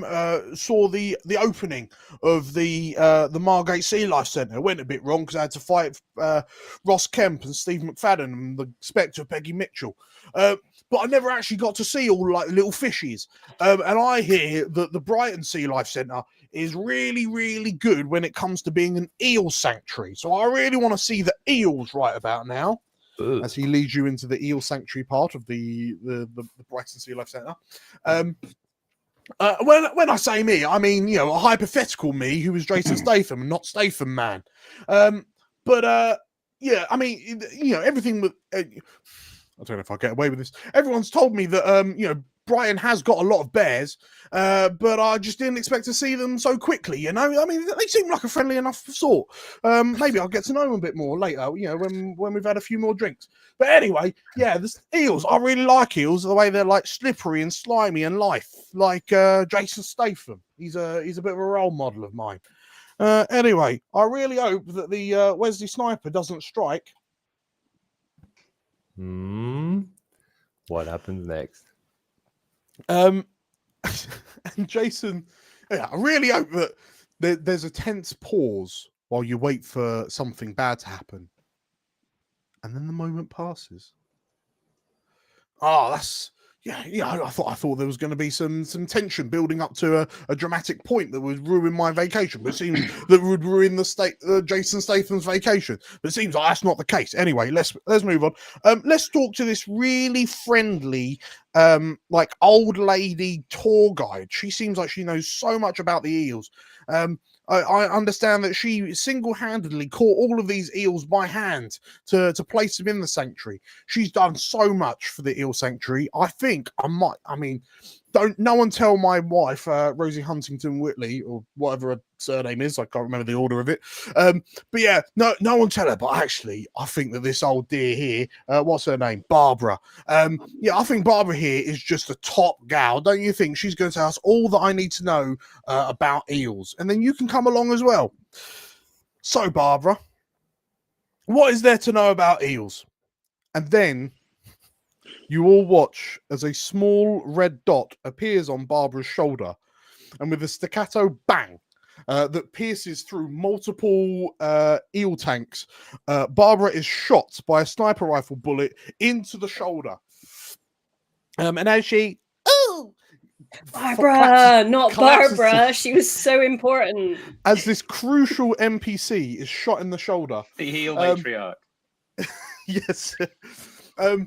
Yes, like the tanks start breaking, their eels just slipping and sliding around, and Barbara sort of like looks up, clutching this fist-sized hole in her shoulder.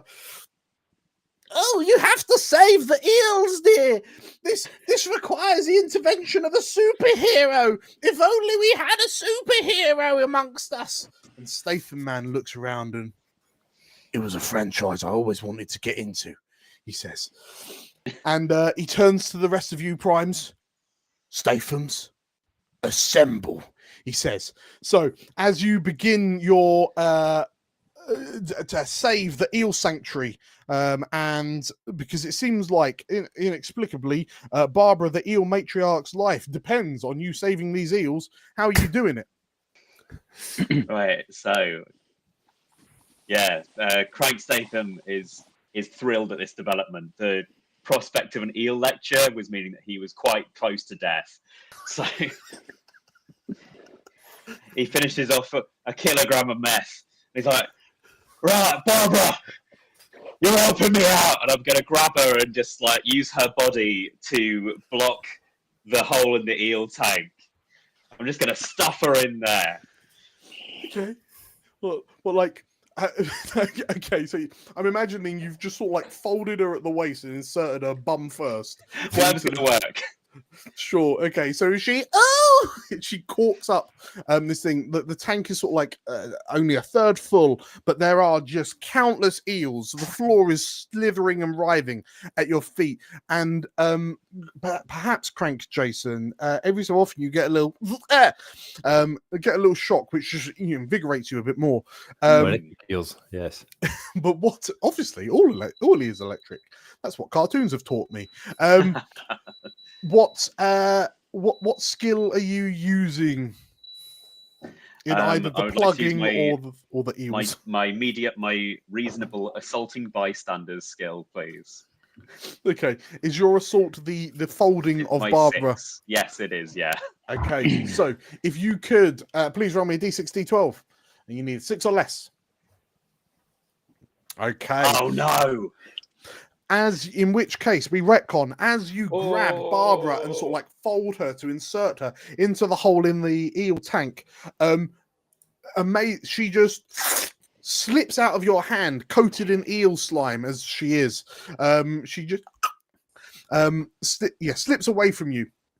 And as she sort of like, you watch as she just like disappears into the roiling mass of eels on the floor. They are deep enough that they can hide a prone human form.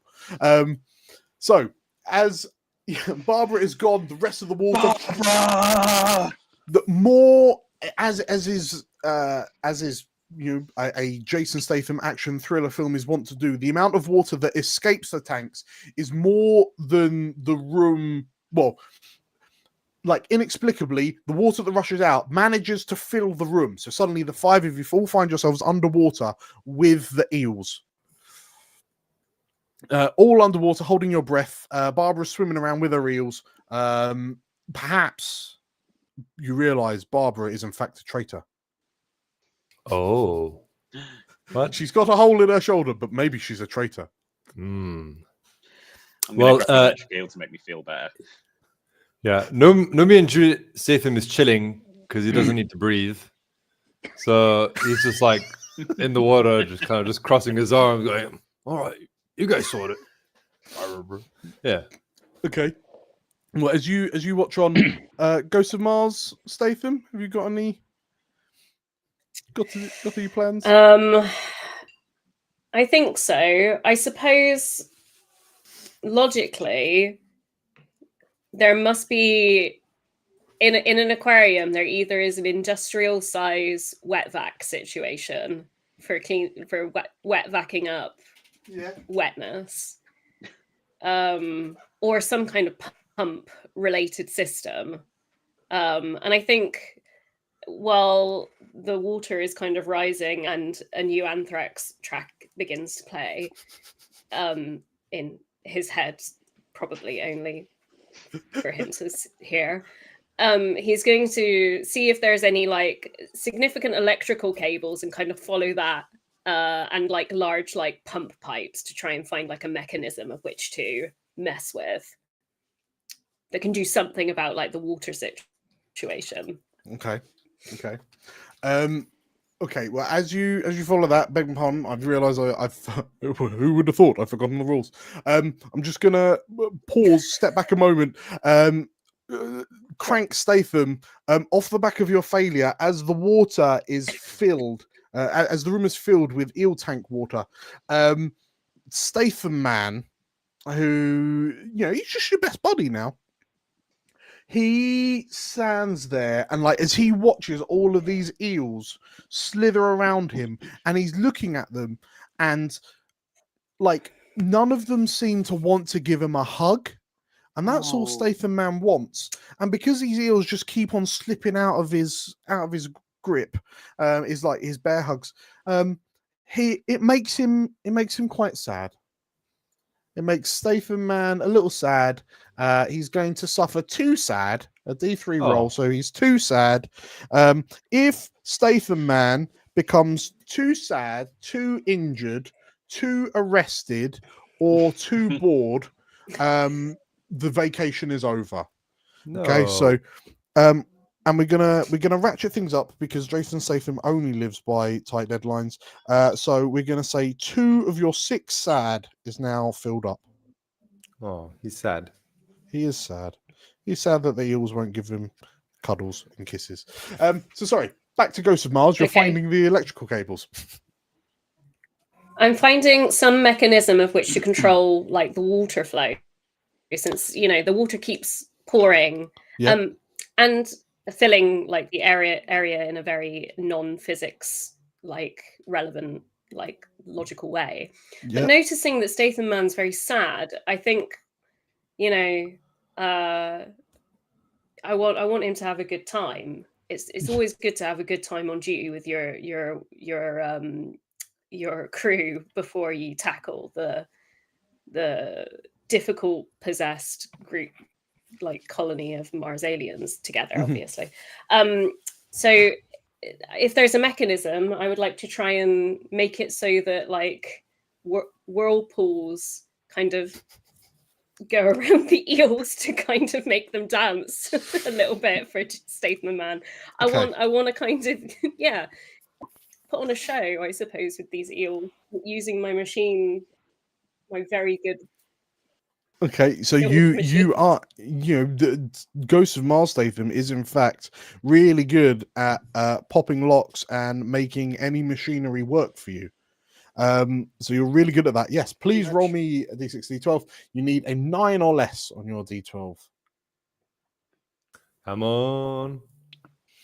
Okay, Yes. you successfully find the cables, and there is a whoosh of water.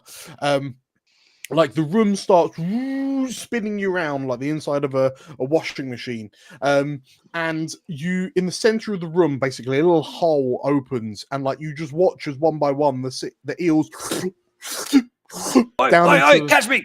Oi, help me out! Hey, help me out! This is, in fact, yes, absolutely. So as you start to drain out the water, Romeo and Juliet Statham, you notice that both you and Statham Man are caught in the whirlpool of drainage into the center of the room. What are you doing, Romeo and Juliet Statham, to alleviate yourself and Statham Man of this predicament? Calling for help. Because he's a tiny little garden gnome swept away by the current. Yes. So okay. He's imploring one of the other Stathams to save him. So I dive towards him, shouting, "I won't leave you a gnome!" Try and catch him. Okay. Have you got any skills that would help you in this endeavor? The one, Statham. My absolutely brilliant American accent is going to just give me the incentive, the power in order to grab him before he goes down the whirlpool. Okay. So as you unleash this guttural, bad American, no, as you leap towards Romeo and Juliet Statham, you, as I understand it, you are really good at bad American accents. Correct, sir. So could I please have a d6, d12? You need a 9 or less on the d12. No! Okay. Oh, failure. A failure. So, and it's a bad failure. So, as you leap, as you leap out, you leap towards Romeo and Juliet Statham, you leap towards Statham Man. Crank Statham just seems to be having a whale of a time going round and round and round and round. And Ghost of Mars Statham, you're sort of like attached to the wiring at the top, so like the waters disappear away from you.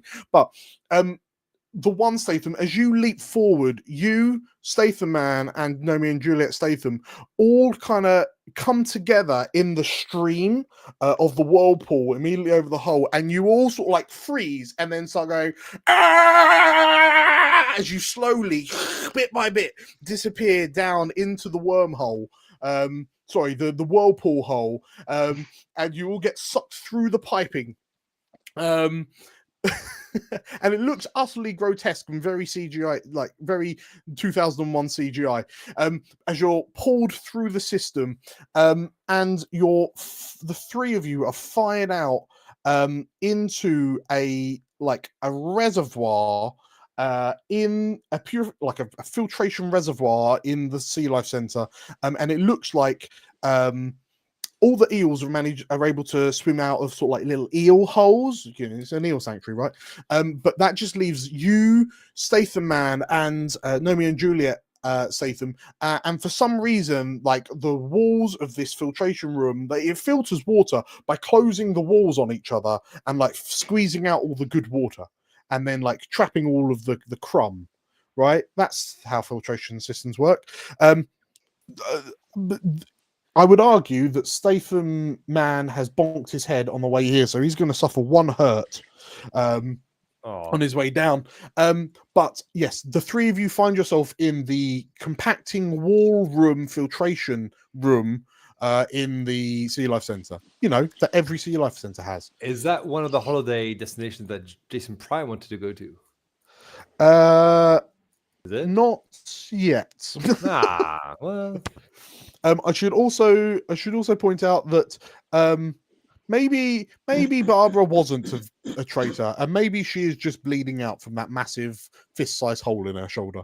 But yeah, Nomi and Juliet, the walls are closing in on you. What are you doing to save yourselves from an immediate demise? So that it's being crushed by yeah. So the walls are compressing, and then by doing that, the good water squeezes through the tiny holes, like filters out, and then it just leaves all the tank scum and algae. You know how filtration systems work. Yeah. All right. So okay. Oi, throw me out. Come on, chuck me. Oi, throw me out. Me? Yeah, throw me out. Come on. Oi. Yeah, sure. Where'd you need me to throw you? I don't care. Just throw me. Okay. To the ceiling? Can you get on top of the? Yeah. Anywhere but here. Whatever. Anywhere but here. Okay, you're gonna get help, right? Yeah. Of course, yeah. Sure. So I grabbed this gnome, and I sort of launch him in like an American football. Yes. But I've never played American football because I'm British. Because I'm an actor. But I can do it because I can channel my American footballer. Like Mean Machine, which was American, but also British, but also American. Very confusing. Anyway, I throw and spin him through the air. I put a little bit of spin on it as well because, Jason, as Nomio Jason Statham, aka Tybalt, flies, he like waves back at the other Jasons and goes, "So long, suckers!" Okay, so you are ditching the other. You're ditching Statham Man. Statham Man is also in this water filtration room. Well, I think he just cares about himself. I mean, it's a Tybalt. Okay, so the one Statham. First of all, I need a throw roll of some sort. Are you good at? Have you got any skills? I mean, technically, he's street furniture. I'm not very good at shooting at people, but really good at hitting street furniture. So I guess this is it. Oh, it is. There's Sure. Okay. Yeah, good work. So you're pretty good at shooting and not hitting, and only hitting street furniture. But yeah, we can apply that. So a 6 on a 6 or less on a D12. I rolled a 12. An 8 and a 4. An 8 and a 4. Okay, so that Nomio and Juliet Statham is made of clay, ceramic. So ceramic, porcelain. I don't know. Porcelain, yeah, something like that. And he's got bad experiences with walls. Yes. Well, I'm imagining in this moment, off the back of an 8, which is not a success. The one Statham, you throw this gnome like up towards the escape hatch to, in the hope that Nomeo Statham will go and get help. And as he soars through the air, Nomeo shouts out, "Bye, suckers!" And then like hits the apex of his trajectory a few inches below the entry pipe into this room, and then bloop, and just falls back into the water. So Nomeo and Statham, you are back in the pool with the other two. But whilst this is happening, Ghosts of Mars and Crank Statham's, you can hear the commotion. It just sounds like they're having a terrible time. All the water is drained out from where you are. Barbara is lying in the corner, nursing her bullet wound. And you can hear the sounds of panic from the Stathams trapped in the other side of this Mario-esque pipe. What's you doing to help them out? Okay, I've got a plan. So, oh, sorry. Whilst this is happening, I mean, I think off the back of that last one, I mean, Statham man, I mean, he's kind of getting a little bit tired of all of this water, so he suffers 3 board. Bored with water. This is kind of exciting, isn't it? 3 board. So yes, I mean, that was a great throw. It just didn't hit the way it needs to go. But the I thought he'd be throw was impressed with my attempts. Yes, I mean, all 17 cuts of the throw were just amazing. Hey, I mean, it had a drowning. Ironically, it had drowning pool as the soundtrack. Exactly. So yes, Craig, all go to Mars Stathams. What are you doing? Yeah, I'm gonna whip out my 2006 Nokia, inexplicably undamaged by the water. Yes. And because it's convenient for the plot, I have the number of the guy who operates the filtration machine. Yes. I'm gonna give him a call. Okay. And the phone rings and Fred answers. Fred. And the screen immediately switches into like a really rough split screen, and well, it's a picture in picture of like Fred on the phone, and it's also like a really old Nokia, and then there's like you on the other side, and you would imagine, given that you're upstairs and you're relatively free, that Fred's room is within walking distance.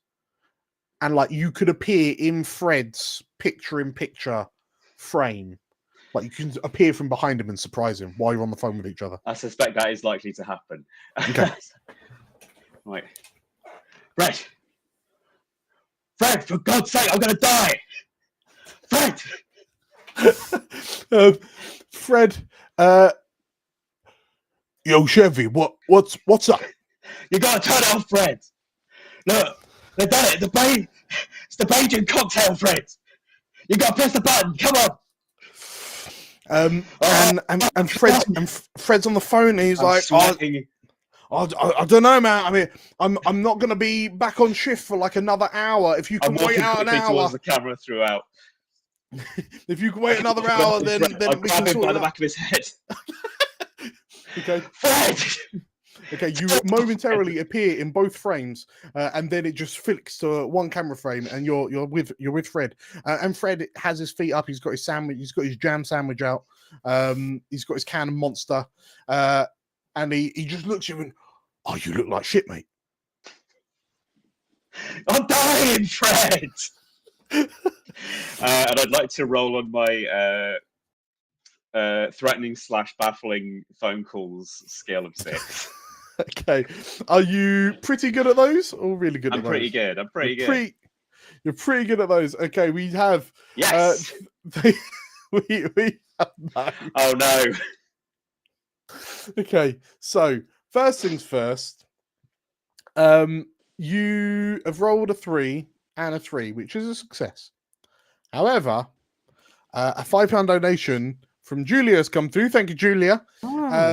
So we need to re-roll that 3 because it is a success. Oh, Julia. Are these people not helping All us? Right. Can I request that even after the re-roll, we still get the Statham Goes Wild? The double Absolutely. Statham Goes Wild effect. Thank you very much. Absolutely. And it's a horrible failure on top of it. So It's a horrible failure. And Nate has donated £10. Nate, so the next failure will be rerollable. Okay, so Statham goes wild, and you have not convinced Fred to turn off the machine quite yet. Fred looks to you and, oh, I'm really sorry. Union mandated work breaks. I can't press any of these buttons until my 1 hour is done.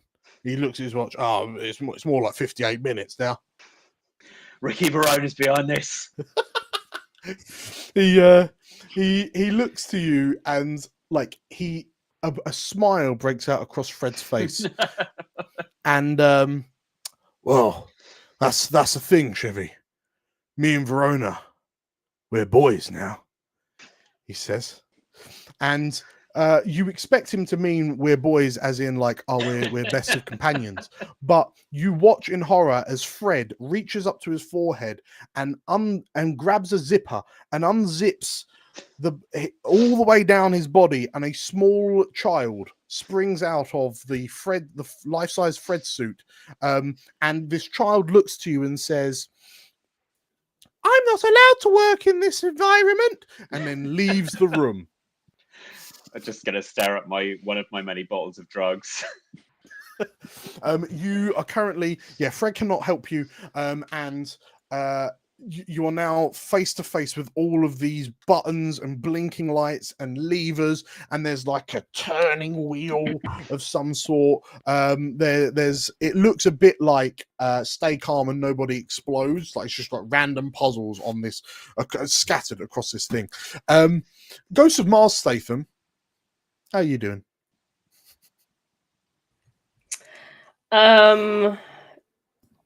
Sorry, let me fine. Let me elaborate. How are you doing as what does Statham Man do in this moment? Statham Man is like, he's really done with this place. He's really, really done. No one's coming to help him. No one's turning off the filtration system. He rolls a 3 on his D3. Jason, the Statham Man, whips his phone out. He's still using a BlackBerry, bless him. He whips his phone out and he starts leaving fraudulent Google reviews, like 1-star Google reviews for the Sea Life Centre, which catches the attention of the Brighton Police Department. So Jason, Statham Man gains 3 arrested boxes. As all of his fraudulent 1-star reviews, and like he's just listing off all of his he's doing the reviews and all of his credited names, specifically your 4 to start. What ironically that was okay. What's Ghost of Mars Statham doing?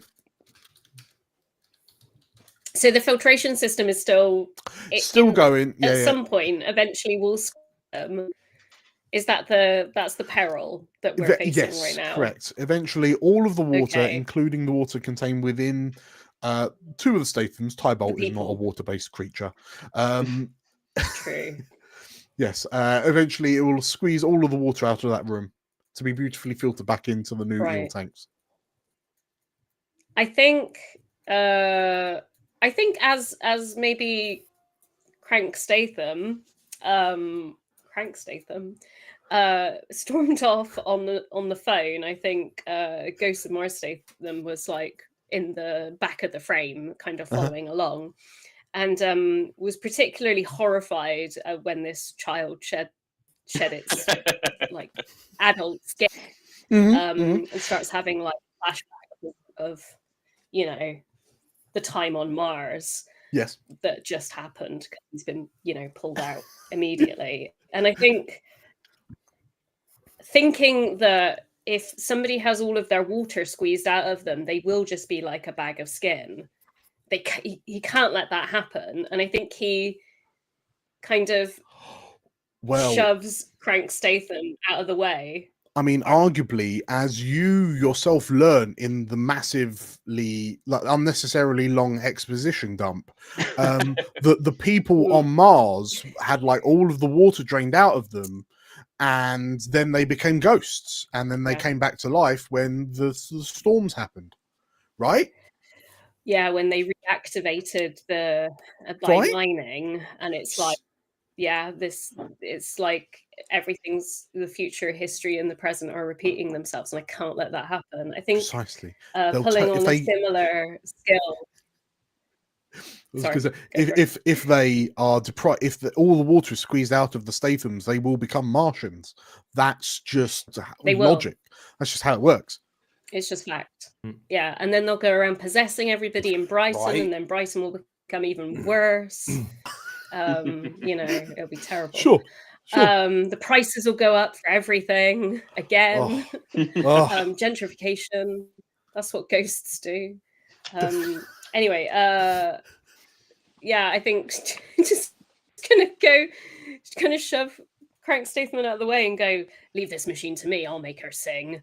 Just like I made my captain sing that one time when we got to have a single kiss before she preferred Ice Cube. Anyway, machine skill to try and stop or unlock something.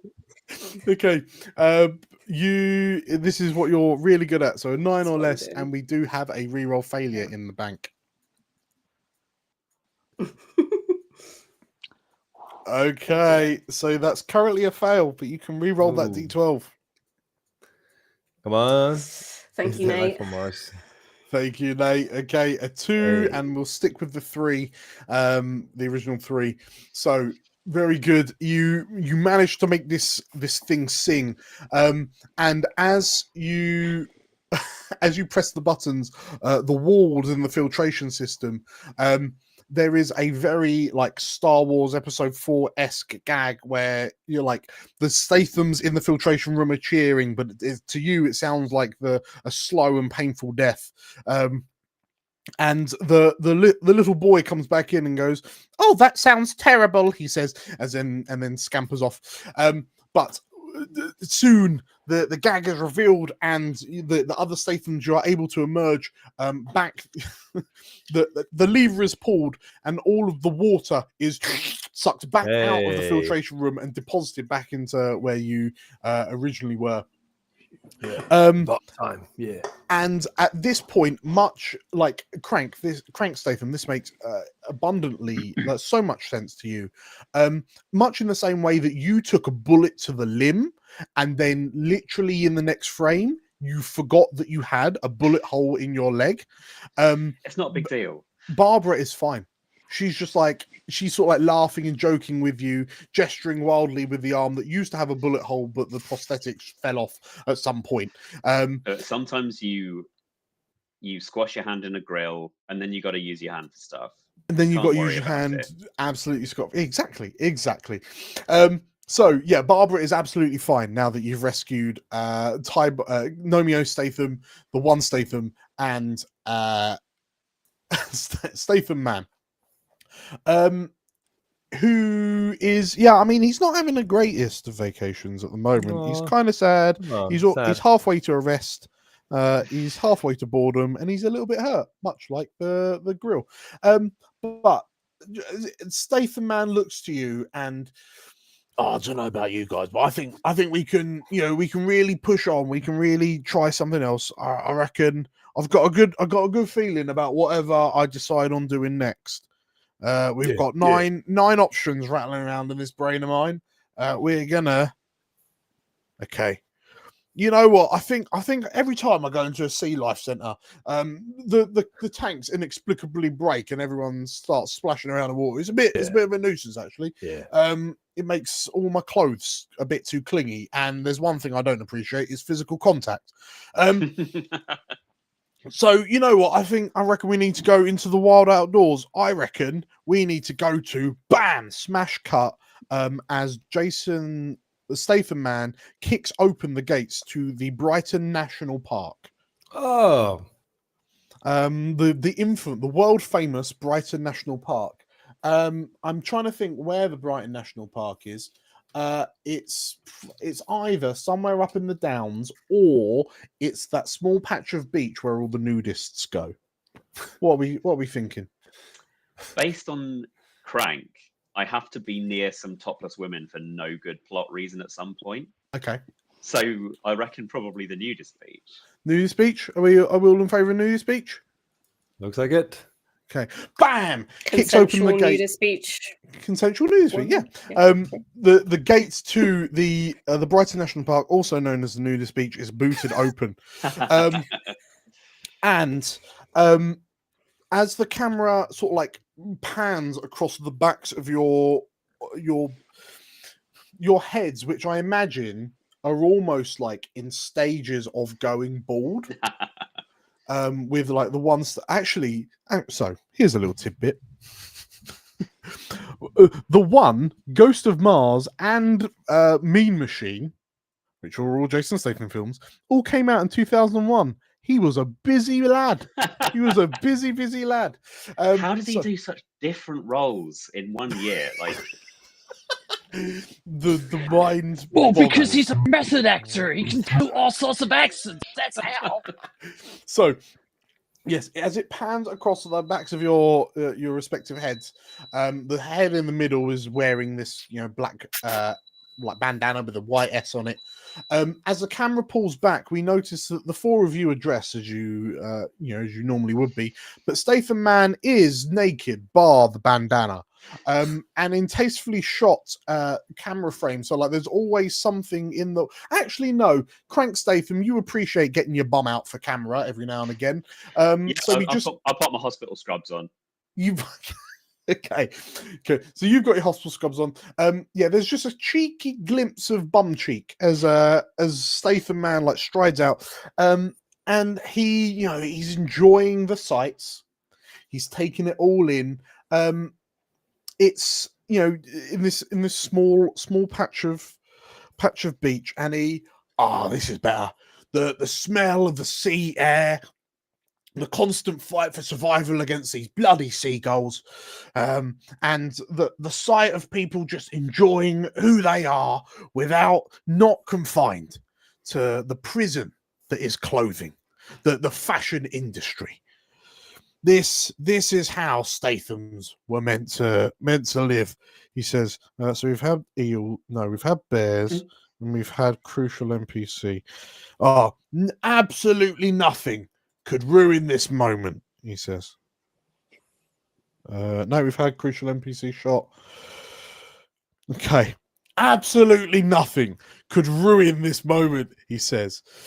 And the four of you watch as like all of the gathered nudist beachers, they all they turn to look, because not one, not two, but four Stathams and a Statham Man are on the strip of nudist beach, and this is unheard of. I mean, he's a handsome chap.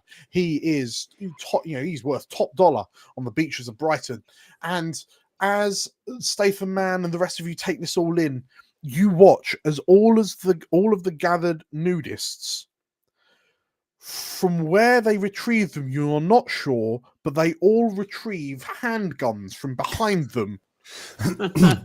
And you realize that they are all. There is the sound of a sniper shot bang into the air, almost as like a signal gun, as another Wesley Snipes fires off a sniper shot. And you realize that all of these nudists are hired goons. And Statham Man, oh no, he says. Who's kicking things off as the pistol wielding henchmen then begin running to punch people? So you always have in a nudist scene, you always have someone riding a bike. Now, knowing that bike pedals are our favorite weapon post 2002, I fire my gun at the bike to shoot the pedals off, so that we can then use them to traverse the sand far easier and deliver roundhouse kicks.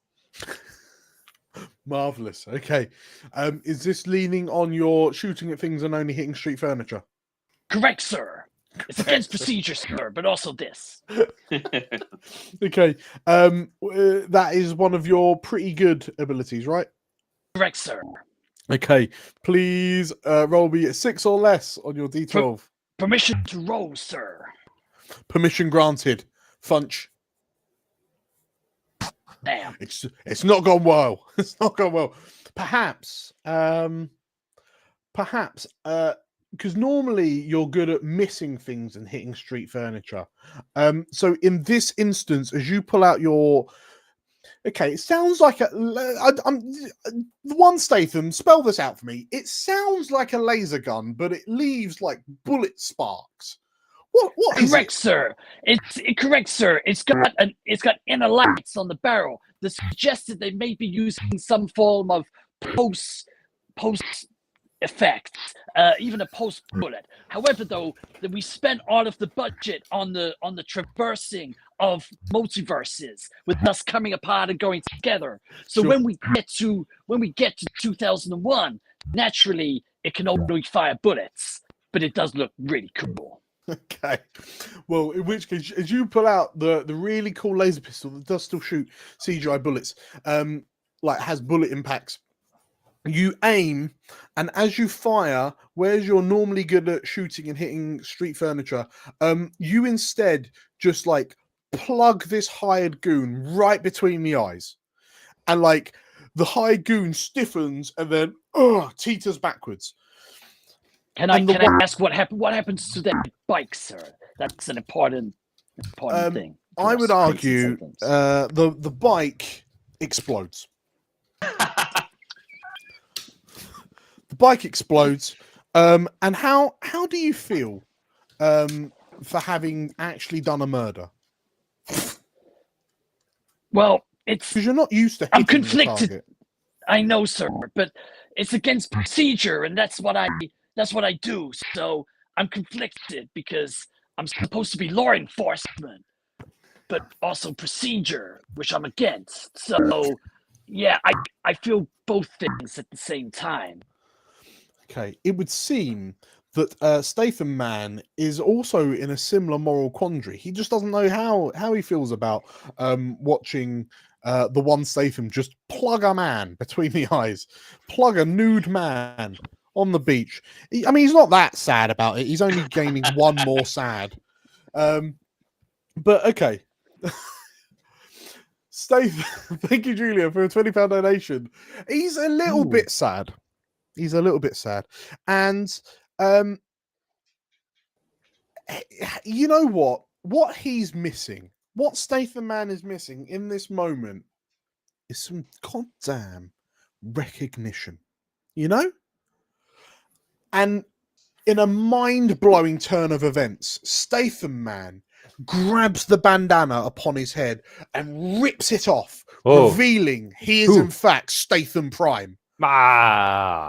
And as you all sort of like it's flick, the camera flicks to all four of you, just pulling like surprised faces. Statham Prime then pulls out his BlackBerry, opens up the Instagram live, and then starts like live streaming from the Brighton nudist beach. And he's just like, if anyone wants to come see me, you can come meet me, Jason Statham, right here on this beach. I'm gonna ping out my exact location right now. Boop. And then as he presses it, he tosses the BlackBerry into the sea and then just stands naked as the day he was born, spread-legged and spread-armed, soaking in what is like all of the attention he's about to receive. And you can see dust clouds on the horizon as the citizens of Brighton begin pouring down onto the seafront just shy of the marina. Cool. So you've got crowds on the way. Who's up next? The one Statham has shot a goon. Who's stepping up next to the plate? So Romeo and Juliet Statham, aka Tybalt, is feeling a bit exposed. Okay. Right. Because we're on a beach, no grass, no Sure. garden, many people, naked people. And so what does a Statham garden gnome do when there's people and he feels exposed? Turns into a garden gnome. Freezes. Okay. So he's perfectly still so that no one will recognize what he's capable of.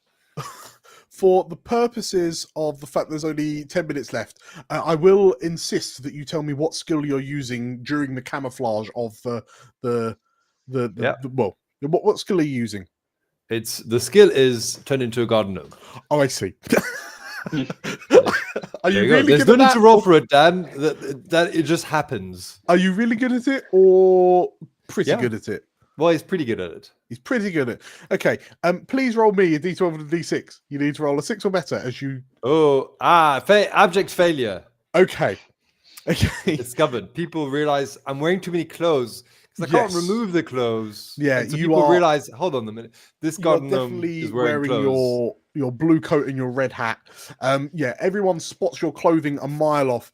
And I think in this moment, one of the goons like runs towards you as best as you can, like running on a pebble beach, and just like proper rugby kicks you, boom, into a nearby bin.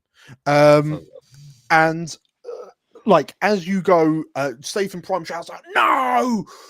No, you're Juliet Statham!" And he launches and like sucker punches the goon that just kicked you. Unfortunately, that goon then tweets about it, gaining Statham. Oh no, gaining Statham another 3 arrested points. And with that, you hear like through the crowds, you immediately hear like they just start appearing like early cyberpunk styly, like Brighton police just start appearing, like there's helicopters overhead, blue and red sirens as they start rappelling down, and like from a dinghy just out to sea, you can see a group of Wesley Snipes just stood cross-armed, smiling, as Jason's vacation is on the brink of abject failure. If Statham Prime is arrested, that's it. The Statham line dies with Prime. Oh dear. So between Crank Statham and Ghosts of Mars Statham, last-ditch efforts, how the Wesley Snipers are sort of like within range. You hear he sort of like there's one Wesley Sniper who, instead of a sniper rifle, he's got a bazooka on his shoulder. And like he says it to herself, but like it's broadcast to everyone. And Wesley Sniper says, "There's only gonna be one Wesley Sniper. There's only one Wesley Sniper. There's only gonna be one Wesley Sniper." What are you doing to stop this Wesley Sniper incursion? Do you have a plan, Crank? Statham? I've got an idea. Plans. Go for it. I'm low on plans. I love that. Okay, I think at this point, Sergeant Jericho Butler has seen it all, and is tired of all the fighting. Can't see it. Can't see us fight anymore, and he's gonna drop his gun, his like sci-fi Mars gun that's basically a, I guess, painted air gun thing. And I mean, arguably, say, the problem with the problem we're not with the going to gun get that out of you've this. Sorry, the problem Yeah. you've got with your gun is that you have to pretend like you're shooting it, and then you're purely at the whim of the editing department to put in the muzzle flashes after. And I mean, there's definitely a scene where you're doing this and nothing's coming out of the gun. Yeah. It's important to stay like realistic in these films. Yes. He's just gonna hold out his hands and say, "There's been enough fighting today. There's bigger enemies out there on other planets. We need to stop the fighting." And I'm gonna use my skill of stopping hostile people from shooting each other, please. Oh, well done.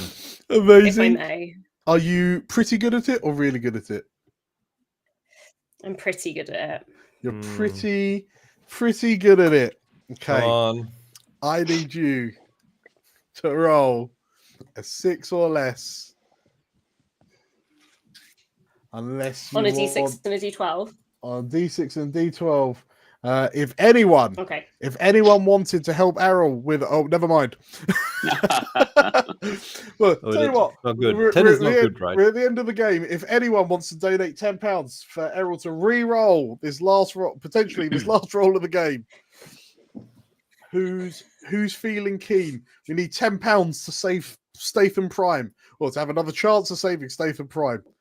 Is anyone going to do it? Is it going to be one of us? Is he worth saving? Is he worth saving? Let's be honest. We've gone through the films in this episode. Is Jason Prime worth saving? Vote now. I mean, he could be. Arguably, we've got 5 minutes until we wrap out, so we can see if we get a re-roll failure. We're just gonna pad a little bit. We're just gonna. This might be Jason Statham's eulogy. What will it say? This maybe in the middle of the speech he trails off because he sees a particularly attractive, like, blonde lady goon shooting, and he gets, like, those feelings brewing up, and so he trails off in the middle of his speech. But then he realizes, Errol died. Errol's back. Okay. I'm back. He trails off. Okay, that's fair enough. Whilst Errol, if you want to give us tidbits of this impassioned speech to just stop the violence,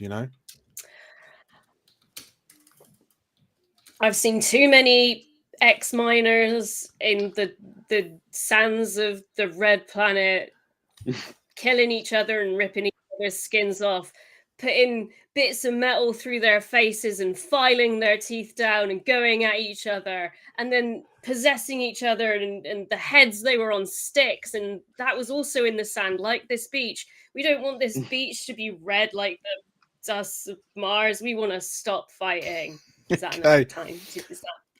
And your speech is so impassioned that Statham Prime himself donates £10 to allow you to re-roll. Ooh. But what if it's bad? Yes. So, as you preach to the gathered Stathams, to the gathered nudist hired goons, to the dinghy of Wesley Snipes just off the coast, Blade specifically from Deadpool and Wolverine, Wesley Snipes, Don Kim has also rolled has offered a £10 donation. Thank you, Don Kim. Hey. Yes, as you give this impassioned speech, the Wesley Snipers stand there and go, they're out on the dinghy, and then suddenly in the next frame they're on the beach in front of you, and it's like 5 Stathams and 5 Snipes, and Snipes Wesley Prime looks to Statham Prime, and we've been at this fight for too long. Maybe it's time that we just bury the hatchet and maybe we just shake on it. And as the two as Statham Prime and Wesley Prime hold hands out to shake on a lasting truce between all of the Stathams and all of the Wesley Snipes, as their hands connect, they are immediately sucked into a wormhole and disappear. And as the two primes vanish, the 4 of you look around as this prime universe, bereft of its prime Statham, begins to break apart at the seams as reality begins to unravel. And perhaps this is what the one Statham you realize, perhaps, like, you feel yourselves fading away as you're all sort of like absorbed into the essence of Statham Prime. And now you're finding out what happens when there is only one Statham left. And as the multiverse begins to collapse in on itself, we will call this vacation to a close. Oh. Ooh. Congratulations, everyone, on completing Jason Statham's big multiverse vacation. Was it a successful or a failed vacation? It was an unexpected and utterly uncalled for cliffhanger for another potential sequel should this one do well enough at box office. What? And if The it doesn't, sequel no it'll one asked never be for? resolved. A Jason Stathcation. That's Jason Stathcation. Exactly. Exactly. Congratulations, everyone. Thank you for playing Jason Statham's Big Vacation 4. Yeah, thank you. you. Thank you, chat, for donating. Thanks and for donations. For chatting. We are now sat on £580. I survived my hot sauce Well done. shot. We are only £170 away from me getting my legs waxed live. So Could happen. it could very well I feel happen. like sexy sword lesbians is the perfect moment for that to happen. It definitely is. Right? I'll make it work. Make it work. As Nate has just said in the chat, Jason Statham did sign on for a 5-movie contract, so he's obliged to return for a 5th. Should he be called up for? Yes. Thank you for playing. Thank you all for watching. We're going to go on a quick break. We will be back at 9 p.m. for our final game in our 12-hour live stream, Thirsty Sword Lesbians. We'll see you then. Take care. Congrats. See you. Bye bye.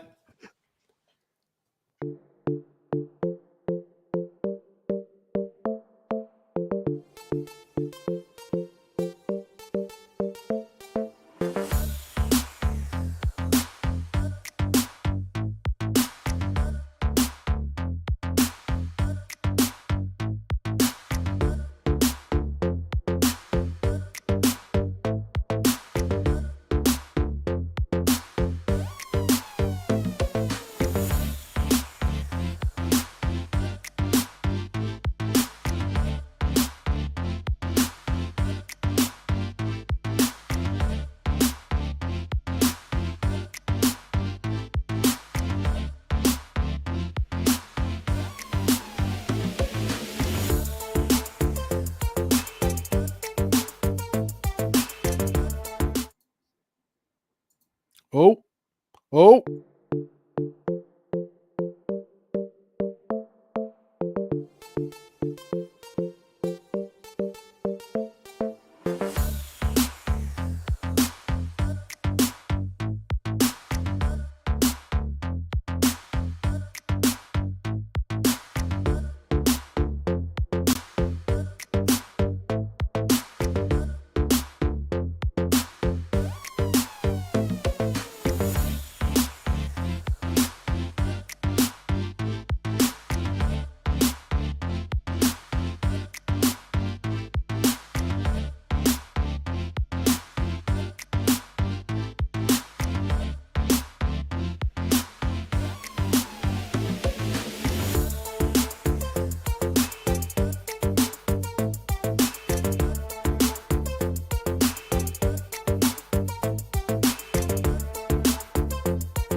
Hello, world. Welcome. Hello. Hi. My name is DM Dan. We are the Explorers of Elsewhere. We being me, DM Dan, and Georgia. Hello. No, that way. Hello. Georgia, hello. And Livy, hello. And down there, Julia, hello. And down there, Errol, hi. And this is the final game in our day of live streamy tabletop role play goodness.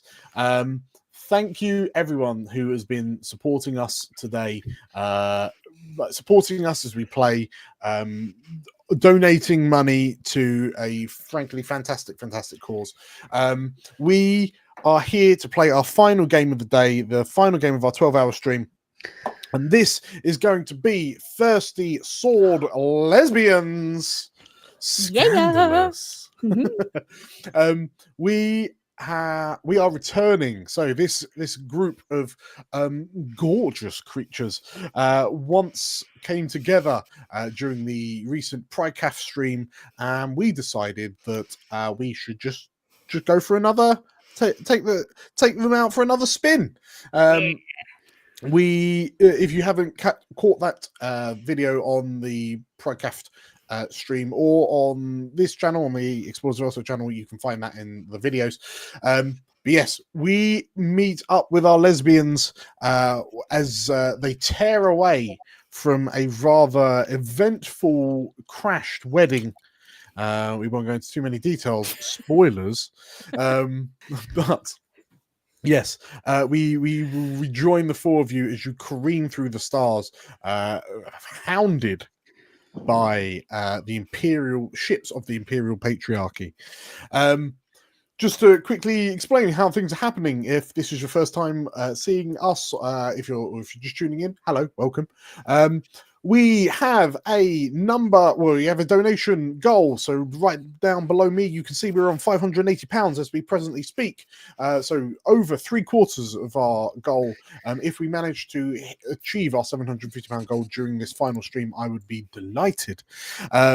So if you are watching and you are feeling capable of donating, then please do. Any and all money that you can offer will go to 1625 Independent People, who is a southwest of England, Bristol-based youth homelessness charity, who do everything they can to support young people who are experiencing homelessness. Beyond all the amazing stuff that 1625 are going to be able to do for like young people who are homeless, your donations will also have an effect in game. So if you happen to donate £5 or £10, you will allow a reroll either of the next success or the next failure. If you donate £20, Ravani, our resident scoundrel, has an ability, a move from the playbook called Rip. And a tasteful part of Ravani's outfit will become not present. And finally, to embrace the spirit of Thirsty Sword Lesbians, if anyone donates £40, regardless of context, everyone will immediately kiss. You know you want it. You know you want to. On top of this, as well as those kind of donations, I say we're keeping track of the donations overall. We have hit our two sort of like midpoint goals. So I've already eaten 2.5 lemons and done a shot of very hot sauce. I'm going to be very upset, very upset in the morning. As we push on to our final goal, our last goal of the day, if we hit the 100%, hit 750, I will have these legs waxed live. You in shorts, ready to go. In shorts, ready to go. I've got my comfy socks on, and I've got my shorts on. I'm ready for the veeting. And it sounds like our guest star who will be doing the Veeting has arrived in the building. It was going to be me, but I'm busy playing this. So we've had to bus in Nate has sped across Bristol to be with us in person, so that if we are to hit,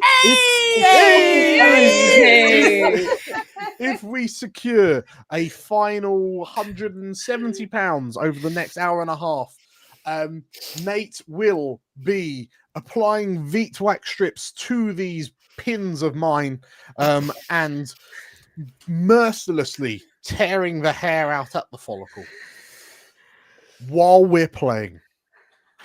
Good. Good. Good. We better hit that goal. We better hit that goal. We better hit the goal. That's what I'm hoping for. So, without further ado, we'll do a quick whistle-stop tour, little kind of brief elevator pitches on who our characters are for anyone who hasn't watched. Our setting is one of a beautifully sapphic space opera. Think more Star Balls than Star Wars, I guess. That's kind of the tone we've set so far, isn't it? Yes, our four heroines are aboard a spaceship crewed, owned by Aggie here. But starting with you, Georgia, who is your heroine? I play Camilla. Mm-hmm. Former cat burglar turned probably, maybe better person. Who knows, darling? Depends on the day of the week. Green skin, blonde haired, cat suited, ready to go.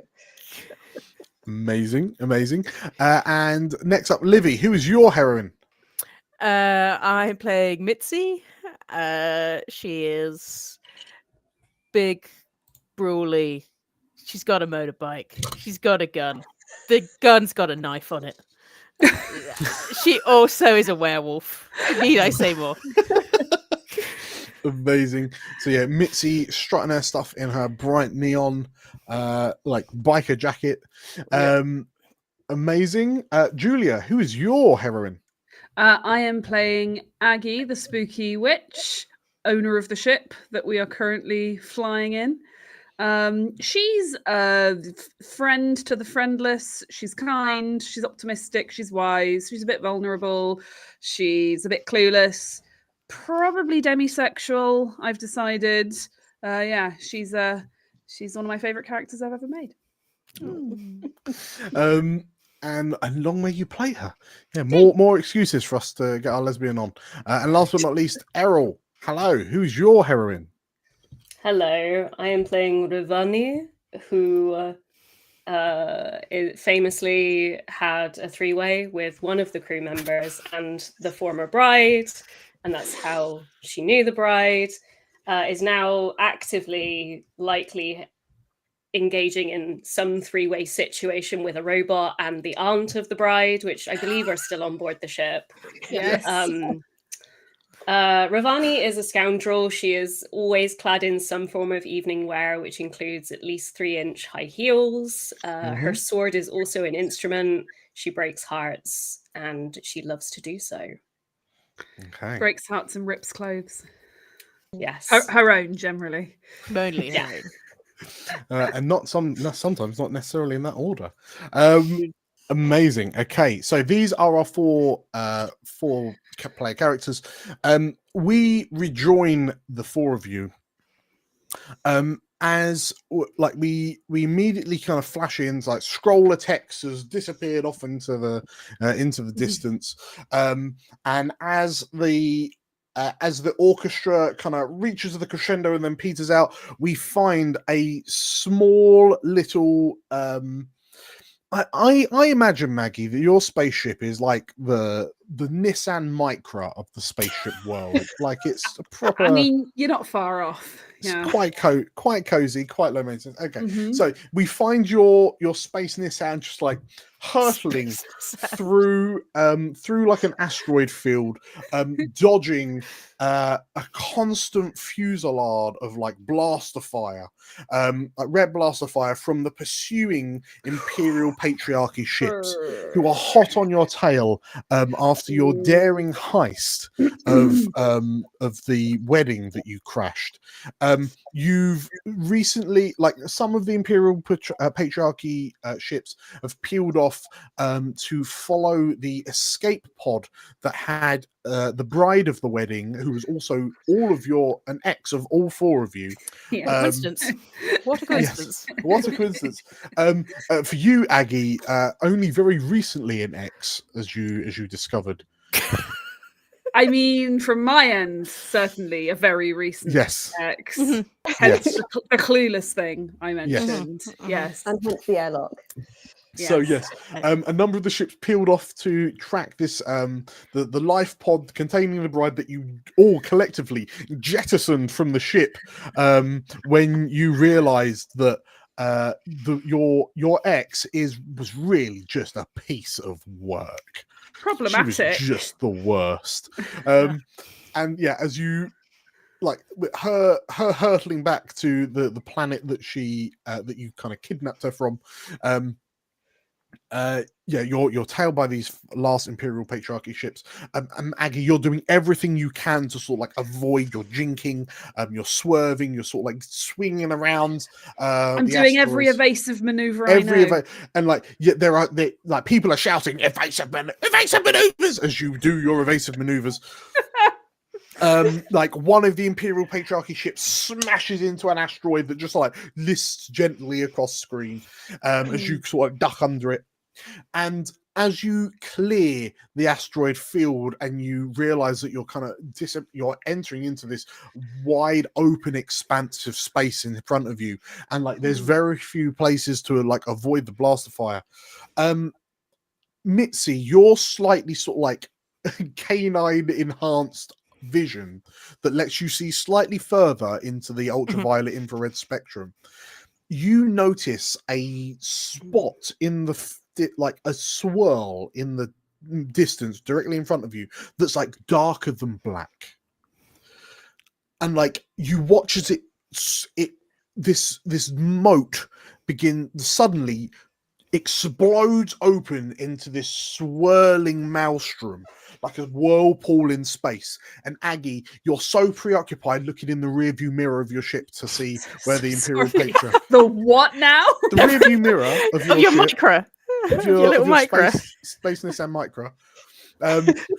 Like you're so busy to know, do you jink left, do you right? And I'm trying to remember, are objects closer than they appear or further away than they appear? Like, No, only the wing mirrors, but yeah, no, it takes you a while. You are wondering, and like while you're wondering, are they closer or further away? The other three of you've all seen this wormhole tear open in space in front of you, and like through your chorus of screams, Aggie, you're not quite quick enough to like look back forwards, and you feel the reality sort of like ripple past you as you disappear into this wormhole.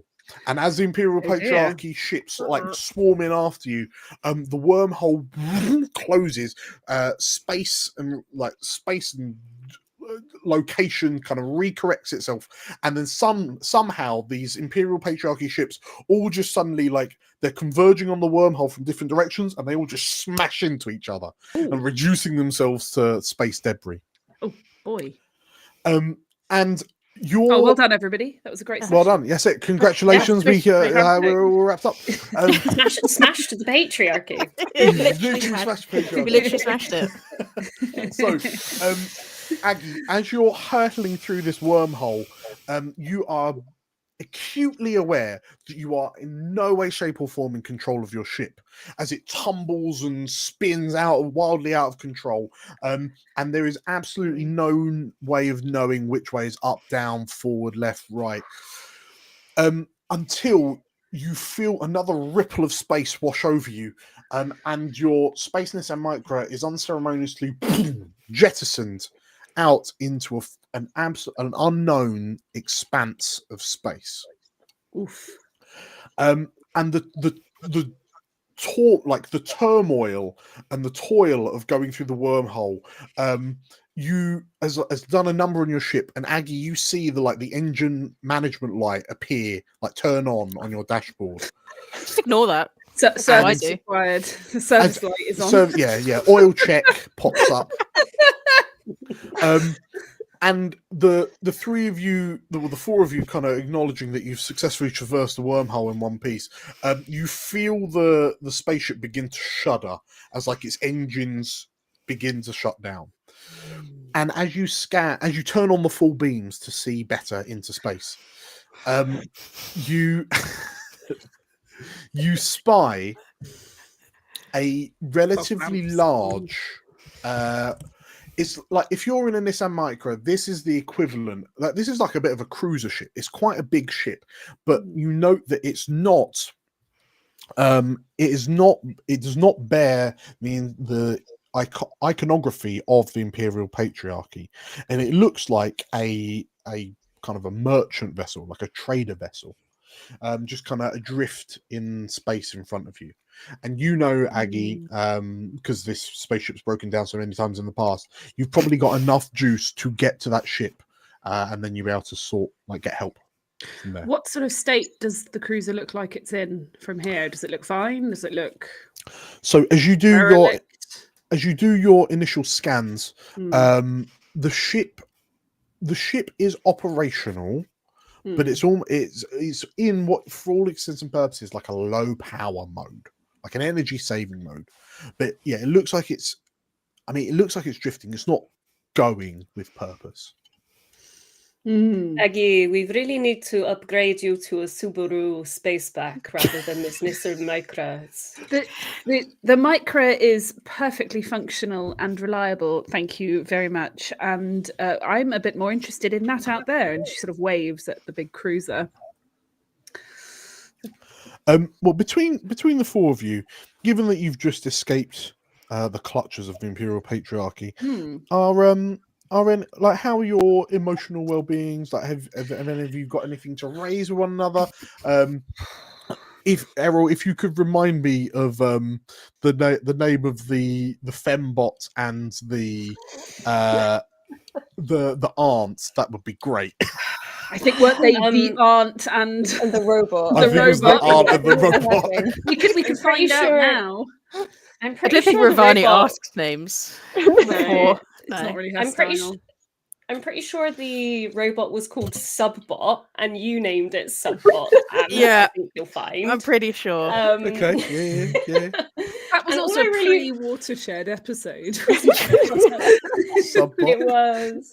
And I think I've got Kristen down as the aunt, but I do remember her having a very tight hairdo, slick back bun that became loosened. That was the defining Yes. feature. Yes, absolutely. Okay, and I think you have the bodyguard. I Oh, hope we so. do have the bodyguard. Yeah, I hope so. It's a very Okay. full car, this. So, in which case, yeah, the four of you look over your shoulder, and in a crumpled heap in the back of the spaceship is this absolute juggernaut of a woman. With a bionic eye, a bionic arm, and really tight fitting leather that stretches as she kind of moves her arms around. There is a very kind of prim and proper aunt, her hair, which was in a tight bun, now the bun has kind of given it some natural curls, and it kind of cascades very naturally over her shoulders, just to give her this really kind of she's got this real energy about her as the dark hair spills out. And then underneath both of them is Subbot, still dressed in priestly vestments, going as these two ladies kind of press down on her. Yeah. So yes, you scan the ship. As it seems to be in low energy saving mode. are you heading into dock? Because I mean, it's the sort of vessel that it would have quite a lot of supplies and I think. Well, telephone. is it possible to attempt before we attempt to dock? Can I open communication channels just to see if there's anyone answering, but rather than just assuming it's fine? You absolutely can. And in fact, I won't. There's no need for a roll or anything. As you Okay. turn on like the comms, as you pick up the telephone off the console. Hello. And it's got the little coily Yeah, lead of into course. the console. As you Yes. listen, you hear a boop, boop, boop, boop, boop, boop, which you know is the universal language for a distress call. Oh, It seems to be my. originating from the ship. Oh, so we're in distress. They're in distress. That's just great. And she puts Well, we down can't the pick phone. anyone else up, darling. Look at No, us. no, but they might have. Well, Oh, a better we, spaceship. we might be able to help. They might have good things on there, you know. I And do where like good things, it must be said. And where there is distress, there are damsels. And possibly a prize for helping. You know, like a bounty, or I don't want a bounty. You know, And also damsels. Come on, everyone. like a damsels. reward. You know, I think we should. I think we should go and see. Well, we need to patch ourselves up apart from anything else. Yes. Your engines are out of alignment, so you definitely got to take that into the shop. Are you talking about wheel alignment on the Nissan Micra? Oh my Yeah. god! Yeah. Oh my god! Right. Yeah, you're having to sort of like turn the steering wheel slightly to the right to keep it steering straight. It's tragic. I'm just picturing this spaceship is becoming more and more like a car. It's getting smaller as we used speak. to be quite big in my head. Yeah, Now yeah. it's really getting Now quite it's just got tiny. there's all of us strapped into the back 3 seats. So, Amazing. Yeah, the life pod that you jettisoned earlier was just the boot. And it's, Just a spare tire. okay. So yes, yeah. Are there any emotional? Is there an emotional patchwork or any discussions that you want to have with one another as you close in slowly as you limp towards this cruiser? I guess we're at the front of the wheel and the pile of stowaway women are behind us. Yeah. I think Mitzi will go in for the main crew, and what are we gonna do with those three? Are we all going, or are we staying here, or are we you know? I suppose we should probably ask them what they want to do. You know, they clearly didn't want to be within the imperial patriarchy anymore. But we need to figure out where we are and ask them where they want us to drop them off. I suppose, or if they want to stay with us. I mean, who wouldn't really? The bodyguard, overhearing your conversation, she stands up, and she's the kind of person that as she stands like this in the Nissan Micra. As she stands to height, she just seems to be getting bigger and bigger and filling more and more of the space. And she lets out this kind of low, almost like feral growl. Of concern, it's just well, we're all now fugitives from the imperial patriarchy, so the first thing we need to do is hope that we're not in imp space, she says, and you see her sort of scanning horizon, scanning the space, and her bionic eye is turning and twisting. Checking. Yes, and she's got one hand on the control panel, and right next to your head, Aggie, and as she scans, she clenches her fist, and that's enough that it makes her bicep bulge out enough that it just kind of start to press against your cheek. Nice. Can I take the other side and do the same thing? You just got Aggie being sort of squished in by biceps. And the aunt, she stands up and, well, I've looking through, looking at the stars that we can see. I'm none of these constellations are familiar to me. I would assume that perhaps we're far away from the galactic core. I mean, if we've gone through a wormhole, who knows where we've gone? I suspect that we will have to get some help from whoever's on that ship. Yes. Yeah. Well, you coming with us, or you staying here, or what you fancy? I think, given that time is the essence, perhaps we should stay behind on the ship. Good choice. Good choice. So we don't get things too complicated. Seeing as we have about an hour. Kirsten, are you sure you don't want to come with us? Because maybe you can get some space. You know, it's quite close quarters in here. You can maybe go for a walk, and we can get some space from each other. Because we've been in here for quite a long time together. The aunt tilts her head, gives you a smile, and it's clear as day that there is something on the aunt's mind. I would offer a figure it out if you are so inclined. I'm happy to figure it out. It's a wit roll, right? Yes, correct. And we roll. So, for those of you watching, Thirsty Sword Lesbians is based on Powered by the Apocalypse. So, dice rolls are 2d6 based on various moves. And then, depending on the roll, we add a stat and then we compare to see how well we've done. Okay, so 2d6. 2d6 plus your wit. So it's that plus 2. So 10. 10. So you may ask 2 questions now or later in the scene. From what are your feelings towards blank? What do you hope to get from blank? How could I get you to blank? What do you love most? And how would you feel if I blank?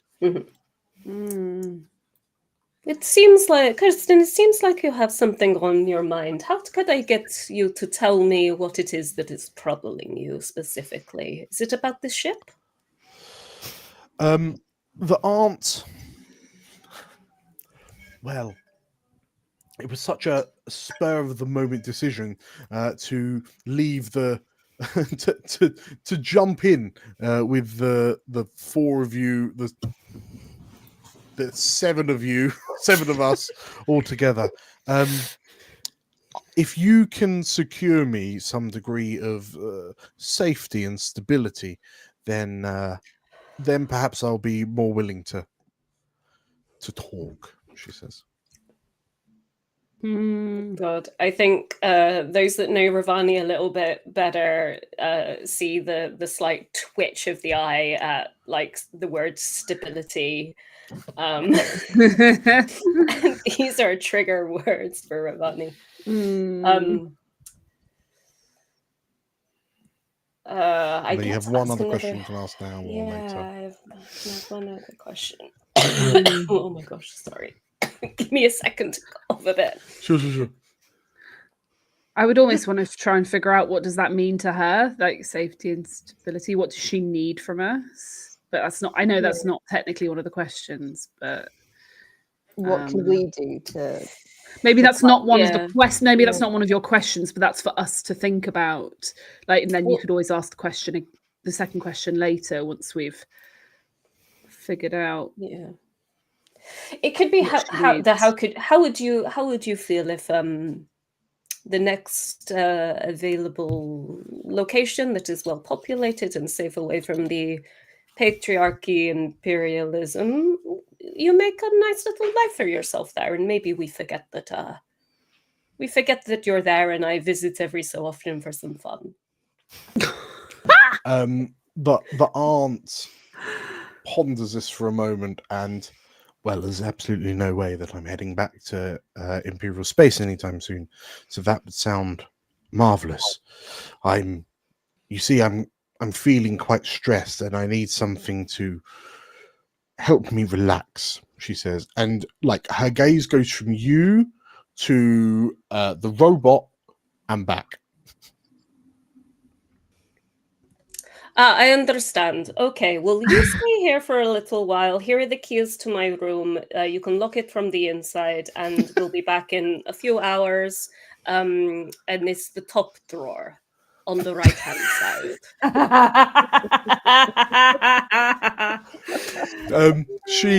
She nods, and there's this definitive, like, authoritative note to her nod, and as you begin docking into the ship. Oh,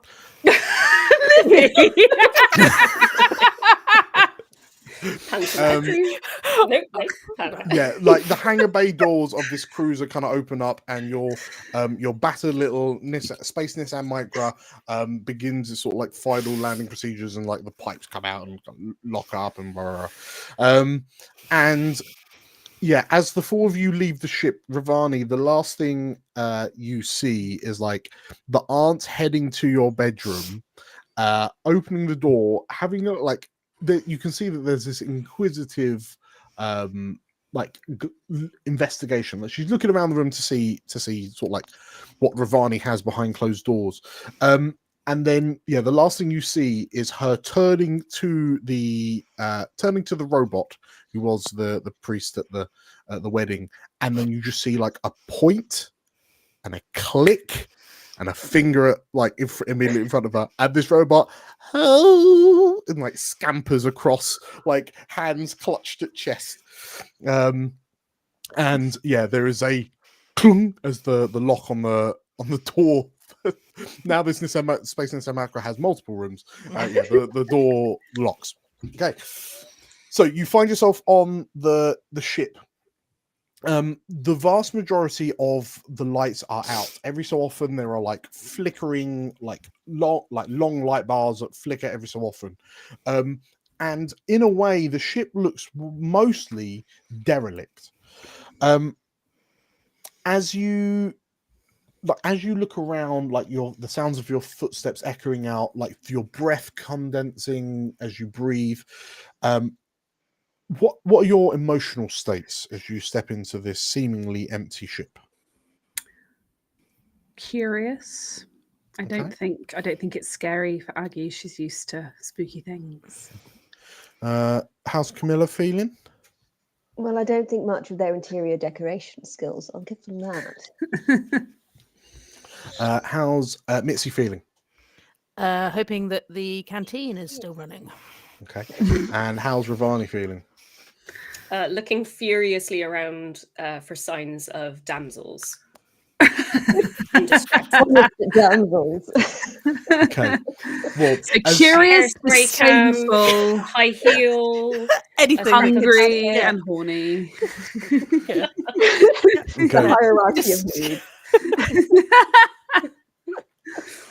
So as the four of you sort of like make your way through this ship, like it's empty corridor and empty corridors. You peer in, you notice that there's not that many sort of like cabin quarters or anything. It's mainly sort of like storage space, given that this was a trade vessel.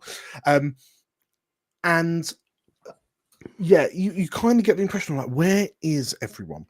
And you know that these ships, they would have less crew than their size would belie, but you would have expected to see someone so far.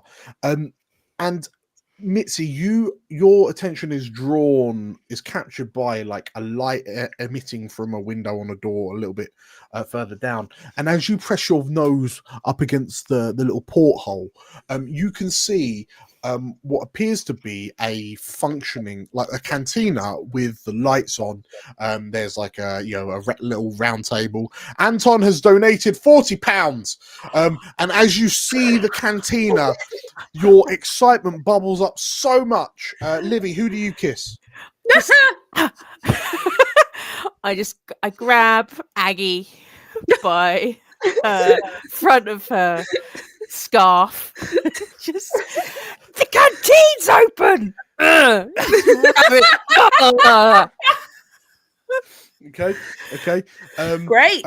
I think what we'll do is when we choose like who kisses who, we'll also decide who gets the string and what, like, do you give the string or do you receive the string? Okay. So I think between he's receiving a big old string right at the moment.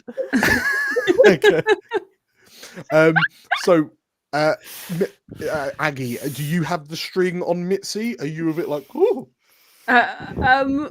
Yeah, whichever way round it is, that Aggie's left a bit like, what are we? I think Mitzi holds the string in that Sure. instance.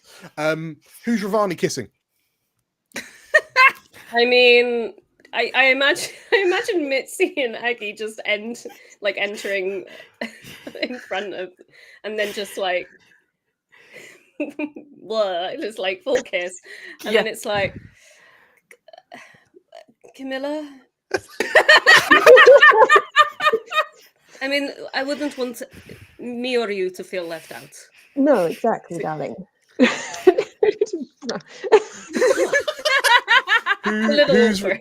Who's holding the string after that little bit of action? Or we could say that both are holding strings on each other. That would be fun. They've been allied in not wanting to leave each other out. Okay. Well, not to leave you out, who's Aggie kissing? So you're spurred on by your sudden snog with Mitzi. I think just imbued with the sort of realization that, wait a minute, we took on the imperial patriarchy and we're alive.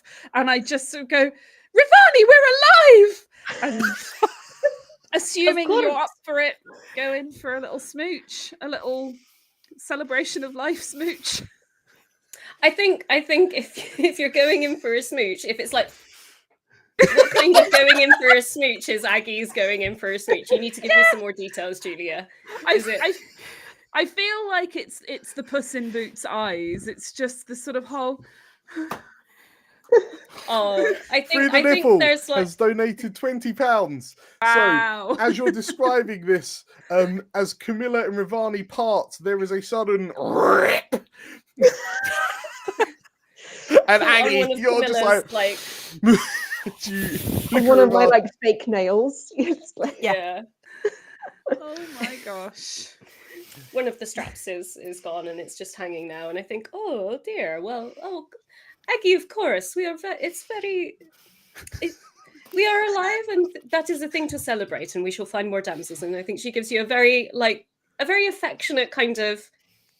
It starts off as like a head pat, but it turns into sort of like a cupping of the cheek, and it's a very like sweet kiss. Yes, that's good. That's perfect. Okay. Who? I guess the best way to say, who would, if you would like to offer a string to be held by the other person, then please say. So between Aggie and Ravani, would either of you like to offer a string to the other? Could we just do mutual strings again? Mutual strings everywhere. Mutual strings. I'm Okay, happy so for mutual mutual strings. strings. And Camilla, there's a flurry of snogging and kissing. Who are you planting a smacker on? I think I lock eyes with Mitzi across the top of this situation. Nobody put Carmela in a corner.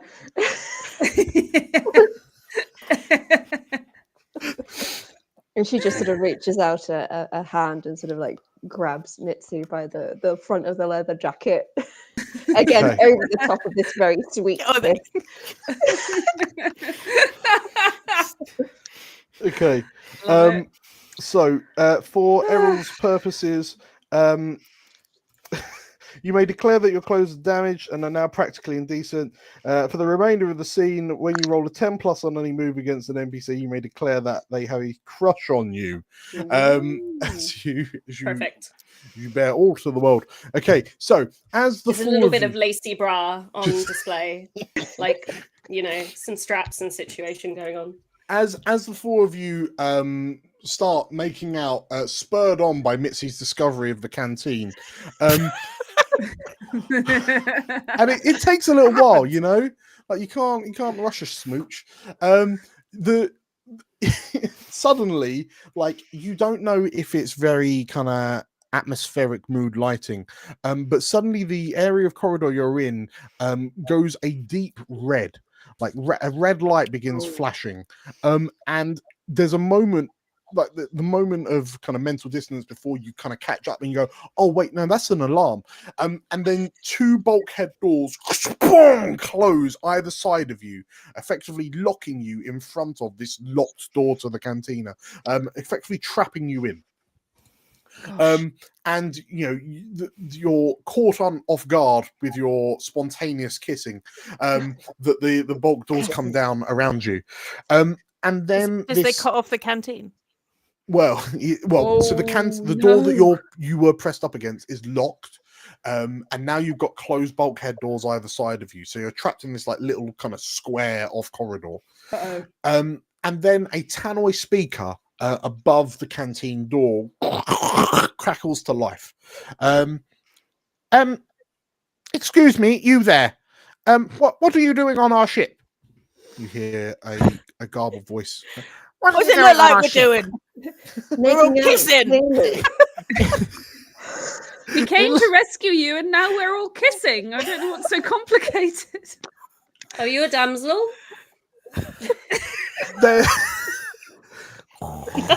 There's a bit of a static silence, and yes. And you're not space pirates, are you? Why would you say that? Because if you're space pirates, then you're probably here to plunder our wares, and we need to jettison you into space. But if you're not space pirates, then perhaps we can let you in, because maybe we can help each other. It depends on your wares, darling. Yeah. Depends You on say your definition of pirate. Yeah. Is it even worth plundering? Well, our scans show that your ship appears to be in our hangar bay, and frankly, darling, your ship looks like shit. So perhaps we can help each other out. We responded to your distress signal. Can I try and use a skill? Yes. Here? So if I can use heat of the moment, it's taunting someone into doing something they want to do but find it unwise using a daring roll. Very so I'd like to, even if we were pirates, perhaps we could plunder your beauty incredibly well. Should you consent and have the proper equipment.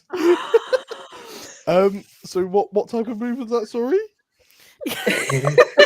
Sorry, Dan's like pegging joke. What? What? No. What did you want? What? Who said anything about influence? It's a daring roll for me. Okay. And it's an NPC. If I do 10 plus, they do it in exchange for something, and then if it's not 10 plus, I think something else happens. Okay. No, I'm on board with that. Okay, yeah. Okay. Roll some bones. Add your daring. Bear in mind, if you also roll a 10 plus, you may also declare that this NPC on the Tanaway has a crush on you because of Rip. Yeah. Yeah. They absolutely have a crush on me. Amazing. For some, yeah. It happens. So will you let us in, pretty please? Well, when you put it like that. And the light on the I'll put it where I want. With the light on the door to the cantina changes from sort of like red to green, and you hear the security locks open, and with a hiss, the cantina door opens, and like presumably following after Mitzi, who barrels in like a dog unleashed at a barbecue. You, like, from the other end of the cantina, as you step in, three figures emerge from little kind of side room. One of the figures who's holding like one of those like old styly desk mounted like tannoy mics is a relatively short a short and voluptuous woman with cascading like ultramarine blue hair, and matching eyeshadow. She appears to be like, you see a little pin on her, like on her jacket lapel that says ship captain. Stood next to her is this slightly sort of like, she gives you the air of like mechanic vibes. So she's kind of got a couple of like oil splashes over her. She's got like a flannel shirt on. Whether or not they're Daisy Dukes or something a bit longer in the leg. But No, Daisy Dukes is fine. Daisy, okay. Livy's asked for the Daisy Dukes, and sort of like big. What the name of the boots? Like the Big boots. big boots. Massive boots. No, they're like the worker boots. Oh, I'm drawing cat boots. Yeah, those sorts. And there's like suspenders over the shoulders and like a tool belt and. This is so like so forth. Sydney from Final Fantasy. The mechanic, Yes, yes, absolutely. And last but not least, there is a pink skin, like a hot pink skinned alien that's kind of stood between them. The alien has like two sets of arms, one normal length in inverted commas, and then like a smaller pair that's just sort of like clutched at the breastbone, that like two smaller arms. And like in lieu of hair, there are these sort of like 3 tentacles that spill out over their shoulders. And it dawns on you that these 3 are probably the only crew on the ship. And the ship captain, like you can see she's a bit giddy as she sort of like looks at you, Ravani, and your cheeky little bit of lacy bra poking out, and like she instinctively brings the desk mounted microphone to her mouth, and like from behind you, you can hear her voice coming out the tannoy. Hello, my name is Jubilee, she says. And then realizing that you're in the room, she and like puts the microphone down. This is Kath LaBelle, she says, pointing to she's our quartermaster, she says, pointing to the Sydney lookalike. And this is Vado. She gestures to the alien stood between the two of them. And yes, welcome to the maiden voyage. Sorry, it's the name of our ship. Yes. We thought it would be clever when it was first commissioned, but after the first, it kind of lost its appeal somewhat. Okay. Thank you for responding to our distress call. We do find ourselves in a bit of a pickle. Juba says as she kind of steps forward, and she's sort of like she's not really making a lot of eye contact with the 4 of you. But how did you 4 come to find yourself here?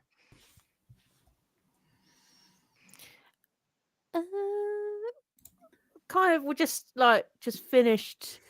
We kind of like finished at a wedding, and we're just like, we didn't really like the after party, so we just thought, we'll just go for a bit of a ride, and then there was a wormhole. Yeah, got in a wormhole. We were like, whoa, and then we came out, and we were like, do you know where in space we are at the moment? Oh, you're on the southwestern rim. This is pretty much the frontier of known space. Ooh. We were traveling in with a cargo load from we've just departed from the colony of Queertopia, and we were heading back into the central the central cause when we were beset upon by invaders. Mm-hmm. Dangerous aliens that have left us stranded and marooned. Ravani, darling, I believe we found your damsels. They do sound quite in distress. Kath LaBelle, she sort of like tuts and rolls her eyes.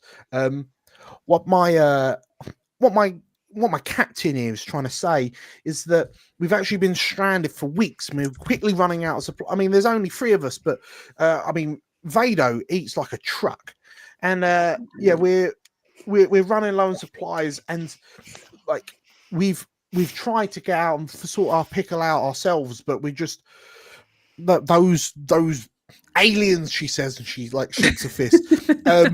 And Vado, you see, sort of like sinks into their shoulders a little bit, all 4 of them, as Kath shakes an accusatory fist at generic aliens.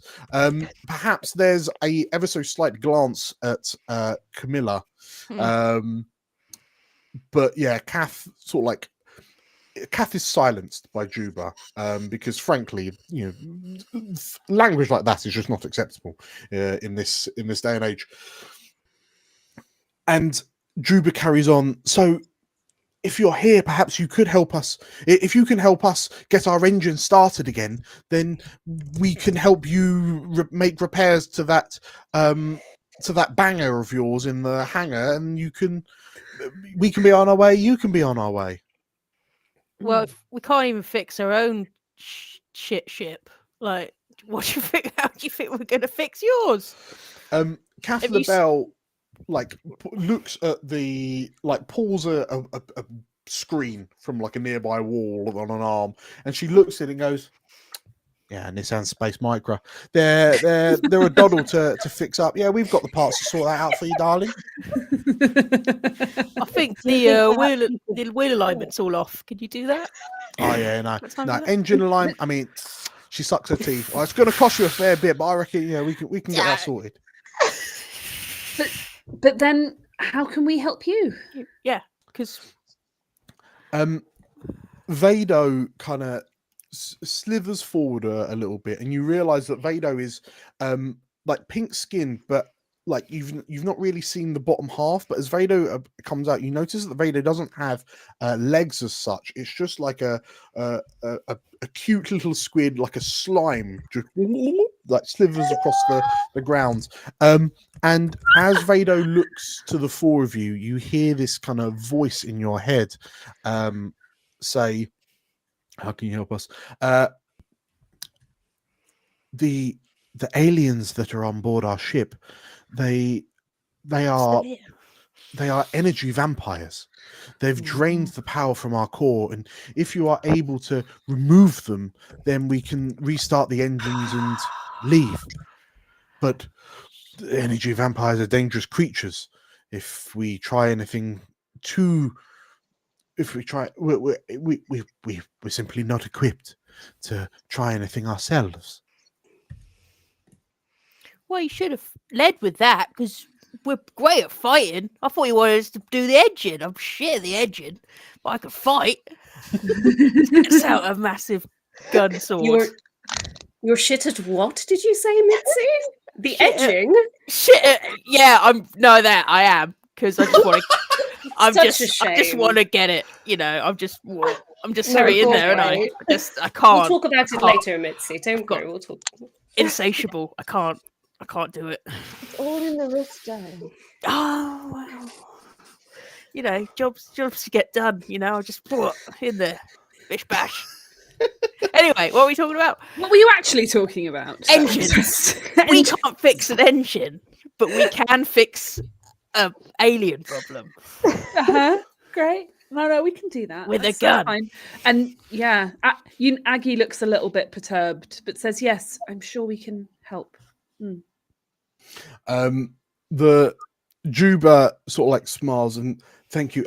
I'm not particularly sure how much use we can be while you're dealing with our energy vampire problem, but the sooner that you can help us, the sooner we can help you.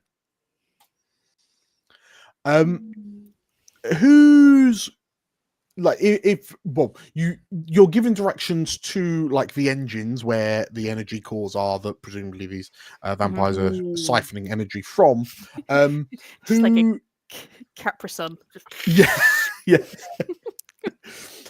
Who is like? Are there any checks that you want to? Oh, would you look at that? Subbot has donated £40. Oh wow! Again. So Right. we start with okay. Camilla. Who's Camilla kissing? And there are you have got Jubilee, Vado, and Kath Libel in the room as well. That is true.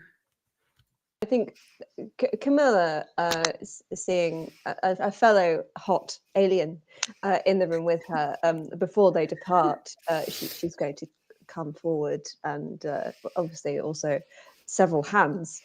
Brilliant, excellent. We love to see it. We love it. Yeah. She's going Double to the go down. hands, double the fun. And also 3 tentacles. My God. She's going to come down and she's going to. Okay. As you plant a kiss on Vado, there is an undeniable like electrical tingle that like goes from your lips down your spine and sort of like into your shoulders primarily. And there is the lingering aftertaste of lavender. Aggie, who's Aggie kissing? I also go up to Vado and I say, I promise we'll sort out the situation in a way that's culturally sensitive, and gives her a little kiss on the cheek. Okay. Just, acknowledging her alienness and the fact that we've been told to go and shove out some aliens. There's the electrical tingle into the shoulders. And the lavender. And the lavender. Oh, Who's like Ravani crowding. kissing? Who did you say, Ravani? Who's Sorry. Ravani kissing? Yeah. She also goes up to Vado. Yeah, we could all line up to give Vado a little smooch as we go out. How wretched would you feel if, like, here are 4 beautiful women, and then they all spontaneously decide to kiss one person? Forearms, tentacles, electric. We're all some flavor of monster fucker here, Dan. Like, come on. And she tastes like lavender. Yeah. Perfect.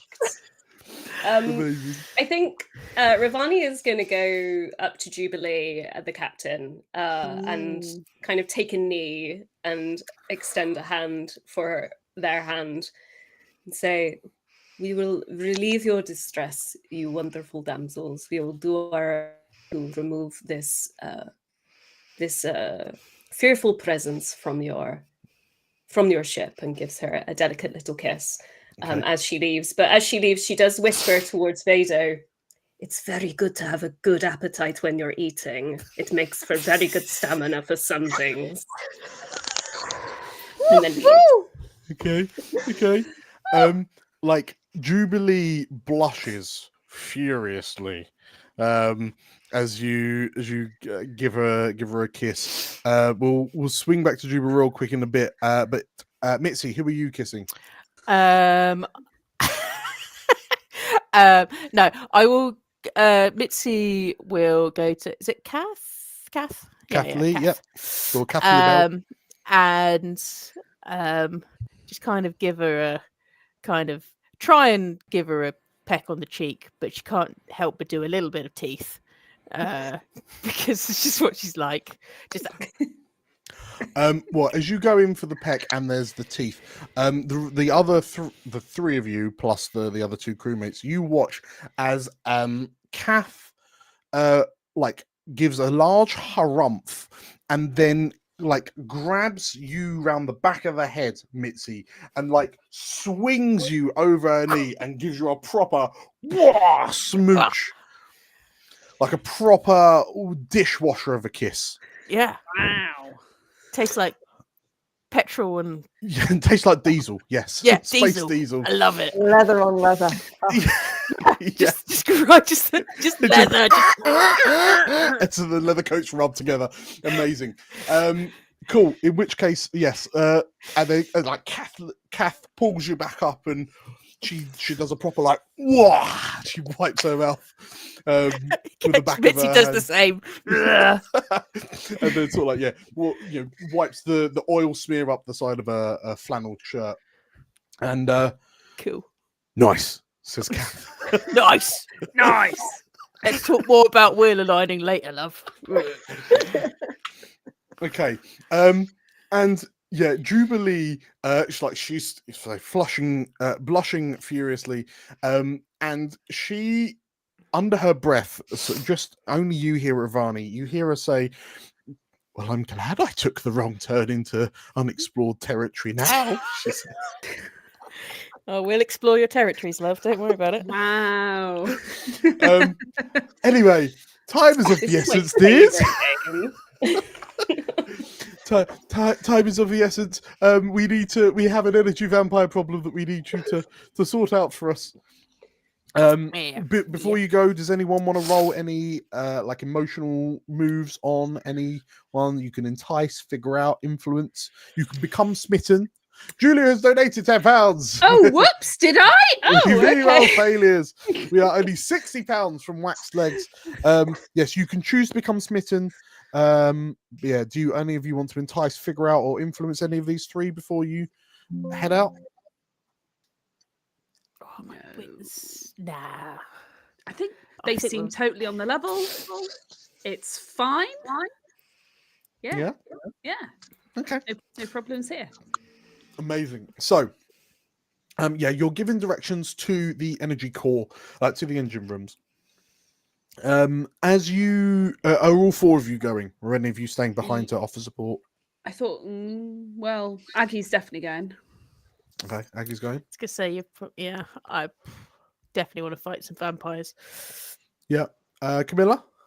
Yeah, Camilla's definitely going. Okay, and Ravani? Oh yeah, won't let the even though there's damsels, won't let the crewmates down. Back up. I Let's tell get you this what done quick though. I tell you what I would like to do. So there is a mysterious force in the universe called the Unseen that Aggie, as a spooky witch, can commune with. And Aggie thinks probably it would be worth getting a bit of information on these vampires before we face them. So I wanted to commune with the Unseen, please. This is a spirit roll. Okay, roll me out. Okay, so sorry, it's 2d6 plus 2d6. my spirit, which is I think plus 2. 9 plus 2, it's an 11. So that means on a 10 plus, I can learn something important from the Unseen, or I can ask a question from figure out a person of anyone, anywhere. If I can name one of their deceased loved ones, I don't think that applies. I'm going to ask something important from them. Yeah. So I want to basically ask, oh, mysterious Unseen. I do my little ritual. I say, I stop everybody. I do a little ritual. I go, oh, mysterious Unseen. We've been told to get rid of these energy vampires, so-called. Can you tell me anything about their true nature and how we might deal with them? Okay, and are they Unseen... really as bad as the crew have told us?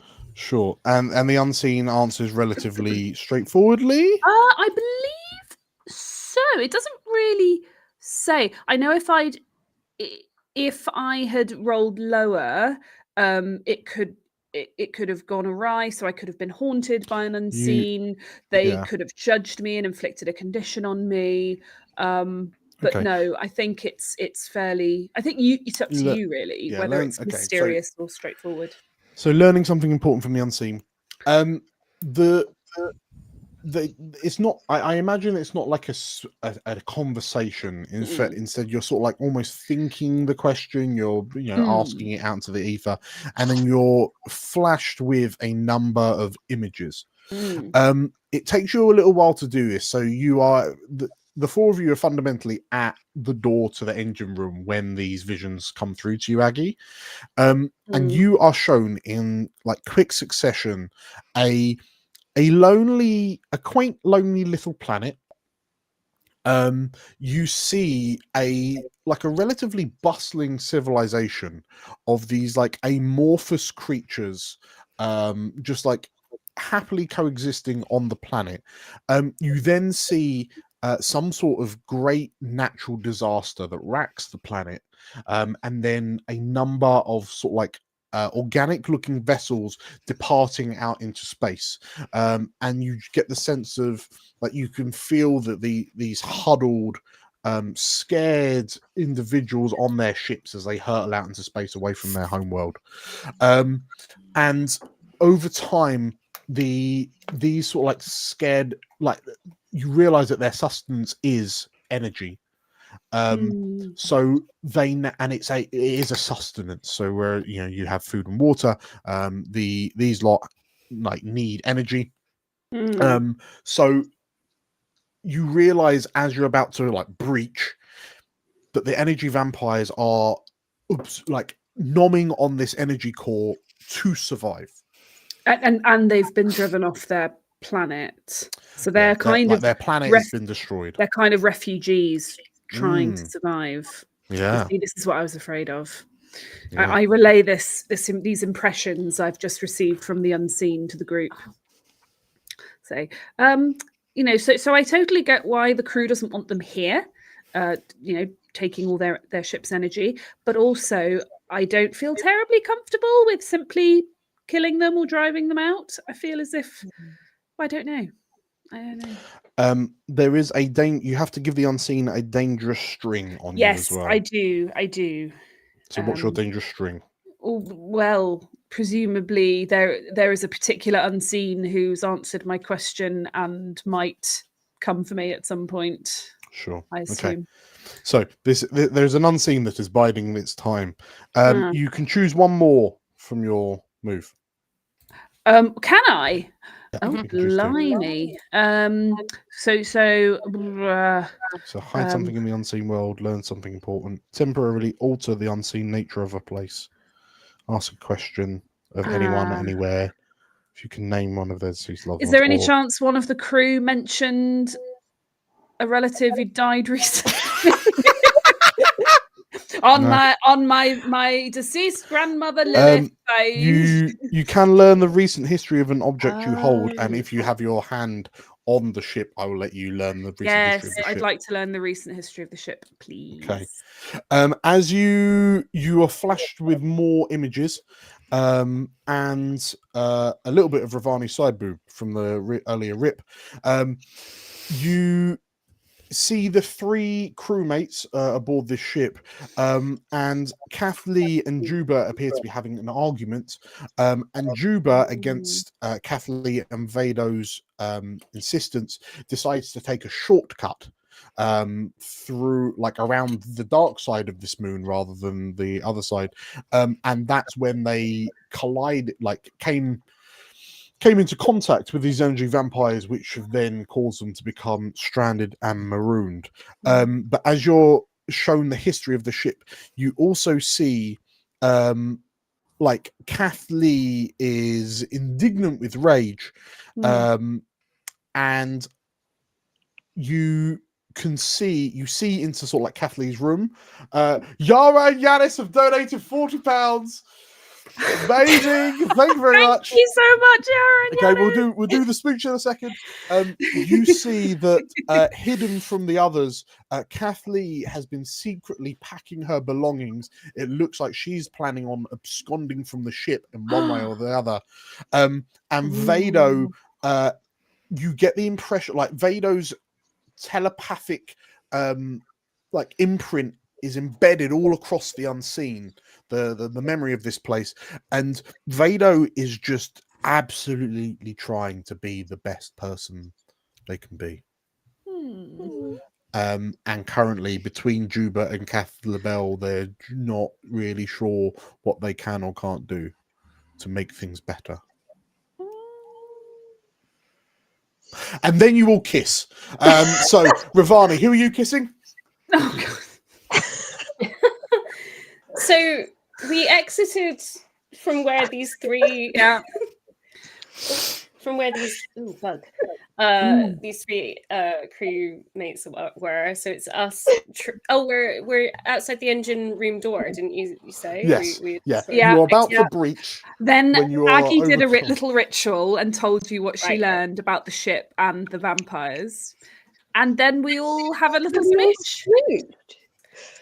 I think. Well, how does Aggie seem after coming in? Does she see? It sounds like she's a little upset and distressed about these. She's a little. She is a little bit upset. She's conflicted because she wants to help these people and she understands where they're coming from, but she also doesn't know what to do about the vampires because she feels bad for them. So. I feel like Aggie wears her heart on her sleeve as well, so there's probably some big anime tear situation. Maybe. I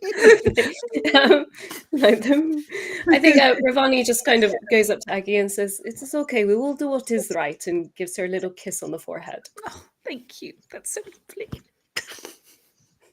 lovely. Would you like to hand out strings or become spitted or anything like that? I mean, I'll definitely give Ravani a string if that's okay. Yeah. Ravani, get another string. So Ravani has kissed Aggie. Who's Aggie kissing? Oh, blimey. She's scared of Camilla, so I think it has to be Mitzi again. Okay, so a snog on Mitzi. Who's giving who strings? I think. I don't know. We're mates, so I think it's pretty neutral, isn't it? Yeah, gonna say it's just combine some strings. It's just more fuel to taunt each other with whenever we get drunk. Yeah, consensual and mutual snogging. Yes, between pals. Yeah, exactly. Okay, who's Camilla kissing? I think Camilla is going to lean down very gently, like cup Aggie's cheek, and just sort of look at her and go, "Why don't we give them your dreadful car?" And then sort of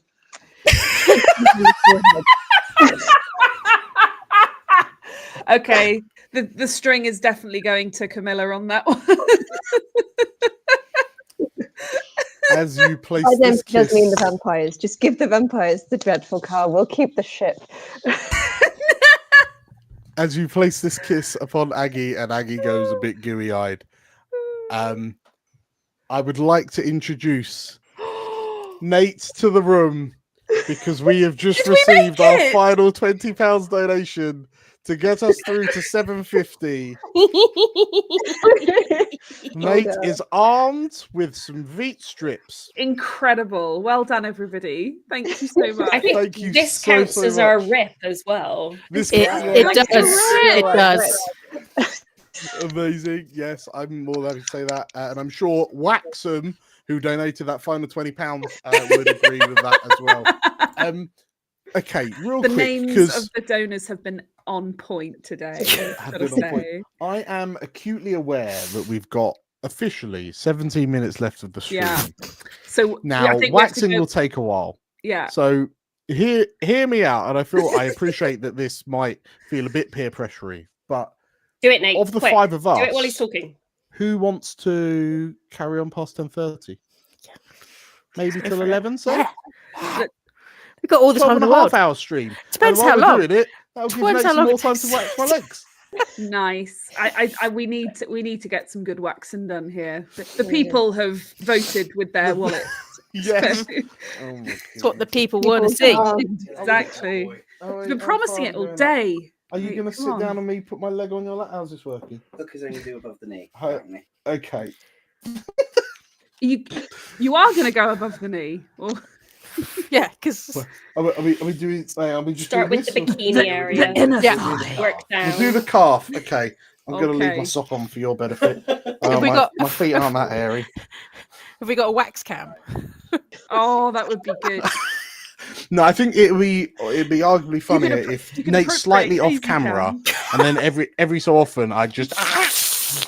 Okay, that's okay. And the leg Nate is reading. Dan, got some light. There you go. You need to keep GMing, Dan. I need to keep GMing. Beg my pardon. You want to warm him up, Nate. How unprofessional of me. Okay, so sorry. who's just so Camilla's just kissed Aggie and suggested we trade in the hunk of junk in the hangar bay. Very good. Who's Mitzi kissing? Mitzi's gonna run back and kiss Vado and then come back. Gonna taste that lavender. Well, I like to think that Aggie described And situation that Vado was in. Uh-huh. That Yeah. Vado was feeling bad, and Oh, I I think see. Mitzi was like, "Oh." And then we I should both really give- described the lavender. And Mhm. yeah, and Oh, then you're you were really just getting chatting it on about the there, aren't you, lavender. So yeah, Maggie, getting distracted by Dan. Mitzi runs back, gives. Why are you waiting? Why are you waiting?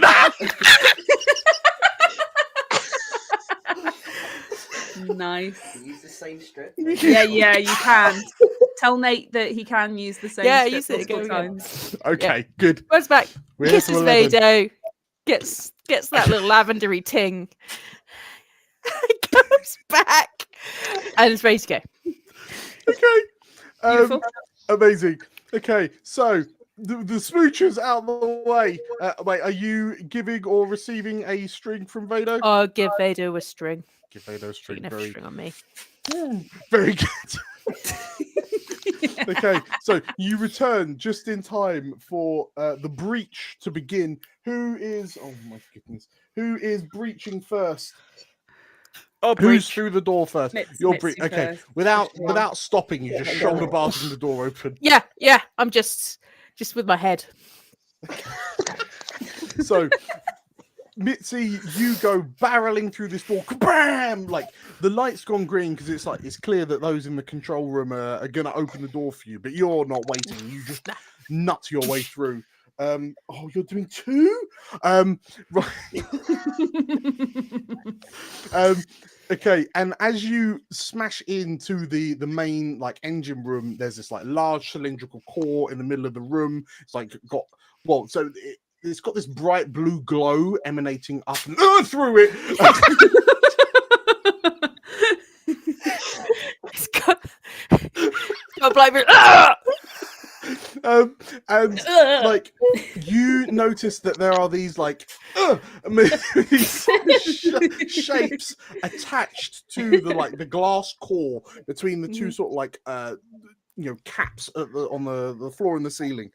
And as you like headbutt your way in and the four of you burst in, there's like this high pitched like electrical shrill as the shapes detach from the core, and they look like sort of like floating orbs of electricity that is the same color as the energy that was running up through the core. And now that they've detached, like the room lightens up a bit more as they're not kind of slurping on it. And the energy, like the lightning, electricity crackles around them somewhat aggressively. But Aggie, I mean, you've had your thought process. Like Mitzi, if you're barreling in, I'll give you.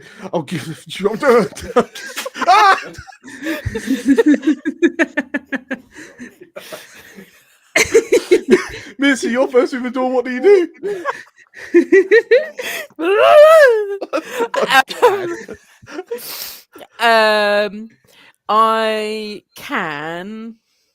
I know they're not. We don't know if they're technically foes or not, but I'm going to use my big dyke energy, and as I come in the door, basically my big dyke energy means that I make it clear to foes that I'm the biggest threat, and for the rest of the scene, if I roll a 10 plus, someone can be impressed or intrigued by me.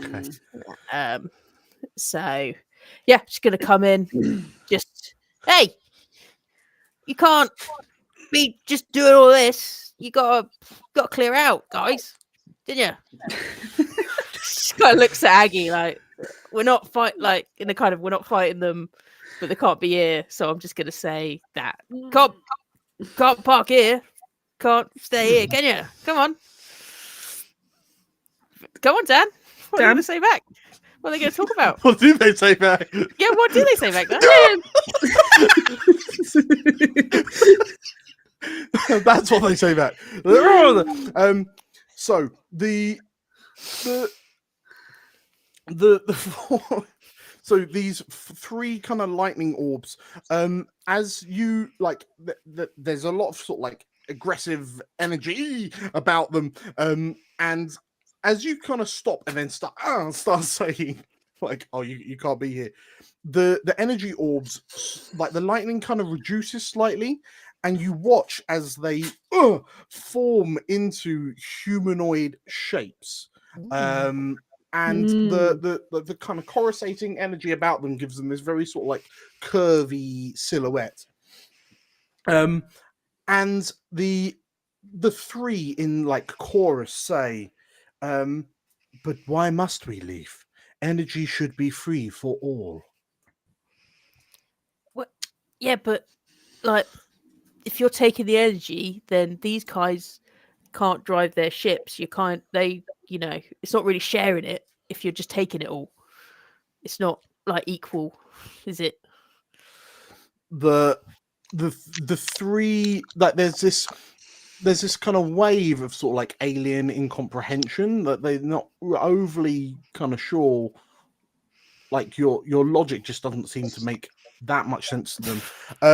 Feel free if anyone wants to throw out any moves, entice, figure out, influence. Would you say? Would you call? I don't know if we would call these creatures villainous in any way. But I suppose for our purposes, they are the obstacle that we're trying to not solve exactly, but they are part of the situation we're trying to solve. So would it be fair to say that I have a move called Wicked Past? And so when I hear about a villain for the first time, I can decide that I know them. You just happen to know these energy vampires. Who amongst us has not previously dated an energy vampire? I mean, really. Yeah. All been there. So they yes. get a string on me, and I can ask them the question from figure out a person. A string on you, eh? Ooh. So okay.